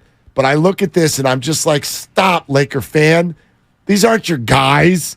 These aren't your guys. Wenyen Gabriel has been on 6 teams, Mark. Most of I mean, most of the Laker fans I know, most of you faker fans, were rallying against LeBron when he was acquired. You're standing out in front of Kobe murals in L.A. Kobe going, don't you paint over this? LeBron, who are you? You're not a Laker. You're a hired gun. And here we are 5 years later, and now everyone's like, oh, yay, look at these are our guys. No, they're not your guys. They're not your guys. You got a bunch of mercenaries who are out there, and they're playing well. So I give them all the credit in the world. But don't you dare act like these are your guys, because half of you didn't even want LeBron on this team. So the Warrior fan, you get to do this. You've been through the wars, and these are your boys. But the Lakers, gosh, I know half the people at Staples Center, they don't even know what they don't even know what Jared's last name is. They're like one of the SEC schools. Vandersloot? Yeah, Jared, Tennessee. I don't know. One of those. Max Christie has only ever been a Lakers. Right. So it's he and Austin Reeves in terms of I'm a Lakers and I'm always going to be a Lakers.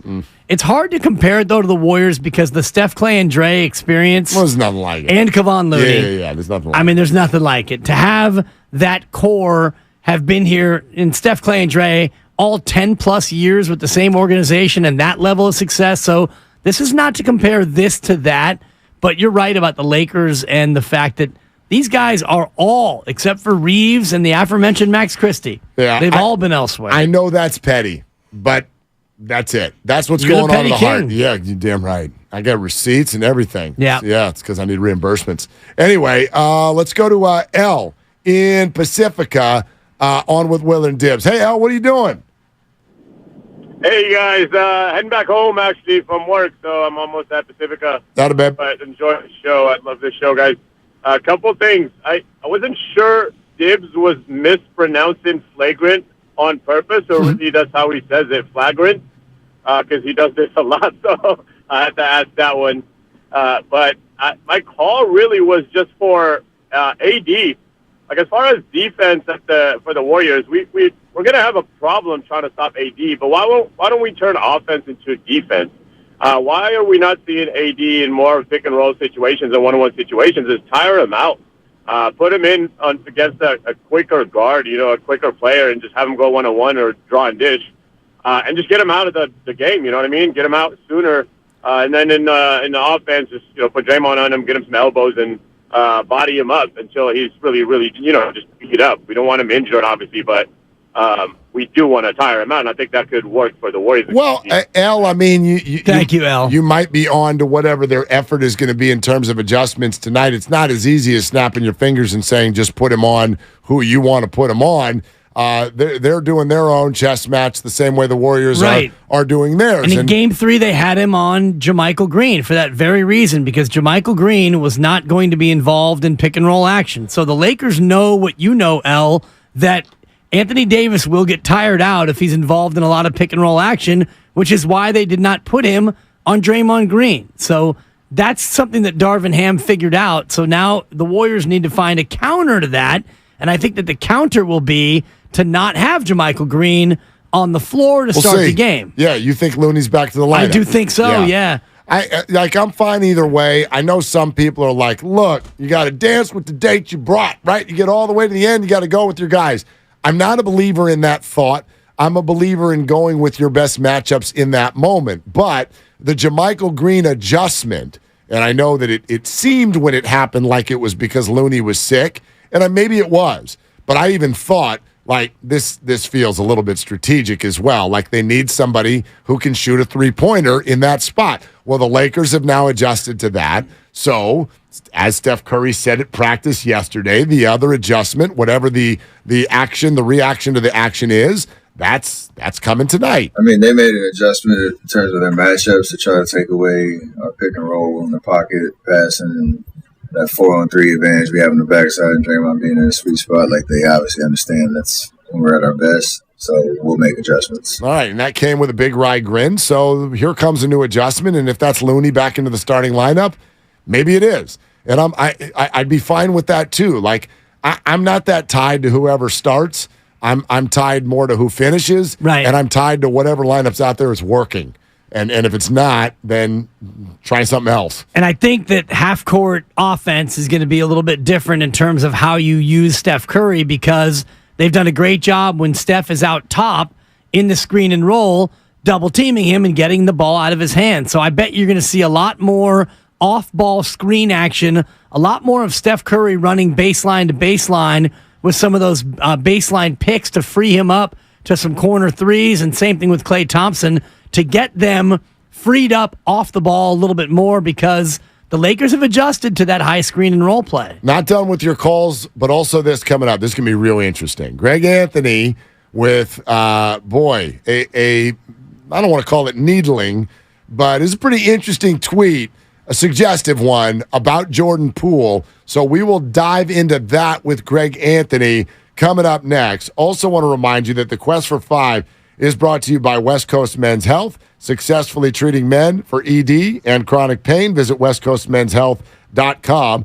Presented by Fremont Bank, full-service banking, no compromises. And the Quest for 5 is also brought to you by the Alameda PD, now offering a $75,000 hiring incentive.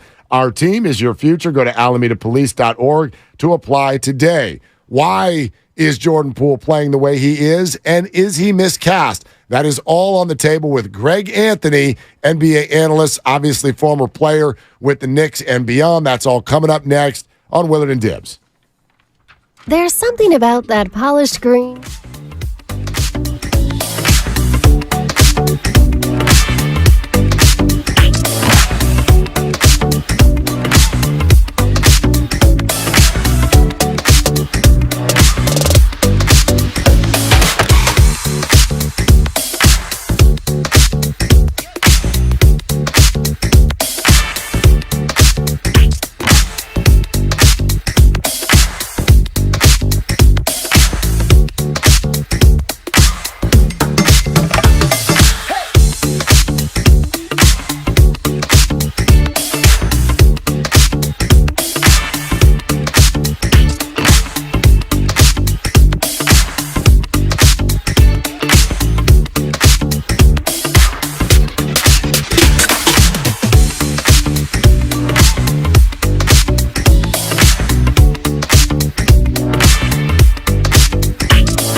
web address, forhims.com/joy. That's forhims.com/joy for your free online visit. forhims.com/JOY.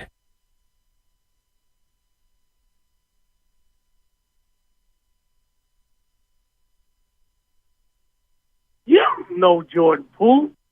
Now, back to Willard and Dibbs on 95.7 The Game. Man, it's tough. I mean, I'm going to acknowledge that. The human side of this, 23 years old, and the world is looking at you and talking about you in the middle of a LeBron-Steph series and asking you to be different and be better and what it must feel like, the pressure that Jordan Poole will take to the floor at crypto-whatever.arena tonight. It's real. I get it. And it's been a journey this year, no doubt. And excited to have a conversation here on Willard and Dibbs with former NBA player and now great analyst Greg Anthony joining us on the show. Hey, Greg, man, thanks for coming on. How are you? I'm doing great, Mark. And Dan, how are you guys? We're doing fantastic, man. And we're super curious about what you wrote on Twitter. The NBA on ESPN sends out a tweet about Jordan Poole's struggles, and your commentary above it was curious. Anyone think that he didn't take a leap this year because of something traumatic occurring before the season started? Hashtag asking for a friend. Well, we'll be your friend, Greg, and why don't you go ahead and give us the answer to the question in your opinion? Well, listen. The Warriors have had a challenging regular season. We all know that. The roster is not as filled with some of the veteran-type players they had from the championship a season ago. And obviously, being a young player, you would have thought that coming off the performance in the finals, signing a new contract, all those things would be positives, which they are. And typically players that age, they tend to take another step once the team has told them they are as good as they think they are, right, by giving them the contract. And my point was this. First, let me preface it by saying I'm a huge Draymond Green fan. I'm a huge Warriors fan. I think what they've accomplished will go down as one of the great dynasties this game has ever seen. And while there have been teams that have won more, it's all relative, right? Because in this era, with free agency, we've never had that before. The game, the level of which is being played, we've never seen before. Just case in point, what we witnessed last night in that Phoenix and Denver game. That's as high a level of basketball as I've ever seen anyone play it from an offensive standpoint. And so, when you take all those things into consideration, and then you factor in what the fabric of a team is, right? Like, as a kid growing up, and you guys probably played sports, one of the first things you're taught is that a team is family, right? It's your family. You got families fight, family do all these things. And you're also taught that there's always consequence for your actions. And for me, to have that video leaked and what transpired and how it transpired, I don't care who you are, that's going to affect you, right? It just is. And then, relatively speaking, there was really no consequence for that action, right? Like, well, Draymond's going to have a few games away. We can't have him miss the ring ceremony. And I'm just saying to myself, wow, man, that would really affect a lot of people. It just would. And I got some responses from people saying, that had nothing to do with it. I'm like, are you kidding me?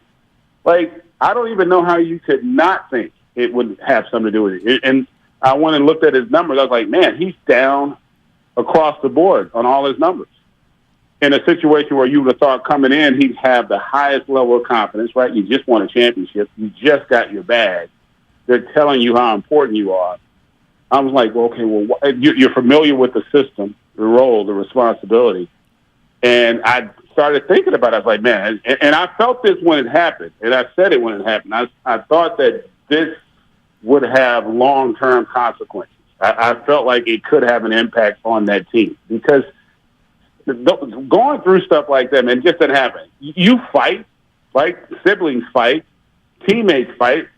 Lord knows I was a part of a lot of fights in practice. But typically they're fights, right? Like it's typically a give and take in situations like that. That wasn't the case. And And again, I'm not here to admonish Draymond. I love him. He knows he was wrong in that moment. But it just does speak to a bigger issue because typically, and I think it shows on the road, right? Why? Because the road is where you face the most adversity. And typically, if you're close in those adverse moments is when you tend to come together. And so even in that Game 7, we go back and Steph was incredible. But, they didn't have a lot of other guys play great in that game. And that's been so what the Warriors have always been about, is that collectively they've been their best in the biggest moments. And so I was wondering about that. And again, I was putting it out just for conversational purposes. But I do think that if you're kidding yourself, if you don't think that has played a role in the psyche of Jordan Poole this season. Greg Anthony here on 95.7 The Game. You mentioned fights. Bigger fights with Stacey and Larry and Anderson at UNLV or in New York with Charles, and I don't know if Allen Houston, I'm a lover, not a fighter, but certainly, Charles Oakley, would anyone want to mess with him in the Garden? No. Well, listen, we had fights that involved coaches in practice. Wow. It was really an intense environment, and I was somewhat it was also a sign of the times. I was also somewhat accustomed to it because we had some of that in college. And I do think, listen, anytime you have really intense environments where there's a high level of accountability and high expectations, that tends to bring emotion into play. So, yeah, you do get that. There's no doubt about it. But I would say more so professionally because, the expectations were high, the nature of how we played and who we were as a team, there's no way you weren't going to have fights on a regular basis in that environment. Greg, your answer about Jordan and the situation around it is really interesting. And so when you talk about the lack of consequences, which was something we discussed at the time for sure, I wonder if you think that or anything else throughout the year, what could the Warriors have done to help Jordan through this process and maybe be getting something better out of him at this point, if anything, in your opinion? Well, listen, again, I don't want to say that that's the sole reason why he hasn't been as good, because I don't necessarily think that. But my point was he didn't take another step like maybe we thought he would. And it doesn't mean you have to average more points, but typically you become more efficient, right? You got another year under your belt, another offseason, you get better. I just think that mentally that affected him. And I would say this, listen, and it was a perfect opportunity. They could have suspended Draymond, early in the season. And at the very least, it tells him and the team, whether it's just like being a parent, right? Even though you love your kids, their actions still bring about consequence. Doesn't mean you don't love them. Doesn't mean you aren't going to be there to support them. But you have to show everybody that we still have consequences for our actions. And I just felt like, in essence, there really wasn't a punishment. And then I forget who it was, but someone within the organization came out and said, well, we didn't want to have Draymond miss ring night because, that wouldn't have been right. And I was saying when I heard that, I was like, wow, I can't wait to see how this is going to play out. And it's still that to me, I thought again, that just ask yourself if you're in that situation. I always tell put yourself in Jordan Poole's shoes. And I'm not saying that Jordan Poole's a great teammate because I don't know the inner workings and the machinations of what's going on. But if you put yourself in that situation and that happened to you, and then that video is out for the whole world to see, do you really think that just goes away? That doesn't rear itself in your mind at different points over the course of the season? I would think it does. Yeah, especially what you were saying, Greg, is there was no real retribution for Draymond Green. So Jordan Poole takes the punch and Draymond Green basically, quote, gets away with it scot-free. Do you think part of Jordan's struggle is the fact that he sometimes starts, he comes off the bench? I'm looking at your career, and you kind of had a similar thing where at times you started, a lot of times you came off the bench. What's the mentality of a player who is kind of toggling between starter and bench player? Listen, there's no doubt there's an adjustment. It absolutely is. The only thing I would say in some regards in his case, though, a lot of times what changes is your role when you go from starter to bench player or from bench to starter. And I don't know that the role changed per se. Keep in mind, they didn't have Wiggins for basically, almost the entire second half of the season. So that would have lent itself for him to have more opportunity. And remember, they were still trying to figure out a rotation. Some of the young guys were in, were out, the whole nine. So they've had a lot go on this season. But I just do think ultimately, if things don't end the way this team would like, with the season they had, and then if it doesn't, materialize in this postseason, those are going to be questions that are going to have to be asked and addressed in the offseason. You're listening to 95.7 The Game, KGMZ, FM, and HD1 San Francisco. Always live on Twitch, YouTube, and the free Odyssey app. Willard and Dibbs talking with Greg Anthony here on the build-up to Game 4 between the Lakers and the Warriors. Greg, you're doing great stuff on Twitter, obviously, because I keep getting interested by what you're saying. I want to read another one and have you expand. Just this morning, you wrote about tonight, the Warriors shoot threes better and limit turnovers. 2 of Wiggins, Thompson, or Poole have to be great, and maybe a Kuminga sighting. For the Lakers, 2 of Russell, Reeves, or Dennis have to play well. AD sets the tone defensively and transition offense. And then you write, notice who I didn't mention, which is obviously Steph and LeBron. So would you expand on that, please? What do you mean by what needs to happen for each team tonight? Well, I think that in Steph's case, the defense is going to have somewhat of an impact on him because they're selling out to take away certain things from him, right? And we saw in the second game that they did that, and it made him into a passer, but other guys stepped up because you saw that the incredible game that Klay had. And I thought they also did Draymond switching on to AD. AD hadn't felt his force or intensity defensively, and he kind of wilted. He wasn't ready for it, right? And so that's kind of what I'm talking about. Like, I don't worry about Steph or LeBron. And you saw it in Game 3 with LeBron. He didn't take a shot for, I think it was about 10 minutes. Yep. And that had never happened before. But LeBron also, in year 20, knows I can't go for 40 every night. I can't extend myself both ends every play for 40 minutes every night either. So I got to defer and hope that these other guys step up. And similarly, in those 2 wins that they've had, everybody talks about how great AD's been, but D'Angelo Russell's been terrific. Dennis Schroeder's been really good for them. And so they've had other guys who've been able to kind of carry some of the load. And I think that's similarly what's got to happen tonight. I think with the supporting cast, and it's always more of a challenge for you when you're on the road. I do think Steph will play and be aggressive, and I think he's going to be effective. But I don't think this Lakers team is not Sacramento. It's going to take more than just Steph. Draymond's going to have to also be what he was in Game 2 in terms of having an impact on the game. So it sets up for a really interesting night. I think there's great anticipation. I also feel like, unlike even Sacramento, I think there was a high level of confidence that no matter what or how dire it might have looked, that Golden State would figure out a way to prevail.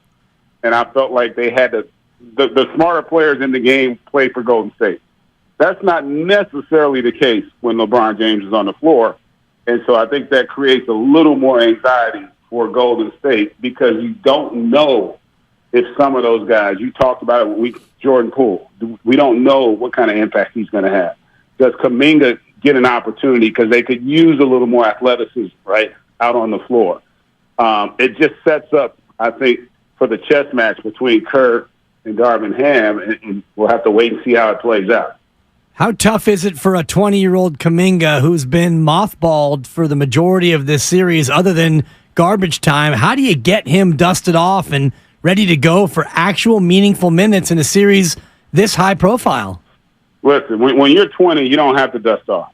He's chomping at the bit. He's fired up and ready to go. In fact, if anything, you got to harness his energy to be focused on the game plan. So I wouldn't even remotely be concerned about that. I think the bigger issue is what kind of job has the leadership on the team and the coaching staff done to keep him engaged, right? To get a sense of his mindset. And I thought it's a little thing, but watching the end of the last game when he got a chance to play, I thought he looked good. And that tells you something, right? He wasn't moping. He wasn't feeling sorry for himself.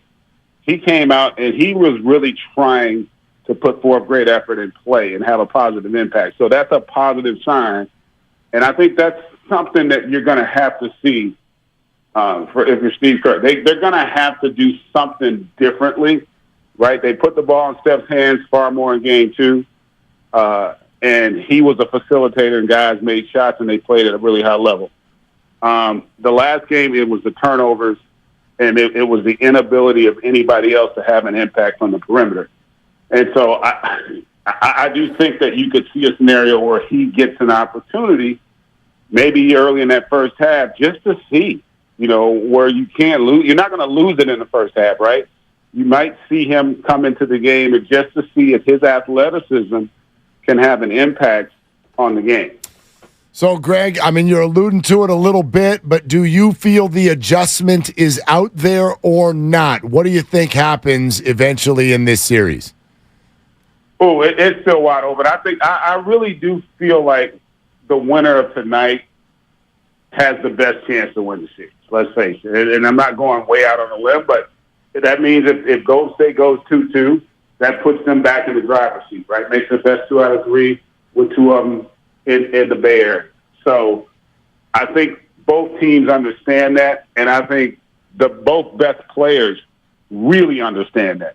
And so I do think that you're going to see Steph and LeBron be far more aggressive, not necessarily to score it, but to put their fingerprints on the outcome of the game. And so I think we're going to all be in for a great treat tonight, and it's going to be a lot of intensity on that floor. Yeah, I like that take a lot. Greg, are you on TV? Are you on NBA TV after the game tonight?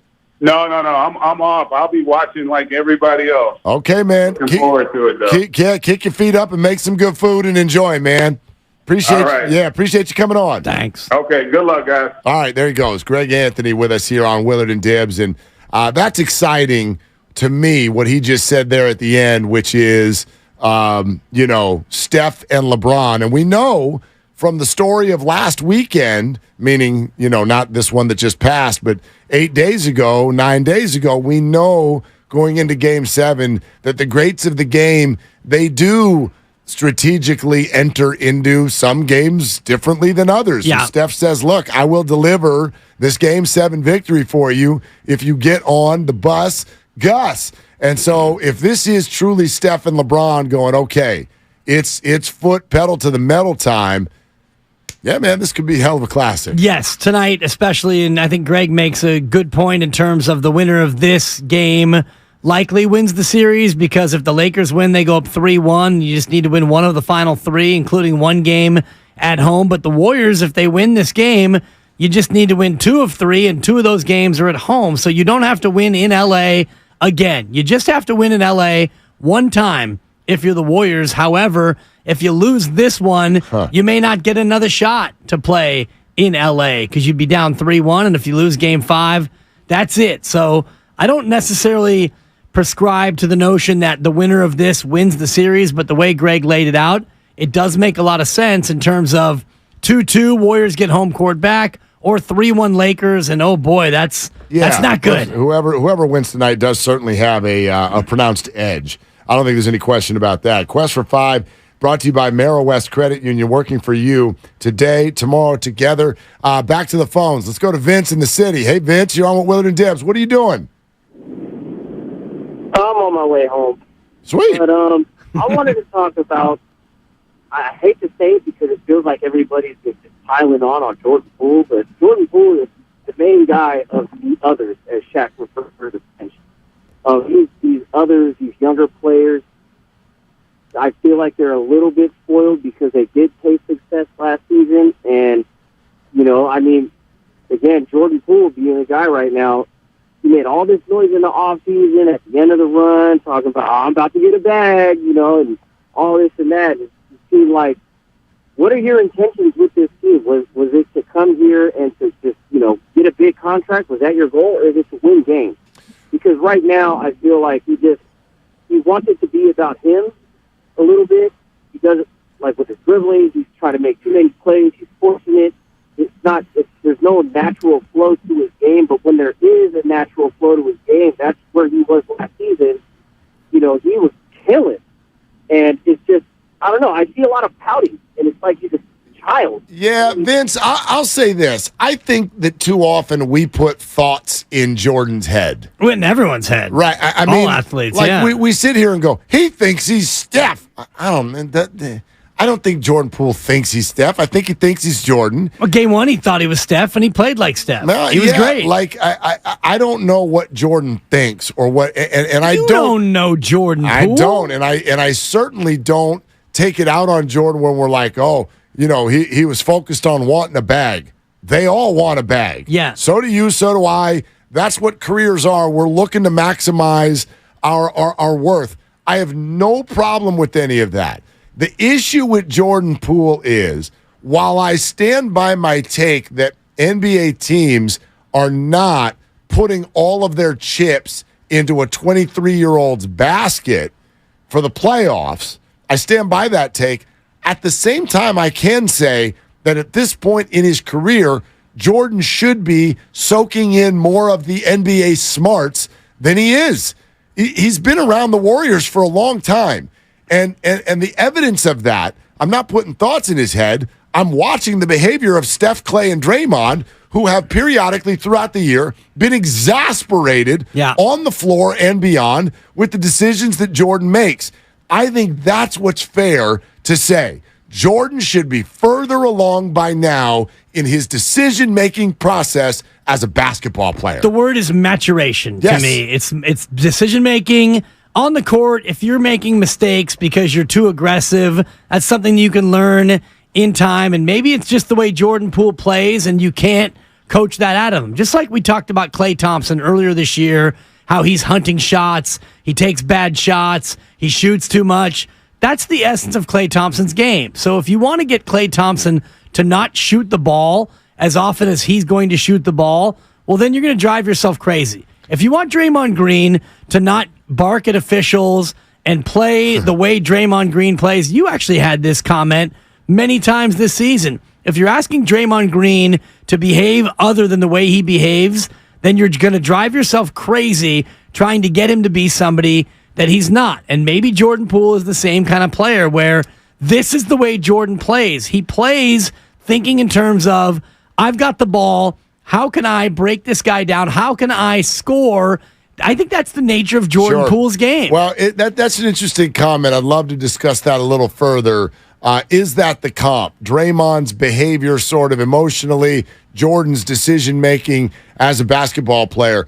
More on that in just a sec. And we continue with your phone calls, 888-957-9570. Warriors Live starts at 6. Don't forget that. Obviously, brought to you by the Next Generation 10G network, only from Xfinity. The future starts now. And we are sponsored by Hint Water. Willard and Dibbs, more of your calls coming up on 95.7 The Game. Appreciate you coming on. Thanks.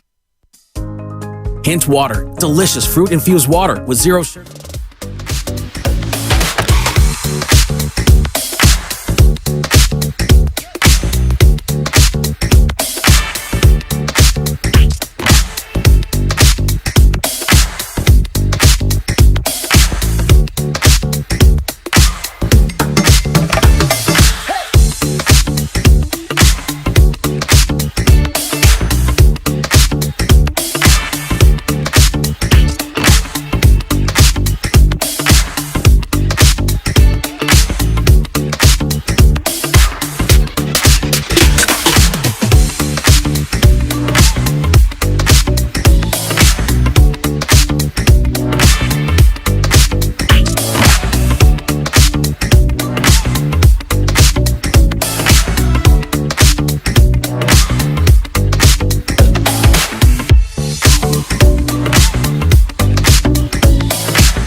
store or staplesconnect.com. 95.7 The Game is an equal opportunity employer, and we encourage local community organizations to refer qualified applicants to us. You can receive The Game and Odyssey job vacancy information by contacting Human Resources at 415-765-4011 or by emailing sfhr@odyssey.com.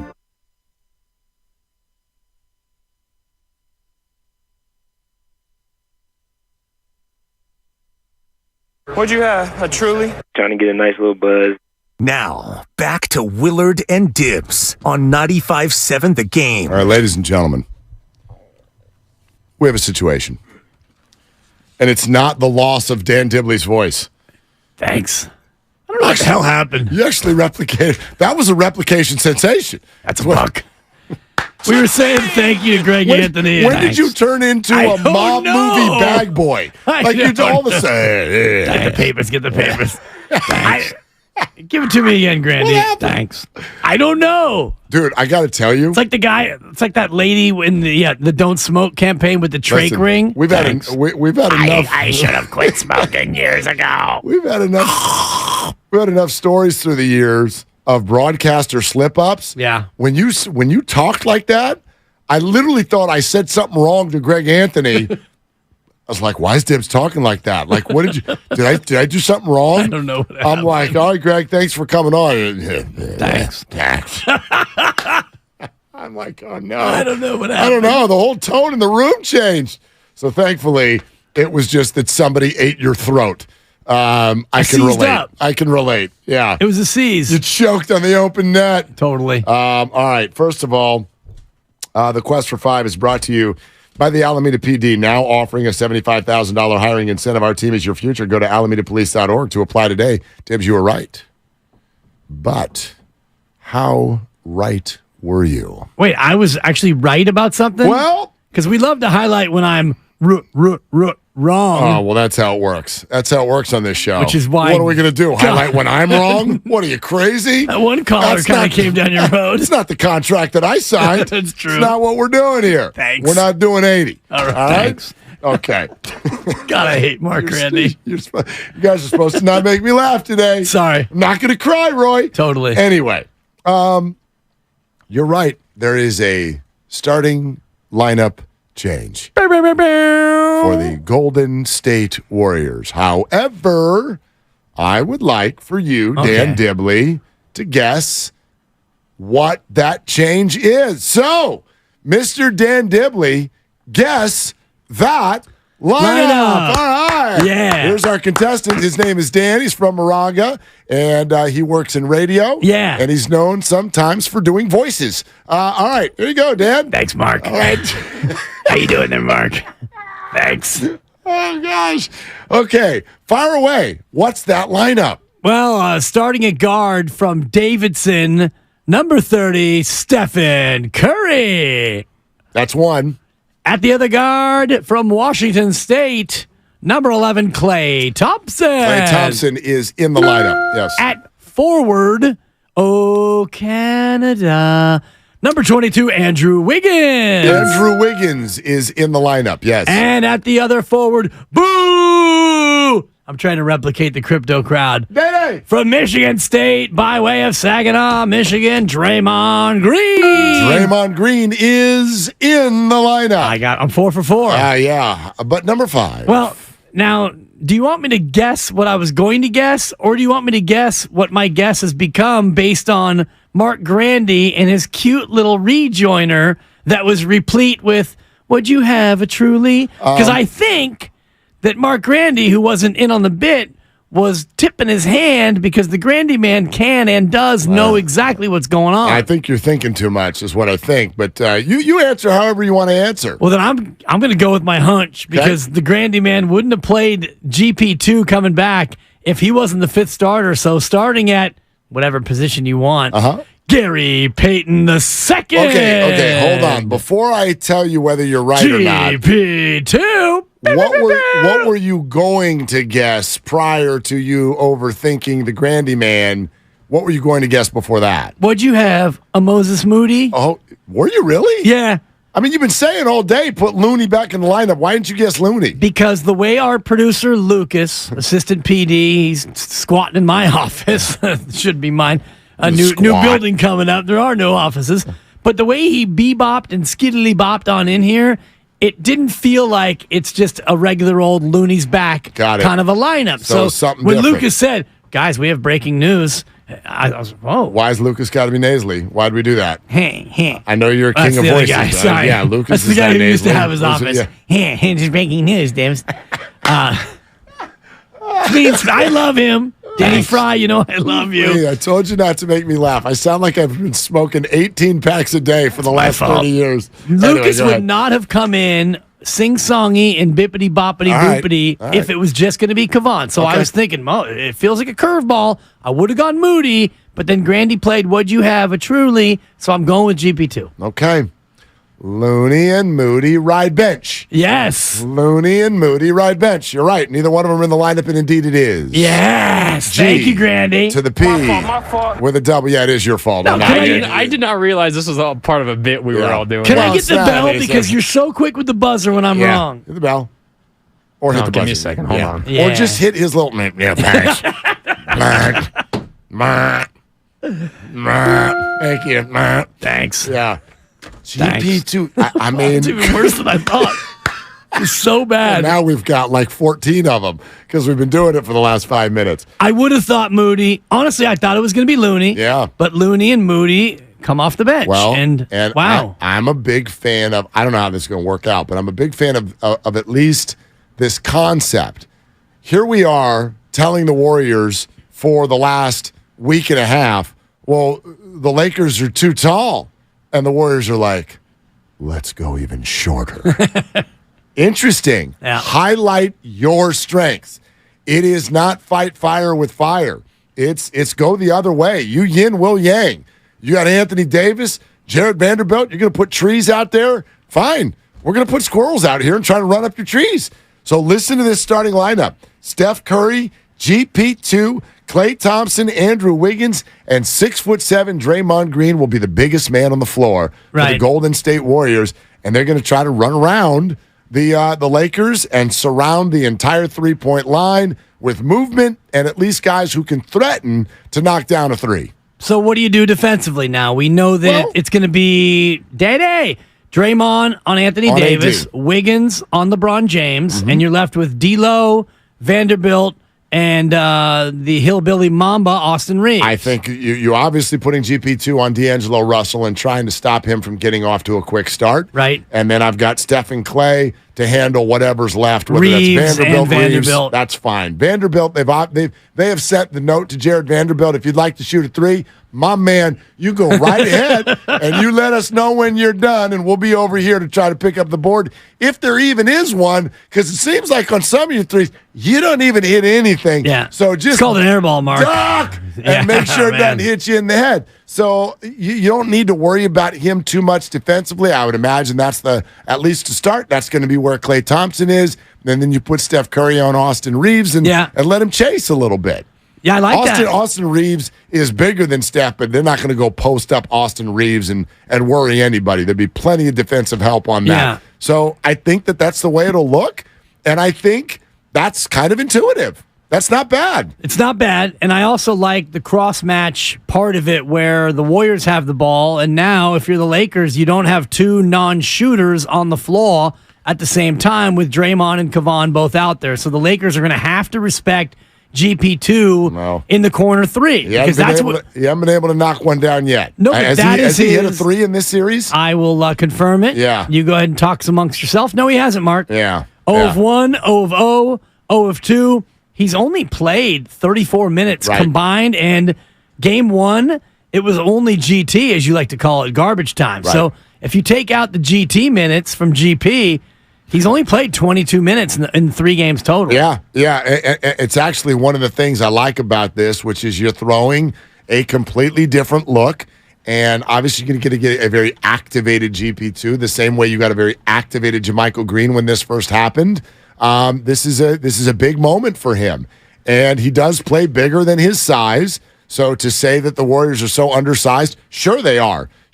But he has a little bit of that Swiss Army knife nature to where he can play like a guard on offense and he can play like a forward on defense. And so Let's see what it looks like. I'm interested to see what it looks like. Yeah. I don't think it's a bad idea. And you always say lean into it. Like if a point spread looks really out of line, lean into it. And this is kind of the same thing where if you're this undersized, what can you do to try to match up with the Lakers' size? The answer is nothing. Yeah. Even if you play JaMychal Green and Kevon Looney in the starting lineup and go super, super big as you can go, it still is not the elixir for what your problem is. Right. We'll go back to the phones in a second, but since you brought up numbers, for whatever it's worth, the public is moving it in the Warrior direction right now. When I looked at this last night, the Warriors were a 3-point underdog. They are now a 2-point underdog, and it is threatening to move even further. Not much, but right now they've gone from a 3-point dog to a 2-point dog. And as far as the series price, as of last night, the Warriors were plus 180. They've moved to plus 175. So a little bit of movement in their direction. That price is nice. It is actually a good price. I'll tell you this. If they win tonight, you got home court back in a 2-2 series. My goodness, Vegas Mark. is setting of the number, which obviously combines with what the public does with it. And I know they're trying to get money on both sides and whatnot. But when the Warriors were in this kind of a situation against Sacramento, down 2-1, and they didn't have the immediate potential to get home court advantage back, Game 4 was at home and they could win it, and they still don't have home court advantage. The Warriors were already the favorite to win the series. In this case, the Warriors 1 win away from getting home court advantage back, and the Warriors are a decided underdog. Not just in the game, but in the series. So that gives you an idea of, A, what the odds makers are reading from the public and what the public is doing with it. But within the last 24, maybe even just 18 hours, there has been a lot of money coming in on the Warriors as an underdog tonight. Well, let's just pick through this a little bit more, and then we'll go to the phones because I know people want to jump into the fray here with Willard and Dibs. But sure do. If you like the Warriors to win tonight, and if you think that the winner of tonight has an inside track to win the series, which is what our boss said in the corner office video, and Greg Anthony said the same thing, and I think it's the prevailing notion that the winner of tonight will win the series. Don't bet tonight's game. Get to your series prices because plus 180 is better than your money line price. If the Warriors are getting 2, it's probably plus 125 on the money line. Plus 116. It's not even 125. Not that great. Yeah. Not that great to win It's the game. more of a long play, but if you're looking for some inside wagering, if you do think that the winner of tonight wins the series, just bet the series price at plus 185. Plus 175 now. And but going still, down. Yeah, going down. I agree with you completely. All right, back to the phones. How about Marty in San Leandro? Marty, you're on with Willard and Dibs. What are you doing? Man, I'm knocking out this work in San Leandro, but looking forward to my Lakers taking care of business tonight. About these Bay Area Laker fans, we never falter. We just don't. We respect the Warriors and we root for our team. We damn know we don't care about the name on the back. We care about the name on the front. And if you do well, we're going to adopt you. It's as simple as that. If you don't, we're probably going to get shipped. We ship 5 guys. It's just business. Yeah, Marty, I get that, and I'm not asking any Laker fan to not like this team. I'm calling out one thing, which is that many, not all, many Laker fans were very hesitant to put their arms around LeBron James when he arrived. And secondarily, I just think that it's a good thing when all teams, this is just a sports thing. I have this issue with the San Francisco Giants right now, and we all do. Have people on your roster who started there. Like, you cultivated that. Make it a cultivation sensation. That's a buck. Giants have a little bit. Still got Brandon Crawford. You got Logan Webb. But the Lakers are completely, and this may not matter to you, and that's fine. I granted to you that it was petty.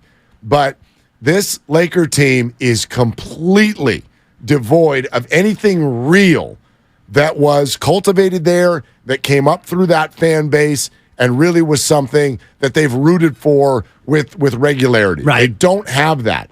In a way, it's a compliment to them Because if they win this series, he did a great job at the deadline, no doubt. In a way, though, I will say this.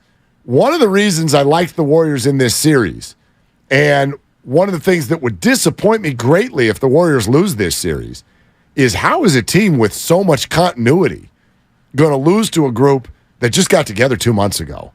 I know that it's still LeBron and AD. Yes. But the rest of these guys, half your people who play showed up 2 months ago. Right. And you're going to already collectively be together enough to go beat the Golden State Warriors for the first time in the Western Conference playoffs ever? Maybe continuity is overrated. Maybe. And then maybe when it comes down to it, when push comes to shove, and you look at the core players on both sides of this matchup, they've got more better players. And I know that's terrible English, but I did it on purpose because you match up AD and LeBron, all right, Steph and Draymond. Then you get to Clay and D'Angelo Russell. Then you get to Schroeder and Wiggins. As you go down the list, maybe you get to better players in the 5, 6, and 7 spot because pretty soon you get to Kevon Looney, great rebounder, solid defender.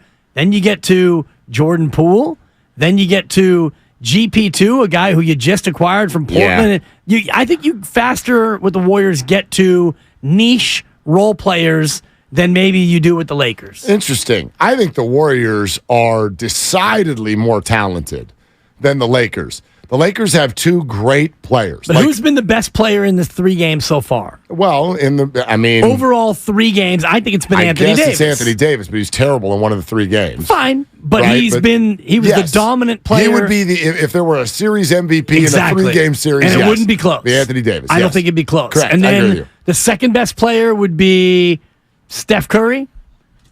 Sure. Okay. I just think that as you go further down the list, you get to more Lakers sooner than you get to a full complement of I don't know. Warriors. You said Andrew Wiggins is matched up with Dennis Schroeder. I know who's a better player between those two. Like, the depth of the Warriors, I find to be way, way better, and I don't really see that changing no matter who wins the series. If the Warriors lose the series, I don't find it to be because the Lakers are a better team. I think it's because the Lakers have the Warriors' kryptonite. Like, if the size and strength inside just overwhelms this particular Warriors roster, it's a styles make fights type of an answer for me. But when you start talking about names like Hachimura and Lonnie Walker, Lonnie Walker's been okay. He's been more like a Kuminga. Right, then go Schroeder. Like who's coming off the bench for the Lakers? Hachimura, Schroeder, and who else? Who's next? That might be about it in a tight game. You're matching that up with names. Hachimura's been better than Jordan Poole. He was terrible the other night. He didn't even score, but he's a very good player. He's been more impactful through 3 games than Jordan Poole. Right, but he's not a better player than Jordan Poole from beginning end of the season. No, it doesn't matter. Right. No, it doesn't matter. It's just beginning end of the series is all that matters. Troy Brown played for them before. Like, again, with what the Warriors are bringing off the bench in terms of even a Dante DiVincenzo who has struggled this series, but man, he had a great season. Like, I don't know. To me, the Warriors have more options, and they become a much better team 3 through 6 than the Lakers are, but the Lakers maybe are just too big.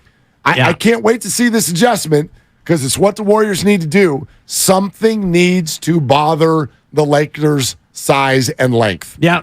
And if it doesn't, then this is going to be the end of this. To me, it comes down to 2 things, whether or not it's GP2 who plays 26 minutes or if you get more JaMychal Green or whatever the personnel is on the floor, it comes down to fouling and turnovers. And so far in this series, the Warriors' turnovers, they've been able to contain it. Game 3, they did not. Mostly, yeah. Fouling has been a major issue. In Game 2, they controlled it somewhat, and the Lakers didn't get to the foul line nearly as often, but you got to avoid fouling the Lakers, and you got to avoid turning it over, because if you turn it over, you're not scoring, and you're not playing up and down, frenetic and fast, which you need to do.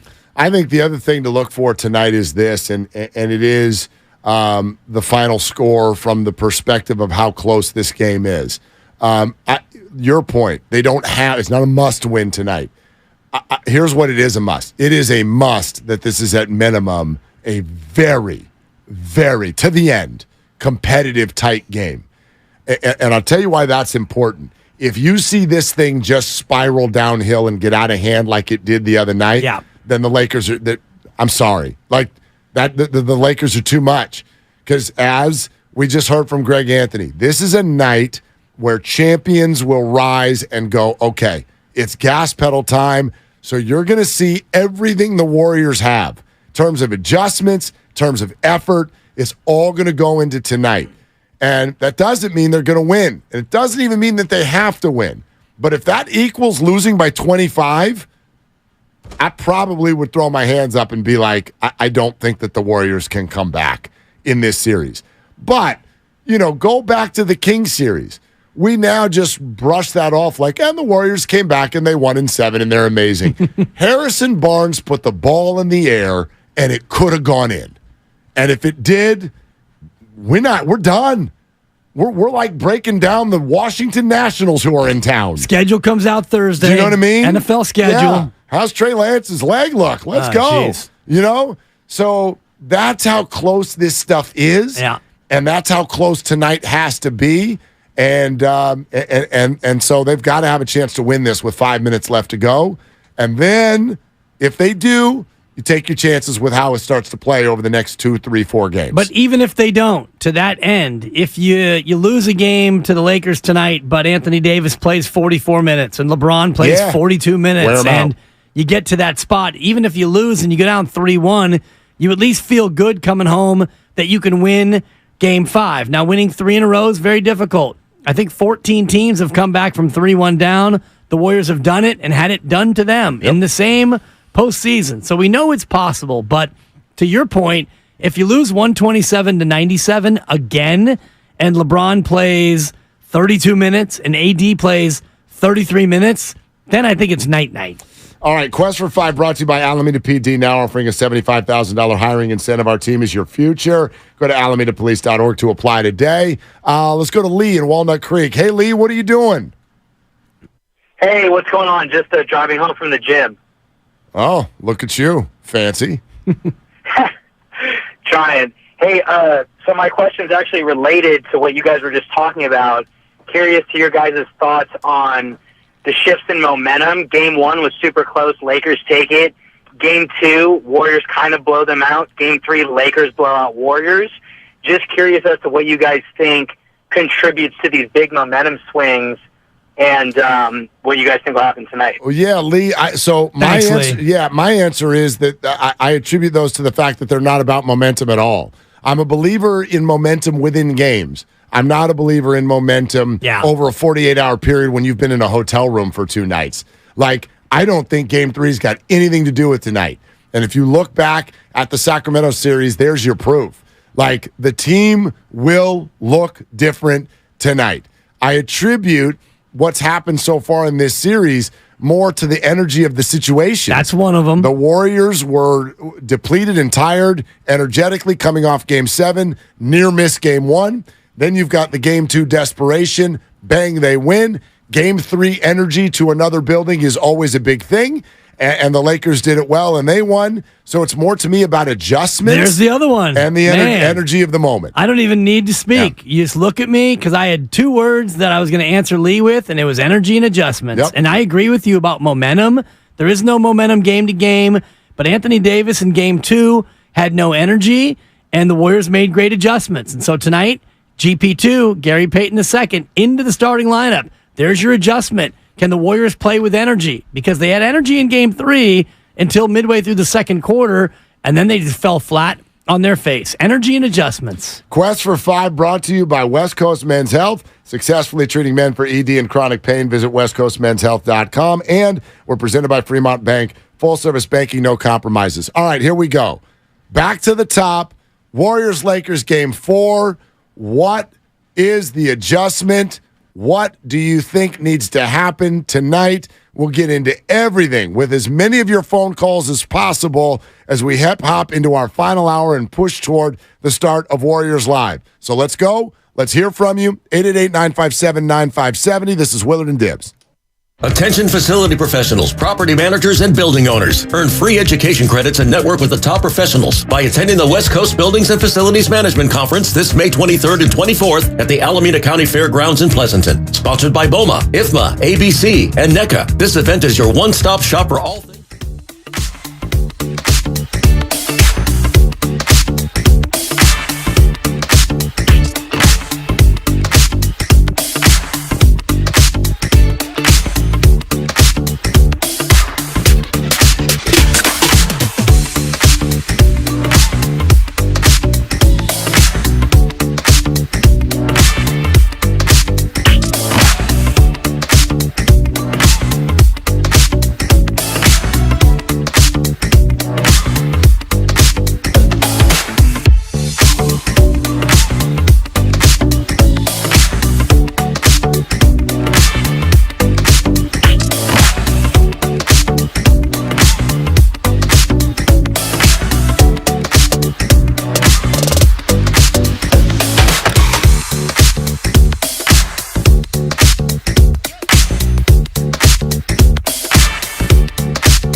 immediate relief.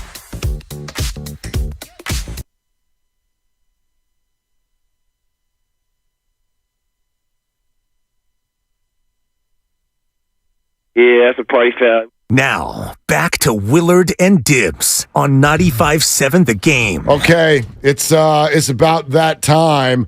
We are going to get this thing going and turn it up a little bit. Quest for 5 brought to you by Merrill West Credit Union, working for you today, tomorrow, together. And the Warriors and Lakers game 4. This one promises, I think, to be really, really special. But our eyes are in obvious places.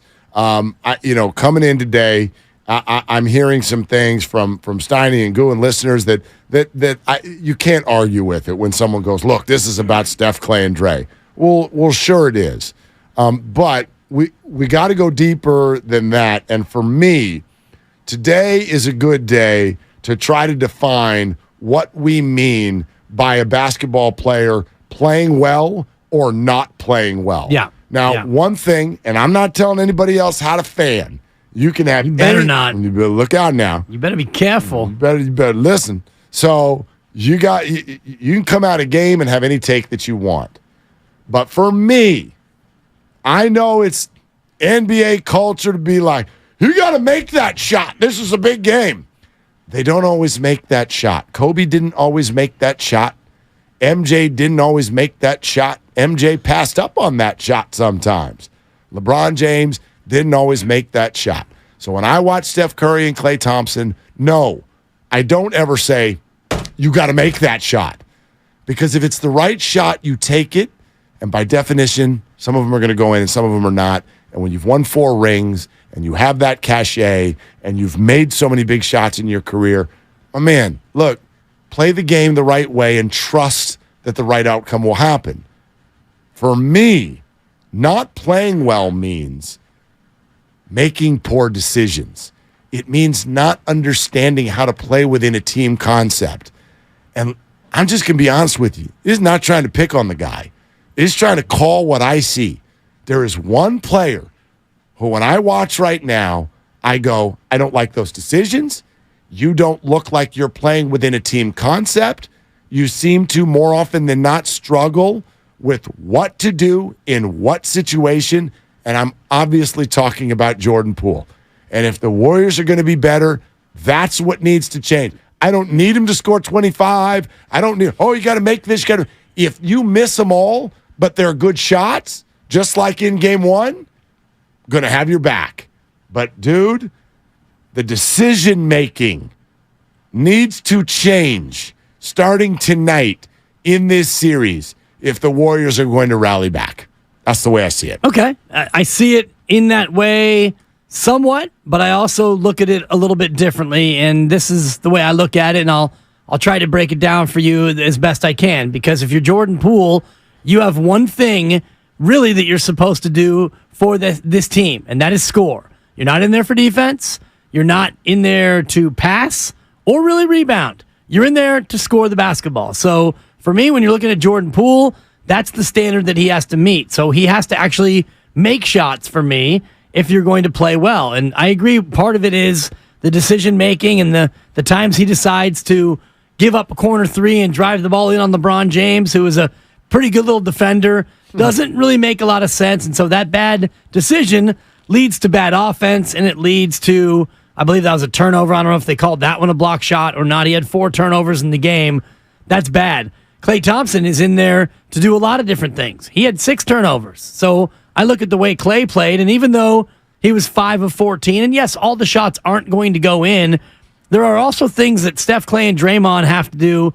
I hold them to a higher standard. So when Klay Thompson is 5 of 14, that's not good. When you have 6 turnovers, that's even worse. And, you look at the way Klay played, I thought he was out of sorts. He was barking at the officials. He was making bad turnovers. I thought he played poorly. Steph was 9 of 21, and yes, they're not all going to go in. 4 of 10 from 3. I thought he was okay. And Draymond Green, I thought, also played badly. He allowed the physicality and the referees to get to him. And you and I mentioned it earlier, and I thought that the 3 block fouls, 2 of them should have been charges on Anthony Davis, but if you're going to put yourself in that spot, you got to realize that some of those are going to go against you, and Draymond Green has to be available. He cannot get into foul trouble. Yeah, I agree with all that. I want to sort of extend that thought to mean when I say someone's playing well or not playing well, I'm not basing it on just one game or the most recent game. Right. You're right. That was not a good game for Klay Thompson. However, the prior game was an unbelievable game for Klay Thompson. Carried him. So there's two things there. A, in the playoffs as a whole, I'm going to look at, are you having extended periods, many games in a row, where you're playing poorly, or are you at least mixing in as many, hopefully more good games than bad? And secondly, yes, I am going to treat different players different ways. If you have 4 rings and you have a resume that's unbelievable, I'm not really going to come down your road if you have a night of turnovers and missed shots, because every player will. But Jordan Poole right now is amassing a lengthy resume of playoff basketball that is lesser than his regular season basketball, and he is amassing a lengthy period of time, in my opinion, where his decision-making is at minimum questionable. Steve Kerr was on our show last week and called him a lightning rod. There's no two ways about it, he is. And I know how difficult that must be, to be at 23 years old. You're sitting there this morning, you wake up in an LA hotel room, and you know damn well that half the world is waiting for this game, and they're thinking about you, and they're still grinding on what you did 48 hours ago. I don't envy it. It's difficult. I envy the bag. I don't envy that. Right. It's difficult. So I'm mindful of all of that. However, he's not just 23, always a little pup. He's been around some of the smartest players in the NBA for 3, 4, 5 years now. Yeah. And it just feels like not enough is rubbed off. It feels like not enough is rubbed off. And when I watch those players react to him the way they do, it feels like they think not enough has rubbed off. It's year 4. No one's questioning his talent. Right. It's all the other stuff. I do think that the punch has had a long-lasting carryover effect and again, I don't know Jordan Poole, and I'm not going to speak for Jordan Poole, but I look at some of the interactions that he has with his teammates, whether it's going straight to the tunnel after he gets taken out of a game and Andre Iguodala's got to go in there and talk him out of it and get him back on the bench, or when he walks in the Sacramento series and Draymond tries to talk to him and he basically brushes him off and keeps going, and Steph Curry has to come in and talk to Jordan Poole. And you look at his games, Mark, 7, 8, 21, 6, and 5. That's his point total over the last 5 games. Yeah. So it's 2 of 11, 3 of 9. Game 1 of the series is the Jordan Poole you need. Confident. He's shooting the 3. He hit 6 threes. I know he missed the last 3, and I was critical of him for being at 28 feet. He should have been at 23. Whatever. You're right in thinking that it was a shot that he's capable of making, and it's a shot that he should be taking. He played great in game 1, and then this is where it becomes so frustrating. He comes out in game 2, 3 of 6 in 16 minutes, and he's largely unplayable. For whatever reason, Steve Kerr is seeing it and saying, well, Jordan, you didn't bring your A game tonight. And then game 3, we all saw it. He was even out of sorts again. Lost. So What Jordan Poole do you get tonight? And can they win this game tonight with Jordan Poole going 2 of 9 in 22 minutes? I mean, the answer is yes if other people go off, or, like when there's Steph, there's Klay, there's Trey, right? Wiggins or door number 4, which is like DiVincenzo hits 3 threes or something like that. So, they can, because they were great in game 2 and he was not. And he was great in game 1 and they lost. So I don't think he's the answer to the whole thing. I just want to watch a Warrior team that plays Warrior basketball, which is everybody on the floor is moving the ball, making good decisions. If the shots don't go in, if you make physical errors, okay. But when you're doing things that are just completely out of the framework of what the Warriors do, that's when the whole thing gets all tripped up for me. And that's when I'm ready to call someone out. And Jordan Poole, to me, too many times the ball gets in his hands, and all of a sudden, there's nobody else on the floor. It's him, and he goes right into a dance act, and the ball's all over the place, and his feet are all over the place, and sometimes it leads to an unbelievably eye-popping layup.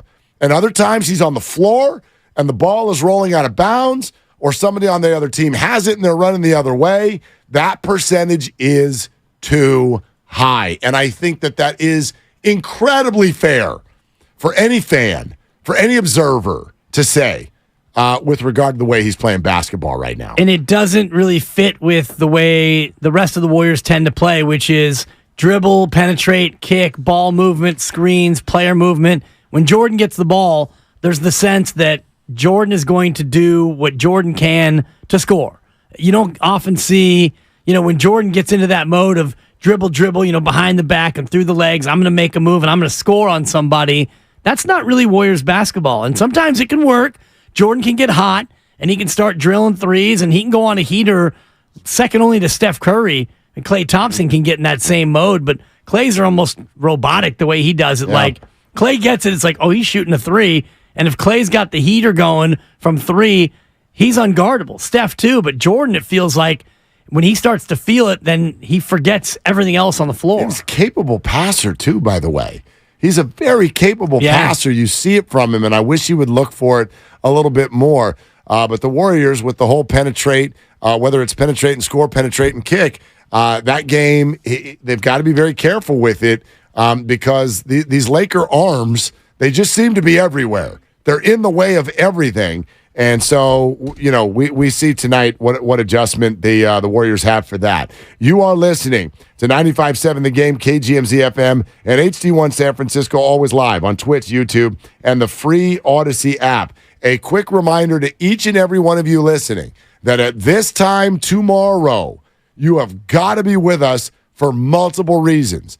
Number one, Steve Kerr live on the show. Game 4 reaction, Game 5 preview. Great conversation, as always, with the Warriors head coach. But it's an extra special visit with Steve Kerr because as soon as it's over, we are giving away tickets to Game 5. And it's not a situation where you're going to qualify. There's no keyword. You don't have to go to the web. You'll be right here, right now, on the radio tomorrow at this time, and the tickets will be given away right then and there for the following night's huge, no matter what, Game 5. Biggest game in the postseason they've had since Game 7. Might be playing for their lives. Right. Might be playing to take the series lead. Oh, God, I hope they're playing for the series lead. Yep. I mean, we haven't had a back-to-the-wall Steve Kerr conversation yet, I don't think. We've had him in some tight spots, but down 3-1, that's not a conversation that he probably will be eager to have tomorrow. No, but he will admit that Game 5 is a must-win if they are down 3-1. Yeah, and I love it because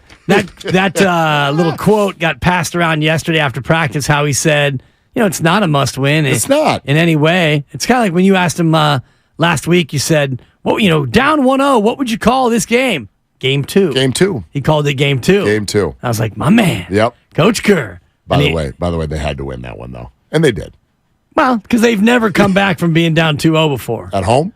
That's actually true. You're right. Do you know how many teams have ever come back after dropping the first 2 at home? What was it, like 2? 2, correct, yeah. Look at the memory. Yeah, thank Look you. at the big brain on Brett. Sometimes it works.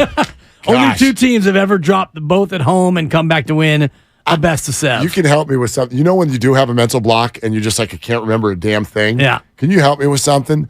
Little Jude likes to play a game when I drive him to school in the morning. Okay. He likes me to give him the state. This is any NBA player. He goes, give me the state and the player's initials. And then he guesses the player. Wow. Okay? So we just do like this. The state where he plays? I'll be like, Florida, KL. And he'll be like, Kevin Love. Okay. Right? And I'll be like, Arizona, KD. I mean, that's obvious, right? But the California one's fun because you got 4 teams. Yeah. Right? So all of a sudden this morning, my man, the left-handed point guard for Minnesota who used to play for Utah and Memphis, why can I not remember his name?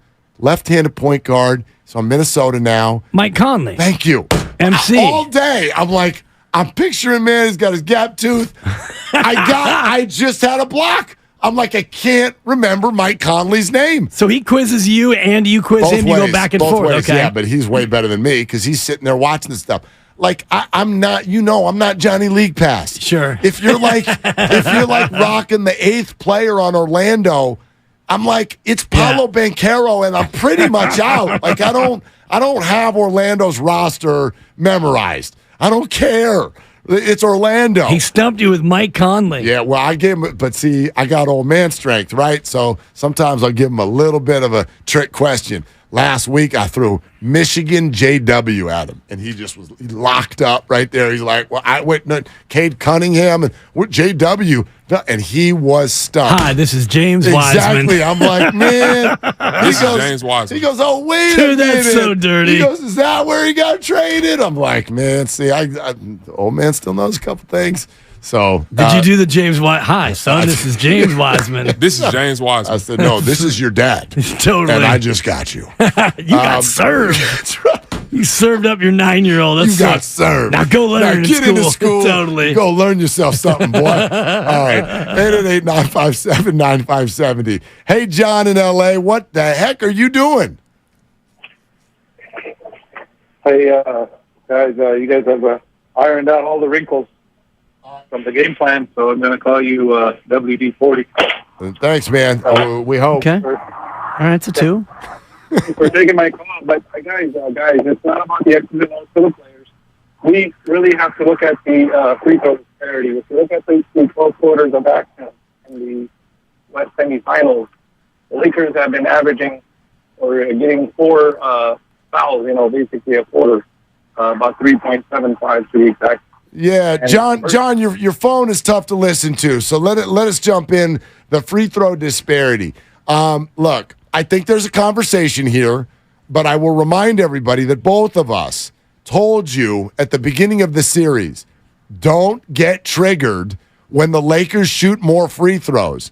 Yes, we can have conversations about officiating. However, the Lakers play that way. The Lakers are big and they go inside. The Warriors are small and they play outside. The Lakers, we said this, I remember before the series started, the Lakers are going to shoot more free throws than the Warriors in this series. We can have talks about calls, and if they're going 83 to 29. Yeah, and that feels like a lot. 83 to 29. And you blame who, first and foremost? I don't think you can blame anybody for that. You just blame said the it. Warriors. Well, yes, and Mark, the Lakers were number 1 in the association. Thank you. In the regular year in free throw attempts, and the Warriors were number 1 in the association in fouls committed. Right. So do you think that these two Tigers are suddenly... Hey, it's Tiger. Do you think they're suddenly going to change their stripes? The Warriors foul a lot. The Lakers draw a lot of fouls. But we've been able to fairly say all year the Warriors need to do a better job of defending without fouling, and that has come not from us, that's from Steve Kerr. Right. So, yeah, you got to do a better job of defending without fouling. I'm not here telling you that the assignment is easy. I look at Anthony Davis, and I'm like, my God, that's a huge human being.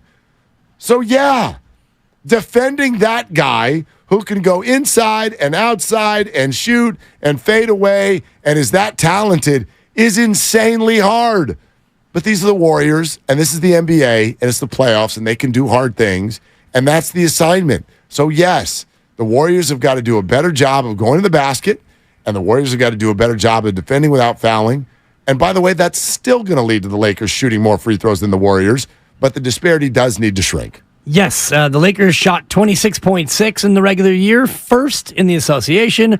Warriors shot 20.2, 30th in the association. What a shock. These trends are well worn throughout the regular season, and I wonder if this isn't part of the reason that we have a lineup change, because Gary Payton II is an excellent defender, and he's very good at using his hands and not using his hands to foul players like D'Angelo Russell, who is an arm hunter. He is hunting you and your arms. He wants your arm to be in there so that he can fly up and draw. Well, he's also a rim runner.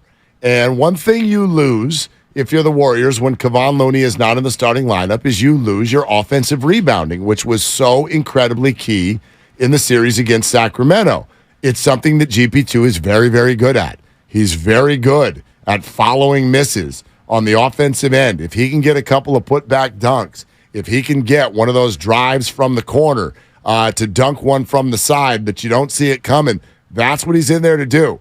Stop D'Angelo Russell from scoring 15 in the first quarter and rim run, get an offensive rebound or two. If that's what it looks like 7 minutes into the game, then job well done as far as your adjustment. And you're going to go to Kevon Looney, probably for Draymond Green when he gets that first break, and Dante is going to see some early time. I wonder how this affects JaMychal Green and his role in the game, because I do think there still is a role for JaMychal to come in and spread the floor and, jack up a couple of threes and see if you can't get some found money from out there. Might be a foul trouble situation. JaMychal has to be ready. But, yeah, this could also end up being a DNP for him. I think when you're down in a series, what you'll see is that the Warriors, like any team would, you really start to shorten the bench. So when we talked about at least 9, maybe 10 getting in game 1, and they did, I think you're going to start to see this move to 8, maybe 9, and even the minutes of those other 3 are going to be a little lower. So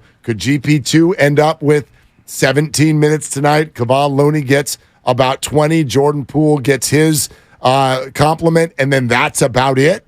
Maybe Moody comes in for 6. Yeah. Like it could feel something like that. But this is a game that, you're right, it's not a must-win, but it's certainly in the gotta-have-it sort of category. And so I feel like the Warriors are going to go for it. And that means if you need 45 from the chef, then you get 45 from the chef. Thank you. You got to say it right. 13 is the correct answer. Teams to come back from a 3-1 deficit. Okay. Only 13. The last to do it, the 2020 Denver Nuggets. They did it twice, actually, in that postseason. That was the bubble, 2 times inside the bubble. They were down 2-1. And then the only previous times it happened, 2016, Cavs over Warriors, 2016, Warriors over Thunder. So only 4 times in the last 7 years in the association. Yeah. So it's not a must-win, but you don't want to be down 3-1. It would be good. Yeah, it'd be nice. It'd be very good to Be a get lot this cooler one. if they did. That's right. Jamal and San Mateo. Hey, Jamal, you're on with Willard and Dibbs. What are you doing? Well, I'm actually working from home. I'm about to finish in a little bit. How are y'all doing? Yeah, man, we could not be better.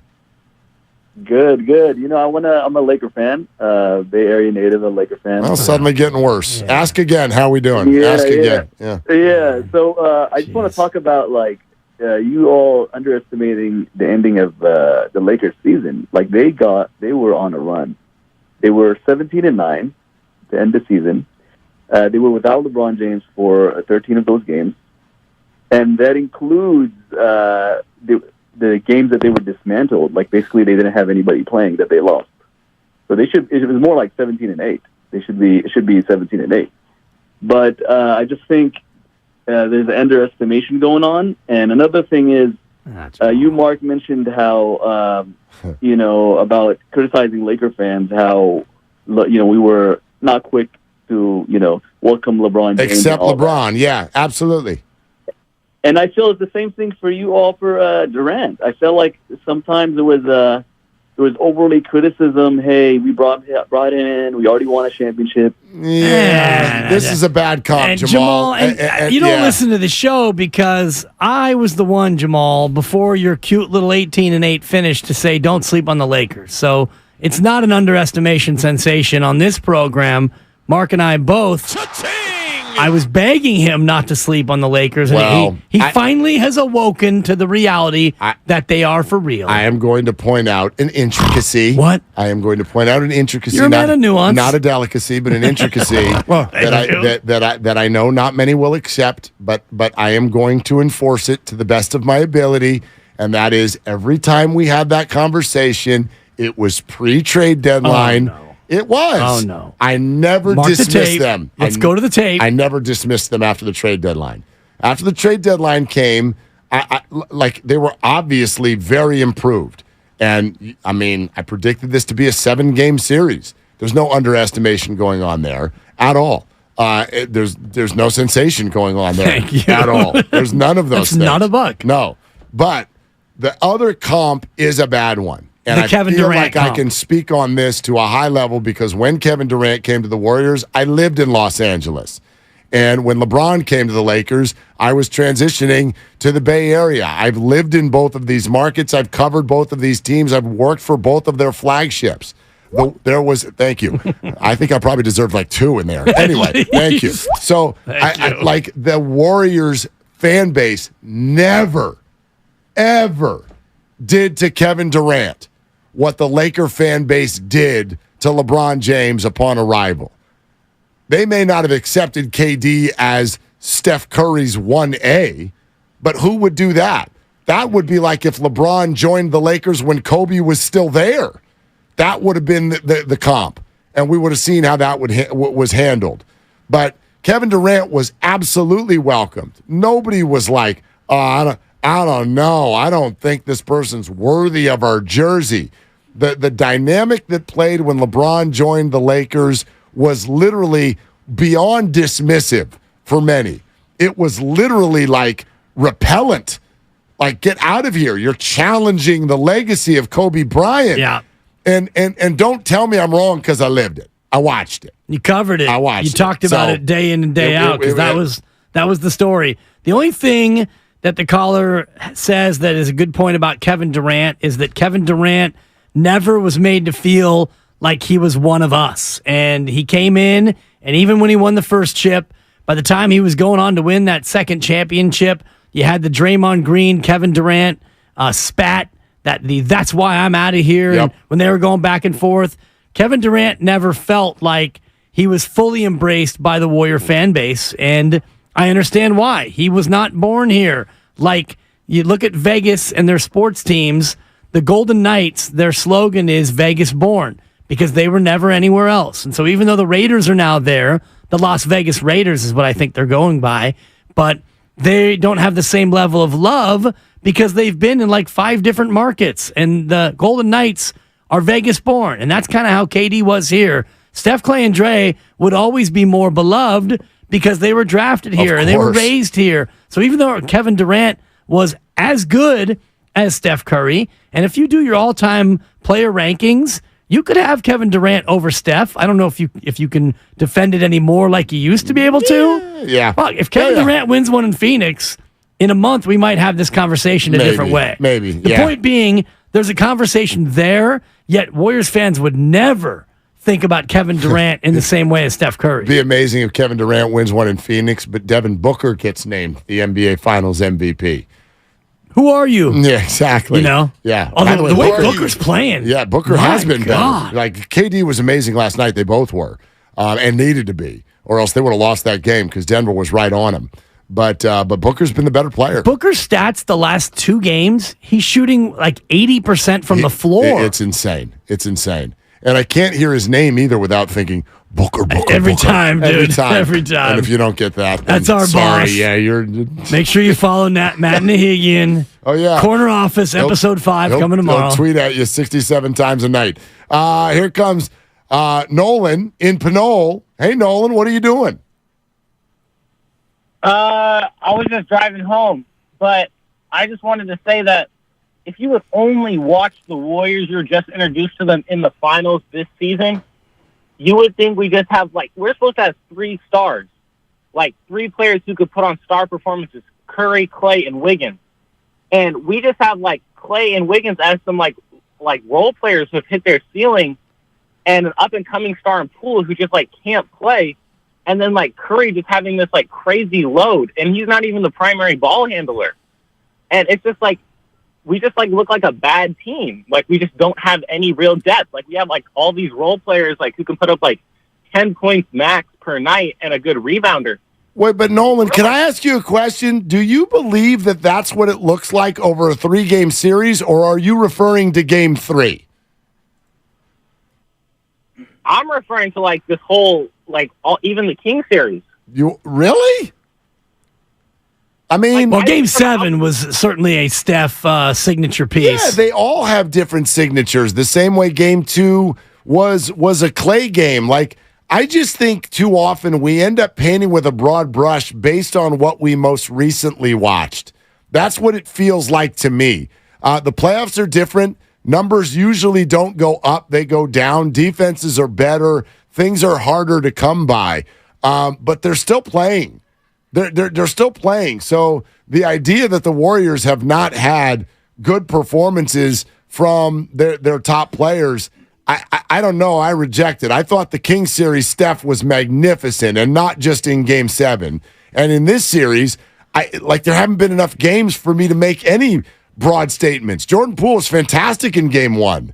They lost, So who cares? And Kevon Looney was spectacular in the Sacramento series in terms of rebounding. And Clay had a big game, and Draymond Green had a couple big games. So and drive safe back to Nolan. I wanted to get that in while he's still on the air, but right now he's driving, and he's probably thinking that's a 2. But I went for it, and I'm happy with it. But I do think that he makes a point about Game 3. You said it. If you just look at Game 3, then you're thinking, where are these other alleged stars they have? Because, nobody really played as well as they need to. And tonight to win, number one, you got to contain Anthony Davis, avoid a LeBron explosive game. If you do those two things, you're going to win tonight's game. Yeah, I mean, tonight will have a decidedly different feel. And if it doesn't, then this thing is cooked. But that would shock me. If you're just joining us, the breaking news from last hour that the Warriors have made a change in their lineup for tonight. Gary Payton II is in. JaMychal Green is out. So the Warriors are going even smaller. Okay? This is almost like, for those of you who became Top Gun fans, either from the first one or the second one, you remember when Maverick's like, I'm bringing him in closer. And Goose goes, you're going to do what? Like, that's what this one feels like. It's almost counterintuitive. We're sitting here for 3 games going, the Warriors are too small. And Steve Kerr goes, watch this. We're going even smaller. But I love it in theory because you have to be authentic. You have to be you. You're not going to grow. So what do? You highlight your advantage. Being small does not automatically mean you're at a disadvantage. If Shaq played Steph one-on-one, the answer is both would score on every possession.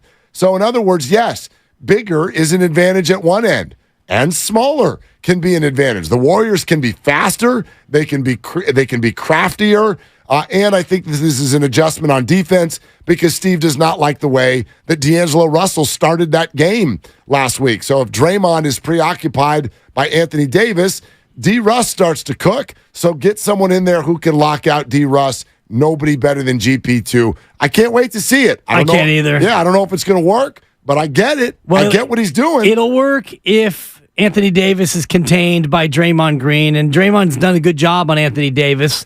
He got into foul trouble, and 3 of the calls were blocks, and I thought at least one of them should have been a charge on Anthony Davis, if not 2 of the 3. And if Draymond's not in there, Anthony Davis is going to have his way. He's too athletic for Kevon Looney. He's too big for Clay.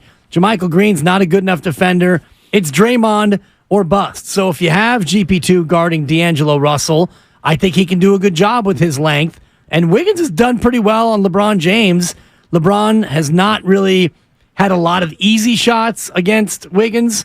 At times when Clay switches on to LeBron, LeBron will take him down into the deep water, and he's able to get some quality looks that way. But I like this from a defensive standpoint. The big issue is, can GP2 come in and hit the open threes that he's going to have as he makes his first start of the year for the Golden State Warriors? Unbelievable. Yeah. Unbelievable. And if he has a big game, the James Wiseman trade's going to look a little different all of a sudden, won't it? It already does. You know what I mean? It Just already because does. even though he feels like at times a bit part, and no, you would never turn the number 2 pick in the draft into a bit part, boy, he can change that narrative real fast if he has an imprint, a massive one, on what right now obviously is the biggest game of the year. Yeah. 14.4 minutes is what he's averaging right now in the playoffs, but a lot of that has been in some GT. In some GT, yeah, some that's been the garbage time. unfortunate part of this series is that there's been a lot of GT. Like the Sacramento series, 7-gamer, and a lot of, very little in terms of blowout basketball.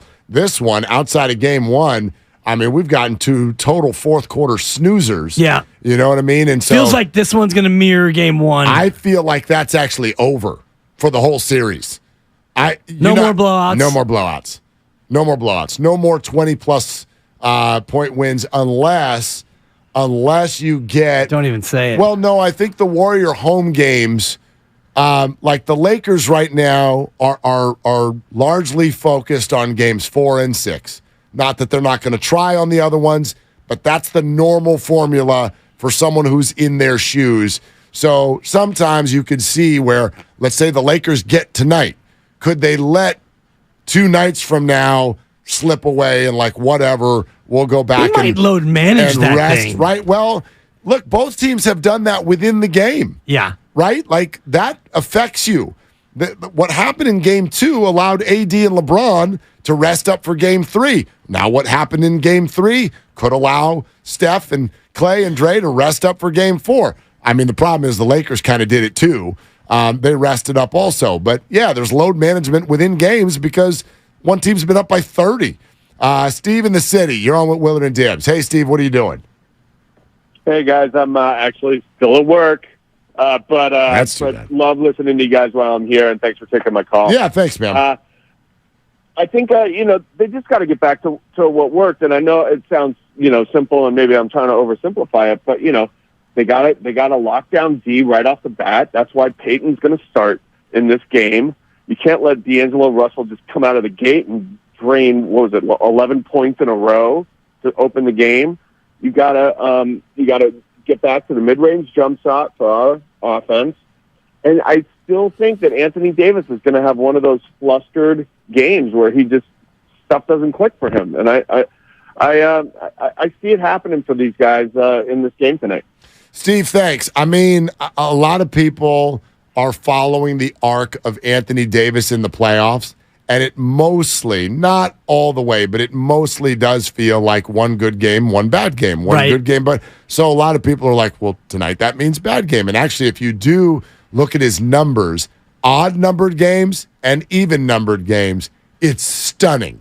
It's stunning, the difference. Odd, good, even, bad. He's amazing in odd-numbered games, and he is a horse's you-know-what. No, I don't know what, Mark. In even-numbered games. He's a horse. Thank you. Have a beer. Anyway, point being is I don't really want to rely on that. That feels like hope. I want the Warriors to go do this. I don't want the Warriors to be like, well, it's Game 4, so Davis will probably be off. I mean, was he off in Game 2, or did they shut him down? That is a little chicken and an egg thing. I always think it's a little bit of both. Definitely. Right? But I think Anthony Davis has a propensity to shut it down when you are shutting him down. You know what I mean? If the going gets tough for Anthony Davis, he does have a tendency to kind of like shrink back and not realize that he's one of the 75 greatest players in the history of the association. So can Draymond come out and do that again, exert his will, and take the desire away from Anthony Davis because AD will shut it down on you. It's harder to do when you're in their building. That's why these road games get so tough, because a player can kind of get revitalized by the fan base and by the energy of the room. Like, go back to Game 5 in Sacramento. I feel like this one's very similar. Go back to Game 5 in Sacramento. I still think, for my money, the best performance the Warriors have had in these playoffs. This was last Wednesday night, a week and a half ago, right? So, shout out Golden Gate Tap Room. That was that game. Oh, yeah. So the Warriors are in Game 5, and I thought that was, from beginning to end, their most complete performance. When you're doing it on the road, midway to late in a series, it feels sometimes like you've got to win the game more than once. So if the Warriors do go up by 9 or 11 first quarter again like they did the other night, you got to know Anthony Davis and LeBron James are not going to sleep for 4 quarters.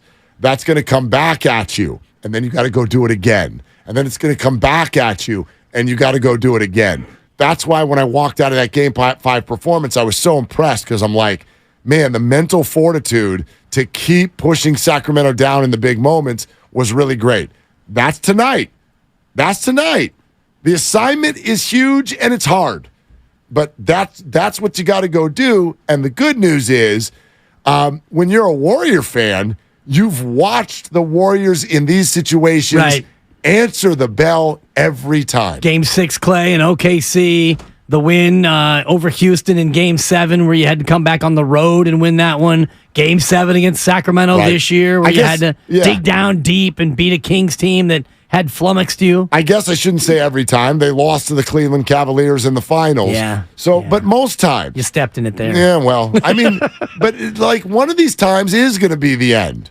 One of these days, The Warriors aren't going to win a series. La la la la la la la la la la la. I'm not hearing you. One of these days. I'm tuning you out there. I don't think today's the day. You don't normally do the negative Nancy roll either. No, it's not negative. It's like, Steph's not going to do this when he's 65 years old. Like, one of these days, they're going to lose one of these. But, you can tell. Not this one. No, when it's Lakers-Warriors, you can tell there's a lot of fans for the other team listening. So if you're a Laker fan out there, you got to understand where Warrior fans are coming from with confidence. We've watched this team do this over and over and over again. Yet you have a team that was born in February. So, excuse me if I happen to think that the Warriors have been around the block a few more times, even though LeBron is on the Lakers. And that's why I think that tonight will go well, because it usually does. It has, but you're right. At some point, this will all end, and hopefully it ends after another championship and Draymond decides he wants to opt out. That would be the best way to have it, quote-unquote, end. The worst way to have it end would be to lose to the Los Angeles Lakers in a best-of-7 in the Western Conference semis. Well, that's the worst possible scenario. If you win the series and you lose to Phoenix or Denver, heck, you might lose to Phoenix and Denver, Mark, if they reconfigure the thing. That would hurt a lot less than if you lost this. And if you go to the NBA Finals and you lose to New York or Miami or Philadelphia or Boston, that would hurt less than this would hurt. Nothing would hurt more than losing to these bums in purple and gold. That guy in that uniform. Interesting. You're getting me agitated. It's an agitation sensation, Mark. What if I asked you this? This is just a... What if I didn't answer you? You don't have to. And I'll just keep talking like I always do. I mean, I can give... This is kind of a foofy what if, but like, would you rather the Warriors lose Game 7 8 days ago than this series?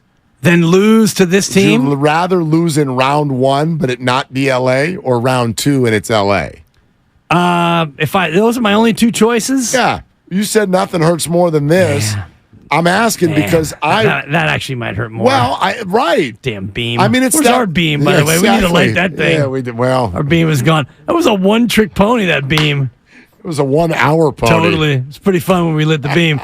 You're probably right there. The you know Sacramento first-round loss, and I'm conflicted because I know how big this is for our jobs and our station. Well, sure, there's that aspect. And it's hard for me to divorce myself of the, look, win the big days. Well, because these are big days but now. It's also the classic. Tickets tomorrow about this time. Thank you. And Steve Kerr, right? Steve Kerr, then tickets. Yeah. Steve Kerr, then tickets. 5 o'clock hour tomorrow. Be here.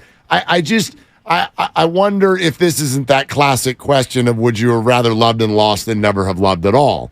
So that's kind of what this is like. No, but I don't. Losing to this team would be like, fell in love, and then you come home and she's robbed you of every single piece of china in your house, and she stole my watch, and she broke my PS4. Oh, well, now slash my tires. Now you're chasing down somebody if that all happens. I mean, that's what this loss would be like. But this is what I'm saying. Go back to the dog conversation that we had 2 months ago, which was that every round for the Warriors is relevant with regard to their future. We even asked Mike Dunleavy Jr.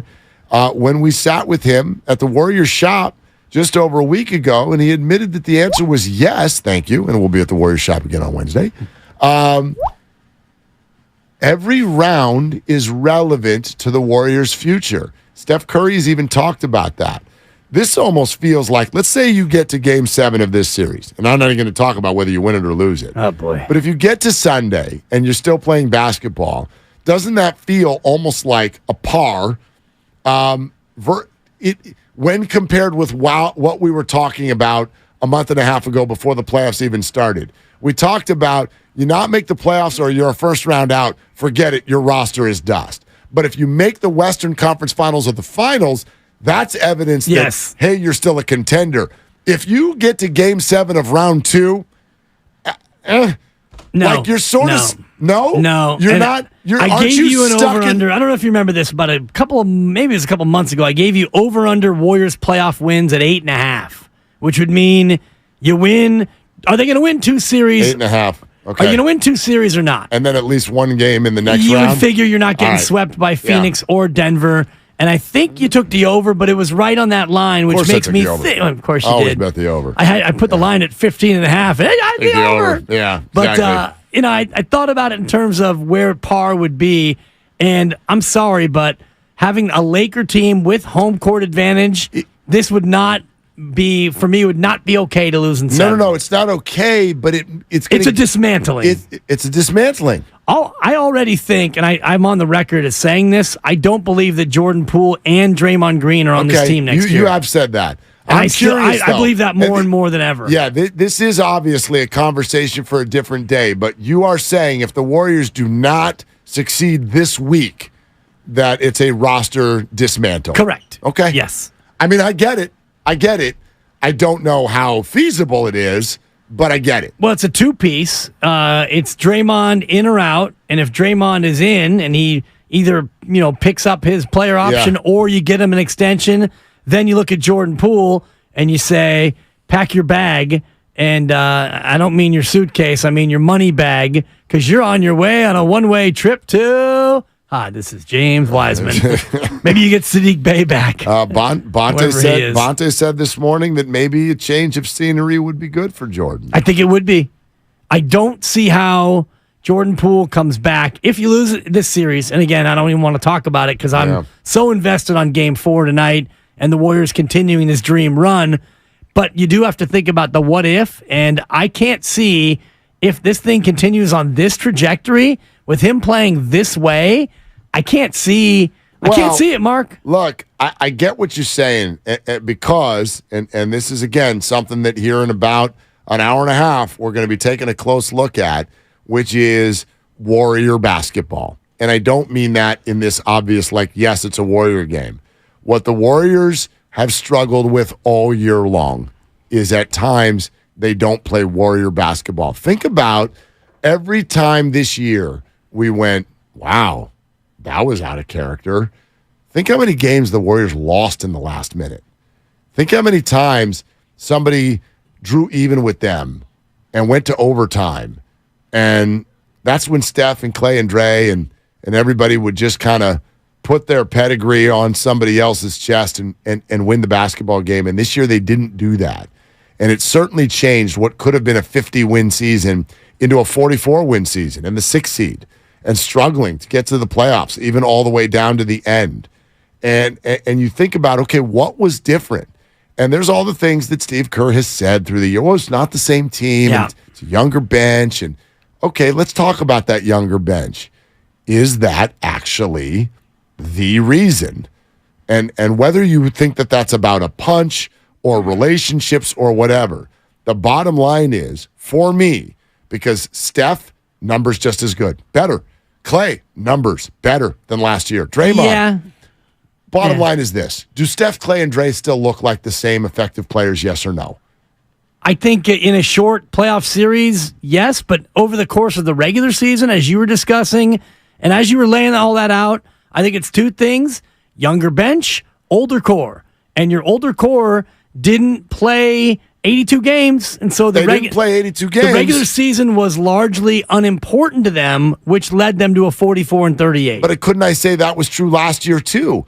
And Steph struggled with injury last year even more so than this year. And Clay didn't play for half the season they win last year. 48 in the regular year? I don't even remember what the whole thing was, but they were the 3 seed. 53. 53. They won 29. 9 more games. 9 more games. So, and Steph was better this year, and Clay was more present and better this year. So I have to go, okay, what's different? And the answer is, for me, too many people coming off the bench who, A, have not turned 25, and B, have not fully understood how to play Warrior basketball. That's it. And I believe that I've got evidence. I can go to court with that take and be like, here's Exhibit A. Exhibit A is when Draymond Green punched Jordan Poole. Exhibit B, here's when Steph Curry threw his mouthpiece. Exhibit C, here's when Draymond Green walked off of the court. Exhibit D, here's when Klay Thompson started flailing his hands around, waving his hands in the air, all pointing at the same. Exhibit E. James Wiseman gets traded. Exhibit F, Steph Curry sits in a room the night before Game 7 and calls out Jordan Poole and Jonathan Kuminga. Not anybody else. Allegedly. But Or reportedly. I'm going to trust. According to sources. I'm going to trust my man MT3, okay? Listen, if he's pointing at them, and then it's them. Well, it's also... That's me. That's my opinion. I say younger bench, older core. And Steph Curry played 56 games this year. You realize he only played 56 games? That means 26 games you didn't have the chef. Klay Thompson played 69 games. He started to play back-to-backs. Draymond played a bunch. Andrew Wiggins played 37 games. 37 games. So if you want to talk about your core four, Steph, Klay, Dre, and Andrew, you didn't have all four of them together very often. So your young bench had to play a lot more than they otherwise would. I think the punch hangover led you to have a very, very poor start to the year. But I do also think, other than young bench and older core, you didn't really take the regular season as seriously, especially on the road, as you have in the past. I feel you, but Steph Curry only played 8 fewer games this year than he did last year. And Klay Thompson, obviously, this year with 69 games and only had 32 last year. Yeah. So the veterans, that's the deal. That's the deal. They've dealt with injury. Draymond Green played a lot more games this year than he did last year. So even with all of those injuries having a huge effect on last season, they won 53. This year, 44.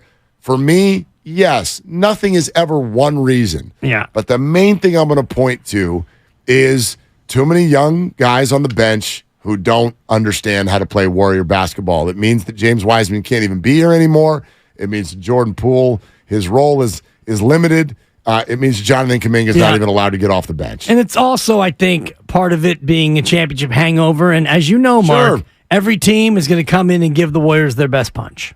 We've talked about this. Orlando, Detroit, Charlotte. You don't want to face Charlotte. Charlotte's giving you their best punch, it's Mark. Tough. It's tough, isn't it? Good thing the Lakers don't have that. Oh. Good thing nobody gets up to play LeBron.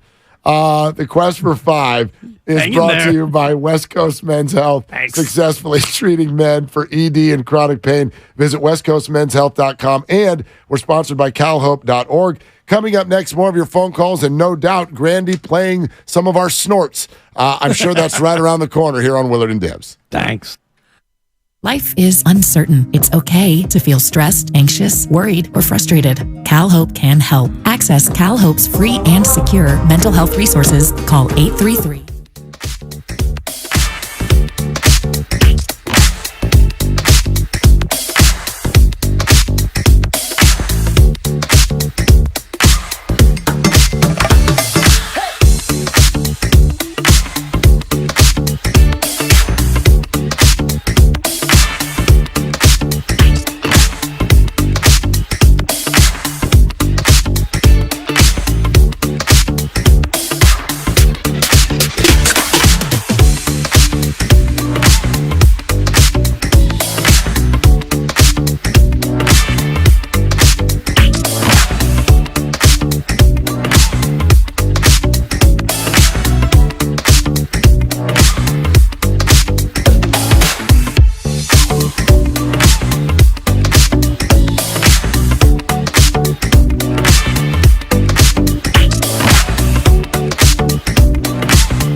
Final score will be 127-97. LA over Golden State. Game 4 is Monday night. The Warriors now trail in the Western Conference semifinals, 2-1. Now, back to Willard and Dibbs on 95.7 The Game. Sometimes I'd like to make it a simplification sensation. That's a buck. I think it's funny that anyone with the Lakers thinks they quote-unquote found something when the Warriors scored 97 points. For me, it is that simple sometimes. If the Warriors scored 97 points, that means they played like crap. And yes, you can have a little bit of credit for that, but not all of it. That's absurd. Yes. The Warriors not scoring 100 points is ridiculous, quite frankly. If that ever happens, they will lose every time. That is not part of the game plan. That is not how it should work with that kind of firepower on the floor. We're not doing 97 We're not doing 97, no, Gibbs. We're not. We're not doing it. So the Warriors are not going to score 97 points tonight. So if that's the Laker game plan, then it better be a little bit fancier than that. Well, if the Warriors play like they did in Game 3, they might just score 97 points. Because I'm currently looking at it's like a loop of every turnover, courtesy NBA.com. You know, you go to the box score, and you can click on any of the columns. You click on the turnover total at the bottom, and it hyperlinks you to a page where you can see every single turnover, one after another. That sounds fun. These turnovers are so ghastly, whether it's Jordan Poole dribbling it off his own knee, Steph Curry lefty throwing it to a non-looking Klay Thompson, Klay traveling, J. Michael Green stepping out of bounds when he's trying to spot up for a three. It was just a series of awfulness. So if the Lakers found something in that, then good on you, Lakers. Do you have the DiVincenzo one where he came over half court and then just decided to step back over the half court line? Do you have that one? Haven't gone to that one yet. That was Game 3, wasn't it? I think that was Game 3. I think that was Game 2, where he dribbled across and then he did a split step. He did a split step. Yeah, I thought that was Game 3. Yeah, I'm not seeing it here. I've just gotten to Looney bad pass turnover, Hachimura steal. Poole out of bounds is up next, followed by Thompson bad pass turnover. I could be wrong. I watched both games in the same bar, so I could be wrong. Yeah, in a bar too. If you're 2 drinks deep, then actually, Katie bar the door. Actually, Game 2 was two hefty drinks. Game 3 was only 1. I wasn't quite feeling it. I stopped at 1. And so maybe it's on me. I'll have a drink tonight, and if we get to second half and it's in the balance, I'll have a second one just for you. I like it. I appreciate that. And Game 3 was one of those where you have a drink, and then by the time you're ready to have another one, you turn that thing off. I mean, I don't even. I'm looking at some of these fourth quarter turnovers. Kuminga out of bounds, bad pass turnover. I didn't see this one. Brother. Me and one of the reasons I didn't have a second drink is me and the lovely Christy, we left for the fourth quarter. Yeah. We're like, what are we doing here? What we're going to do? Spend more money? Let's go home. Let's get the hell out of here.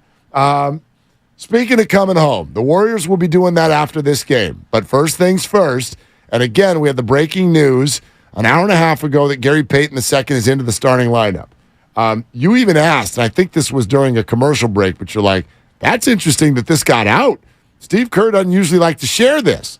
Well, Steve Kerr addressed the fact that it got out. Hey, Steve, I know you're out of the lineup sharing business, but is there... It's okay. Shams is in the lineup sharing business. So, did you tell him? No, we have a special correspondent within our organization who shares information with him, apparently. Okay, so yuck it up all you want. Monty Poole with the question. I don't think Steve is very pleased with the tweet. No. Or whoever told Shams. And who would have told Shams? Because this comes out in a pregame meeting where, and I'm imagining the old school, guys, gather around here, everyone huddle up. Now everyone's at their locker. I mean, I'm sure they're not half paying attention, but they're doing what they're doing. Okay, and Steve's like, all right, guys, we're going to go with GP2 to start. And I've already told Kavan this separately, and J. Mike, be ready off the bench. And Jordan, just do your thing. Make sure you fall down 2 or 3 times a game. And that was mean-spirited. But, and then from there, how does it get out? Does somebody, GP2's calling GP1 and Shams is hiding in the trash can? I'm going to blame Gary Payton Sr. because I think GP2 was like, Dad, I'm starting. And GP1 is like, hey, Shams, we got a relationship. I'll let you in on something. My guy's going to get the go sign tonight. No, I have no idea. I have no idea who shares this stuff. Who's the leaker? I mean, I don't know. Is it the same person who left the camera on when Draymond punched Jordan Poole? I don't know. But the Warriors, Steve Kerr has been very, this. We've sat here each week, and he won't tell us nothing. We're close. Super tight. We talk every week. Right? For a couple months. When it comes to lineups, Steve will share all kinds of stuff, but when it comes to lineups, hard no. Yeah. So for this to come out, an hour and a half, forget an hour and a half. Like 3 hours pre-game, before tip is interesting because now the Lakers have had a few hours to be like, okay, I see what they're doing. Here's what we're going to go do.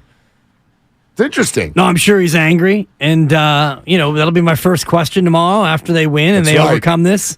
Two questions, Steve. Have you figured out who leaked the video? And if so, is it the same person who leaked the lineup? Okay. Who's the leaker, Steve? Let's work on getting it to be a one-part question because I've learned as an interviewer when you ask a two-part question, the only one you get answered is the second one. Part. You're right. Yeah, nobody goes back and answers the first part. Steve's two-part question. First part first. The second part will be second. Tell you what, just take two in a row and do two separate questions. Steve, I've got a four-parter if you'd work with me here. Steve, first question, do you have a pen? Seriously? Because I'm going to need you to write a bunch of questions down that I'd like to ask you all at once. All right, let's get a few quick calls before we hop out of here and hand it over to JD. How about Jonathan in the city on the GP2 situation? Hey, Jonathan, what are you doing? Hey, just frying up some katsu for dinner. I just want to say, man, GP2 starting at 8. Great. Love the move. You know why? If they are to be at their best, they got to be who they are. And a small team is who the Warriors are. And who else is loving this matchup? Some old dude all the way over in Maui, maybe in front of the poker table or barefooted on the golf course. Don Nelson, man, because he used to run this in practice, right? Big guys on this side, small guys on this side, and he would run the practice and play those two teams with each other, and 8 or 9 out of 10 times, the small guys beat the bigger guys. So, hey, let's go Warriors. Jonathan, thanks. Appreciate Enjoy the katsu, Jonathan. That's right. Nice. And thanks for bringing up Don Nelson, who is so high. Oh, yeah. We could dedicate that Dave Fleming bite to Don Nelson just about any day of the week. Before we get to Gene in Oakland, yes, I'm calling it, Mark. What? Overtime tonight. Oh, no. I'm sorry. It just came to me. Dubs winning overtime. I know that. Let's close it out with some, hey, this is Gene in Oakland. I told Gene in Oakland last week I wouldn't do my Gene in Oakland. I just did my Gene in Oakland. Well, it's a good day. You've already been frog voice for half the show. Thanks. You were the one with the bad voice. Exactly. Let's go to Gene in Oakland. Gene, what are you doing? Hey, hanging with my dog right now, actually. Okay. And working on my Dibs impersonation, which I'm going to break out one of these days. Oh, I'm excited for that. I can't wait, Gene. Yeah, I bet you can't. Anyways, all right. So, I'm a little concerned about the Gary Payton move, only because maybe it means that that Looney is still not quite well yet. So, but despite that, I'm going to predict a win, not only a win tonight, but a decisive win. I'll tell you why. I think this team, when it's rested and when it's playing a do-or-die game, and yeah, technically this is not a do-or-die game, but, for all intents and purposes it is, because they can't go 3-1 down and they have to win 3 in a row, 2 over there. When those two factors are aligned, then they win, okay, just like they did that second game. When they're tired and it's not a critical game, i.e. the last game, they fall flat, all right? And even when they're tired, but they got to win, I still think this team has enough, that DNA, that championship DNA to find a way to do it. Yeah, thanks, Gene. Appreciate that. Gene. I think they've got plenty. I actually think Looney is also fine.